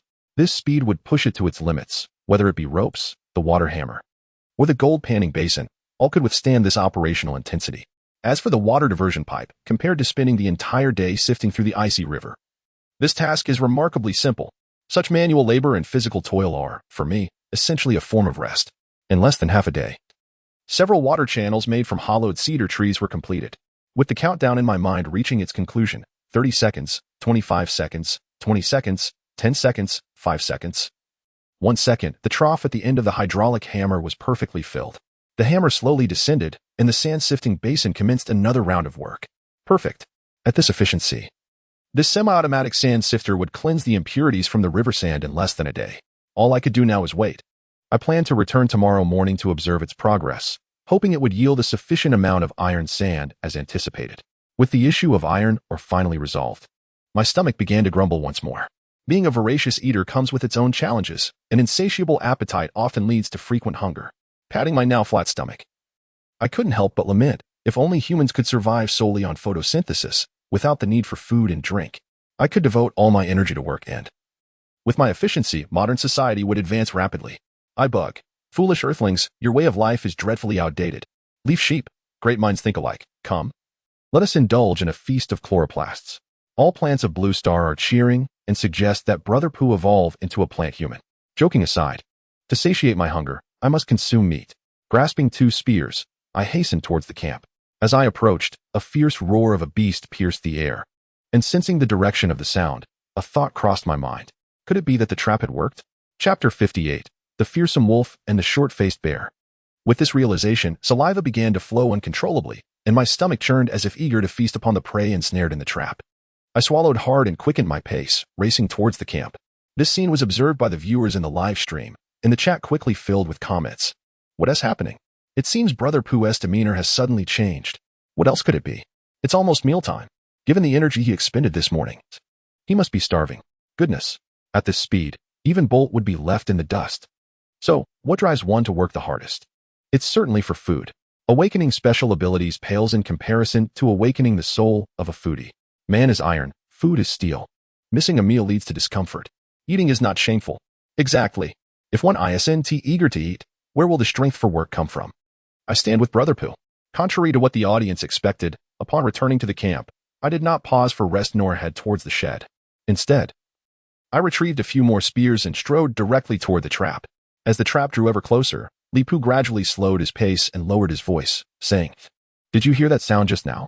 Without waiting for the audience's response, he continued in a hushed tone, "If I am not mistaken, a formidable creature has entered the trap. It is highly likely to be the colossal short-faced bear." The trap was situated at the forest's edge, perilously close to the camp. After a few steps, they beheld a massive bear, its upper body thrashing wildly within the confines of the trap. The bear was covered in brown fur, yet peculiarly. The hair on its face appeared singed, as if scorched by fire. Without needing to examine the burn marks on its face, Leepu instantly recognized it as the very giant short-faced bear that had previously assaulted his cabin. Indeed, fortune favored him. The trap he had just dug had proven effective. He had not anticipated such a swift opportunity for revenge on behalf of his cabin, whether it was an attempt to escape the trap or a loss of reason. The bear furiously battered the ground, displacing the earth around the edges of the trap and creating small craters. If left unchecked at the bear's current pace, it could potentially excavate a passage and escape within a few hours. Beside the trap, a dire wolf bared its teeth, its gaze fierce as it lurked behind the bear. Seizing the moment while the bear was preoccupied, the wolf lunged and sank its teeth into the bear's flank. With a roar of pain, the bear abandoned its futile digging, whirled around, and raised a paw as large as a frying pan to swat at the dire wolf. Yet, the wolf seemed to have anticipated the bear's movements. As the bear turned, it deftly released its grip and nimbly evaded the impending blow. The bear's massive paw crashed onto the ground, sending clouds of dust soaring into the air, momentarily obscuring the scene. Goodness, is that dire wolf a genius? It feels more intelligent than a fox. Is that clever? If it were truly wise, it would have scurried away long ago. How could it possibly engage a short-faced bear? One must remember that the dire wolf is no match for such a colossal opponent. I believe I've stumbled upon a revelation. Look, the terror cat that Pooh had tied to the tree as bait has vanished. Could it be that the short-faced bear devoured the terror cat, prompting the dire wolf to fight back? How absurd. To be snatched from a height of 8 or 9 meters. That is utterly unscientific. A 5-meter-tall short-faced bear could reach a span of 7 meters with its paw, which is quite reasonable. With a 7-meter reach, it could easily leap and grasp something at an altitude of 8 or 9 meters. What is unscientific about that? Goodness. I'm not interested in whether the short-faced bear could catch the terror cat. I simply wish to witness the spectacle of it tumbling into the trap. I wonder if it would still have its dignity intact. Leepu could not help but feel that his thoughts mirrored those of the audience. Their collective curiosity was palpable. Watching the contest between the bear and the wolf, memories of his earlier encounters with the terror cat and the dire wolf flooded his mind. I must assert that the terror wolf is no ordinary creature. I suspect its intellect may rival that of a 7 or 8-year-old human child. Not only does it excel in the pack hunting tactics characteristic of canids, but it also possesses an exceptional ability to interact with other animals, discerning their strengths and weaknesses, and understanding when to advance or retreat. Most alarmingly, it can adapt its strategies based on its own circumstances and those of its adversaries. To be frank, prior to this revelation, I had adopted a rather laissez-faire approach to its upbringing, merely providing sustenance, but after witnessing its remarkable capabilities today, I am seriously contemplating incorporating it into my survival team. Though the terror wolf differs significantly from the dogs of later generations, both belong to the canine family and likely share genes conducive to domestication. Among canid species, the intellectually limited Tibetan Mastiff recognizes only one master throughout its life, whereas exceptionally intelligent breeds like Border Collies and Poodles can be rehomed and form new bonds. Observing the dynamic between the terror wolf and the terror cat, it appears as though the wolf has been tamed and has acknowledged a master. Given that there exists a precedent for taming this terror wolf and its evident intelligence, if the terror wolf is not vastly different from domestic dogs, there lies a chance for secondary domestication. Thus, when Li Pu witnessed the terror wolf battling the short-faced bear, a thought echoed persistently in his mind. The possibility of taming this terror wolf rests upon this moment. With this realization, Li Pu understood he could no longer afford to wait. The spear was raised in his hand. He aimed. He launched.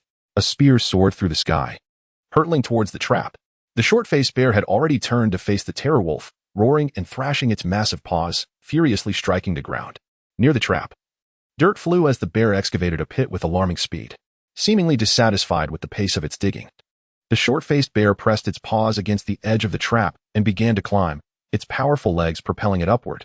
In a matter of moments, a significant portion of its colossal body had emerged above ground. Unless an unforeseen event occurred, it would soon escape the trap entirely. Just as the short-faced bear was on the verge of liberation, a spear descended from above, striking forcefully at its back. With a piercing sound, the high-speed wolf fang spear penetrated the thick hide of the short-faced bear, its 5-centimeter tip embedding itself deep within the bear's flesh. Following the initial spear, several more followed suit, embedding themselves resolutely into the bear's body. My aim was true. I had targeted its head, yet struck its back instead. In mere moments, the short-faced bear had been struck multiple times, its climbing form stiffening before it began to thrash wildly. In its frantic movements, it lost its point of support, leaving only its massive paws gripping the ground. However, those paws alone could not bear its immense weight, and helplessly, it watched as its hard-won ascent began to falter. Only the deep, lengthy claw marks near the trap bore witness to the bear's final struggle. With a javelin in hand, Li Pu slowly approached the trap, his eyes gleaming with anticipation as he gazed at the short-faced bear within, as if a luminous future beckoned to him. The bear scratched its back, casually swatting away the javelin lodged there, and then nonchalantly rose from the ground. Upon noticing an additional monkey by the trap, it suddenly seemed to grasp something, throwing back its head to emit a thunderous roar. Indeed, seizing an advantage would not be so effortless. Li Pu furrowed his brow momentarily before breaking into a knowing smile, remarking, "Then, the true battle begins." Chapter 59. This bear has gained wisdom. A spear was thrust forward, followed by an eruption of vigor. The wooden tip struggled to pierce the bear's tough, resilient skin, becoming ensnared and unable to advance further. Goodness, the defensive power of this bear's hide is remarkable. It is impervious to blades and spears. Gigantic short-faced bear. This thing is called a javelin. It serves well for scratching an itch, if I am not mistaken. The wooden spikes in the trap seem to have had no effect, right? Be more confident. Eliminate the word seem. The spikes in the trap are all shattered. You jest. Clearly the bear was pierced, yet you still deny it. Do you not wish to take responsibility? After sustaining a blow, the short-faced bear paused, its fierce expression momentarily faltering, as if astonished that the monkey dared to provoke it. With a howl to the heavens, the bear's face contorted, a blend of ferocity and anger transforming its expression into a grimace, as it swiftly raised its massive paw and brought it crashing down. The bear's speed was far slower than anticipated. As the gigantic paw descended toward him, Li Pu felt no trace of anxiety. Instead, an unprecedented calm enveloped him. Drawing a deep breath, he honed his focus. At that moment, time appeared to stretch, and the bear's already sluggish movements became even more languid. He sidestepped, evading. To the onlookers, Li Pu appeared to effortlessly evade the bear's vengeful strike. Boom! The bear's paw slammed into the ground, sending dirt and rubble flying. Seizing the opportunity, a lurking dire wolf leaped onto the bear's back, sinking its teeth into a chunk of flesh. Before the bear could react, the wolf sprang back to its previous position, sprawled on the ground, gazing lazily at the colossal beast, its expression one of triumph. The ambush was successful. As the debris struck him, Li Pu frowned slightly, swiftly withdrawing the javelin and retreating a few paces. The wooden spear lacked sufficient penetrating power. Although it appeared to have made an impact, inflicting wounds on the bear, it likely hadn't even breached the subcutaneous fat layer. While the javelin was lengthy, its lethality was severely limited. It might suffice against ordinary animals, but against a rugged creature like the short-faced bear, its inadequacy was glaringly exposed. It is often said that 1 pig, 2 bears, 3 tigers, and 4 leopards represent the hierarchy of ferocity. However, I personally believe that the short-faced bear surpasses the wild boar. Even in the dire circumstance of being ensnared in a trap, it remains a formidable adversary. Had it not been trapped, I fear I would not even qualify to confront it directly. So this is what they call a direct confrontation? I have learned something new. In this light, it seems that Brother Pooh is not only engaging the short-faced bear directly, but is also challenging it in a one-on-one battle. Wolves of the North, so I'm not considered a combatant, am I? I see now. I had misunderstood the situation in the pickled vegetable nation. By Brother Pooh's standards, it would seem reasonable for the judges and competitors there to jointly assault their opponents. At that moment, Li Pooh suddenly recalled his hunting knife. Its sharpness, despite the short-faced bear's tough skin and flesh, could potentially alter the course of the battle if it struck a vital point. Yet, in comparison to the bear's expansive 2-meter reach, the length of the knife appeared almost negligible. Engaging in close combat with the short-faced bear would be akin to a flesh-to-flesh encounter, where a single slash might only inflict a minor wound, while a swipe from it could be devastating. Upon this realization, Li Pooh abandoned the idea of using the hunting knife. He gazed at the colossal bear thrashing about in the trap, and a determination welled up within him. Since a single shot would not suffice, he stepped forward, thrusting his spear directly at the bear's face. He would take another shot, as he observed the monkey before him wielding a painfully sharp stick.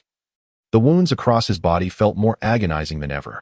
With a thunderous roar, the short-faced bear gripped the edge of the trap and leapt upward, attempting to hoist its massive form out of the pit. Li Pooh seized the opportunity. As the bear's paws were occupied, he redirected the spear towards its eye. A blood-curdling scream echoed through the forest, startling countless birds into flight. The short-faced bear clasped its right eye with both hands, its struggle momentarily faltering, and it tumbled back into the trap once more. Always return home to visit. Wow, is this even possible? The short-faced bear may appear intimidating, but in reality, it is merely a bumbling brute. Is that all? I could do that too. During a standoff, it foolishly exposed its weakness to the enemy. This bear is terribly inexperienced. The streamer has committed a foul. A true warrior should not target the eyes, nose, or ears, these vulnerable spots. What a masterful display of dirty tactics. First the eye, then the ear, and finally a crushing blow. Wei he silently applauded and left a packet of quicklime. Goodness, the comments are indeed more entertaining than the live broadcast. The VE brought me much amusement.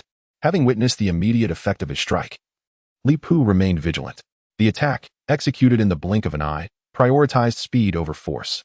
But do not celebrate too soon. While I did strike its eye, the damage inflicted was not substantial. Given its robust physique, it would likely recover in no time. The camera autonomously soared forward, revealing the scene within the trap. The short-faced bear, frantically rolling while clutching its head, emitted a series of anguished howls. Upon witnessing the bear's predicament, Li Pooh was momentarily taken aback. The situation was somewhat unexpected. He had not anticipated that a single shot, executed with a change of tactics midway, would yield such profound effects. To amend my previous wording, judging by its current state, the damage inflicted by my shot surpassed my expectations. It would likely take some time for it to recover. As soon as the thought crossed his mind, Li Pooh surprisingly abandoned the short-faced bear in the trap and turned to head back towards the camp. After a round of intense and spectacular combat, both contenders were utterly exhausted. It was now intermission. What the hell, intermission? What absurdity does Pooh Go intend to concoct now? He ought to finish it off while it's vulnerable. Just take the shot and eliminate the short-faced bear. Goodness. Do enlighten me on how to finish it off? With a keyboard? That wooden spear might poke its eyes, but the damage it inflicts on the body is rather negligible. The wooden spear's damage is indeed underwhelming, but a jungle knife would suffice. Were I the streamer, I would have dispatched it with a single stroke of the jungle knife. Ah, I see now why the streamer has refrained from using the jungle knife. It appears to be an attempt to artificially enhance the short-faced bear's dramatic arc. Chapter 60. A desperate gamble before long. Li Pooh returned to the trap, brandishing a javelin. The short-faced bear, seemingly acclimatized to the pain, gradually stood up within the trap. Between its paws, the remnants of mangled flesh were faintly visible, indicating the location of its punctured eyes. The power of a single shot proved to be astonishing.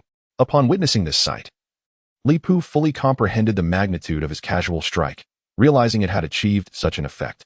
It seemed that the short-faced bear was not as formidable as previously imagined. Oh dear, Here we go again. I initially held high hopes for Pugu, but suddenly, I feel this matter may not conclude so easily.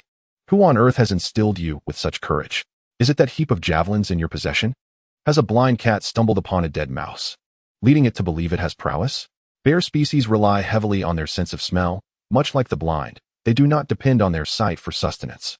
Even if you were to blind it, it would not be of much consequence. The bear remains a bear. In truth, as the audience had remarked, the short-faced bear quickly acclimated to the pain. Its paws, which had been shielding its eyes, were now resting on the edge of the trap once more. With its paws lowered, the condition of its eyes was laid bare for all to see. What remained was a gory hollow, surrounded by torn flesh, rendering its visage even more fearsome, accentuating the bear's already savage appearance. The live stream chat was instantly inundated with comments, obscuring Li Pu's view. He promptly disabled the comments for a minute, and his line of sight was immediately cleared. Grasping the long spear, Li Pu patiently awaited the moment the short-faced bear would reveal another vulnerability. Regrettably, the intellect of the short-faced bear far exceeds expectations. As if it has learned from its missteps and shows no intention of escaping the trap. Instead, it incessantly digs at the edges with its claws, causing sand and gravel to cascade down, rapidly enlarging the small pit that had already formed during the earlier struggle. It appears to have grown shrewd. I must concede that I underestimated the capacity of animals to excavate. Given the current situation, this colossal short-faced bear will soon dismantle my trap. Li Pu had not anticipated that what he thought was a nearly foolproof scenario would be compromised by the bear in such a manner. Time could not be afforded. If it managed to destroy the trap, the tide would turn instantaneously. With this thought in mind, Li Pu raised his spear and thrust it fiercely toward the bear's paw. The bear seemed to have foreseen this, as it abruptly lifted its digging paw just as Li Pu struck, swiping with precision to deflect the spearhead. A sharp crack resonated as the wooden spear splintered under the bear's blow. Li Pu felt a tremendous force rush through the spear, and as he loosened his grip, the spear fell to the ground, now bent awkwardly. In response to its momentary triumph, the short-faced bear displayed a semblance of human-like mockery. Yet it did not allow this fleeting victory to cloud its judgment. Instead, it resumed its relentless digging at the trap's edge, appearing deeply entrenched in its purpose, intent on not ceasing until it had carved out an escape route. Goodness, this bear is behaving like a dire wolf, almost as if it has gained sentience. They say that after the founding of the nation, beings cannot attain enlightenment, but they made no mention of the Ice Age. This is certainly not unlawful. It is quite remarkable. Could it be that the animals of this era possess greater intelligence than we have previously surmised? This is entirely plausible. It is said that countless civilizations existed on Blue Star long before humanity. Given the extensive duration of Earth's existence, even the most bizarre occurrences are conceivable. The above statement holds merit. It is reported that human civilization alone has traversed 5 epochs, not to mention what transpired before humanity's emergence. Wait, were we not discussing the short-faced bear? Why has the conversation ventured into such fantastical realms? Reading your exchanges sends shivers down my spine. I have retreated to my blankets. Trouble indeed. It is often said that a rogue is not to be feared, but rather a cultured rogue. Li Pu grasped another spear, his demeanor grave, his gaze piercing as he fixated on the bear's movements. Encountering a wise predator in the wild is truly the most daunting scenario, for when faced with an intelligent beast, humanity relinquishes its greatest advantage. I now find myself in such a predicament. There is no avenue for advance, nor a path for retreat. With no alternatives remaining, I must choose to gamble everything. In the midst of his thoughts, Li Pu took several steps back, lifting the spear as he silently gathered his strength. Now, with a whoosh, the spear transformed into a fleeting shadow, followed by a soft thud. Upon turning back, he found the spear firmly embedded in the bear's paw, which had shielded its face. Li Pu, with a precise thrust of his spear, pierced the thick skin of the short-faced bear, drawing forth a trickle of blood. The bear, enraged, swatted the spear aside with a deep, guttural roar. One after another, spears whistled through the air towards the bear. Initially, it attempted to shield itself with its paws, but soon retreated into the depths of the pit, choosing to hide away. Yet, each time Li Pu approached the edge of the trap, the bear would suddenly leap out, its massive paw swinging down with ferocity. Thus, a stalemate ensued between man and beast. Nearby, a fearsome wolf lay crouched, its gaze fixated on the unfolding struggle. Suddenly, it let out a tremendous yawn, its eyes gradually closing. The intermittent sounds of digging from below the pit served as a reminder to Li Pu that the short-faced bear was still tirelessly clawing at the earth within its confines. Realizing the need for a change in strategy, Li Pu gently set down his final spear and stealthily made his way towards the adjacent forest, soon arriving at the towering tree where the fearsome cat had once dangled. With agility, he ascended the tree, employing both hands and feet to swiftly reach the branch that previously held the cat. Is this what you call a desperate gamble? Ah, I see now. Climbing trees is Li Pu's ultimate tactic, truly befitting the man known as the king of climbing trees. In critical moments, climbing is key. They say there are no erroneous nicknames. And today, Li Pu's title as the climbing king is undeniably affirmed. What good does mere evasion serve?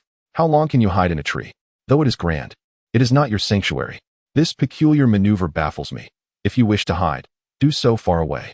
Hiding in a nearby tree is no different from presenting yourself as an easy target. Despite the audience's fervent protests, Li Pu continued along the branch until he reached the very spot where the fearsome cat had once hung. This position was fortuitously located directly above the pit. Perched on the branch, he silently observed the short-faced bear, which was attempting to climb out of its trap. Turning to the nearby camera, he whispered, "Have you ever heard of the technique known as the falling blade?" No sooner had he spoken than Li Pu leaped down, his hunting knife glinting ominously in the sunlight. Chapter 61. Kill and proposal. 1 minute earlier, within the depths of the pit, the short-faced bear toiled with its injured paw, desperately clawing at the earth. Blood continued to seep from its wound, staining the dirt like tiny plum blossoms. Suddenly, it sensed a decrease in the loathsome presence above and cautiously lifted its head. To its dismay, the troublesome monkey had vanished. It circled the perimeter of the trap, finding nothing but a slumbering fearsome wolf, with the monkey's interference absent. Escaping from the pit seemed a trivial task, though the bear could not comprehend the sudden change.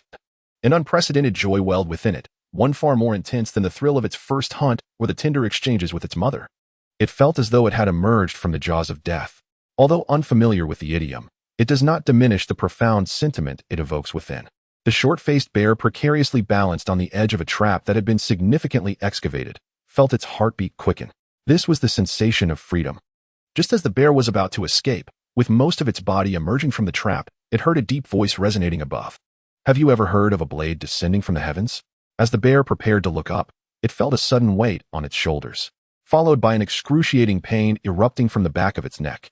Instantly, its head became unbearably heavy. Darkness enveloped its vision, plunging it into eternal oblivion.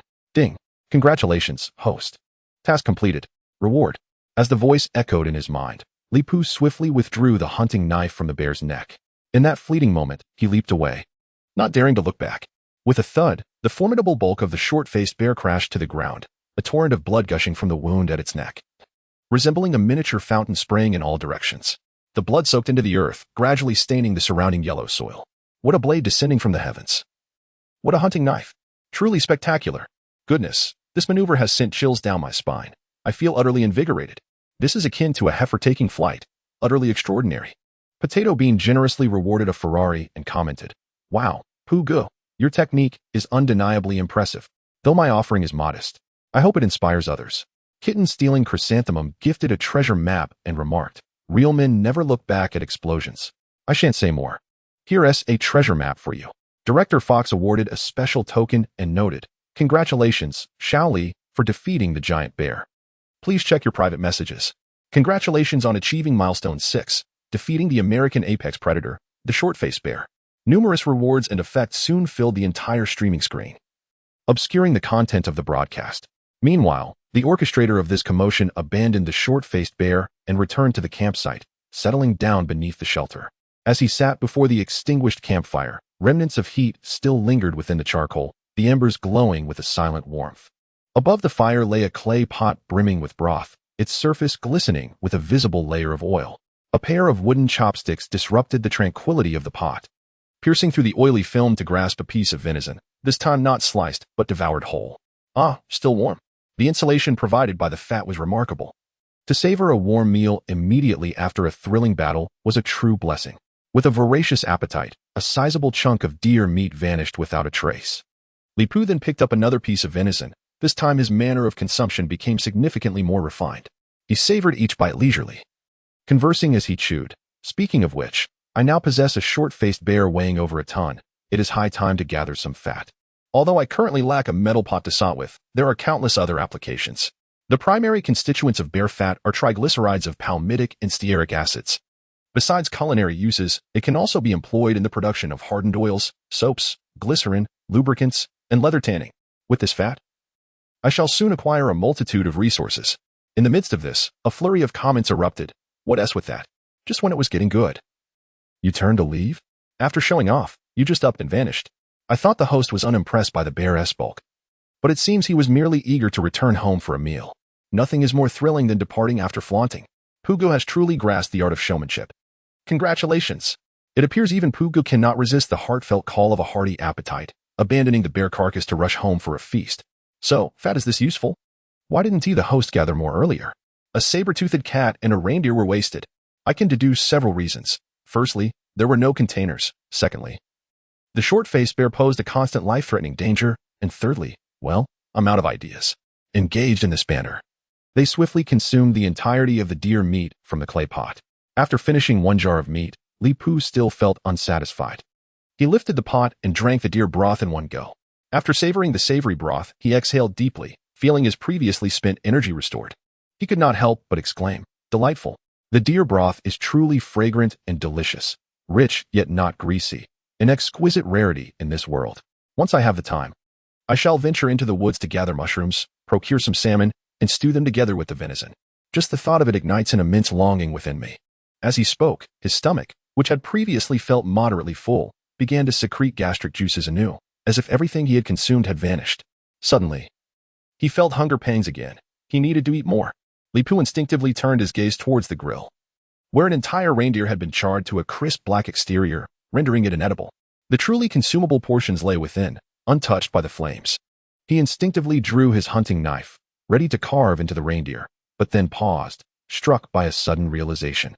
Suppressing the urge to indulge in meat, he silently secured the knife at his waist and grabbed a few wooden buckets, making his way to the riverbank. What is going on? Aren't you hungry? You had your knife out, and now you're grabbing buckets? Pugu has taken the buckets, so he must be heading to the river for water. It's quite obvious. Could it be that Pugu is actually going to the river to catch fish? They say fish and lamb are exquisite together, and the flavor of deer is quite similar to that of lamb. Just imagine the delightful broth that could be made with fish and venison. If I recall correctly, Brother Pooh had mentioned adding fish and mushrooms. Is this the motivation of a true food enthusiast? Fishing? After the reminder from the barrage, Li Pu, who originally intended to wash his knife and fetch water by the riverside, suddenly found the audience's suggestion quite feasible. Perhaps he could also gather some mushrooms to brew a soup? Chapter 62, Private Messages and Commentators. Ultimately, Li Pu relinquished this enticing thought, merely cleaning his hunting knife and catching 2 fish before returning to the campsite with a wooden bucket. He ignited a fire, set a pot, boiled water, sliced the meat, and added the fish. A flurry of dazzling movements culminated in a pot of fish and venison soup presented before everyone. Once the broth was prepared, his stomach, which had been grumbling with hunger, inexplicably settled down, as if it suddenly lost its urgency. Li Pu naturally felt pleased with this, while grilled meat was aromatic. There came a point of saturation with constant consumption. In contrast, stewed meat offered a delicate, healthful flavor, worthy of the wait. Moreover, the time spent simmering was not in vain. After a satisfying meal that replenished much of his strength, it was time to attend to more pressing matters. Returning to the trap, the massive form of the short-faced bear remained sprawled on the ground, unchanged since his departure. Clearly, during Li Pu's brief absence, no other carnivorous beasts had ventured nearby. Perhaps some smaller predators had passed, but against a short-faced bear weighing over a ton, even a mere carcass posed no threat. Additionally, a direwolf was stationed nearby. With this thought, Li Pu glanced at the direwolf across the trap. At that moment, the creature lay flat on the ground, eyes closed, evidently fast asleep. Such audacity in this environment to find rest. With a slight smile, Li Pu approached the enormous form of the short-faced bear and grasped its arm, hoisting it onto his shoulder. Lift! With a sharp command, the weighty bear was half-dragged, half-carried by Li Pu towards the campsite, leaving behind a wide, lengthy drag mark as testimony to the events that had transpired. Every time I see Brother Pu effortlessly carrying such a heavy load, it feels rather surreal. You are not alone in battle. Brother Pu is not alone. This is absurd. It feels like a small horse pulling a large cart. Have you obtained a driver's license? How can one drive in such a place? Speaking of which, where is Brother Pu dragging the short-faced bear? He won't bring it home, will he? What if he attracts some colossal beast? That would be disastrous. Please, shut your ravenous mouth. Such an occurrence is entirely plausible. Yet, why do I feel a twinge of anticipation? The trap was in close proximity to the campsite, and despite carrying the weight of over a ton, Li Pu swiftly returned to the shed. With a thud, he dropped the short-faced bear onto the ground, stirring up clouds of dust. Raising his head, he caught sight of a comet in the barrage and wore a look of regret. Alas, your expectations may very well be dashed. According to the survival rules among large carnivores, each apex predator possesses its own territory, within which, typically, no other predator of equal rank will intrude. Otherwise, it is perceived as a provocation. My current position may very well lie at the heart of the territory belonging to this colossal short-faced bear. It is estimated that for a considerable duration after its demise, no creature of such magnitude will grace this locale again. As for the other animals, Li Pu paused momentarily, a radiant smile illuminating his face. Personally, I wholeheartedly welcome their presence to provide sustenance. Ah, the signature smile of Pu Gu has returned. I adore Pu Gu's inexplicable confidence. His assured grin compels me to protect him. Destructive saber-toothed tiger. So, you're quite bold, are you? Young lad, let us engage in a friendly spar.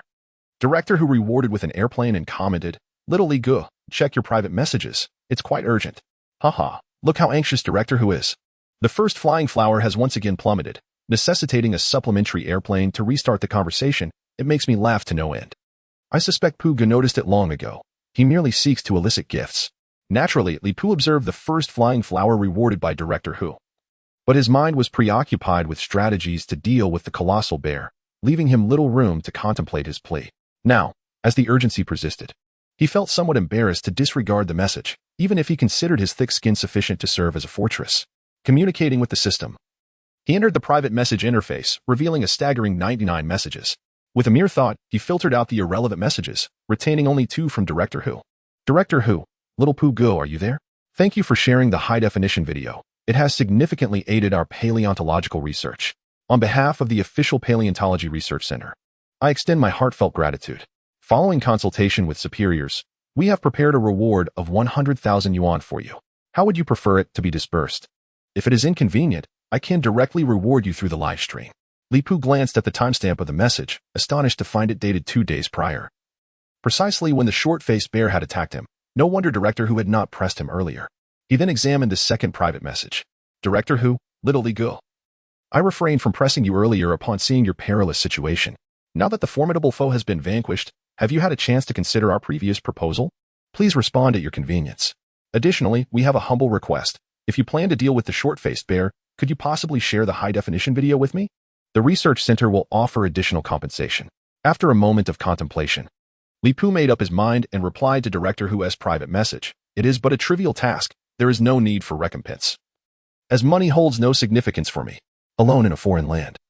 Contributing to the Dragon Kingdom is not a betrayal of the care I have received from the orphanage over the years. In the future, feel free to address matters directly on the big screen. There is no need for special rewards. Having completed his response to Director Hu, Li Pu resolutely decided to spend 100 points to purchase the role of commentator for Director Hu. Announcement in the live room. Congratulations to Director Hu for becoming the commentator. Please check the live room messages for details on commentator privileges. For reasons unbeknownst to him. After making such a move, a heavy burden that had long weighed on Li Pu's heart finally lifted, leaving him feeling remarkably at ease. However, the inaugural commentator's debut ignited a flurry of excitement in the live room's chat. What on earth happened? Director Hu has actually become a commentator. I sent the aroma of a deal. What did Director Hu promise in private messages that made Pu Gu so elated to appoint a commentator? Principal Wang rewarded 50 Dohua number 1 and commented, 50 Dohua number 1. Grant me a commentator position. Silly little sister rewarded 1 Dohua no. 1 and commented, Pu Gu, shall we connect? Can you take me along to survive in the wilderness? What the heck, an old woman. This is ridiculous. When did old women start frequenting outdoor live rooms? Come on, Pu Gu is the beauty of the outdoor zone. The old woman is clearly just after Pu Ji's figure. Surviving in the wilderness is a stretch. A casual outdoor outing is more like it. At that moment, the number of viewers in the live room surpassed 6 figures for the first time. Ding! Congratulations to the host for achieving a live streaming milestone, earning 1,000 points. Huh. Another achievement unlocked? The criteria for accomplishments in this streaming system always seem perplexing. It was one thing for 10,000 viewers not to achieve an accomplishment. But 5,000 online simultaneously managed to unlock one. One would think the next milestone would require 50,000, yet it was merely 100,000 that triggered it. Regardless, the 1,000 points were a tangible benefit, prompting Li Pu to shift his focus to the system panel. Besides the achievement points, he had yet to claim the reward for defeating the short-faced bear. Seizing this opportunity, he decided to collect both at once. Chapter 63, Panel Status and Commentator Privileges Side Quest, Bear Paw Survival, completed. Would you like to claim the reward? Of course I would. Ding. Mastering the art of utilizing the surrounding environment and traps to combat colossal beasts marks a significant milestone in human evolution. Congratulations to the host for flawlessly defeating the North American giant short-faced bear without injury, thus completing the task perfectly and earning the reward, Animal Affinity Talent. Ding. Due to the perfect completion, an additional reward is granted. Congratulations to the host for obtaining 2 free attribute points. Animal Affinity Talent? To receive such a reward for flawlessly completing a task of considerable difficulty is rather unexpected, especially without any points. This somewhat caught Li Pu off guard. Previously, a simple task of constructing a house yielded basic water resource technology, 500 points, and an extra free attribute point.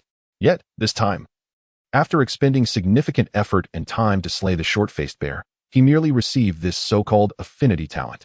As for the 2 free attribute points, Li Pu did not dwell on them. Other attributes were manageable for the time being, and as long as they could not be assigned to intelligence, he could only allocate them to physical resistance. The concept of physical resistance was so abstract that one could hardly perceive its practical effects. Upon contemplating this, a surge of realization coursed through me, and the attributes panel materialized before my eyes. Name: Li Pu. Age: 20. Height: 183 centimeters. Strength: 20. Constitution: 20. Agility: 20. Intelligence: 10. Charisma: 20. Physical resistance: 21 points. 1677 free attribute points. My height has increased by 1 centimeter? Li Pu's remarkable memory allowed him to instantly discern that his stature had risen from 182 to 183 centimeters. Astonishingly, he had undergone a second growth spurt. Whether it was the wolf and deer meat consumed in recent days that had contributed to this, the exceptional physique of a max-level human, or the influence of his current environment, Li Pu could not ascertain. In any case, this was not an unfavorable development. Moreover, his points had once again shattered the previous record, soaring from 807 to 1677. An epiphany struck him as he mentally traced the fluctuations in his points. He had initially possessed 807 points, expending 30 points on throwing experience, and 100 points to purchase a commentator for director who, while the livestream achievement had granted him an additional 1,000 points. Thus, the total of 1677 was entirely accurate. None of his points had been misappropriated. Upon examining the pictorial module, he noticed that 2 new illustrations had been illuminated, a grazing reindeer and a roaring giant bear. With the pictorials illuminated, it was only natural that rewards were to follow. Illumination of the reindeer, kill, grants a reward of 15 points. Illumination of the giant short-faced bear, kill, grants a reward of 100 points. The 15 points from the reindeer were somewhat mediocre. Yet the reward of 100 points for slaying the giant bear was astonishing. Gazing at his points, now totaling 1792, Li Pu found himself momentarily lost in thoughts of how many victories he had truly achieved. The flesh and blood of the giant short-faced bear could serve as sustenance. Its hide could be fashioned into clothing and bedding, its tendons could be crafted into ropes, and the benefits of its fat, paws, and bile were too numerous to detail in a brief span. Beyond the observable advantages for the audience, there were also system rewards for completing tasks and the points acquired from illuminating pictorials. Indeed, this round had brought him immense triumph. Suddenly, Li Pu raised his head and looked into the camera. Brothers and sisters, having captured this giant bear, I feel as though I am soaring to new heights. As the saying goes, the great rock spreads its wings, soaring to 90,000 miles on the winds of a single day. I hereby declare that from this day forth, I am the true master of this land. Woohoo! I have taken flight. Pu Gu, when will you be the first in the ice river? Today? Today? What is going on? Pu Gu seemed lost in thought, and then the atmosphere shifted dramatically. What else could it be? He is checking the game panel. After defeating a major opponent, he surely expects rewards. Now, with the rewards in hand, he feels as though he has taken flight. Am I the only one feeling sorry for Principal Wang's 50 Dohua number 1? 50 Dohua number 1 all fell, totaling 100,000. Which couldn't he even unlock a commentator title? The principal has it tough. Dong Fei donated an airplane and commented, Pu Gu still has the leisure to chat here. The truly discerning have already begun to tackle the giant bear. The bear's hide was removed, revealing an array of garments, hats, and shoes. With the bear oil, one could ensure warmth throughout the winter, while the bear's bones could be fashioned into arrowheads, its sinews transformed into composite bows and bowstrings. Coupled with the iron sand you have collected, one could smelt iron to forge hammers, axes, saws, files, chisels, and planes, thus ushering in an industrial era, rendering one invincible against the glacial challenges ahead. Suddenly, a thought struck Li Pu, prompting him to inquire, Do you truly possess the skills you speak of? The response came. I wouldn't claim to understand everything, but I have a rudimentary grasp. That was sufficient, much like Zhuge Liang from the Battle of Chibi, appearing to have only a superficial understanding while actually possessing profound knowledge. Observing this individual's name, Dong Fei, it was a perfect embodiment of seeming familiarity yet subtle ambiguity. Only a true expert would adopt such a modest moniker. If he could deliver on even half of what he professed, it would easily exceed 100 points in the system's marketplace. With this in mind, Li Pu promptly spent 100 points to grant him the role of commentator. Livestream announcement. Congratulations to Dong Fei for becoming the commentator of the livestream. Please refer to the livestream messages for related privileges. The audience was momentarily stunned by the announcement. This maneuver is simply splendid, truly in line with Pugo. Pugo, I hear someone offered 50 tokens for the commentator title. I'll just grant it freely to a passerby. Commentator Dong Fei, I've received a generous tip, so what do you mean by freely granted to me? Commentator director who? Oh? Commentators can have their chats pinned without needing to tip? How convenient. No more fees for conversation. Hilarious. I nearly lost my breath from laughter. That joke almost took me out. Principal Wang was left bewildered in the restroom, hurriedly escaping with a train. Ignoring the audience's banner after bestowing the privilege upon Dong Fei, Li Pu calmly declared, all right, today's title distribution ends here. The commentator's role is invaluable and hard to come by.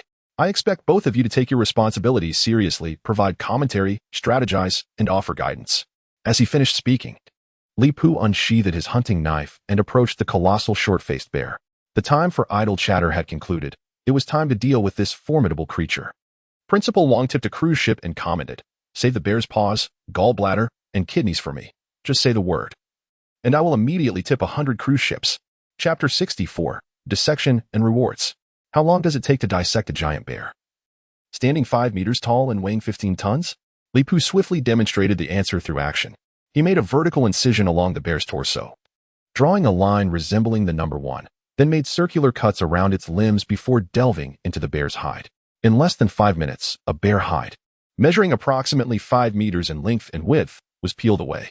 Once the hide was removed, layers of pristine white fat were laid bare before the audience. Spreading the bear's skin upon the ground, Li Pu meticulously sliced through the layers of fat while elucidating to the audience. In fact, a bear's weight fluctuates significantly throughout the year. In spring, after emerging from hibernation, the bear is at its lightest, having depleted much of its fat reserves, with a fat content ranging from 6 to 13%. Conversely, autumn marks a period of peak weight, as the bear accumulates sustenance throughout spring, summer, and fall, leading to a staggering fat content of 23 to 30%. The weight difference between a bear in autumn and one in spring can be as much as 40%. The bear before us, the short-faced bear, has undoubtedly transformed a substantial amount of food into fat reserves. And simple calculations reveal that it likely carries around 500 kilograms of fat. Theoretically, burning 1 kilogram of fat releases 9,000 kilocalories of energy. In humans, 1 kilogram of fat is approximately equivalent to 7,700 kilocalories. Thus, 500 kilograms of fat translates to an astonishing 3,850,000 kilocalories of energy, sufficient for my consumption for, well, at least 6 months. Perhaps the concept of 3,850,000 kilocalories is difficult to grasp. To put it into perspective, an athlete's daily caloric expenditure is around 3,000 kilocalories. Therefore, 3,850,000 kilocalories would sustain an athlete for over 1,200 days, or roughly 36 years. My consumption is slightly greater than that of an athlete, but I should be able to maintain a 6-month supply, right? At this juncture, all the pristine white fat from the short-faced bear had been entirely removed and neatly placed upon the bear's skin. Previously, I hadn't paid much attention to the small reindeer, but witnessing Brother Pooh's handling of this cumbersome bear left me in awe. His knife skills were nothing short of artistry, akin to a masterful butcher dissecting a bear. The short-faced bear seemed to acknowledge this, questioning, is it truly necessary to strip my skin just to pile up my own flesh? It became abundantly clear to me that this entire operation was orchestrated by Brother Pooh. Even the dissection order and arrangement of the remains were meticulously planned. This bear had been arranged for dissection with precision. Brother Pooh's audacity was apparent. 6 months on 3,850,000 kilocalories? Who does he think he is fooling, given his activity level? I genuinely worry he might not even last 3 months. What a revelation! Brother Pooh's energy expenditure is purportedly 10 times that of an athlete. Upon reflection, based on the law of conservation of energy, that figure seems rather conservative. I truly fear for Brother Pooh's well-being if he ends up starving. Once the substantial layers of fat were removed, a robust musculature was revealed beneath. observing the short-faced bear's musculature, which appeared several times more exaggerated than that of a bodybuilder. Even in its lifeless state, I couldn't help but feel a shiver of apprehension. Fortunately, I had employed a clever strategy to conclude the battle. Had I engaged it in direct combat, a mere brush could have potentially cut short my live-streaming journey. With that thought, I grasped the knife and commenced the dissection. First, I meticulously focused on the tendons throughout the body, whether in the limbs or along the back. These tendons are far more critical strategic resources than fat or flesh. After carefully extracting the tendons, I proceeded with more vigorous actions. As time passes, the once massive body of the short-faced bear grows increasingly slender, while the pile of its fur beside it rises ever higher. The flesh has been stripped away, leaving only the entrails, heart, lungs, stomach, kidneys, intestines, and bladder are methodically removed, culminating with the liver and the most prized possession, the bear bile. At the moment of extraction, Lipu cannot help but toy with it in his hands. This is a piece of bear bile approximately 30 centimeters long and about 10 centimeters at its widest point. The bear bile resembles a significantly enlarged punctuation mark, narrow at the top and broadening at the base, presenting an oval, flattened shape. Is the form of bear bile not different from what one might envision? In the realm of traditional Chinese medicine, bear bile is esteemed for its abilities to clear heat, detoxify, soothe the liver, enhance vision, eliminate parasites, and stop bleeding. Given my current predicament, possessing a piece of bear bile offers me an added assurance of survival. However, bear bile, despite its virtues, is not irreplaceable. In fact, researchers have identified various herbal alternatives that can replicate the medicinal effects of bear bile. For instance, certain herbs like chrysanthemum and dandelion exhibit commendable efficacy. Moreover, with modern technology, synthetic pharmaceuticals can also serve as substitutes for bear bile, proving to be quite effective. Currently, on Blue Star, the practice of killing bears for their bile once gained considerable popularity, leading to the hunting of bear species to the brink of becoming endangered. Even after their designation as protected animals, many bears have not escaped the fate of being subjected to live bile extraction. Thus, if it is not absolutely necessary, it is advisable to refrain from using medications derived from bear bile. What an odd sentiment to hear from Puga, with one hand wielding a knife and the other grasping a blade, standing over the carcass of the short-faced bear. It is indeed challenging to persuade me with such words in this context. Narrator-director Hu, Shali is quite right. In fact, our authorities have long ceased to advocate the use of bear bile in medicine. Some regions have even banned bear bile products altogether. And most so-called bear bile medications available on the market are nearly all artificially synthesized, so there is no need to question Shaoli's assertions. The Launching Wildlife Protection Center has sponsored an aircraft and commented, "Thank you, Shaoli, for voicing support for wildlife preservation. Although you have captured 4 endangered wild animals, as long as you refrain from indiscriminately killing wildlife, we shall always stand by your side." Haha, the authorities have joined in the jest. The term endangered is aptly applied. Does Puga feel a twinge of anxiety upon hearing this? Jincheng Law Firm reminds you, you have hunted 4 critically endangered creatures, and your cumulative sentence now stands at 100 years. Should you require legal services, please promptly contact Attorney Zhang Wei. Upon seeing the authorities make light of his situation, Li Pu cannot help but twitch the corner of his mouth, carefully placing the bear bile into the only vacant ceramic jar beside him, and resumes his unfinished task. After a considerable amount of effort, the once massive short-faced bear is unrecognizable, leaving behind only a vast skeleton that hints at its former grandeur. At this juncture of dissection, Li Pu remains undeterred, for a crucial procedure still lies ahead, the extraction of the bear bones. Bone weapons were once a prevalent armament in ancient times. As the robustness of bone far surpassed that of most woods, the density of bear bones is particularly formidable. For instance, it is well known that the bone density of a tiger is approximately double that of a human, while bear bones exceed even that of tigers. In actual combat, there have been instances where a single blow shattered a tiger's skull. Thus, bear bones undeniably constitute an exceptional material for weapon crafting. With bear bones, both traps and my javelins would experience a remarkable enhancement. Having thoroughly utilized the bear, one might wonder about the extent of consumption. It becomes clear why I previously claimed a half-sword. It appears I was merely being modest. This is not merely an ascent, it is a state of invincibility. The prospect of dominating the ice fields and establishing an unparalleled clan is within reach. Time to celebrate and rest. Rubbing my numb forehead, I exhaled deeply, silently muting the barrage of comments for 5 minutes. The bounty of the day was undoubtedly immense, yet a new dilemma arose. Suddenly confronted with such a wealth of resources, how should I store them? Leaving them exposed outdoors, given the current weather, might suffice for a few days, but over time, wouldn't that lead to spoilage and waste? It was high time to deliberate on the matter of resource storage. Today's update will be postponed until 8 o'clock. Due to examinations, I had little time to write. And the struggle to compose has resulted in only 2,000 words thus far. It appears that the 2 chapters may not be completed until 2 o'clock. To maintain continuity in reading, I shall release everything together in the morning. As I faced a pile of bear pelts and provisions, I found myself in a quandary. My expression laden with concern. While the great bear had been processed, the challenge of storage loomed large. Does anyone know how to properly store these items? Before the audience could respond, I answered myself. I am aware that fat can be rendered into oil, which solidifies and can be preserved for an extended period. Internal organs, however, are prone to rapid decay, necessitating their use as bait for traps. Tendons and hides must undergo dehydration, which cannot be achieved by sun-drying in this weather. Thus, they will need to be hung in the workshop to dry. As for the remaining hundreds of kilograms of meat, I am familiar with several preservation methods, such as jerky, oil-cured meat, salted meat, cured meat, and refrigeration, all of which can effectively store meat. Given my current circumstances, I can only resort to making jerky and oil-cured meat. As for refrigeration, if the temperature were to drop a few degrees, this place would transform into a natural freezer, significantly slowing the decay of food, thus alleviating my concerns.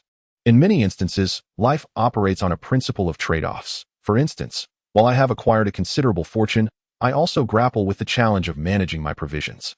But it seems I am not the only one preoccupied with concerns over food management, and it encompasses the polishing of atomic bombs, the disassembly and cleaning of missile engines, the cleansing of aircraft carrier fuel tanks, the high-altitude task of dusting satellite surfaces, the repair of airplane rearview mirrors, the painting of nuclear submarines, the maintenance of space shuttles, planetary design, the upkeep and maintenance of the Pacific, the restoration of Antarctic glaciers, the transformation of Earth's shape, and the reversal of day and night operations. All with preferential terms for bulk orders. Goodness, just as one enters, another daredevil arrives? Oh, and there are other sophisticated services as well. My apologies for the intrusion. Surveying the surroundings, from the makeshift shelter to the fire pit, my gaze ultimately settled on 3 ceramic pots originally intended for soup. Yet, with these mere few pots, even if I were to extract oil, there would be no means to store it. Clearly, regardless of the methods employed to stockpile supplies, my existing infrastructure has become utterly inadequate. Thus, the pressing priority is to upgrade my living facilities. I currently possess a preliminary plan, having drafted a list of essential tasks to undertake in the near future, though I must still refine their order. I must judiciously utilize every moment to maximize efficiency, ensuring the successful completion of each endeavor. First and foremost is pottery. The few ceramic vessels I possess can no longer meet my needs, and I am determined to undertake a significant endeavor this time. Resorting to flat-ground pottery methods is likely to yield insufficient results, so I must further enhance my pottery tools. Commentator Dong Fei.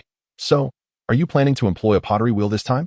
Then construct a kiln, be it a horizontal, vertical, or even a semi-inverted steamed bun kiln. Li Pu shook his head. I would indeed like to create a semi-inverted steamed bun kiln, but I require materials. To construct such a kiln, bricks, river sand, and cement are all indispensable.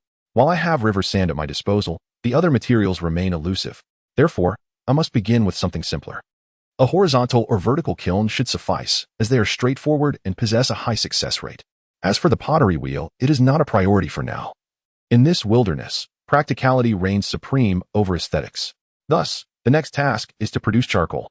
What does charcoal production have to do with pottery? It cannot be said to have no relation, but rather it is entirely unrelated. Commentator Dong Fei, is charcoal to be used as a combustible aid? Adding a bit of charcoal during iron smelting can lower the melting temperature of iron, and perhaps there are similar techniques in ceramic manufacturing. Could it be possible that Li Pu simply wishes to smelt iron? You are quite correct. My intention to produce charcoal indeed stems solely from the desire to smelt iron. As the commentator noted, incorporating charcoal during the smelting process simplifies the task, and I certainly do not overlook such a technique. The responses from the audience and the live stream varied widely, with some even guessing correctly. Li Pu no longer played coy and directly articulated his reasoning. After careful calculation, the most optimal plan to realize my ambitions is to first produce charcoal. It is well known that charcoal production requires a day of slow burning, during which I can certainly tend to other matters. And so, I resolved to act. A few days ago, in a bid to prevent attacks from short-faced bears, I constructed several matrices of firewood piles. However, after a fall rain, they can no longer serve as materials for charcoal production. Hardwoods are optimal for this purpose, and under normal circumstances, our elm wood would be the first choice. Yet, after my recent logging activities, the surrounding elm trees have dwindled significantly. Today, we have opted for a slightly softer species, the linden tree. Narrator-director Who. The linden tree is a precious species. Are you certain you wish to use it for charcoal? What is this linden tree that even Director Who is pleading for its sake?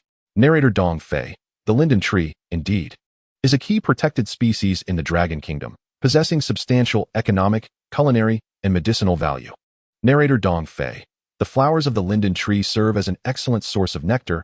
Its bark fibers can be made into burlap sacks, twisted into ropes, and even fashioned into artificial cotton. It can also be used to produce fuses for gunpowder and for weaving straw sandals. The flowers can be distilled into fragrant oils, and the leaves can be fed to pigs. Truly, the linden tree is a treasure trove. Goodness, it's like a box of treasures. To use such a fine resource for charcoal? What can I say? This is indeed a bit absurd. Li Pu nodded. This is precisely why I have chosen the linden tree. Previously, due to various challenges, I only selectively logged the elm trees, which were hard yet of little utility, leaving the linden trees in the forest. It was akin to entering a treasure mountain yet leaving empty-handed, effectively squandering its abundant resources. Now that the immediate crisis has abated, it is the perfect time to make good use of the linden tree. Just its bark alone could significantly enhance my quality of life, not to mention that its flowers can be brewed into tea, which aids in calming the mind and promoting sleep. What I lack most at present is restful slumber.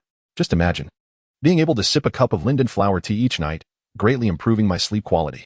The mere thought of it excites me to the point of insomnia. Narrator Dong Fei. Wake up. The flowering period of the linden tree has long passed. Given the Ice Age environment, there might not even be any fruits left. It would be better to reserve the linden tree for its flowers to produce tea and gather honey.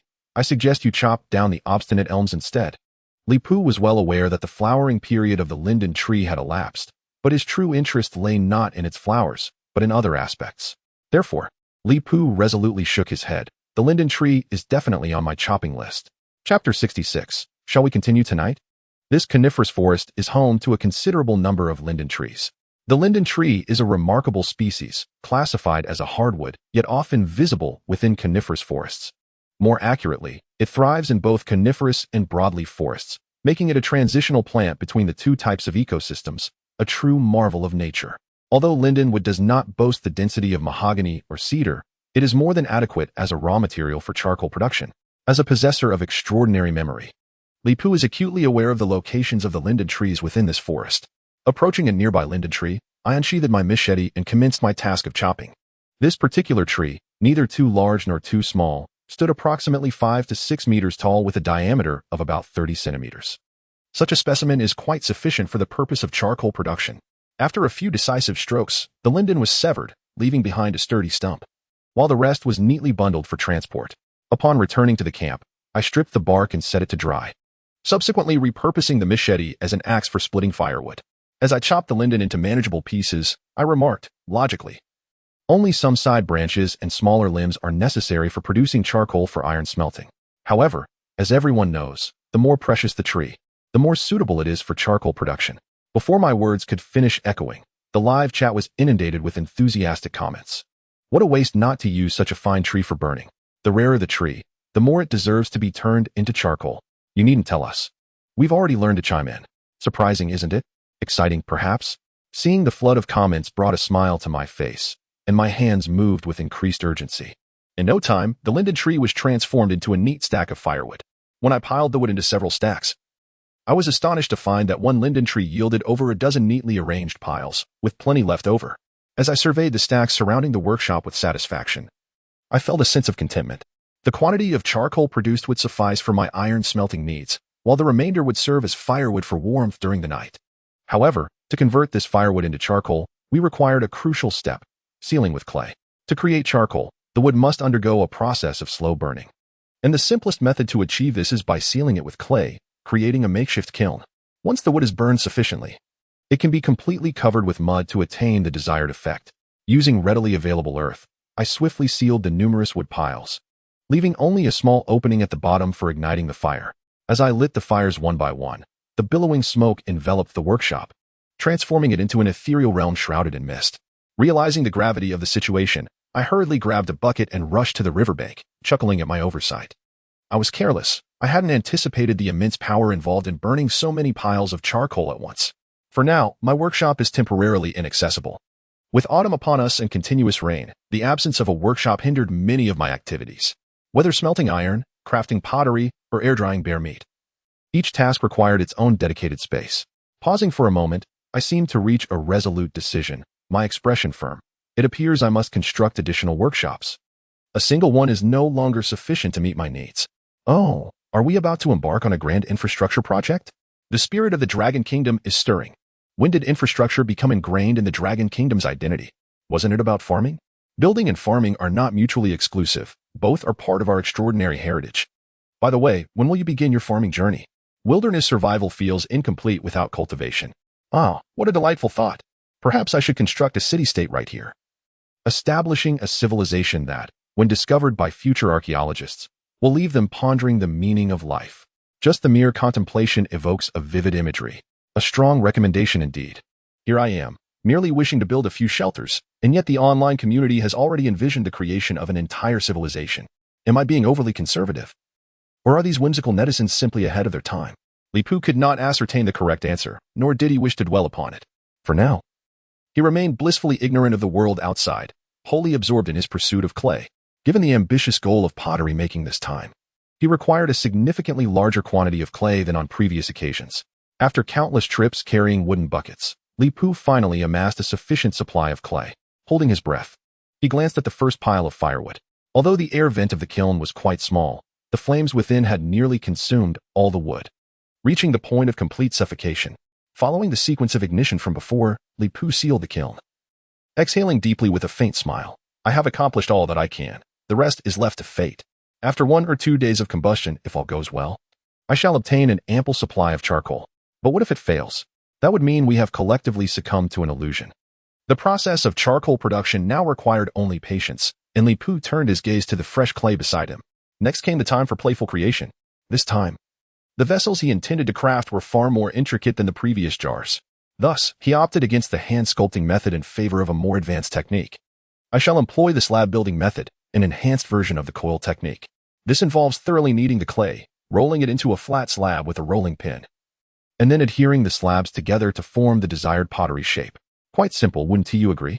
Admittedly, this method is considerably more challenging than hand-rolling or coiling. But surely the resulting pottery will be exponentially superior. The slab method demands steadiness and ample patience, qualities I possess in abundance. After shaping each piece of clay, Li Pu did not forget to add a sprinkle of an unknown black powder before commencing the sculpting process. As time flowed steadily by, he swiftly crafted nearly 20 ceramic blanks using the slab technique. The camera circled the ceramic blanks, showcasing the fruits of his labor over the past few hours. As expected, the live stream chat exploded with excitement once again.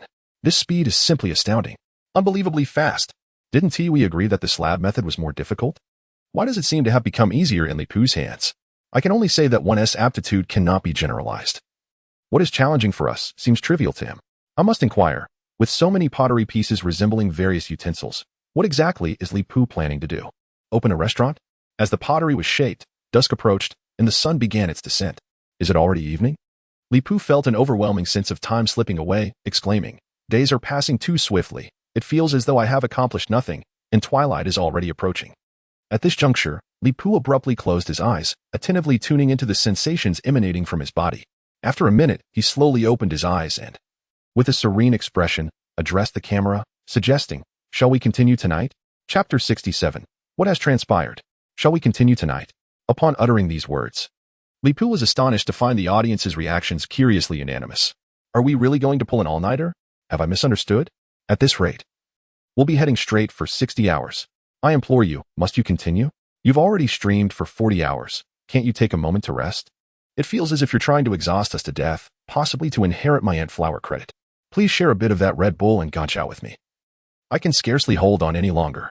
I can no longer bear this. I dare not claim the title of achiever anymore.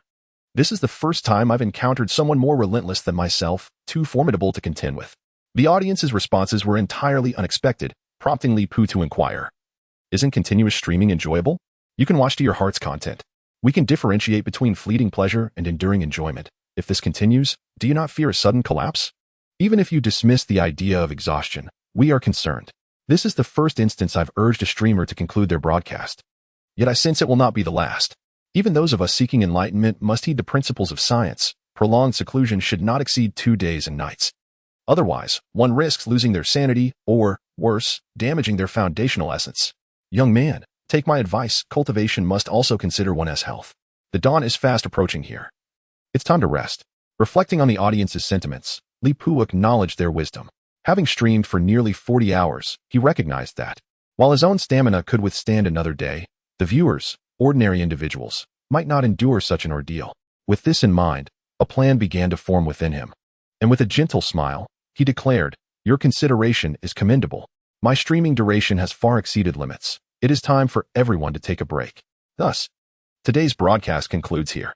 The following morning, as Li Pu washed his face by the riverside, the icy water invigorated him, instantly dispelling his fatigue. An automated camera glided towards him from a distance, revealing a transparent screen. Upon seeing the screen, Li Pu realized that the time he had set for the automatic broadcasting had arrived. He smiled softly at the camera and greeted, "Good morning, everyone. This is Li Pu's live stream, marking my 5th day in the Ice Age. Over these 5 days, I have traversed rugged terrain to construct a shelter by the river. Encountered ferocious beasts such as terror wolves, short-faced bears, and terror cats, and even crafted pottery. Yesterday, I encountered a short-faced bear, which caused me considerable trouble. Fortunately, through my efforts, most of these issues have been nearly resolved. The objective for this morning is quite simple, to locate some salt. In the wilderness, salt is an invaluable resource. Previously, I had sustained myself with the saltiness of the large salmon I consumed from the ocean, which barely sufficed. However, after indulging in meat for the past 2 days, I have neglected my self-sustenance and replaced salmon as my staple, resulting in a significant decrease in my salt intake. I can already feel my body beginning to weaken. Thankfully, I recognize the signs early. I am merely experiencing a loss of appetite, and have yet to suffer from symptoms such as weakness in my limbs or dizziness. Otherwise, it would have been too late. Good morning, Pugo. You're as punctual as ever. Did you rest well last night? I slept all day. Finally, I'm fully recharged. Pugo, don't end the stream today. I want to battle with you until dawn. Isn't Pugo supposed to be building a shed? Why the sudden urgency for salt? Finding salt is far more crucial than building a shed.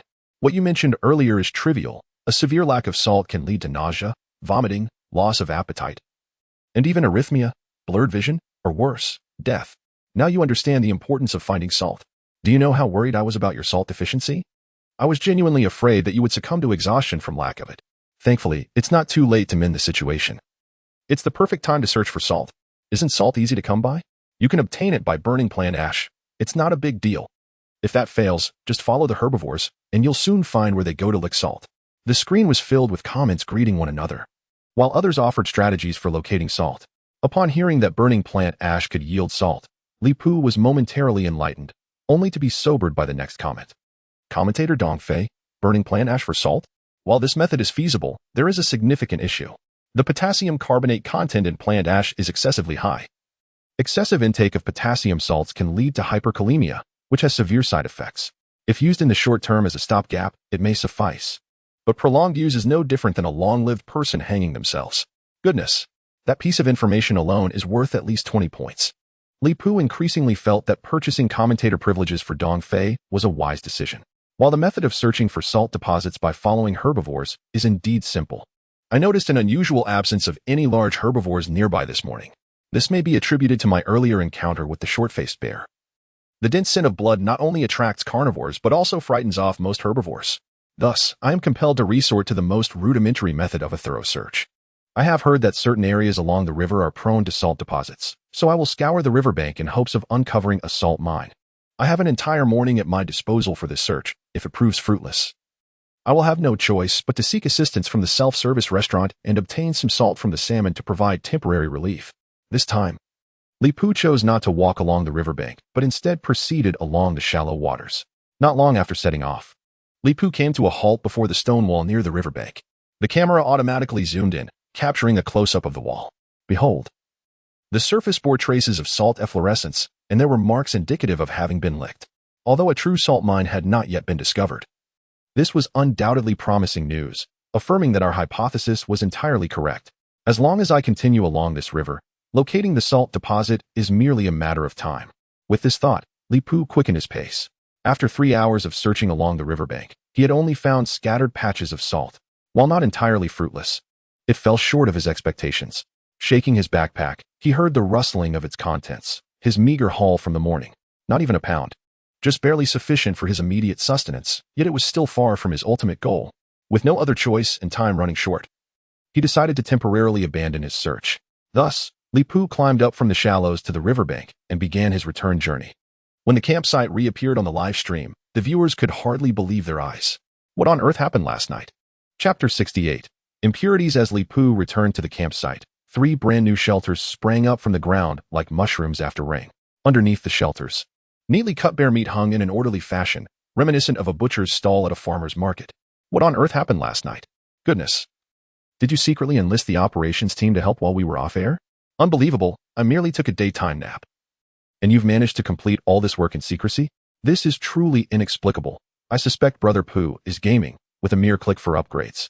And the campsite transforms automatically. Carefully placing the salt from his backpack into a ceramic bowl, Li Pu replied nonchalantly, "Oh, it's nothing, just a little overtime. Considering that everyone's physical constitution varies, for your health, I chose to continue working after the stream ended last night. After a night of effort.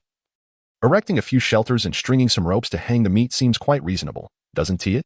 Wow, you're really on a roll. You're secretly thriving behind our backs, right? What the heck? In this parallel world, are you the only one? Pray tell, what exactly are you up to? Will taking a break lead to death? Reasonable, you say? Brother Pooh, you've changed. Stealthily developing without us, and there's no new achievement to show for it. If you've concocted something new last night, I might just lose my composure. You're being discriminatory, outright discriminatory. So you're the only one who can endure, huh? I may not be able to keep up with you, but surely someone else can take a turn. And now look, we can't even see the recordings. At this moment, Li Pu suddenly understood why the system had assigned him a mere 12-hour streaming task. It was not exploitation, but rather a safeguard for the audience. This situation was indeed absurd. Li Pu shrugged his shoulders, his expression tinged with helplessness. This is precisely the trouble I have been referring to. Dealing with an animal is not as straightforward as one might imagine. If it were merely a matter of hunting, everything would be considerably simpler. However, to truly avoid wastefulness of resources requires significant effort. He glanced at his packed schedule, acknowledging that to address any additional matters, he would have to work overtime. Well then, it is time to attend to the main task at hand. Let us first examine the progress of the iron sand mining. Upon arriving at the creek, he observed the semi-automatic sand washing machine operating in an orderly manner. Driven by a hydraulic hammer, the sand washing basin shook intermittently, yet no fine sand was spilling out. Witnessing this, Li Pu's eyes lit up, and he exclaimed, "It seems the work of the sand washing basin is complete. Now it is time to assess its results." He first removed the water intake pipe connected to the hydraulic hammer, cutting off its power source, and began the previous procedure. After gathering firewood and igniting a blaze, he gradually shed his layers of clothing. Once all preparations were complete, Li Pu waded into the water, cradling a ceramic pot as he approached the sand washing basin. After a day of relentless labor, the river sand within the basin had transformed remarkably. A camera flew in at the opportune moment.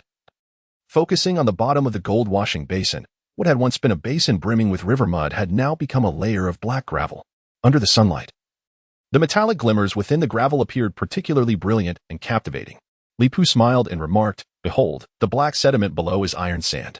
This iron sand boasts a purity far superior to that of iron ore. With merely a bit of debris removed, it can be directly utilized for iron smelting."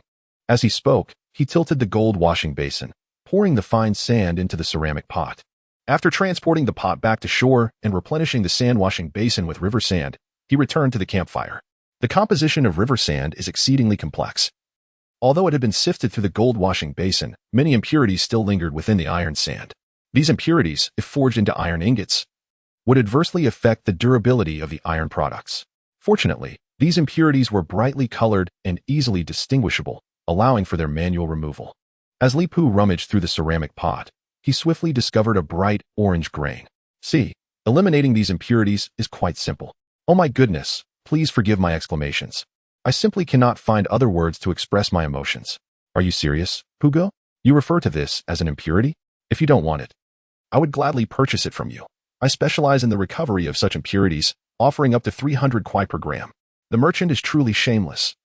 Gold is nearing 400, and you dare to offer only 300? How brazen. Ah, is this what they call gold sand? So this is how gold is produced? How marvelous. The youth upstairs is still too naive. In this day and age, there are still those who fall for such tricks. This basin is known as a gold washing basin. Surely, you do not think it is merely a name? Is it not a normal operation to extract gold from a pan? What is there to be astonished about? As you can see, this golden grain is indeed gold.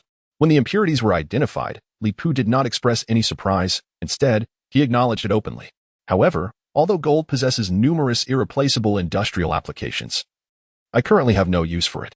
It is common knowledge that the vast majority of metals can be amalgamated into alloys, and iron is no exception to this rule. The alloy of iron and gold is referred to as blue gold. Theoretically, blue gold should inherit the sturdiness of iron and the malleability of gold. However, it is quite the opposite.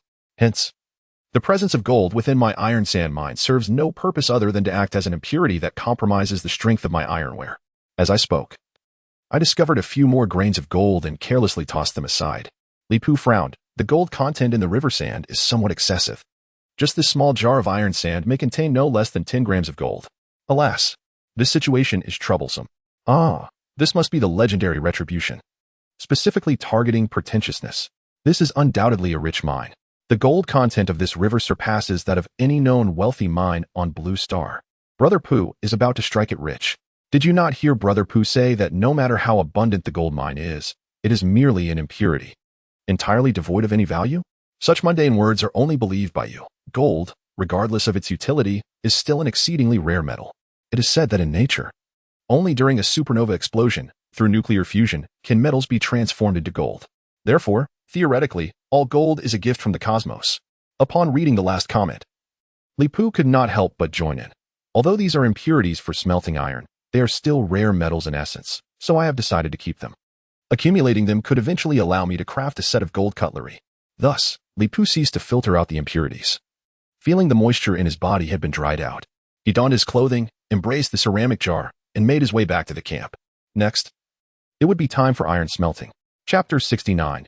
Encountering a thief again, seeking continuation and support. Upon returning to the camp with a jar of iron sand, Li Pu suddenly sensed something amiss before he got close. During my absence, an unexpected guest had invaded my camp. The camera panned towards a work shed, where, from a distance, it became evident that a shed once laden with bear meat now had a conspicuous absence of a row of meat, resembling a cotton candy with a significant bite taken out of it. Discovering that my meat had been pilfered, Li Pu felt no anger. He merely shook his head gently. The intruder had meandered through my home and stealthily made off with a piece of bear meat. I must say, the thief's choice to select lean meat was not particularly wise. In terms of caloric content, fat holds 22 times the energy of protein, and proteins contain a high moisture content. Thus, by weight, the value of fat is 3 times that of lean meat. For instance, the polar bear on Blue Star is well aware of this principle. During seasons of abundance, after hunting seals, it prioritizes consuming fat before opting for lean meat. More often than not, they discard uneaten seals indiscriminately. Thus, the thief wandering around my home must lack considerable intellect. Suddenly, Li Pu recalled something. Pausing briefly before changing the subject, by the way, I remember there was a large dog guarding the house. Could it be that it is pilfering from its own domain? Impossible. Canids possess a strong sense of hierarchy. Without permission from their superiors, they would rather starve than steal food. That makes sense. I remember a video where an owner deliberately tested his dog's obedience. After filling 2 bowls with dog food, he commanded one dog to eat while forbidding the other. He then left for half an hour. Guess what happened? What else could happen? A dog can't resist food, and a cat can't resist mischief. The dog must have sneaked a bite. Clearly, since it has been brought up, it must not have eaten. With a slight smirk, Li Pu continued the conversation. I also came across that video. If my memory serves me right, there were a yellow and a black Shiba Inu. As expected, the dog that received no command did not steal the food. However, those dogs were already domesticated, fundamentally different from the untamed terror wolf. While my luck has generally been favorable, I do not believe that taming a terror wolf would be so simple. Therefore, whether this incident involves a terror wolf remains to be confirmed. Since the battle with the giant bear, I had not encountered the terror wolf, but according to its habits, it should still be lurking near the trap, guarding the terror cat. Although the matter of forging iron is important, it is not urgent at this moment. Placing the ceramic jar beneath the work shed, Li Pu decided to check the trap and deal with the terror cat. A day later, Li Pu returned to the trap's vicinity. From a distance, he quickly spotted the terror wolf, still lying motionless by the trap. Its position hardly differing from where I had left it yesterday. Even its movements were nearly identical, perhaps due to lack of food. Its fur appeared dull and lacked its former sheen. The terror wolf had not even shifted its position, indicating that the thief was likely not it, but rather another creature. Could it be the little cutie? I haven't seen it for several days. I miss it. The little cutie would never be so foolish. It can certainly distinguish what is worth having. Besides, given its relationship with Brother Pooh, there would be no need for stealth. Do not underestimate the intelligence of animals. Newbie seeking help. What exactly is a little cutie? Could someone elaborate? Are you new here? Did you not do your homework before arriving? This new generation is truly challenging. Allow me to generously enlighten you. A little cutie is simply a delightful creature, a charming little rascal adored by all. It cannot possibly be the Arctic fox. Its petite frame would not be capable of consuming such a quantity of bear meat. Li Poo shook his head and explained, the short-faced bear is the undisputed ruler of this forest. Though I have reduced it to mere flesh, its aura still lingers, causing creatures such as the Arctic fox, which can only serve as prey for the short-faced bear, to flee far at the scent of it. How could they dare to steal a meal? In truth, I hold an answer in my heart. This thief is a habitual offender, and it is not the first time it has pilfered from my spoils. Narrator Director Fox, it must be that previous startled leopard. Only it fits all the criteria. Narrator Dong Fei, the North American cheetah certainly meets the conditions. It knows that the fearsome cat in the trap is being guarded, and it cannot contend with the terrifying wolf, so it sneaks in to indulge whenever Brother Pooh leaves. I suspect it has been lurking nearby, perhaps even residing in a tall tree, waiting for Brother Pooh to vacate the area. Goodness, so this is not its first offense? It turns out Brother Pooh has been working for it all along. As long as the startled leopard survives, the thievery will persist. Brother Pooh's prey has already caught the attention of the startled leopard, and trouble is brewing. Indeed, venturing out recklessly may result in theft, while remaining home leads to a fruitless consumption of resources. Brother Pooh finds himself in a dilemma. Although the startled leopard's combat capabilities do not match those of the short-faced bear, their positions in the food chain are quite close to that of the giant bear. Given that their prey overlaps only slightly, they can, to some extent, share a territory. It has been over 10 hours since Li Poo killed the giant bear, and the fact that it has only now been visited gives due respect. After all, the reputation of a dead bear is not particularly valuable. Thus, as the audience observes, Li Poo is indeed feeling a headache. This is the limitation of solitude. Without a guardian at home, no matter how much one hoards, it merely serves to prepare for other animals. Of course, there are indeed ways to address this predicament. In ancient times, there were numerous strategies for such situations. For instance, one could construct a proper house, one resilient enough to deter intrusions by hunters like the startled leopard. Alternatively, one could raise a large dog for protection. Contemplating this, Li Poo glanced at the fearsome wolf lying opposite the trap and sighed. Even if it could issue a few warnings, my losses would be significantly reduced. Li Poo's tone shifted, growing somewhat frigid. Though I possess ample food, I do not wish to nurture a thankless creature, since it merely consumes without contributing. It should not fault me for being harsh. With that, Li Poo approached the fearsome wolf, drawing his wild knife high. Is he truly going to strike for real? What use is there in keeping such a worthless wolf? Even raising a goose would be more beneficial. Stop dawdling. If you intend to kill it, do so swiftly. I have disliked it for some time. Oh no, this fearsome wolf has only been around for 2 days, and I was ready to accept it. Yet it is about to meet its end? It was Yuzu who rewarded a plane and commented, Brother Pooh, give it another chance. This fearsome wolf is actually quite obedient. It assisted you during your battle with the short-faced bear. Perhaps it is merely injured? Li Poo was poised to deliver a decisive blow when a line of comments flashed across the screen, causing his raised right hand to hover steadily in midair. Chapter 70. The Tragedy of the Terror Wolf. Seeking continued support, his hand lingered momentarily before gently descending. Indeed, he had sensed something amiss with the terror wolf. It had refrained from eating or drinking, remaining motionless in the same spot. Upon reflection, it was highly probable that the creature was ill. As he crouched beside the terror wolf, Li Poo cautiously parted its fur, revealing an overwhelming stench of blood and decay.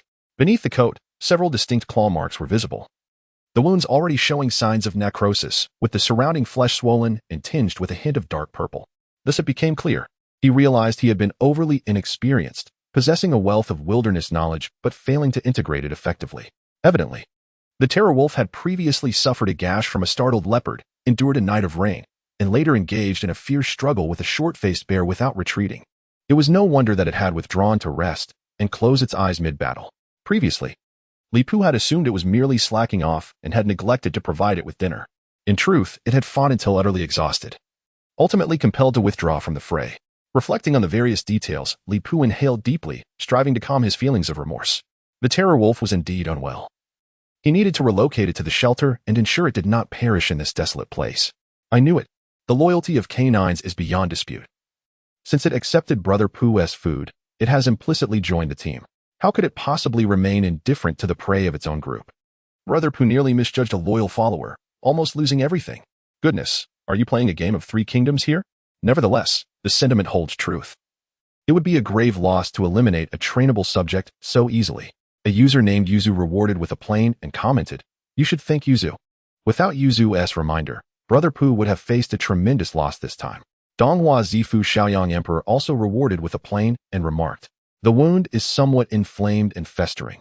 Coupled with the rain and lack of nourishment, this wolf is in a precarious state. If inflammation isn't addressed promptly, it may not survive long." Bear bile has anti-inflammatory properties. If the host is willing, they could administer a couple of drops diluted in water. Then seek out herbs like dandelion to apply topically. There may yet be hope. Upon reading this message, Li Pu felt a wave of relief. Yet he remained somewhat perplexed and sought confirmation. Is what you say truly accurate? I am aware that bear bile can reduce inflammation and swelling, but I am uncertain of its efficacy when applied to a terror wolf. Donghua Zifu Xiaoyang Emperor replied, "One must treat a dead horse as if it were alive. Although I am a descendant of a traditional Chinese medicine family and have treated small cats and dogs for friends, this is my first encounter with a terror wolf. Whether it proves effective remains to be seen. I cannot guarantee the absolute efficacy of bear bile. Yet if the physical constitution of the dire wolf bears resemblance to that of contemporary canines, there should not be significant issues. After all, it is merely a single bear gallbladder. Medicinal herbs are meant for the preservation of life. And the fact that I can utilize it now indicates that our fates have serendipitously intertwined." With a swift motion, I hoisted the 100-kilogram dire wolf onto my shoulder. And with nimble strides, I returned to the camp. Upon surveying the several makeshift shelters flanking the refuge, I noticed that aside from the first shelter, which was still exuding wisps of smoke from a mound of earth, the others were adorned with various cuts of meat. After some contemplation, I decided to place the dire wolf beneath the shelter that had previously been raided by a panther, conveniently positioned at the breach left by the thief. In no time, I managed to procure half a bowl of bear bile tincture. With the prior preparations done, the dire wolf remained in a deep slumber, showing no signs of awakening. I pried open its jaws and poured the tincture into its mouth. Suddenly, the bitter liquid overwhelmed the unconscious creature, which had no inkling of what was happening, causing it to sputter and cough as it struggled to breathe. Oh dear, only a creature as rugged as the dire wolf could endure this. If it were an ordinary patient, my care would surely lead to complications. I couldn't help but chuckle, even amidst this somber moment. Dire wolf, I feel I can endure until I heal myself. There's no need for further assistance from my dear caretaker. Ah, the burden of care bestowed upon me is a heavy one. With a quiet sigh, I set the ceramic bowl aside, fully aware of my lack of nursing experience. Growing up in an orphanage, I had no opportunity to nurture others, much less a prehistoric creature like the dire wolf. It seemed that its condition was stable enough. I had done all I could. Whether it would recover was now in the hands of fate. Suddenly, an idea sparked in my mind. I accessed the system's marketplace and exchanged 100 points for the Shinong Benchao Jing, thus acquiring a wealth of knowledge in herbal medicine. With a foundational understanding of traditional Chinese herbalism, I discovered several herbs that could reduce inflammation and counteract toxins. Perhaps I could search the vicinity for dandelion, potentilla, honeysuckle, and moneywort, herbs known for their anti-inflammatory properties. Without hesitation, I commenced my search around the forest, muttering to myself, "To be honest, I harbor little hope of finding these herbs.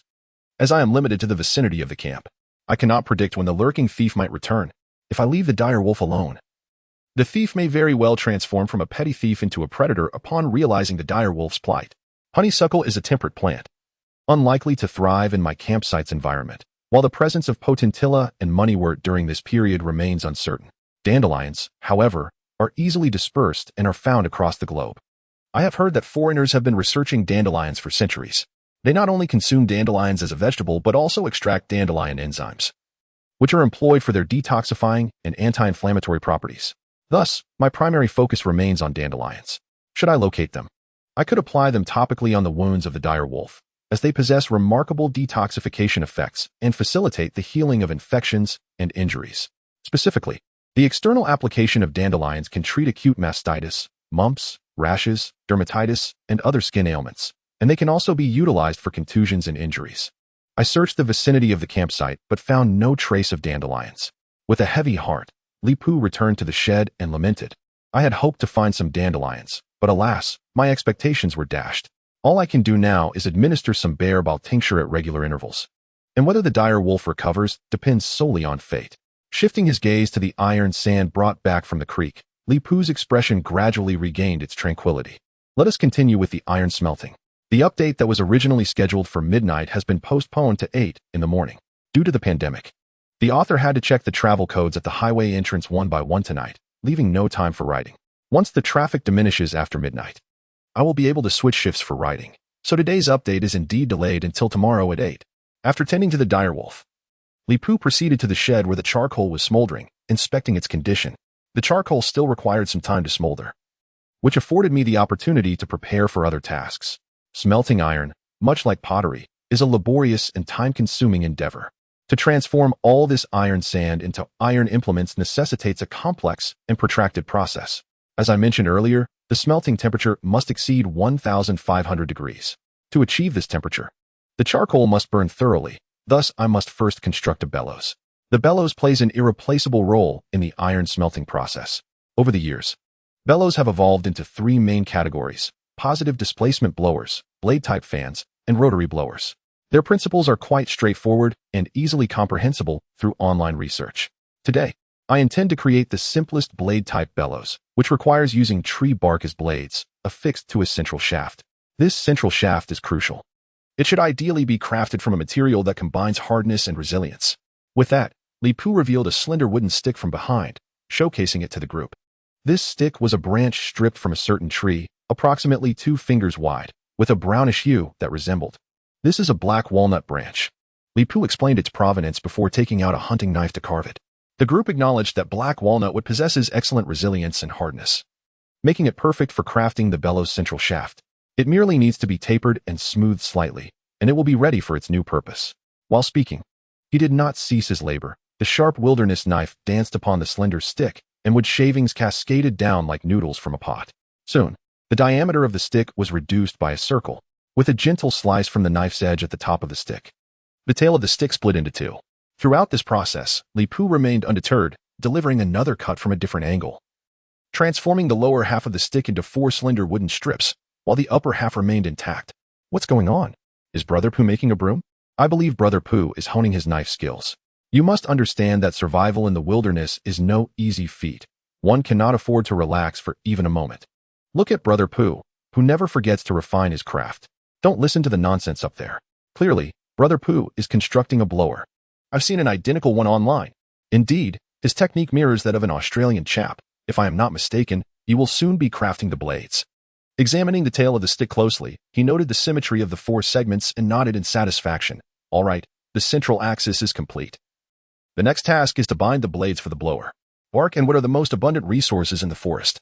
The larger pieces of bark had previously been used for roofing, leaving behind relatively narrow strips that were now perfect for crafting the blower's blades. He casually selected a piece of bark, assessing its size for suitability. With a swift motion, he sliced through the bark, dividing it into 2 equally long blades. He then made an incision in the center of each blade, merging them into a cross-shaped fan. The 4 wooden strips were threaded through the cross-shaped blades, leaving a short remainder. Taking out a thin rope, his hands moved with blinding speed. When Li Pu finally halted, the scattered wooden strips were tightly bound together. This entire sequence of actions unfolded in less than 2 seconds. What just happened? It transformed in the blink of an eye. I suspect Brother Pu is performing magic, conjuring something already prepared. Silly child, where is the magic in this world? It's merely a faiade to conceal the craft. I suggest slowing it down threefold. You will discover a new realm. Don't be fooled. Slowing it down thrice reveals nothing. It must be slowed down tenfold. Remarkable. Brother Pu's speed is unparalleled. Without 30 years of solitude, one could never achieve such swiftness. Indeed, it is Brother Pu's speed. Tasks that would take others 10 minutes, he accomplishes in 30 seconds. What? You managed 10 minutes? Isn't the human limit 30 seconds? Now, let us not concern ourselves with trivialities. The core component of the blower is complete. Yet the blades alone do not constitute a blower. With the crafted blades set aside, Li Pu proceeded toward another workshop. The workshop is filled with pottery crafted earlier, and one item is extracted and presented before the camera. It resembles a gourd-shaped vessel, albeit with subtle differences in form. The base, which should be sealed, surprisingly features an opening. Is this a urinal? How can it possibly hold anything with such a hollow base? If I am not mistaken, this is an ancient toilet lid. Although its shape is peculiar, it should suffice for practical use. I had been puzzled when Pu Gu was crafting pottery. I recognized all the other pieces, yet this one eluded my understanding regarding its function. The mind is a remarkable tool. With a little contemplation, one should discern its purpose. Though I did not grasp it initially, clarity has dawned upon me. Considering what Pu Gu is currently engaged in, the answer should not be difficult to surmise. This is the outer casing of the ancient wind machine I fashioned from clay, and after a day of drying, it is nearly complete. With that, I picked up a fan blade from the ground and inserted the central axis through the hollow base. Placing them on the ground, I positioned a leaf at the vent of the gourd handle. Li Pu clasped his hands around the central axis and gently twisted it. With this motion, the blades at the air outlet seemed to be lifted by an unseen force. A breeze has begun. Witnessing this, a faint smile finally grazed Li Pu's lips. Everything has proceeded smoothly. The simplest blower has been constructed. Now comes the most challenging phase of decision-making. I present two plans for consideration.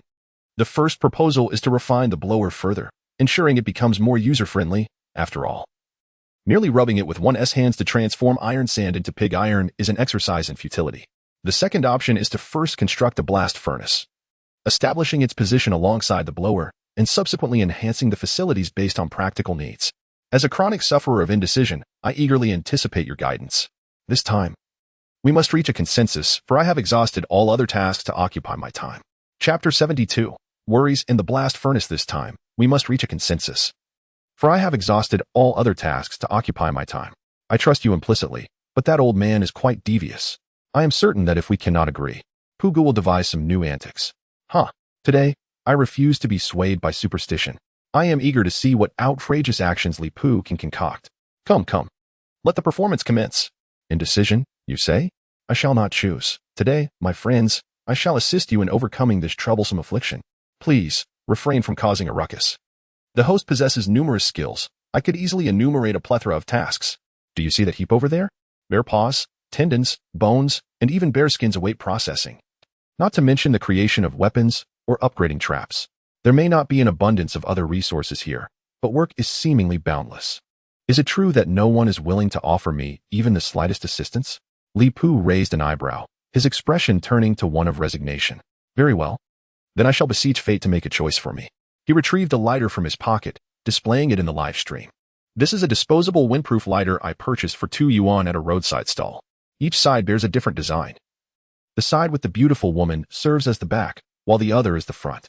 I shall toss it into the air. If it lands on the front, I will proceed to refine the blower. If it lands on the back, I will commence constructing the blast furnace. As he spoke, Li Pu cast the lighter into the air, relinquishing the outcome to destiny. The lighter traced a parabolic arc before landing with a soft thud onto the clay ground. It landed upright, adhering to the surface, neither the front nor the back. Picking up the lighter, Li Pu sighed in resignation. So it is meant to be. I have no other recourse but to engage in a different task for the time being. I knew it would end up like this. What? Did the expert foresee this outcome as well? Was he the toss meant to determine the decision? Why does it sound as though you believe he can manipulate fate? I cannot say whether he can control fate, but given that he can hit a reindeer from 100 meters away, it stands to reason he wouldn't lose his aim with a lighter. Shoo, be cautious upstairs. May fortune be with you. Understanding without stating it. I can only say those who comprehend do so. Having been exposed by the audience, Li Pu feigned ignorance and casually approached the pottery, resuming his unfinished task. Let us continue by removing the impurities from the iron sand. We need not concern ourselves with the other metals, but the gold must be eliminated. Sifting through the gold is a meticulous endeavor. The difficulty of sifting within the pottery is on an entirely different level than that of a gold pan. In a gold pan, one can spread out all the iron sand, whereas in the pottery, one must painstakingly search and identify each speck with the naked eye. It seems I shall need to craft several more gold pans to better eliminate the impurities from the iron sand. Upon this realization, Li Pu ceased his current work and walked directly towards a larger cedar tree at the forest's edge. With several swift strokes, the cedar began to tilt toward him. A scenario he had anticipated, and he easily sidestepped to avoid it. Wait, weren't we just talking about removing impurities? Why the sudden tree chopping? To achieve wealth, one must first gather wood. It's only logical. First, I shall create a workbench, and then I shall have whatever I desire. Isn't it clear? Li Pu must be crafting new tools. What kind of thought process leads to this? You even keep up with Li Pu's reasoning. I often feel out of place, lacking the whimsical absurdity that surrounds me. This time, Li Pu did not prune the branches of the cedar, but hoisted the trunk and made his way back to camp. After removing the branches, he cut down the stoutest trunk. Soon, under the adept handling of his field knife, a miniature gold pan emerged before the eyes of the onlookers. He poured half of the iron sand from the pottery into the gold pan, watching as it spread out. This should expedite the process significantly. With the advent of the ceramic gold basin, the efficiency of impurity removal has surged several-fold. Before long, a basin of meticulously refined iron sand was produced. Observing the iron sand restored within the ceramic basin, Li Pu's countenance radiated satisfaction. In stark contrast, his gaze shifted to the side, where a makeshift table fashioned from a large wooden stump lay, gleaming in the sunlight with its grains of golden yellow substance, eliciting a palpable disdain from him. This inedible and impractical contraption has squandered a considerable amount of my time. The mere thought of having to deal with it each time I smelt iron fills me with discomfort. As I always say, if you don't want it, just give it to me. Let me clarify, there is an excess of gold. It's utterly trivial. Glancing at the sky, he noted that approximately 20 hours had elapsed since the charcoal burning began. In a few more hours, it would be ready for use. Li Pu refrained from seeking assistance from the audience for choices once more. He ventured to the riverbank to gather some clay and commenced constructing the blast furnace. Building a clay blast furnace requires patience and meticulousness. Although the precision needed is not as stringent as pottery, the processes and steps bear a close resemblance. It similarly involves kneading, shaping, and drying. First, he secured the blower with clay, extending the exhaust vent by about 30 centimeters before shaping the furnace itself. The act of molding the furnace resembled childhood play with mud. With a few deft movements, the first layer took form. The clay in Li Pu's hands seemed to possess a life of its own, obediently transforming into a sturdy base, firmly anchored to the ground. Given that the furnace is not prone to cracking, the clay he prepared was on the drier side, making it remarkably easy to shape. After ensuring the first layer of the base was adequately firm and capable of bearing weight without distortion, he added another layer. He continued to stack 3 layers in total, until the furnace reached roughly 30 centimeters in height. Then, he transferred some ignited firewood into the semi-finished furnace to stoke the flames, pausing to contemplate. Now, let me add a pile of firewood to hasten the solidification process. Once it firms up a bit, I can continue adding more clay. This is the challenge of constructing a blast furnace. Each layer of clay must be compacted thoroughly, or risk collapse, rendering all prior efforts futile. However, I shan't remain idle. During this waiting period, it is the perfect opportunity to upgrade my blower. The master of time management has been confirmed. Are you out of your mind? You call this difficulty in decision-making? It seems to me that you have everything meticulously arranged. Li Pu's words are deceitful. Those who believe them are destined for folly. Every time he claims we should make a choice, he manipulates us effortlessly. We can never outplay him. I care not for anything else. I merely wish to know when the protagonist will craft a bow and venture forth for some adventure. Stuck at home all day, it has become tiresome. Upon reading this barrage of comments, Li Pu's hands faltered momentarily while tinkering with the blower, before he resumed his task with renewed vigor. Ding. Congratulations, host. You have triggered a side quest. Apologies, the update has been delayed until the early hours. Everyone, do not wait for the update at dawn. There are no drafts saved.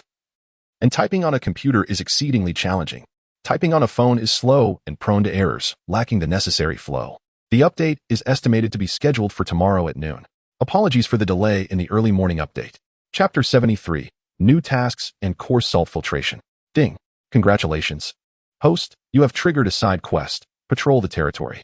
Civilization expands in tandem with the footsteps of humanity, inadvertently leaving its unique mark.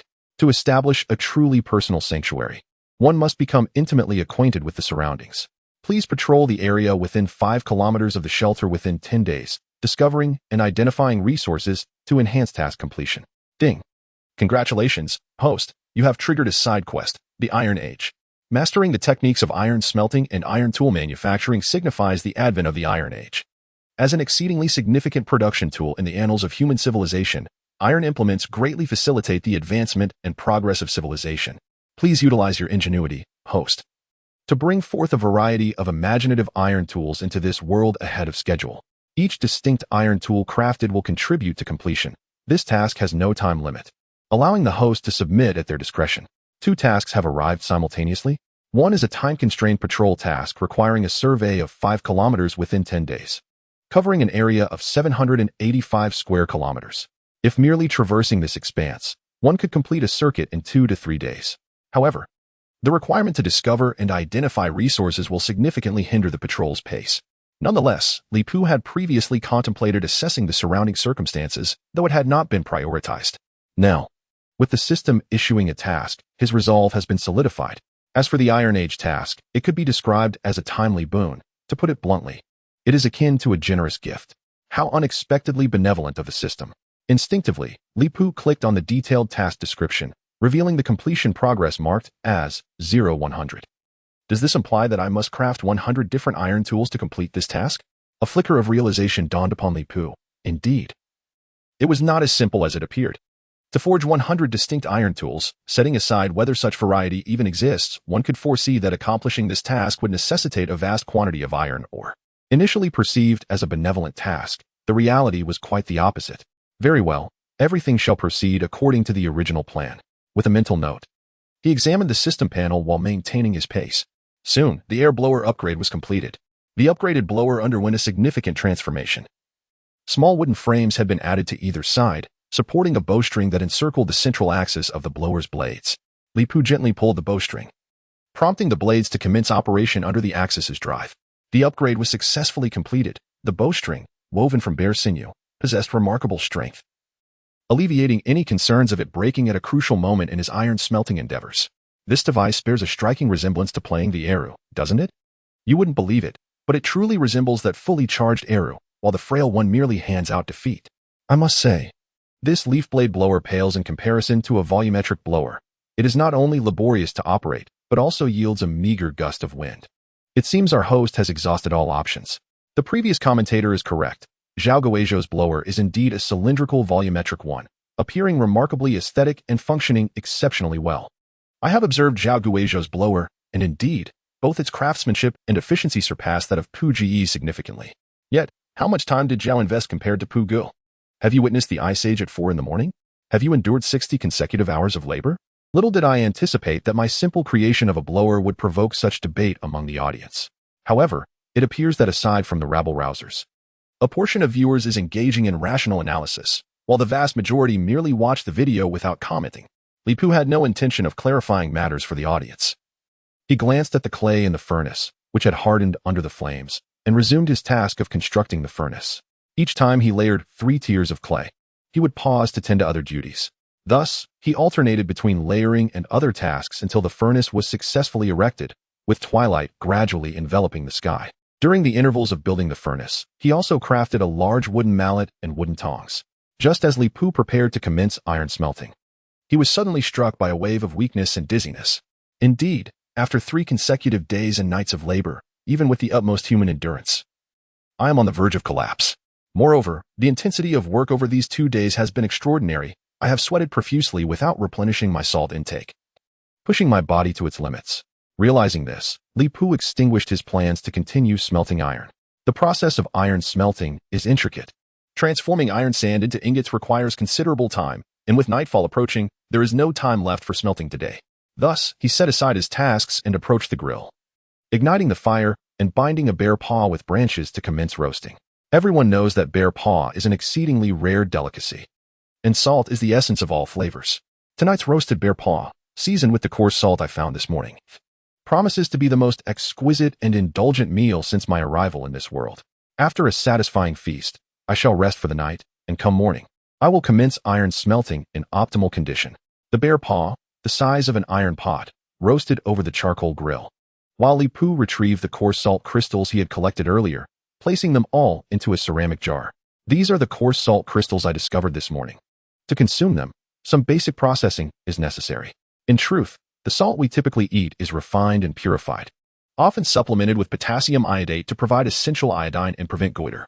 Coarse salt is also rich in other elements, some beneficial to the body, while others can be harmful in excessive amounts. Hence, coarse salt cannot be consumed long-term. Therefore, in reality, I have yet to fully escape the predicament of salt deficiency. Adding water to the ceramic pot and stirring it with wooden chopsticks, the coarse salt quickly dissolved into the liquid. After removing the insoluble impurities, Li Pu placed the ceramic pot atop the newly constructed blast furnace to steam it. Before the iron smelting commenced, I could fully utilize the furnace's capabilities. By merely evaporating the moisture from the ceramic pot, I could obtain some mildly refined and filtered coarse salt. Isn't it said that evaporating brine yields refined salt? Why does it seem from Brother Pu's words that the refined salt is still coarse? Indeed, I recall that simply allowing seawater to evaporate would yield salt. Why has it become so complicated under Brother Pu's guidance? I even suspect that Brother Pu is deliberately prolonging the process. Goodness. Did your middle school chemistry lessons come from a physical education teacher?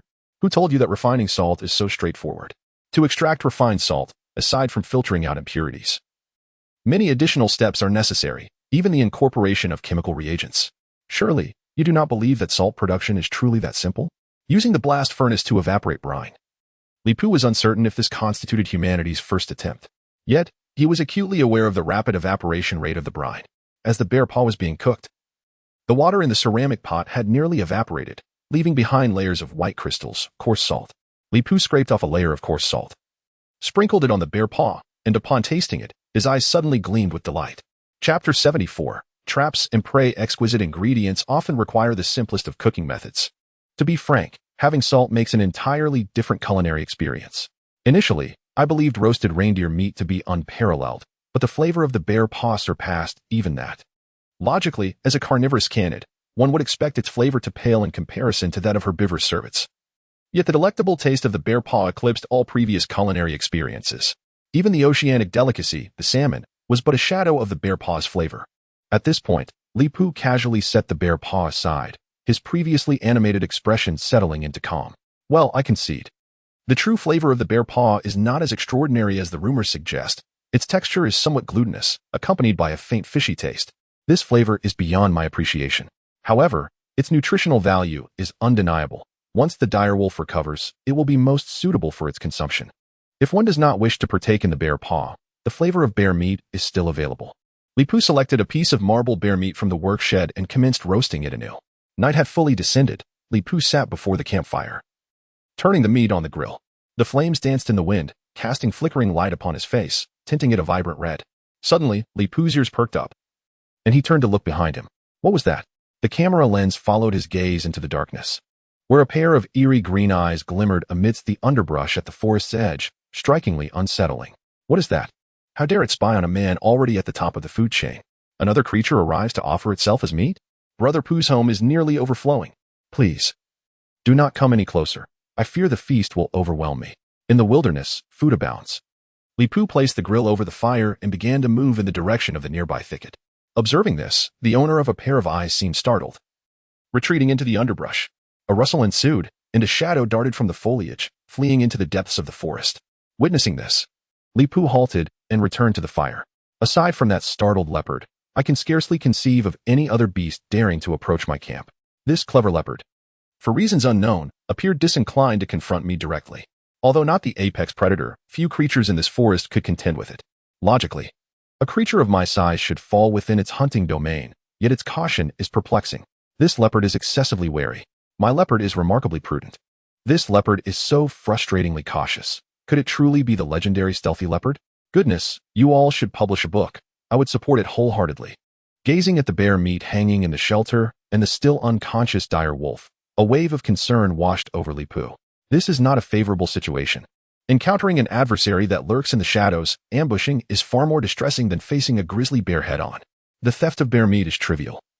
Even if it were to feast freely, it would take weeks to consume it all. However, should the dire wolf perish from an ambush before awakening, all my recent efforts would be rendered futile. It appears imperative to construct a few rudimentary traps before I retire for the night, not to ensnare the foe, but merely to serve as a warning. Without further ado, Li Pu set to work. The bear meat crackled over the flames as he retrieved a bundle of bark from the shelter's roof and began to carve with his hunting knife. This was the last of my lime tree bark, originally intended for crafting a hat. Yet, it seems the pressing issue is to resolve the matter of rope. It is well known that the higher the fiber content in plants, the more suitable they are for rope making. As I have mentioned before, lime tree bark is rich in plant fibers, possessing remarkable toughness, making it ideal for this purpose. Ropes crafted from it boast high strength and flexibility, easily suspending dozens of pounds of bear meat. By thickening the fibers or braiding two strands together, I can create a noose trap of sufficient strength to handle a creature of the leopard's weight. Transforming bark into rope may appear intricate, yet it is quite straightforward. Historically, as early as the Stone Age, humans mastered the art of rope making and even developed methods for recording information with knots. The process of crafting rope typically involves separating the fibers, soaking, and drying them before one can commence braiding. However, in urgent circumstances, many steps can be bypassed, allowing one to begin braiding directly after separating the fibers. Naturally, this approach comes with a pronounced drawback, a significant reduction in durability. Fortunately, Li Pu was unconcerned with the durability of the ropes. It sufficed that they could be used temporarily. A millennium is far too long. One must seize the day. As all the bark transformed into elongated strips, Li Pu forcefully slammed them onto the stone slab beneath. A sharp crack echoed as the bark began to scatter in all directions. With a rhythmic series of sharp sounds, the bark gradually separated, leaving only slender fibers in his grasp. Essentially, plant fibers are composed of the cell walls of plants. Thus, in theory, the process of plasmolysis had been completed. So, I implore you, refrain from claiming that jealousy leads to plasmolysis, shall we? You have witnessed how arduous this process is. As he spoke, Li Pu hung the separated fibers on the beam of the workshop and picked up another batch of cut bark to commence a new round of separation. Before long, all the fibers had been extracted. It's dazzling to behold. Though I cannot comprehend it, I am deeply impressed. Is this forced astonishment? It's merely a matter of skill. Something one could learn at a glance. What is there to be amazed about? Dr. Wang Fugue, chief physician of the Lantern Pole Mental Hospital, smiles. Appreciate your hard work upstairs. To be honest, this task is not as challenging as I imagined. However, the fluidity and speed with which Pu works is astonishingly smooth and pleasing to behold. Observing the nearly filled beam with fibers, Li Pu inhaled deeply, sensing that another significant task awaited him. Weaving ropes is an intricate endeavor, demanding both patience and dexterity. I cannot speak for others, but for me, transforming all these fibers into ropes would require a considerable amount of time. Approximately half an hour later, as Li Pu was engaged in rope weaving, he instinctively reached for his head, only to grasp at empty air. Upon looking up, he froze momentarily in surprise. Gone. Gazing at the newly formed serpentine rope coiled on the ground, Li Pu suddenly realized he had tied a knot in the completed rope and casually set it down as he made his way toward the grill. At last, this task was complete. Such meticulous work as rope weaving is truly not suited for a robust man like myself. This endeavor is exceedingly challenging for me. It seems imperative that I hasten to create a weaving machine, preferably one capable of automatically crafting ropes. Your assertion is rather excessive. With your speed and efficiency, I dare say a weaving machine could not surpass you. So this is how ropes are made. I have learned a new technique.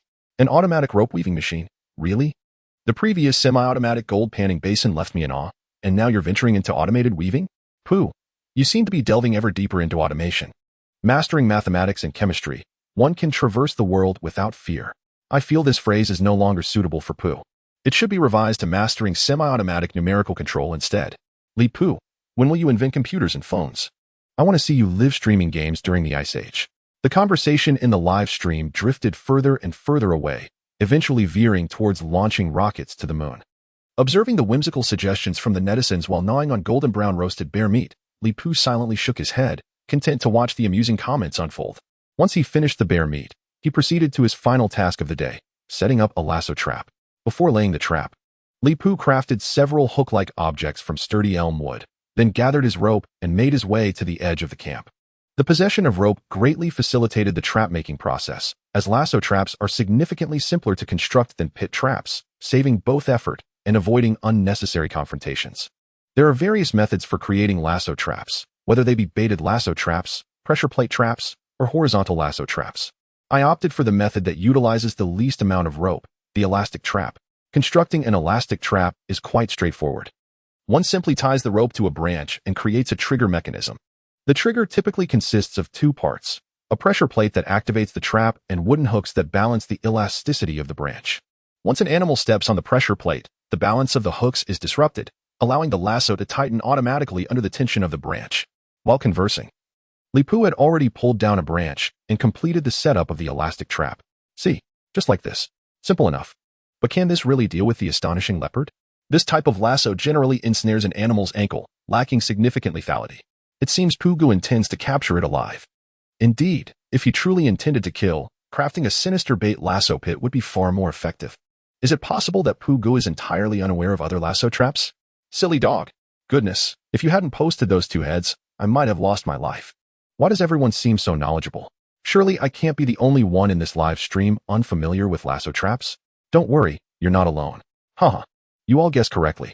I indeed intend to capture the astonishing leopard alive, as that holds greater significance for me than merely killing it, Li Pu remarked with a smile. Aren't you all clamoring to adopt a big cat? The American cheetah is not particularly large, relying more on skill than sheer size for hunting. Moreover, judging by its previous behaviors, it appears to be quite intelligent. If it possesses the same discernment as the dire wolf, it could very well be adopted. Most importantly, I have over a ton of bear meat here that one person cannot consume alone. Although I am aware of many preservation methods, it is exceedingly difficult to store this bear meat for an extended period without salt. Jerky can only be made once temperatures drop below freezing.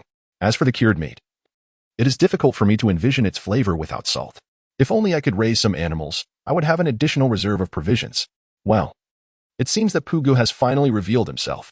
Quickly, tell me, do you keep a fearsome wolf with the same intention? Is that you, Paimon? My dear Paimon. How did you end up in the Ice Age? Are we going to eat cats again? Meow. So adorable. Why does Li Pu always want to eat them? Little leopard, please don't come over to deliver yourself. The person in front of you is the formidable Li Pu. If you fall into his hands, you won't have a good fate. I hope the leopard is unharmed. After setting several snares, Li Pu was still uneasy and placed some meat as bait around the traps to ensure effectiveness.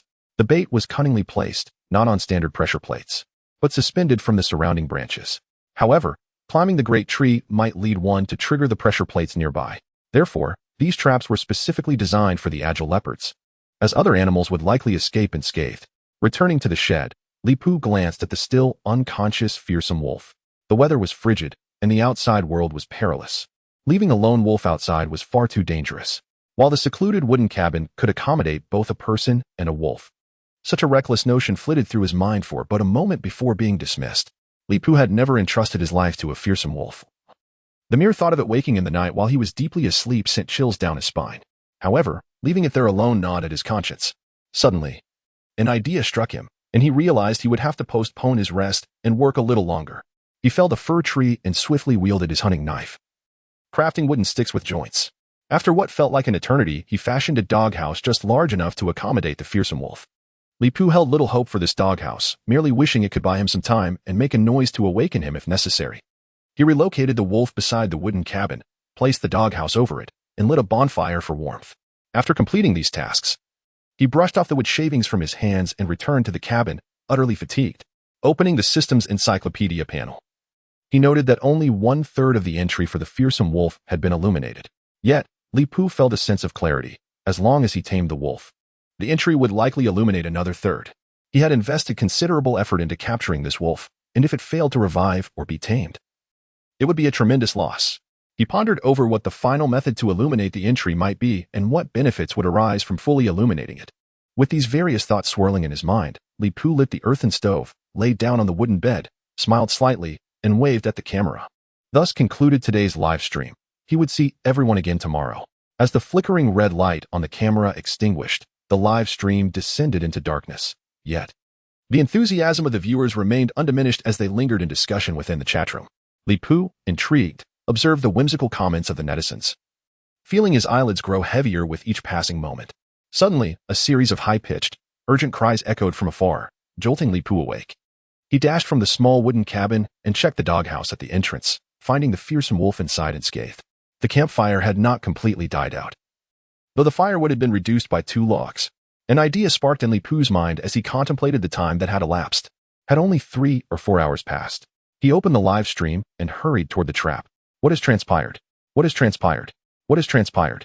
It has barely been a few hours since the last broadcast. Why is there another one? I wish to know as well.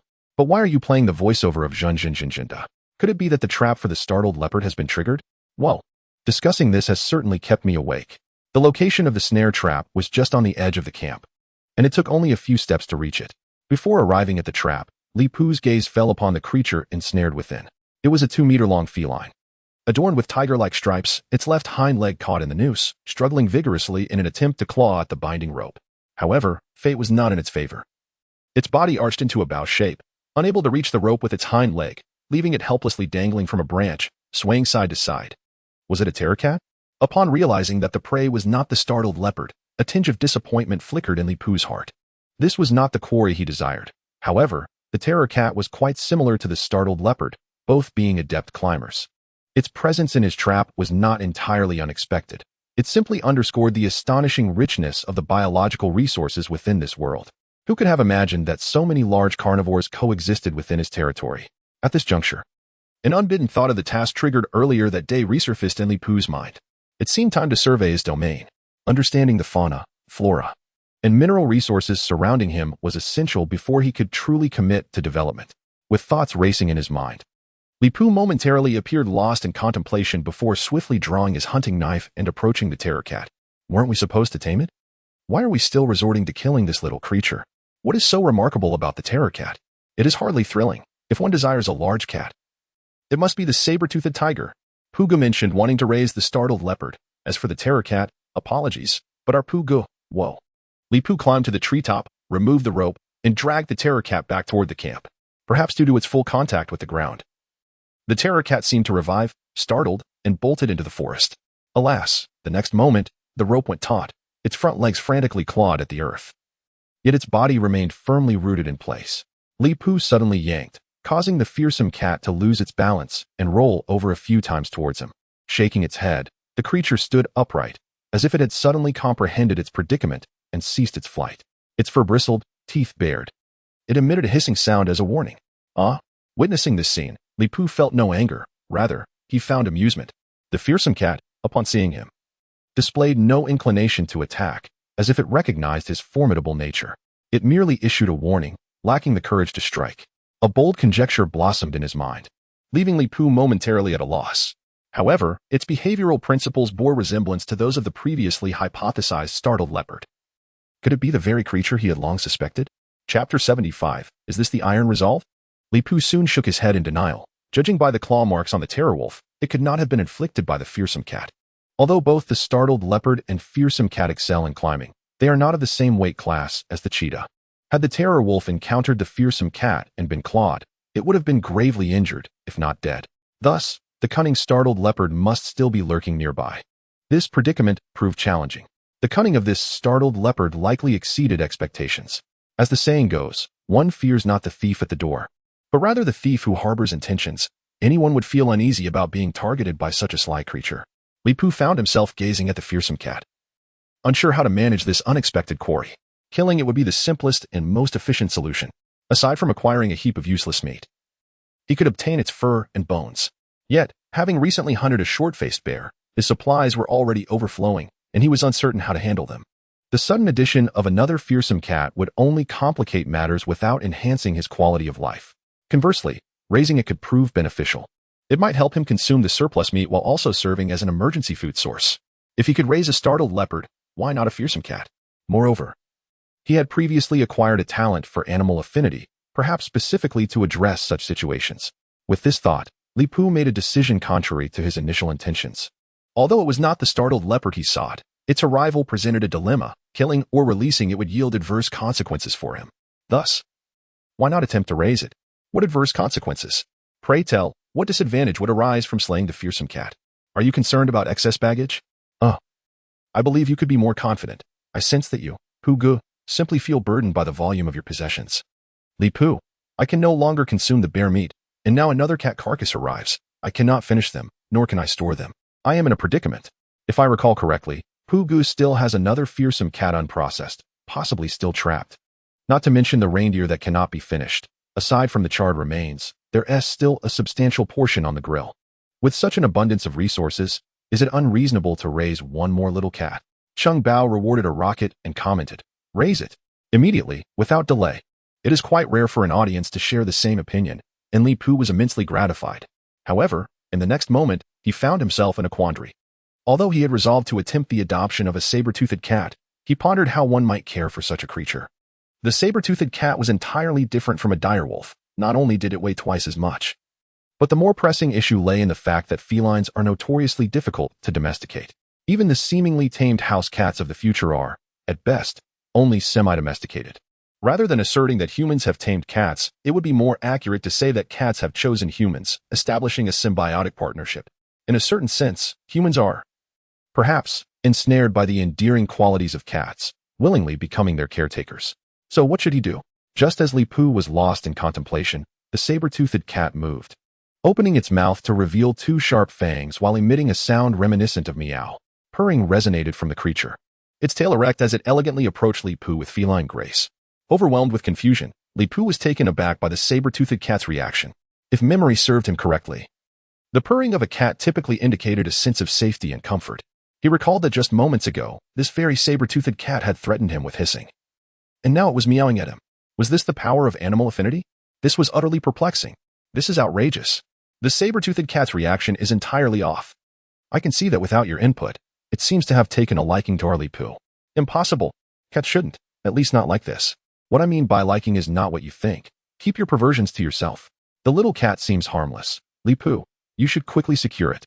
Li-Pu was utterly baffled by the saber-toothed cat's behavior. His hands, which were gripping the rope and hunting knife, momentarily unsure of where to rest. What should I do now? Should I accept the saber-toothed cat's apparent goodwill or proceed according to my original plan? Just as he wrestled with his indecision, the saber-toothed cat drew closer, its large eyes filled with curiosity fixed upon him. Purring softly, it appeared to sense that Li-Pu posed no threat and cautiously inched closer. 3 meters, 2 meters, 1 meter, the figures of man and cat gradually converged. The saber-toothed cat rubbed its head and body against Li-Pu, circling him while emitting its purring sounds, before finally settling down in front of him. With its head tilted, it gazed intently with large, watery eyes, as if it could converse. Be careful, streamer. This cat seems intent on adopting you. Soon, you'll be responsible for its meals and litter. How can you say such unkind things? Clearly, there is mutual affection. Truly, the ancients were not mistaken. It seems the cat has chosen its human. What ill intentions could the little cat have? It merely seeks a long-term benefactor. Who could refuse such an opportunity? The head tilt is irresistible. Meow. Our household has already succumbed to this little feline. Why not bring it home already? It is essential to provide delectable food and drink. Daily feeding of cat food and dried fish is imperative, along with timely administration of hairball paste and vitamin supplements. Otherwise, our feline companions are unlikely to bestow their favor upon you. With my right hand clasped behind my back, wielding a hunting knife, I cautiously extended my left hand towards the head of the fearsome cat, my gaze fixed intently upon it. Any slight movement on its part would provoke an immediate and unrelenting reaction from my right hand. Upon my left hand making contact with the cat's forehead, I sensed a momentary stiffness in its body, akin to a startled response, which soon relaxed. As I stroked the cat's forehead, the texture was not vastly different from that of a domestic cat, though its fur was decidedly coarser and much more abundant. Abundance indeed. The fearsome cat comfortably squinted its eyes, emitting a soothing purr that was utterly therapeutic. After indulging in some gentle strokes, I caressed its back and belly. And to my relief, the fearsome cat showed no signs of resistance. I eventually accepted this new reality. Friends, though I remain uncertain as to how this transpired, it appears that this fearsome cat has truly latched onto me. It is a curious irony that while I endeavored to tame my fearsome wolf, I inadvertently succeeded in winning over this fearsome cat. Has adopting a pet truly become this effortless in these times? Is this the charm of the Ice Age? I removed the rope from the fearsome cat's ankle and secured it around its neck, leading it towards the camp without any resistance. As we traversed the shed adorned with hanging bear meat, the cat gazed longingly at the meat, drooling as it followed. Remarkably, it refrained from acting on its impulse without permission. When we approached the smoldering fire in front of a small cabin, the fearsome cat halted, refusing to move another step. Well, fearing fire is an instinctual trait among animals. With time, it will surely acclimatize. I tethered the fearsome cat to a post on the opposite side of the small cabin, positioned across from the wolf's den, allowing them to see each other without disturbing one another. Observing the fearsome cat quietly resting on the ground, seemingly content to remain, I then rose and retrieved a piece of bear meat from the shed, placing it before the cat. I had noted the cat's previous restraint. It was a surprise to witness this fearsome cat resist the urge to feast, dutifully following my lead all this way. Pleased with its behavior, I ensured it was well compensated. A generous portion of bear meat lay before the cat. It glanced over, sniffed, and then began to devour it with gusto. This little feline is far from finicky, displaying a straightforward demeanor that I appreciate much more than that of the fearsome wolf. I chuckled and remarked to the fearsome cat, "Though that fearsome wolf arrived before you, you are the first to accompany me. Thus you shall be deemed the elder. Henceforth, your name shall be Cat 1. Cat 1. As the elder, you must protect the future Cat 2 from any lurking beasts." Afterward, I stoked the fire before the fearsome wolf once more before retreating to the small cabin to rest. With the live stream concluded, I communicated with the system, bringing up the illustrated panel. Indeed, the avatar of the fearsome cat has once again illuminated the screen. Upon claiming the reward, I received 70 points. Entering the realm of the fearsome cat, I discovered its description had transformed. Fearsome cat, kill, tame, as anticipated, besides slaying. Taming beasts also serves to illuminate the compendium. However, the final method of activation remains a mystery. Glancing at the achievement panel, I was pleasantly surprised to find a new achievement unlocked. Taming beasts, earning an additional 100 points. By nurturing a feline, one can secure the homestead, utilize surplus meat, activate the compendium, and receive achievement rewards. Thus, this endeavor boasts at least 4 benefits, while I have yet to fully grasp any further advantages. The tangible rewards are undeniably sufficient. With the joy of welcoming a new team member, I gradually drifted into slumber. Time passed, and I awoke once more from my dreams. Immediately, I activated the live stream, and eager viewers flocked in, soon inundating the transparent screen with a flurry of comments. Look at Meowchan. Orange Treasure can hardly wait to cuddle a cat. Hurry to check if the fearsome cat has fled, leaving such a large creature in the camp, I must say. Brother Pooh is incredibly bold. We should be looking at the fearsome wolf. Perhaps it has already been devoured by the fearsome cat. Commentator Director Fox tipped 50 Dohwan #1 and remarked, "Littlely, thank you for sending the short-faced bear video. It has provided our Paleontological Research Center with the finest material, leading to significant breakthroughs." Commentator Director Fox, I know you may not value such gifts, but we must express our gratitude. Please do not refuse. Goodness, I sense the whiff of trade again. What has Brother Pooh been up to behind our backs? It's best not to pry into societal matters. Unheeding of the comments, I stumbled out of the wooden cabin, greeted by a refreshing breeze that instantly invigorated me. Surveying my surroundings, I noticed the fearsome wolf still nestled in its kennel. I couldn't shake the feeling that its posture had subtly shifted, though I dismissed the thought. Meanwhile, the fearsome cat was nowhere to be seen, leaving behind only a taut rope. Following the rope's path, I eventually spotted it atop the cabin roof. Lazily perched with half-closed eyes, its tail swaying rhythmically in a relaxed manner. Upon noticing my gaze, the fearsome cat nonchalantly lifted its tail in a casual greeting.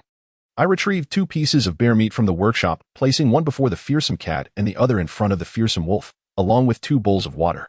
Having attended to their needs, I turned to my own tasks. After a brief wash and satisfying my hunger, I returned to the bloomery. Today, we will continue the iron smelting process. Yesterday, I completed all the necessary preparations, and today, only the final steps remain. At the very bottom of the bloomery, I can lay a bed of firewood as a foundation, followed by a layer of charcoal, and atop that, a layer of sifted iron sand. First, I pried open the long smoldering pile of charcoal, revealing a heap of charred remnants. Transporting the charcoal alongside iron sand to the blast furnace, I layered the materials alternately, placing charcoal and iron sand in the furnace. Before long, over 10 pounds of iron sand had been deposited within. Sitting before the furnace, I refrained from igniting it immediately. Instead, I gazed toward the camera, my expression more fervent than ever. Brothers and sisters, today marks my inaugural endeavor in iron smelting. A momentous occasion that could also signify humanity's first foray into the age of iron. This is not merely a matter of personal triumph or defeat. It stands as a pivotal event that could determine whether mankind enters the Iron Age. Will we witness history today? It all hinges on the success of this iron batch. 3, 2, 1, ignite. With that, I introduced a flaming log into the base of the furnace, heralding the commencement of the first iron smelting in this parallel world. The sound of the bellows pulling air surged through the chamber as the wood and charcoal within the furnace ignited, flames leaping higher, akin to a sword forged of fire, reaching toward the heavens and threatening to touch the roof of the workshop. I quickly moderated the frequency of the bellows, allowing the flames to subside somewhat. Hours passed, and as the charcoal dwindled, I set the bellows aside and peered into the furnace. The interior glowed a fiery red. Apart from the burning charcoal, the contents remained obscured. Had I failed or succeeded? In that moment, uncertainty clouded my mind. However, with the charcoal nearly expended, the outcome rested solely upon this singular moment. After a considerable wait, as the flames finally extinguished, I began to dismantle the furnace layer by layer. Soon, a large, irregular mass of blackened material emerged before me. Is this iron? Chapter 76. The Iron Age and discussion. Is this truly iron? The amalgamation before me bore little resemblance to the ingot I had envisioned. Rather than an ingot, it appeared more as a lump of smelted iron or residue. Despite my disbelief, the knowledge of metallurgy ingrained in my mind insisted that this mass was indeed semi-molten iron. The melting point of iron hovers around 1,500 degrees Celsius. Yet, achieving complete liquefaction requires temperatures exceeding 2,200 degrees Celsius, far beyond what charcoal could provide. At such temperatures, iron ore could fully liquefy, ready to be cast into perfectly shaped ingots. Well, while it may seem absurd, this lump of refuse is indeed the iron I have produced. Despite its modest size, weighing approximately 10 pounds, it is sufficient for crafting 2 tools. This time, I shall not allow the audience to choose, as the priority of these 2 tools differs greatly. Before forging the tools, I must undertake a crucial task, dividing this ingot in 2. The method is straightforward. I placed the ingot on a stone slab using wooden tongs, and with a machete, I struck the semi-molten surface gently with the back of the blade, carving a deep groove into the iron. The results were unmistakable. With a radiant smile, Li Pu wielded his heavy wielding knife and brought it down with great force, producing a resounding crack as the iron ingot was cleaved in two. The sturdy and razor-sharp wielding knife served as my greatest assurance at present. Employing such a method to split the ingot could be deemed a form of cheating in the strictest sense. Nevertheless, the circumstances dictated that I should take advantage of any available resource. After all, this was the truest form of survival and not merely a variety show. Using wooden tongs, I lifted a smaller piece of the iron ingot, but as the wooden stick made contact with the still warm ingot, it instantly ignited, brandishing the flames.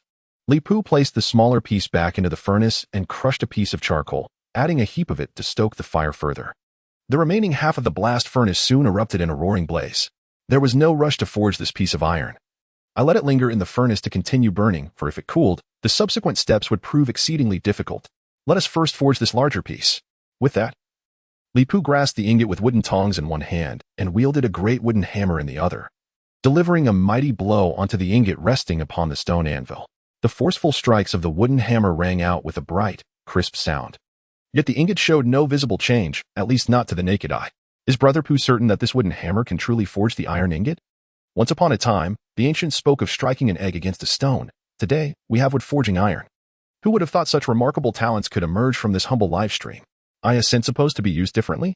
If memory serves, the meaning of that term has shifted. Be more confident. That is indeed what he intends to convey. Commentator Dong Fei interjected, what issue could there be in forging with a wooden hammer? Let alone a wooden hammer. As long as your breath can shape the ingot, it is feasible. The ingot, in a semi-molten state, has an unstable molecular structure, and any external force will cause it to deform. Thus, is there anything amiss with Brother Pu's method? Absolutely not. Why is Fei Gu so irritable today? The wooden hammer, under Li Pu's command, struck the ingot at an imperceptible speed, even leaving afterimages in its wake. As the hammer continued its rhythmic assault, the ingot began to exhibit subtle changes. Its once rough surface grew compact under the pressure. One face of the ingot was nearly forged flat. It was then rotated 90 degrees for further forging. Another series of rapid strikes ensued, and soon the opposite side began to transform as well. Before long, as I sensed the changes transmitted through the wooden hammer, I realized that after countless strikes, the ingot no longer displayed any further modifications, regardless of the force applied. Suddenly, Li Pu comprehended the reason. The ingot's temperature had cooled. He lifted the ingot and returned it to the furnace, simultaneously retrieving the earlier piece, explaining as he hammered. The ancients once said that unrefined jade cannot become a vessel, and without learning, one remains ignorant. The same principle applies to forging. The iron ingot I have extracted from the ore is merely pig iron. Generally speaking, iron with a carbon content exceeding 2% is referred to as cast iron. It possesses attributes of hardness, wear resistance, and excellent casting ability. However, it is relatively brittle and not the most suitable material for crafting tools, thus necessitating my continuous forging. Do not assume that my use of a wooden mallet is solely for shaping it. In truth, through my persistent forging, the carbon content gradually diminishes until it falls below 2%, transforming it into steel. The ancient wisdom of refining iron into steel through relentless effort has long been understood. Therefore, in a sense, I am merely treading the path once walked by those of yore. The process of wrought iron is significantly more intricate than that of pottery, with scarcely a moment for respite. Heating, forging, Li Pu tirelessly repeats these monotonous steps. Time slips away unnoticed, and under the relentless blows of the wooden mallet, the two iron ingots have taken on their rightful forms. One ingot has morphed into a cylindrical shape, thick at both ends and slender in the middle, with a surface that is uneven. The other has been forged into a rectangular bar reminiscent of a gold ingot. After a brief application of fire and tempering, the processes for the cylindrical piece are complete. With two prepared branches of elm, I bind them around the middle of the cylinder and secure it with a robust bear sinew rope, giving birth to a new tool. I grasp the tool and give it a shake. The iron cylinder remains steadfastly in place. The wilderness hammer is now complete, exceeding my expectations. Li Pu brandishes the iron hammer, his face radiating excitement and exhilaration that cannot be concealed. I can hardly wait to employ it for the tasks ahead. The stage is set for the hammer. With that, Li Pu retrieves the elongated iron ingot from the forge. A flurry of fervent hammer strikes transforms the ingot into a dramatically different shape. After a single reheating, the gold ingot-shaped iron has become a strip 2 centimeters wide, 1 centimeter thick, and over 30 centimeters long. Using a field knife, he carves into the strip, and with a gentle hammer strike, a small segment the size of a nail is separated. Li Pu cannot help but marvel at the efficiency gained from wielding a hammer. My ironworking productivity has increased significantly. Once I complete the tool I am currently crafting, I will be poised to proudly assume the role of a blacksmith. Perhaps you have discerned my intentions. Indeed, this elongated piece of iron is destined to become a pair of iron pliers, with both a hammer and pliers in hand. I shall be equipped to forge any tool my heart desires. In the next furnace, I shall forge axes, chisels, crooked knives, planes, and saws, allowing me to traverse the wilderness with confidence. Well, as long as I craft a bow and arrows, I would also be able to roam freely in the wild. However, with iron tools at my disposal, I will swiftly ascend into the realm of civilization. Goodness, your words ignite my passion. When will you construct a generator? Given that a great river lies nearby, wouldn't building a generator lead to immediate progress? I second that. With a generator, creating electric lights and wiring seems entirely reasonable. Does it not? I concur. Once we have electric lights and wiring, establishing telephones and radios would also appear quite logical. With radios and telephones in place, constructing a transistor computer should no longer be a distant dream. You all are progressing at an exasperatingly slow pace. If you continue as you are, by the time you advance, I fear my grandchildren will have already been born. If it were me, I would fast forward to launching a spacecraft and traverse time back to Blue Star. Goodness gracious, have you all scripted the entire scenario? Is it time to hire a director for a film? Let the title be all set. While engaged in conversation, Li Pu did not remain idle. Wielding the back of his wild knife once more, he swiftly split a metal bar into 2 long iron rods. He then forged a slant at a quarter length of each rod, aligning them together to form a tool resembling iron pincers. The prototype of the pincers had taken shape. The next step was to secure them. He reheated the long iron rods to a crimson glow, then drilled holes at the junctions using iron nails previously removed.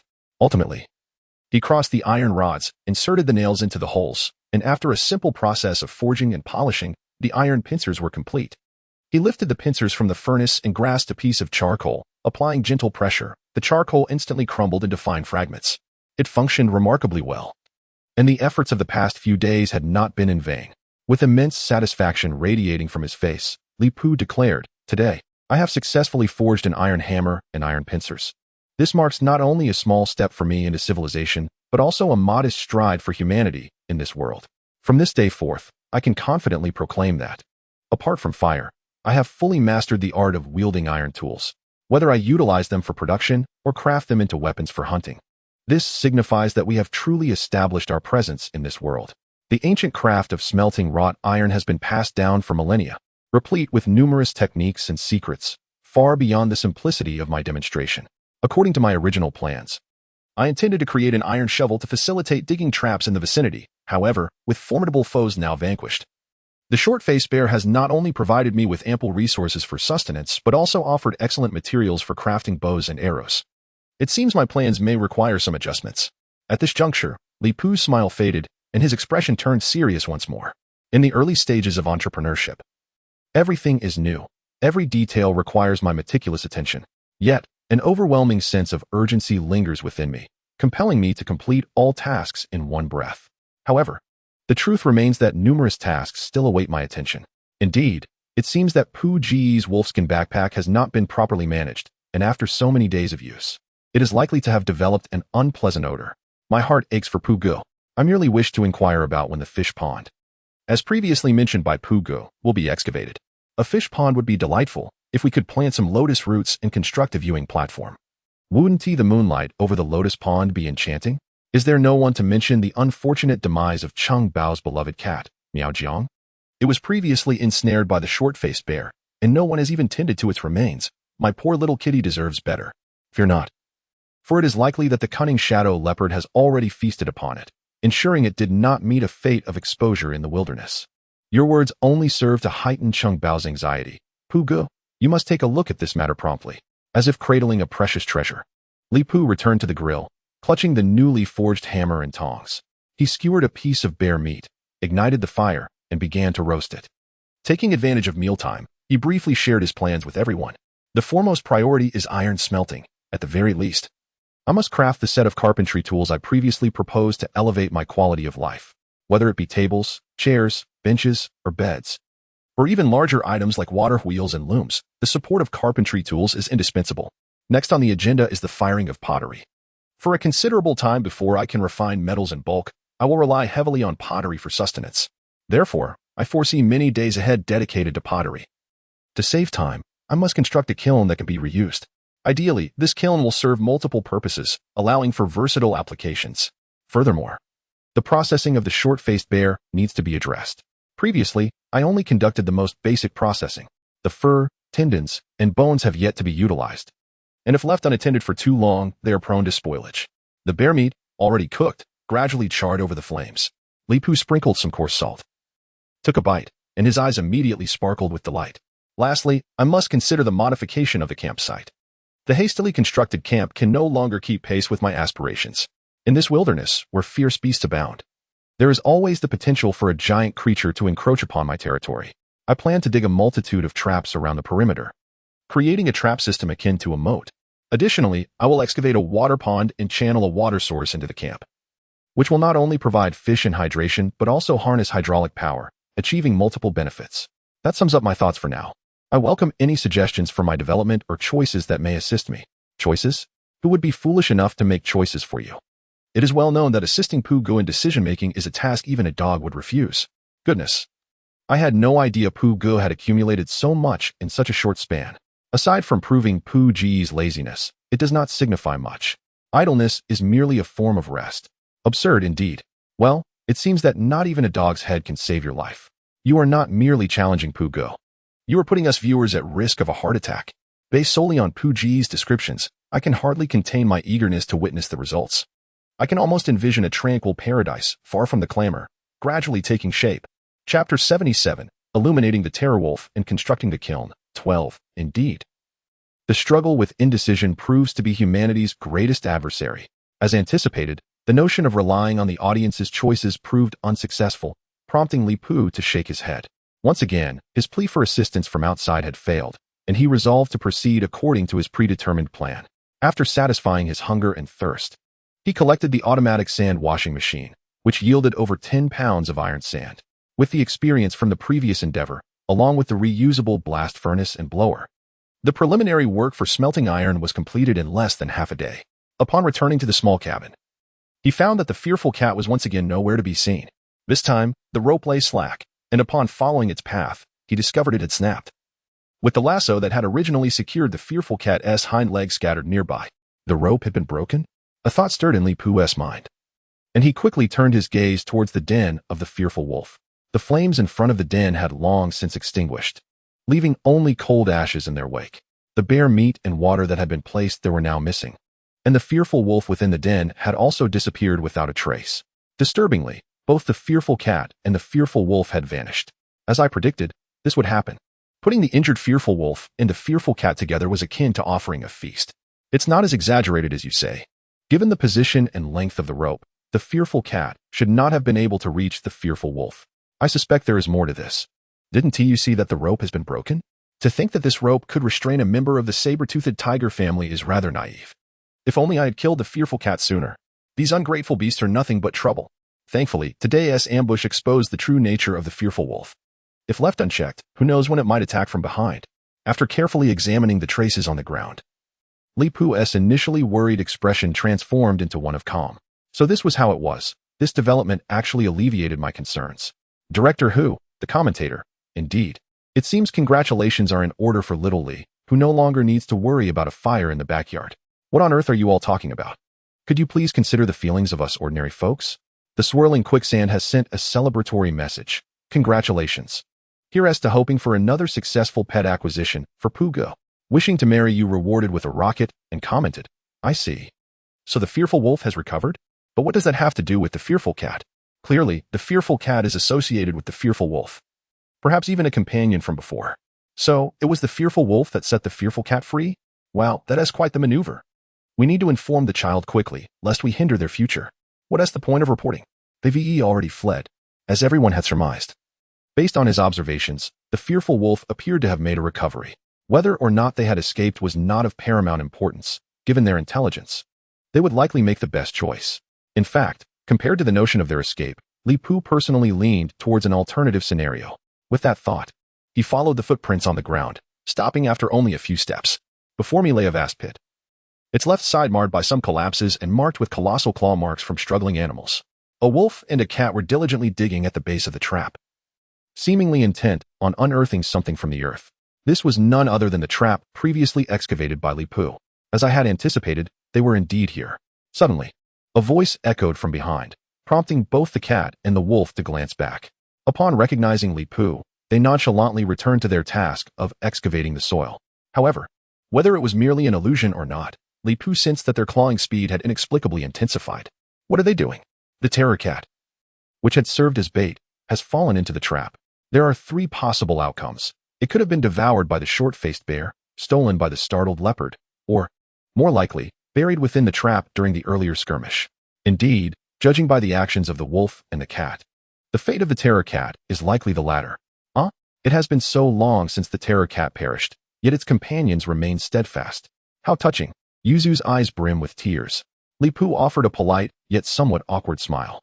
He had been preoccupied with various matters over the past few days, leaving little time to attend to the terror cat. Now that he was here, it seemed appropriate to lay it to rest. Returning to the pit, he observed that the wooden spikes within lay scattered about, some broken at their tips, with a patch of dried blood faintly visible on the ground. Undoubtedly, this blood belonged to the previous short-faced bear. Aside from a couple of illustrious spikes, many were either broken or toppled, yielding no success. Unconcerned with the trap's condition, Li Pu slowly approached the terror wolf and terror cat, his gaze falling upon the soil they were excavating. Beneath the dirt, a tuft of brown fur was dimly discernible. Indeed, the terror cat had been fortunate. Buried in the earth during the previous battle, it had remarkably evaded theft by other carnivorous beasts over the past few days, preserving a complete half-corpse. As the wolf and the cat continued their excavation, Li Pu stood silently behind them, observing. Soon, with their combined efforts, the dismembered body of the terror cat was unearthed. Both the cat and the wolf emitted a low, joyous growl upon seeing this, after which the cat seized the terror cat, its paws gripping the earthen wall as it gracefully leapt out of the pit. The terror wolf attempted to emulate the cat's movements, but after several futile attempts to escape, it appeared utterly bewildered. Casting a pleading glance this way, the terror wolf's expression transformed into one of forlorn submission, its small eyes looking pitifully. The terror wolf seems aggrieved, seeking assistance online. That expression is utterly captivating. Had I not known it to be a fearsome terror wolf, I would have mistaken it for a playful husky at that moment. Indeed, it resembles the expression of my own husky when it has misbehaved. They appear as if carved from the same mold. By the way, is it not true that the terror wolf is not a distant ancestor of the husky? I cannot help but feel there exists a remarkably close bloodline connection between them. The commentator, Dong Fei, noted that although the relationship between the Siberian husky and the dire wolf is not as intimate as that with the gray wolf, this scene has left me perplexed. They say facts speak for themselves. Perhaps if we could analyze the genetic sequences of the dire wolf, we might discover similar genes to those found in the Siberian husky. The commentator, Director Hu, remarked that while the gray wolf and the dire wolf are not of the same species, they share a common ancestor and exhibit comparable behaviors, which is not surprising. However, I must admit that the intelligence of this dire wolf appears to surpass that of North American gray wolves. I even suspect it may have outsmarted the intellectually adept border collie. Upon witnessing the expression of the dire wolf, Li Pu could not suppress a chuckle and teasingly remarked, "What is the matter? You can come down, but not climb back up? What does that expression signify? Are you seeking my assistance?" It seemed that the dire wolf comprehended his words, as it lowered its head even further, although its furtive glances upward betrayed its inner agitation. "So, when there is leisure, you frolic about, but when trouble arises, your big brother must step in, huh?" As Li Pu prepared to extract the creature from the trap, a sudden thought struck him, prompting him to quietly open the system panel. A mere glance at the illustrated panel instantly amused him. "To think that I saved your life, yet you still refuse to acknowledge me as your master. This is hardly justifiable, is it? Even now, you do not recognize me as your lord. Yet you expect me to assist you with those pitiful eyes? Is this how one beseeches assistance? Perhaps you are even plotting a sneaky ambush?" In a flash, Li Pu's gaze turned menacing, and he coldly remarked, "So, you are a treacherous wolf, are you?" He unsheathed his hunting knife from his waist, polishing its gleaming blade. It had been several days since he had savored wolf meat, and today, for reasons unknown, he found himself suddenly craving it. The dire wolf, appearing startled, raised its head abruptly and then promptly lay on the ground, exposing its pristine belly while panting with wide-open jaws. This must be a gesture of submission. Goodness, it seems this dire wolf has not been subdued by Brother Pooh after all. I had always believed Brother Pooh had tamed the dire wolf, but it seems I was rather naive. It's not your simplicity. Rather, this dire wolf is exceedingly cunning, evidently aware of the art of patience. Shouldn't this be the end? If this continues, I fear for the dire wolf's life. After examining the illustrated panel once more, the icon of the dire wolf was finally illuminated. Li Pu sheathed his hunting knife and swiftly flipped the dire wolf over, seizing it by the nape and hurling it away. With a mournful howl, the dire wolf was cast from the trap. Following the ejection of the dire wolf, Li Pu did not hasten to escape. Instead, he meticulously repaired the wooden spikes within the trap before finally returning to the surface. Upon emerging, he discovered that both the dire wolf and the dire cat had vanished without a trace. Their illustrations had been illuminated, yet Li Pu was indifferent to their whereabouts. Upon returning to the workshop, Li Pu cast a glance at the surrounding materials, finding them unchanged from before. He silently nodded to himself, relieved that no supplies from his home had been pilfered. Entering the area where pottery was stored, he meticulously examined the clay pieces, discovering that they were nearing the time for firing. Initially, he intended to process the pelts, but the conditions for firing the pottery were almost ripe. Whether for rendering or storing grease, a substantial quantity of pottery was essential. To save time, the firing of pottery had become imperative. This time, the pottery to be fired was both abundant and large, necessitating the construction of a kiln beforehand. In no time, Li Pu located a gentle slope not far from the camp. After assessing the size of the slope with care, he resolved to build the kiln there. Given the considerable quantity of pottery to be made, Li Pu planned to excavate a larger kiln chamber directly. With a wooden shovel in hand, he struck the base of the slope, easily dislodging the somewhat compacted soil. As he shook off the clumps of earth from the shovel, a smile graced his lips. The soil was firm yet not loose, making it ideal for constructing a kiln. Pottery making is a traditional craft of the Delong people, with its origins traceable to the Stone Age. The techniques of ancient ancestors for firing pottery have continuously evolved, transitioning from the primitive ground firing method I previously demonstrated to the more advanced kiln firing technique. The ancestors initially employed horizontal kilns, which originated during the Paleogang culture of the Neolithic era and were prevalent during the Yangshao culture period until being supplanted by vertical kilns in the Shang and Zhou dynasties. While horizontal kilns heat up quickly, they pose challenges in controlling the firing temperature and atmosphere, resulting in lower fuel efficiency. Therefore, I intend to bypass the horizontal kiln altogether and proceed directly to constructing a vertical kiln. Vertical kilns, which emerged during the Yangshao culture, were further developed during the Longshan culture and continued to be utilized during the Shang and Zhou dynasties. Although building a vertical kiln is slightly more complex than a horizontal one, its advantages far outweigh this minor inconvenience. The temperature achieved in vertical kilns surpasses that of horizontal kilns, allowing us not only to expedite the pottery firing process but also to create items previously deemed impossible, such as porcelain. Stop talking, my head is about to explode. You can't really be intending to teach us, can you? It all sounds promising. Whether horizontal or vertical, as long as it produces pottery, it's a good kiln. No way, it's the 21st century. Surely there are no longer people who don't know how to build a kiln? Such a simple task, does it really need teaching? I understand that rumors spread easily, but please, let us not perpetuate them any further. But alas, 3 men can turn a tiger into a rumor, and 10 can distort the truth. If you continue this awkward conversation, I can hardly imagine the direction in which this topic will evolve. With that, Li Pu deftly wielded the hardwood shovel. Compared to the previous traps, the task of excavating the kiln required considerably less effort.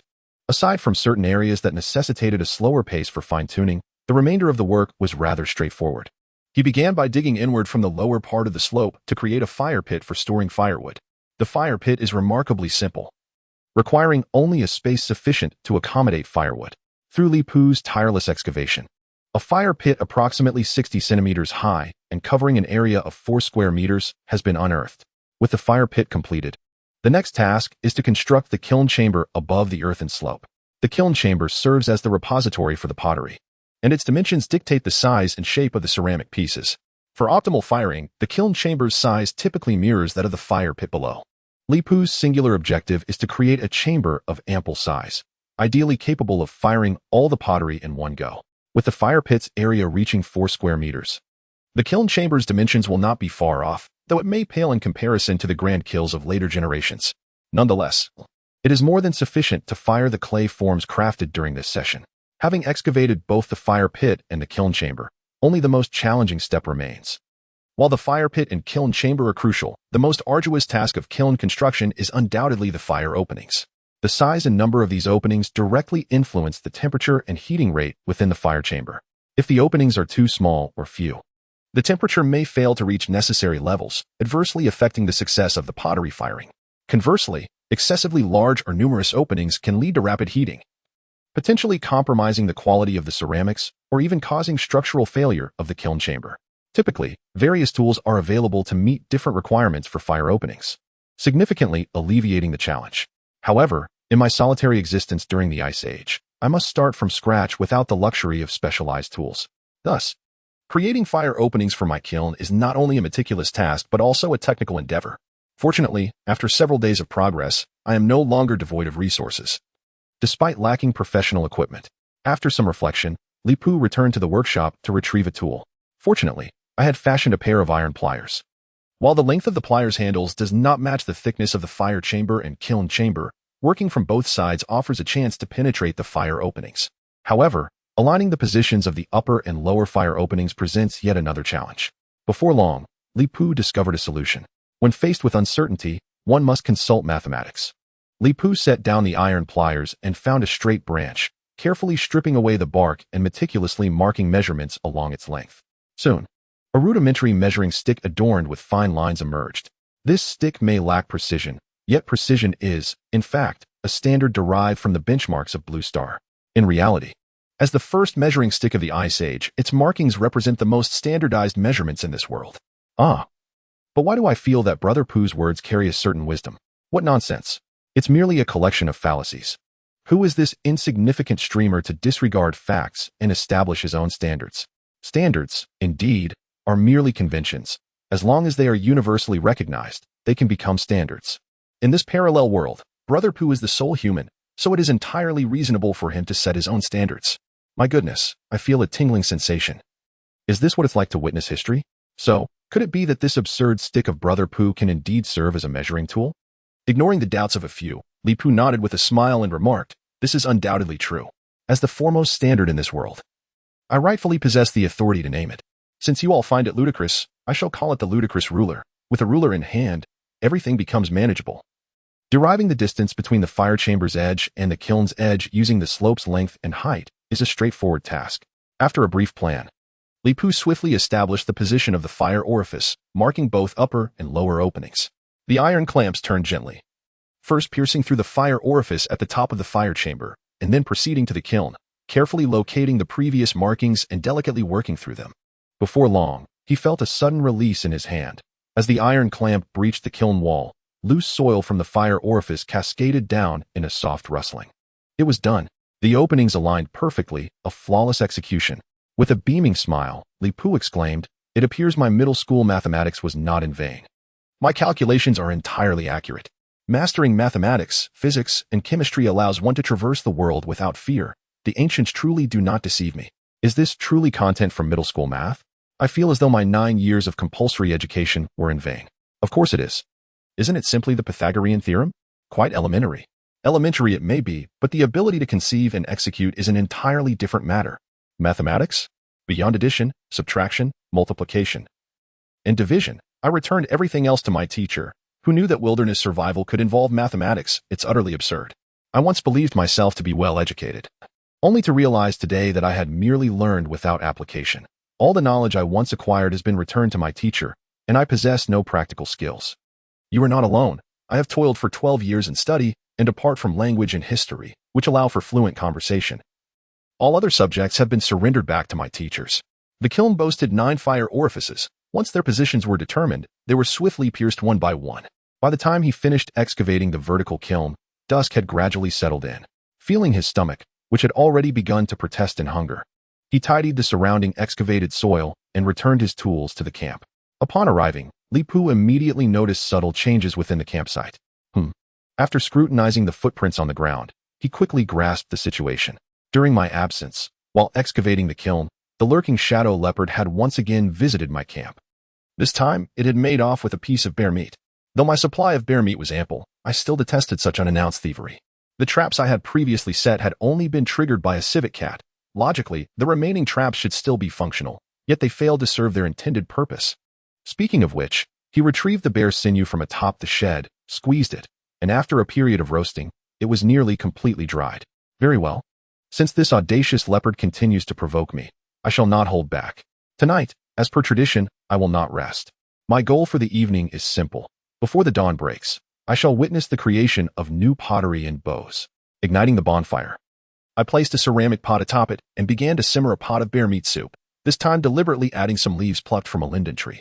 After indulging in an abundance of rich meats over the past few days, I have become acutely aware of certain adverse changes in my body. This is a natural response to my overly monotonous diet, which has long lacked the essential intake of plant fibers and carbohydrates. The leaves of the linden tree may not be deemed delicious, yet they are certainly non-toxic. In my current state, they represent an unparalleled choice for acquiring the much-needed plant fibers and carbohydrates. After spending many days in the wilderness, I finally began consuming leaves. This is truly the essence of a wild man's existence. And is there a deliberate effort to consume carbohydrates? Isn't an excess of this substance detrimental to health? If memory serves me correctly, cola is indeed a carbohydrate-rich beverage. Goodness, do you all upstairs think you attended a fraudulent school? Carbohydrates are essential substances for the human body. The rice, wheat, soybeans, lotus roots, and biscuits you consume daily are all rich in carbohydrates. Surely, you do not believe that carbohydrates exist solely in cola? Indeed. Upon witnessing the multitude of misconceptions surrounding carbohydrates, I felt compelled to elaborate. It is universally acknowledged that all life forms on Earth are carbon-based. As such, carbon-based life cannot exist without the element of carbon. For the human body, the absorption of carbon, aside from fats and proteins, is primarily derived from carbohydrates. Among all sources of energy intake, carbohydrates are the most cost-effective. This explains why cattle and sheep can thrive on a vegetarian diet while gaining substantial weight. Glancing at the ceramic pot, I observed that the linden leaves had nearly been cooked to perfection. I seized a vibrant green leaf and placed it in my mouth. It was a tad hot, yet devoid of any discernible unpleasant flavor. If paired with some chili, it could undoubtedly transform into a culinary delight. Time slipped away, and the pot that had once brimmed with bear meat was now empty. I patted my round belly, feeling invigorated once more. Tonight, I would craft pottery and fashion a bow. Chapter 78. The bow that bends. With the construction of the vertical kiln, pottery making has become significantly more accessible. One by one, I placed all the ceramic pieces into the kiln chamber, sealing the entrance with branches and mud, leaving only a smoke outlet. After gathering a substantial amount of cedar wood, I felt confident that the fuel supply was sufficient, and thus, I ignited the wood inside the fire chamber. The experience of firing pottery in a kiln compared to traditional ground firing is entirely distinct. Indeed, the advancements in pottery-making techniques over the millennia have evolved far beyond mere semantics.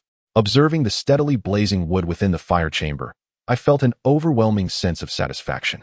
The most apparent difference is the separation between the fire chamber and the kiln chamber, simplifying the process considerably. My mother need no longer worry about me damaging the pottery while adding fuel. The fire in the chamber blazed brightly, casting flickering light that stood out magnificently against the night. I retrieved the tendons from the bear's back and legs, positioning myself beside the fire chamber to commence my work. Crafting a quality bow requires an immense investment of time. Take, for instance, the ancient pinnacle of crafting a horn bow, which necessitates over 100 processes and spans a duration of 23 years to achieve completion. The Mongolian cavalry of the Yuan dynasty swept across the Eurasian continent with their horn bows, showcasing their formidable prowess. However, as we transitioned into the industrial age, the modern composite bow supplanted the horn bow, necessitating more complex materials and manufacturing processes. Constrained by available resources, I resolved to craft the simplest form of bow, the straight-limb bow. Although the straight-limb bow is merely an introductory model, I opted for the finest materials, which should significantly enhance its performance beyond that of a conventional straight-limb bow. The back sinew of the short-faced bear, once dried and roasted, boasts both strength and resilience, complemented by its natural curvature, making it an ideal material for bow crafting with minimal processing. The leg sinew of the bear is exceptionally tenacious, capable of propelling the weight of a ton, thus its strength is beyond question. I carefully tore the leg sinew into fine strands and braided them into a slender string. Preparing the bowstring material.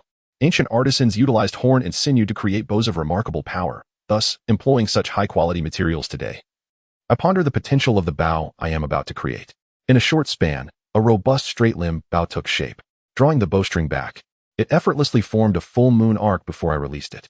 A resonant twang echoed as the longbow returned to its original form, the slight quiver of the bowstring revealing the recent event. Immensely pleased, I could not help but exclaim, the premium materials have not disappointed. This bow likely possesses a draw weight of 4 stones, more than sufficient to tackle common beasts. even against the formidable short-faced bear with a powerful arrowhead. I would wield considerable strength. Is it possible for such a rudimentary bow to possess 4 stones of power? That seems far-fetched, came the skeptical response. I concede that the materials are commendable, but based on the ease with which he drew it, claiming it to be a 4-stone bow feels somewhat exaggerated. I suspect you are either lacking in judgment or deliberately baiting us. How could you utter such nonsensical remarks? No matter how strong the bow, it appears to be a mere toy in his hands. Let us keep the peace for future encounters. Your comments have turned my initial 1-to-5 reward into a 1-to-1 deal. Someone interjected. As for arrowheads, nothing surpasses the bones of the short-faced bear for suitability. I have previously noted that the bone density of bears exceeds that of tigers. Thus, simple polishing of the bear bones can yield formidable bone arrows. For this, I owe gratitude to the short-faced bear. It is indeed a timely blessing. The term bone arrow does not imply crafting an arrowhead from an entire bone, but rather binding fragments of bone to the tip of the arrow. Due to the high density of short-faced bear bones, finding suitable fragments in nature is a challenge. They are often either whole bones or long weathered remnants rendered useless. Nevertheless, despite their density, the primary component of bone is merely calcium, which pales in comparison when faced with a hammer. A robust bear bone, when struck by a hammer, shatters into countless sharp fragments. With the arrowhead materials prepared, the next task is to create the arrow shaft. Typically, arrow shafts are fashioned from bamboo or willow, while in northern regions, birchwood is also employed. Previously, I seem to have spotted a birch tree nearby, yet I do not intend to utilize it. For I currently possess superior materials, elm wood. It appears I have discerned that Brother Pooh has become utterly reliant on elm wood. Indeed, it has become as steadfast as iron. Is my black walnut truly insignificant in comparison? Or have the fir trees been misallocated?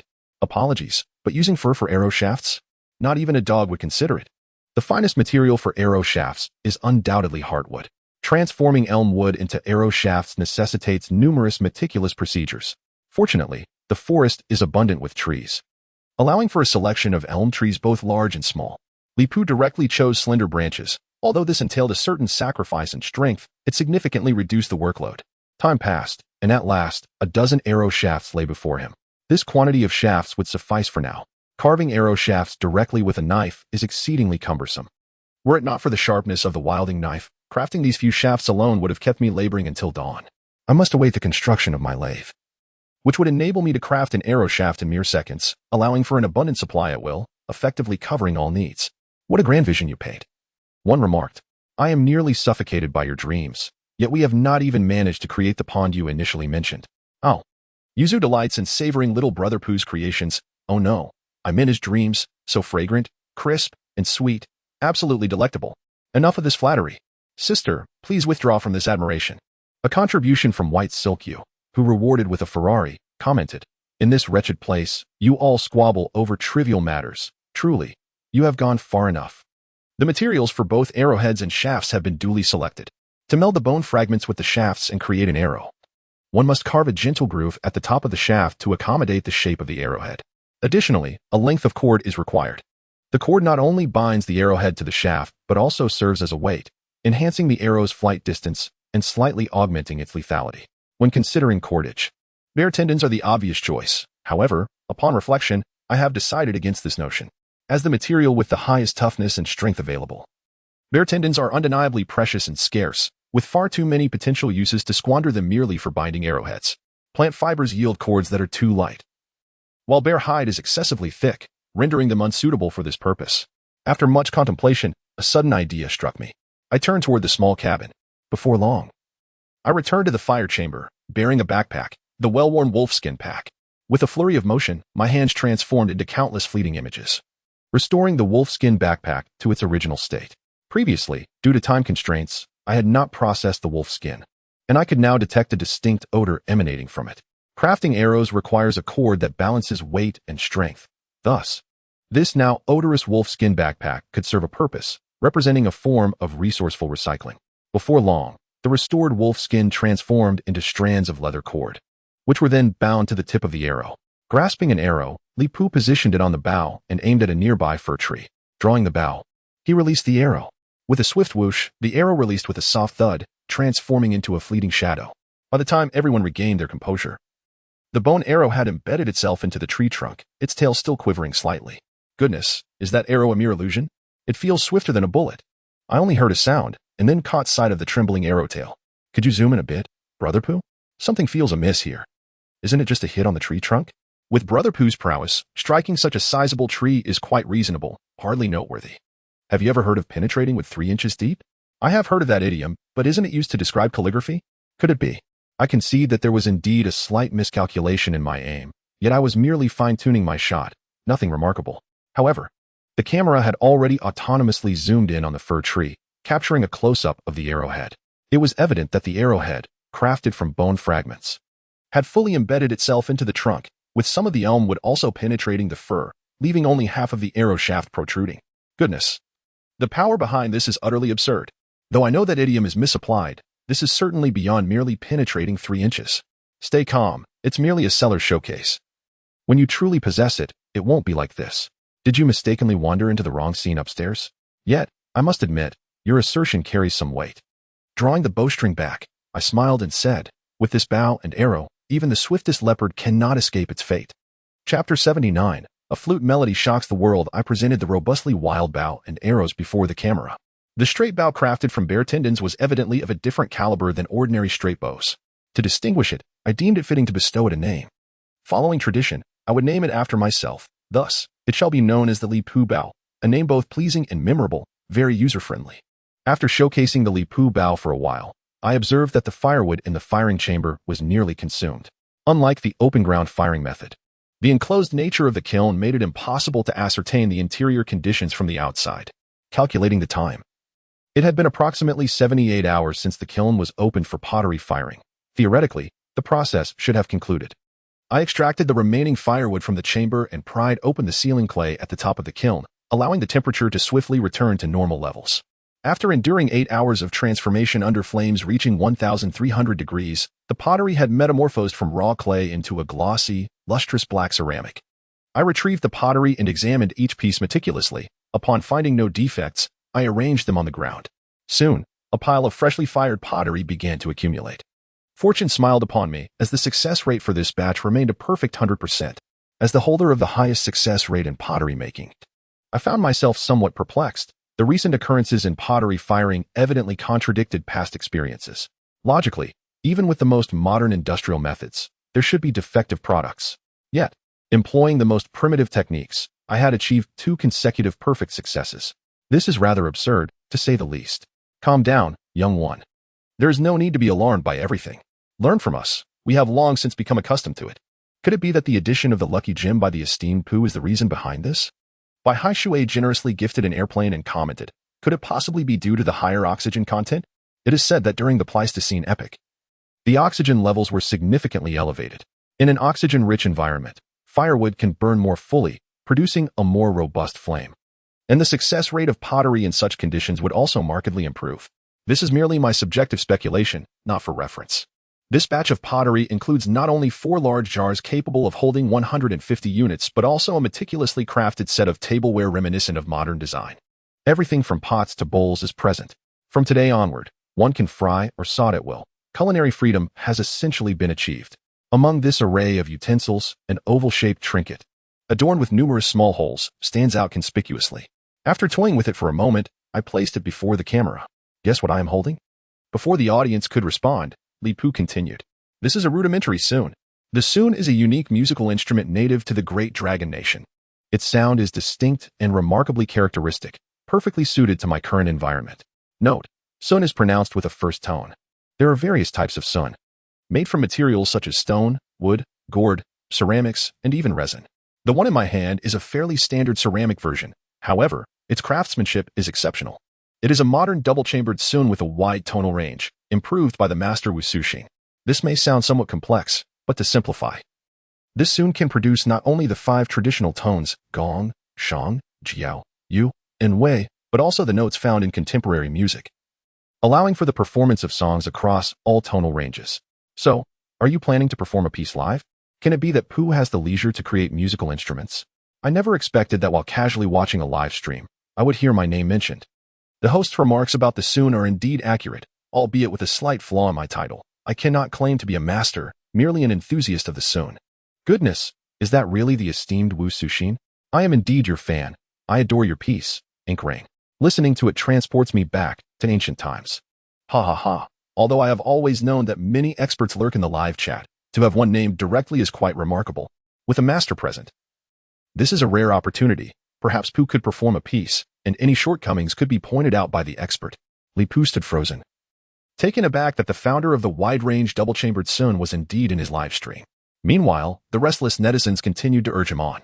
Glancing at the system mall, the experience points and sheet music for playing the Sun totaled a hefty 30 points. Would it not be wiser to save these points for redeeming essential technologies like steam engines and fuel engines? To apply one's abilities to such trivial matters. Li Pooh could not help but shake his head and sigh. How could I possibly play the Sun? I merely introduced it out of habit. The reason for crafting the Sun stemmed from his admiration for its primordial purpose. Originally, the Sun was invented when ancient peoples discovered its potential as a sound mimic, capable of imitating the roars of various beasts to lure them into traps. As he contemplated performing a piece on the Sun, a thought suddenly struck Li Pooh. He gazed at the still pitch-black sky and mused, well, perhaps it is not entirely out of the question. I shall attempt a piece. With that, he silently spent 30 points to acquire the experience and sheet music for playing the Sun. As soon as the exchange was complete, a fitting melody emerged in his mind.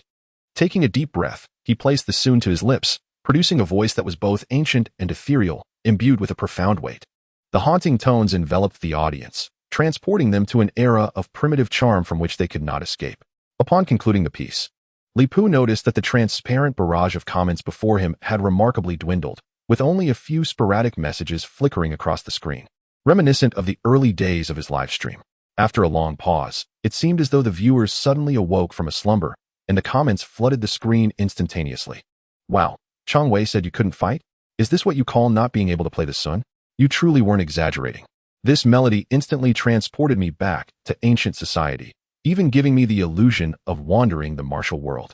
I was so enthralled that goosebumps erupted all over my body.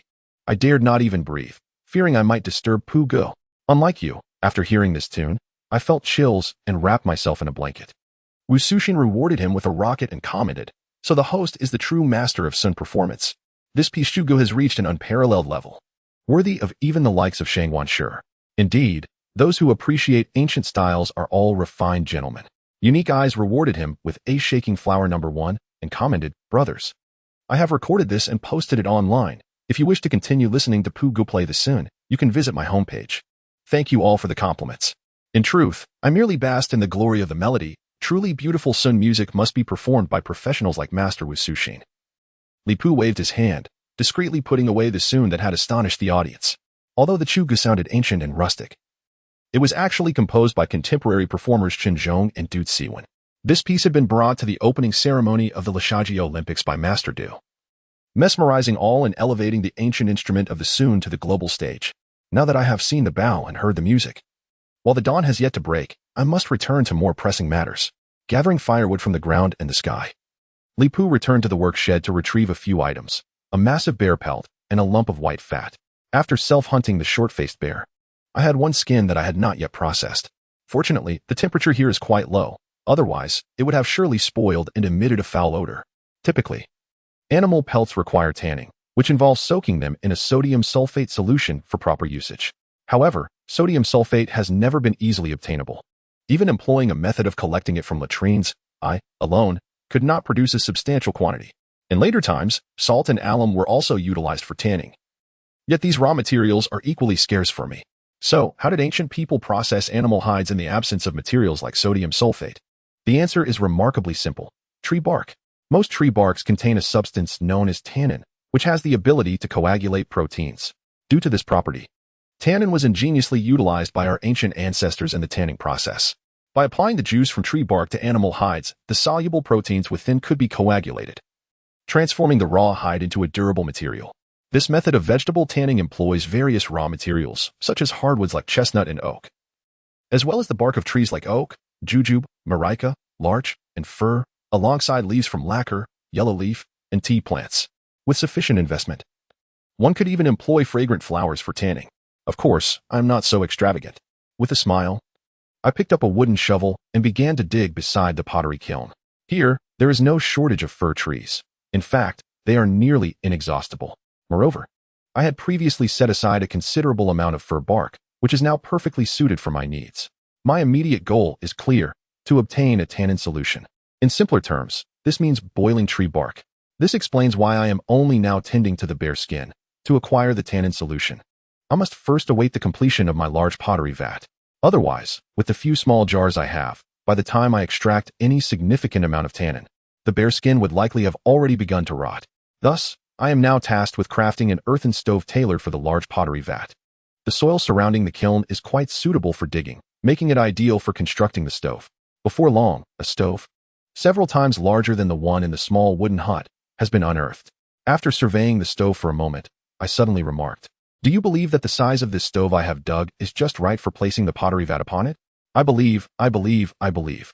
Even if you say a meteor will fall from the sky, I would believe you. I refuse to engage in empty flattery. So I choose to believe in Brother Pooh. Haha, could there still be anyone who thinks Brother Pooh is boasting? Almost everything he has claimed recently has come to fruition. Wait a moment, the comment that just scrolled by seemed somewhat off. What seems off? It just wow. It's actually Sudong the Old Immortal. Brother Pooh is in danger. As I was placing the pottery vat onto the stove, I inadvertently stepped on a log, and my body lurched forward uncontrollably, causing the pottery vat in my hands to fly outwards. Oh no! With a startled exclamation, Li Pooh quickly adjusted his stance, his muscles taut as he exerted all his strength, sprinting after the earthenware pot. The dark, unyielding vessel traced a perfect parabolic arc through the air, plummeting straight towards the ground. Just as the pot was about to meet its fate, a hand deftly caught it at the base. This time, Li Pooh dared not be careless. He cautiously placed the pot into the stove. As anticipated, it fit snugly within the earthen hearth, as if it were destined to rest there. Seeing both the pot and the stove unscathed, Li Pooh exhaled a significant sigh of relief, chuckling. That was a close call. It seems our esteemed Sudong has truly transcended. The power of his toxic milk is astonishing, reaching across realms. Truly, the principles of causality are disregarded here. You're celebrating too soon. Look above, brother, this toxic milk is utterly ludicrous. Goodness, this is absurd. Even more so than Li Pooh. Wife, come quickly and see the celestial marvel. As soon as the elder spoke of meteors, they appeared in the sky. I once placed my faith in science until I encountered the venerable Sudong. Farewell, dear elder, may you bless me with a life of increasing ugliness and poverty. Finding a wife who is equally unattractive, impoverished, and diminutive, and may she bear me a fool. Your aspirations are rather fanciful, my requests are modest. I merely seek the elder's blessing that my writings remain unread throughout my life. Li Pooh's smile faltered as he gazed up at the heavens. A cascade of meteors streaked across the sky, illuminating the night as if it were day, revealing a veritable meteor shower. Due to the curvature of the earth, the trajectory of celestial objects differs from what the naked eye perceives. Calculating silently in his mind, Li Pooh quickly reached a conclusion. This meteor shower was heading directly towards him. Oh no, my pottery! Without a moment's hesitation, Li Pooh abandoned the pottery on the stove and dashed towards the scattered vessels, snatching several and placing them into the fire chamber. What is it like when an individual taps into their full potential? Numerous vivid examples abound, such as the young mother who, upon seeing her child about to fall from a great height, sprinted with a speed surpassing that of Usain Bolt to catch the infant. Or the father who, upon his child being trapped beneath a vehicle, transformed into a superhero, lifting the car, over a ton in weight, to rescue his child. Li Pooh could scarcely fathom what latent capabilities he might unleash in such dire circumstances. At that moment, time seemed to slow. When all the pottery was finally secured in the fire chamber, Li Pooh took a moment to catch his breath, feeling as though every muscle in his body was on the verge of tearing. What on earth just happened? It's merely a meteor shower. Why did brother suddenly become so anxious? Is brother truly human? His body appears to be on the verge of leaving an afterimage, or perhaps this live stream has been accelerated. That speed, easily under 7 seconds for 100 meters, and you claim this isn't a game? It feels as though the frame rate is dropping. Under 7? Are you not accountable for your words? I have been keeping track of time. Pugu has made no less than 10 round trips. And the distance from the fire chamber to the clay pot is approximately 15 meters. This means the total distance covered is around 300 meters. How much time did Pugu take? Less than 20 seconds. Is there anything amiss with this speed? It is well known that when human potential is fully unleashed, it is quite easy to surpass limits. I once remained in a state of extreme anger for an entire day, as the audience in the live broadcast marveled. A series of deep rumbling sounds echoed around, followed by a strong tremor. Inside the fire chamber, dirt and stones cascaded from above, and the jars placed on the ground began to sway. Looking out from the fire chamber, it appeared as though an invisible wave surged from afar, causing the bare meat hanging in the shed to sway violently in the gusts. Nearby, the trees abruptly tilted in one direction, their leaves rustling loudly. Simultaneously, the panicked roars of beasts reverberated throughout the forest. A meteorite must have struck the continent where I stood. Moreover, judging by the intensity of the shockwave, the initial mass of this meteorite is likely considerable. Li Pu, feeling a sense of dread, placed a hand on his undulating chest and gravely stated, "Survival in the wilderness is no easy feat. I cannot bear the misfortune bestowed by the Great One. I sincerely ask for your mercy. I am willing to appoint a commentator. Just please do not place your favor upon me." No sooner had he spoken than an announcement appeared in the live broadcast room. Live room announcement. Congratulations to Huang Sudong for becoming the commentator of the live room. Please check the live room messages for related permissions. The barrage of comments in the live room momentarily halted, only to erupt as if everyone had simultaneously reacted. To be honest, the title of commentator is entirely earned by Old Immortal's skill. We have no words left. Haha, I can't stop laughing. Old Immortal's curse has brought down even a small star. What have I done to deserve the honor of witnessing such a classic scene? This live broadcast has surely secured a spot among the top 10 highlights of the year. Recently, one either witnesses history or iconic moments. Pu Ji's live room is simply extraordinary, far surpassing those of female streamers. After a considerable time, the effects of the meteorite's fall began to subside, and the once bustling forest gradually returned to tranquility. After inspecting the jars in the fire chamber, I was relieved to find that all the clay pots were in perfect condition, without even a single blemish. Exiting the fire chamber and following the path to the shed. Apart from the overturned clay pot that had fallen into the pile of wood and the bare meat that had dropped to the ground, everything else remained intact. Phew! What a false alarm. After assessing the situation at the campsite, Li Pu let out a deep sigh of relief. After some contemplation, he made his way to the edge of the forest, climbing to the top of the tallest tree nearby to gaze in the direction where the meteorite had fallen. The forest stretched endlessly before him, with no visible edge, yet he could find no trace of the meteorite's impact. Well, perhaps I have overthought it. The site of the meteorite's descent is further from my location than I had envisioned. Now that all is well, I must seize the moment to prepare the tannin solution. Upon returning to the camp, I placed the fir bark into a large ceramic pot, filling it to about half its capacity. Only then did Li Pu lift the wooden barrel, making numerous trips between the riverbank and the pottery kiln. Before long, the ceramic vessel, capable of holding 150 pounds of water, was nearly full, with pieces of bark floating within, exuding a delightful aroma of foliage. Gather the firewood and ignite it. What follows is a period of waiting. After a time of simmering, we shall allow it to cool naturally, yielding a solution of tannin at a certain concentration. Although the concentration may not be high, it is entirely sufficient for the tanning of leather.